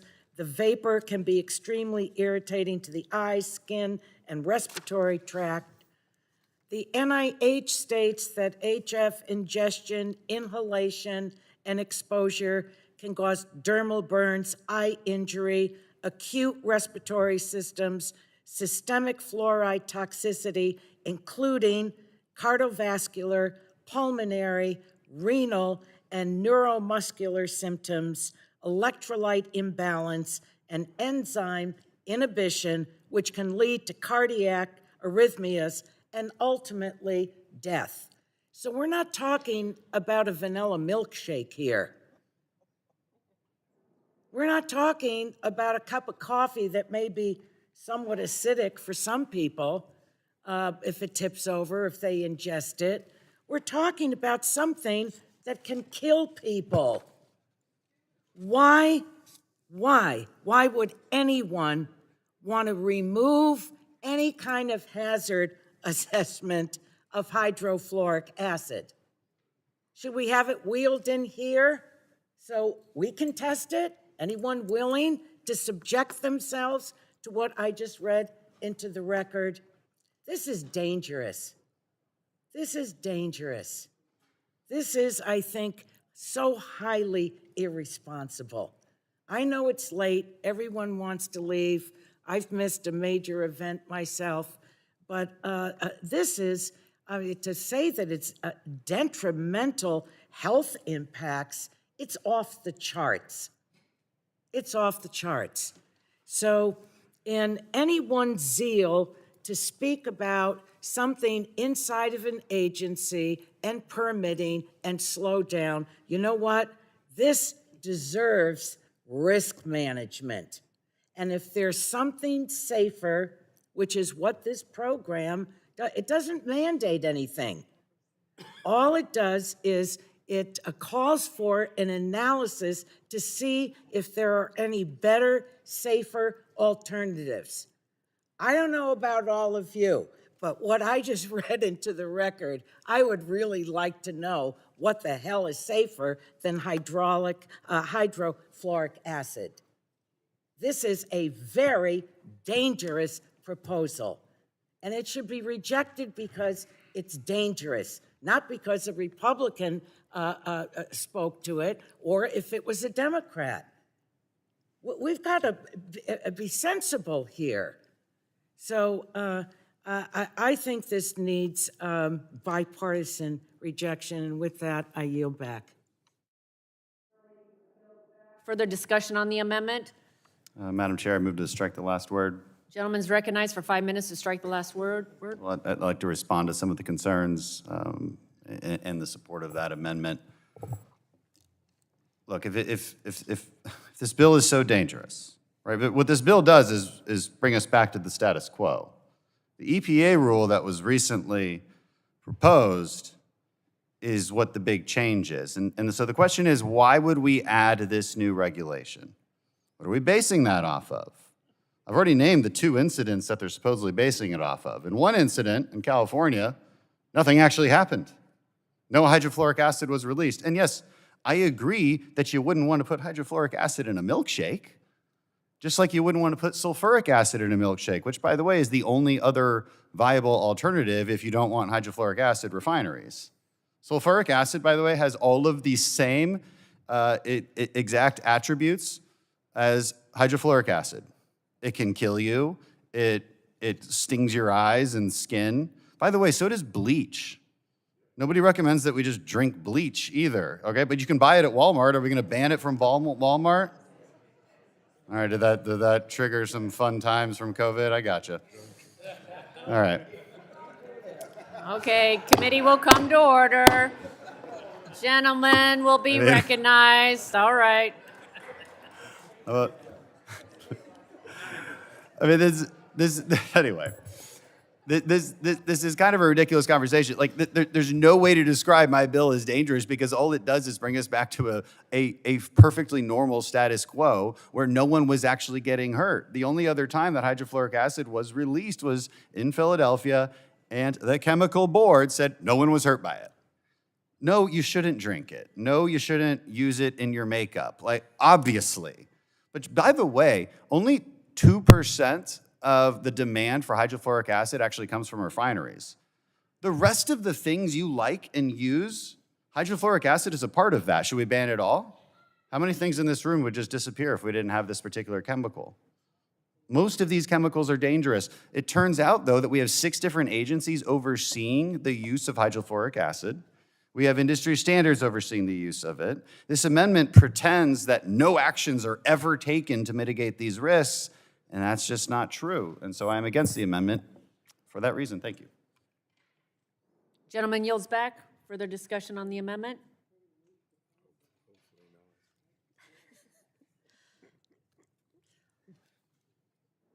The question will be on the amendment. Recorded vote has been requested. The clerk will call the roll. Rodgers. No. Rodgers votes no. Burgess. Burgess votes no. Latta. Latta votes no. Guthrie. Guthrie votes no. Griffith votes no. Bilirakis. Bilirakis votes no. Johnson. Johnson votes no. Bouchon. Bouchon votes no. Hudson. Wahlberg. Wahlberg votes no. Carter. Carter votes no. Duncan. Duncan votes no. Palmer. Dunn. Dunn votes no. Curtis. Curtis votes no. Lesko. Lesko votes no. Pence. Pence votes no. Crenshaw. Crenshaw votes no. Joyce. Joyce votes no. Armstrong. Armstrong votes no. Weber. Weber votes no. Allen votes no. Balderson. Balderson votes no. Fulcher. Fulcher votes no. Pfluger. Pfluger votes no. Harshbarger. Harshbarger votes no. Miller Meeks. Kamick. Overnulty. Overnulty votes no. Pallone. Aye. Pallone votes aye. Eshu.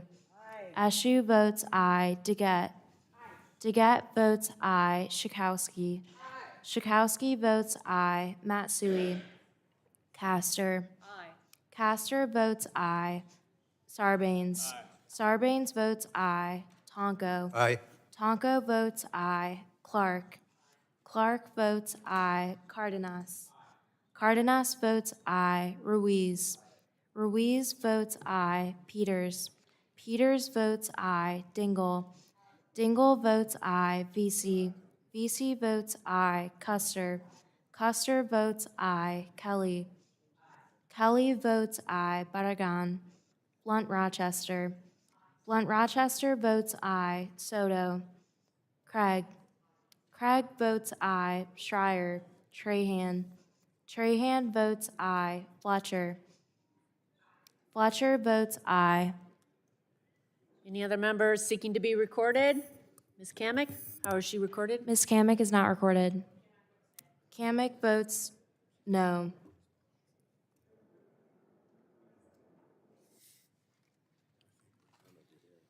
Great.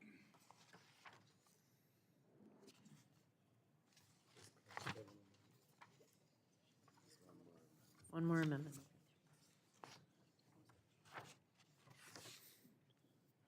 Clerk will report.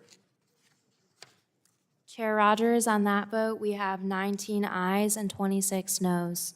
The nays have it, and the amendment is not adopted. Are there further amendments? For what purpose does Ms. Clark seek recognition?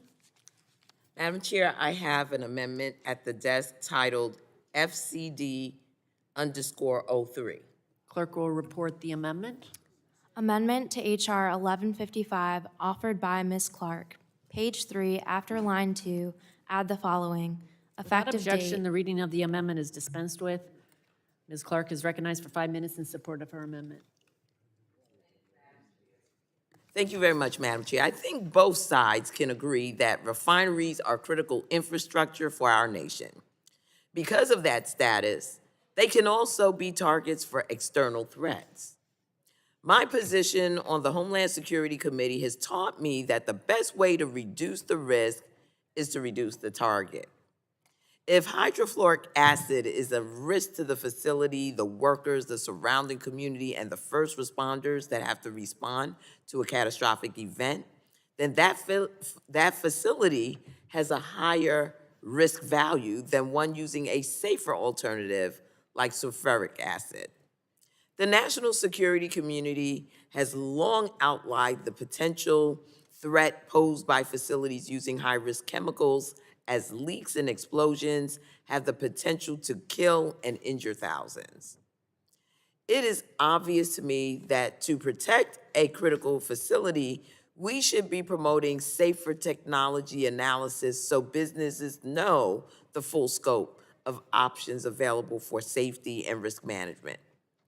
I would much rather these facilities look ahead at their options and plan for the worst-case scenarios than allowing another tragic chemical disaster to happen.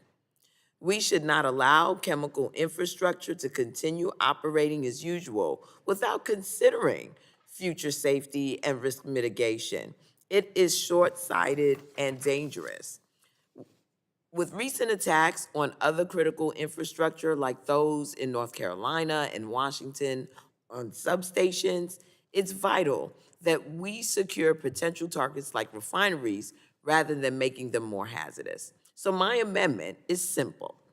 It would delay the effective date of the bill until the EPA administrator and any relevant agency heads confirm that none of the provisions within this bill would increase the vulnerability of these facilities to external security threats.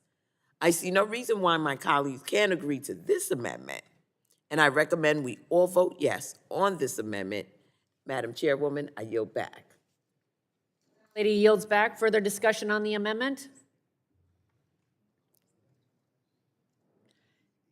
Hearing none, the vote is called on the amendment.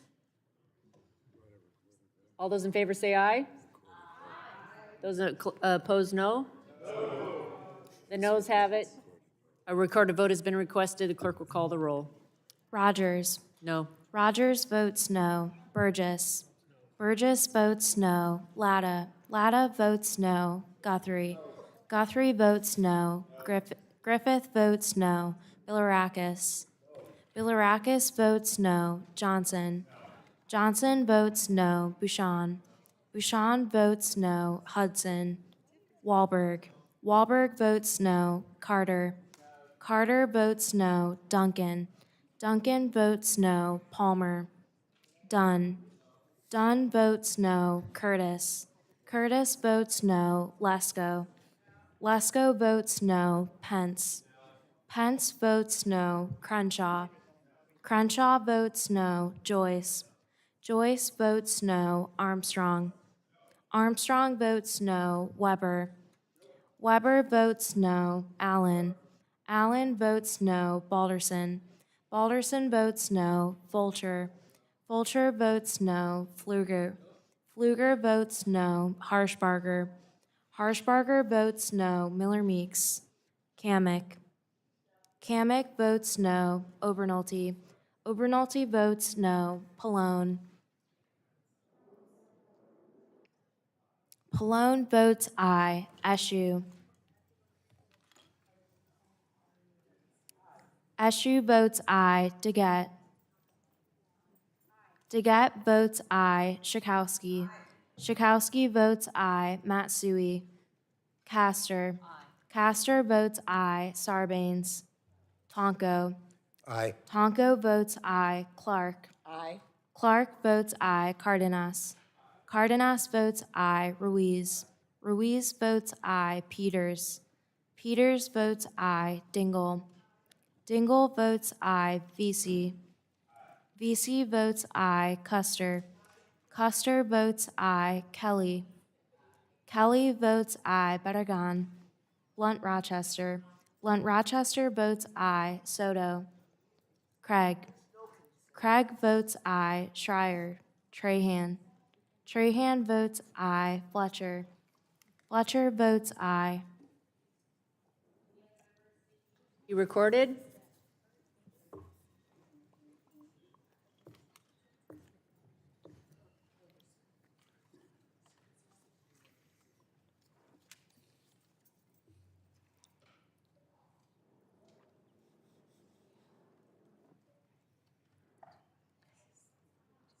Clerk will report. Chair Rodgers, on that vote, we have 18 ayes and 26 noes. The noes have it. The amendment is not agreed to. Are there further amendments? That's it. Question now occurs on approving H.R. 1155 as amended. All those in favor, well, clerk will call the roll. Rodgers. Aye. Rodgers votes aye. Burgess. Burgess votes aye. Latta. Latta votes aye. Guthrie. Guthrie votes aye. Griffith. Griffith votes aye. Bilirakis. Bilirakis votes aye. Johnson. Johnson votes aye. Bouchon. Bouchon votes aye. Hudson. Wahlberg. Wahlberg votes aye. Carter. Carter votes aye. Duncan. Duncan votes aye. Palmer. Dunn. Dunn votes aye. Curtis. Curtis votes aye. Lesko. Lesko votes aye. Pence. Pence votes aye. Crenshaw. Crenshaw votes aye. Joyce. Joyce votes aye. Armstrong. Armstrong votes aye. Weber. Weber votes aye. Allen. Allen votes aye. Balderson. Balderson votes aye. Fulcher. Fulcher votes aye. Pfluger. Pfluger votes aye. Harshbarger. Harshbarger votes aye. Miller Meeks. Kamick. Kamick votes aye. Obernolte. Obernolte votes aye. Pallone.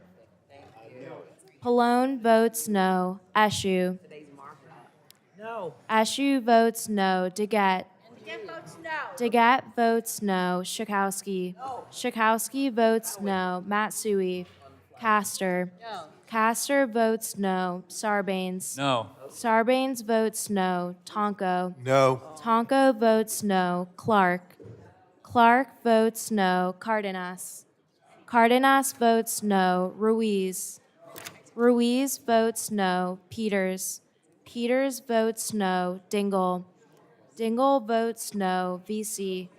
Vesey votes no. Custer. Custer votes no. Kelly. Kelly votes no. Barragan. Blunt Rochester.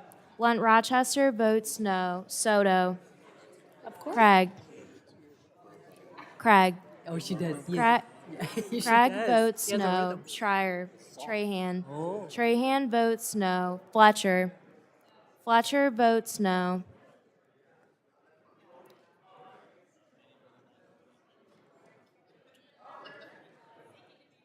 Any other members seeking to be recorded?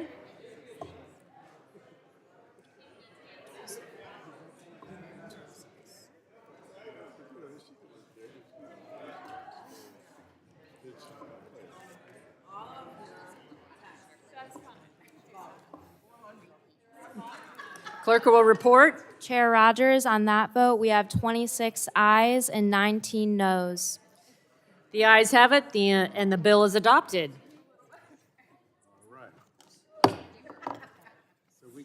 3 cheers for Clerk Jolie. Yes, woo-hoo, great job.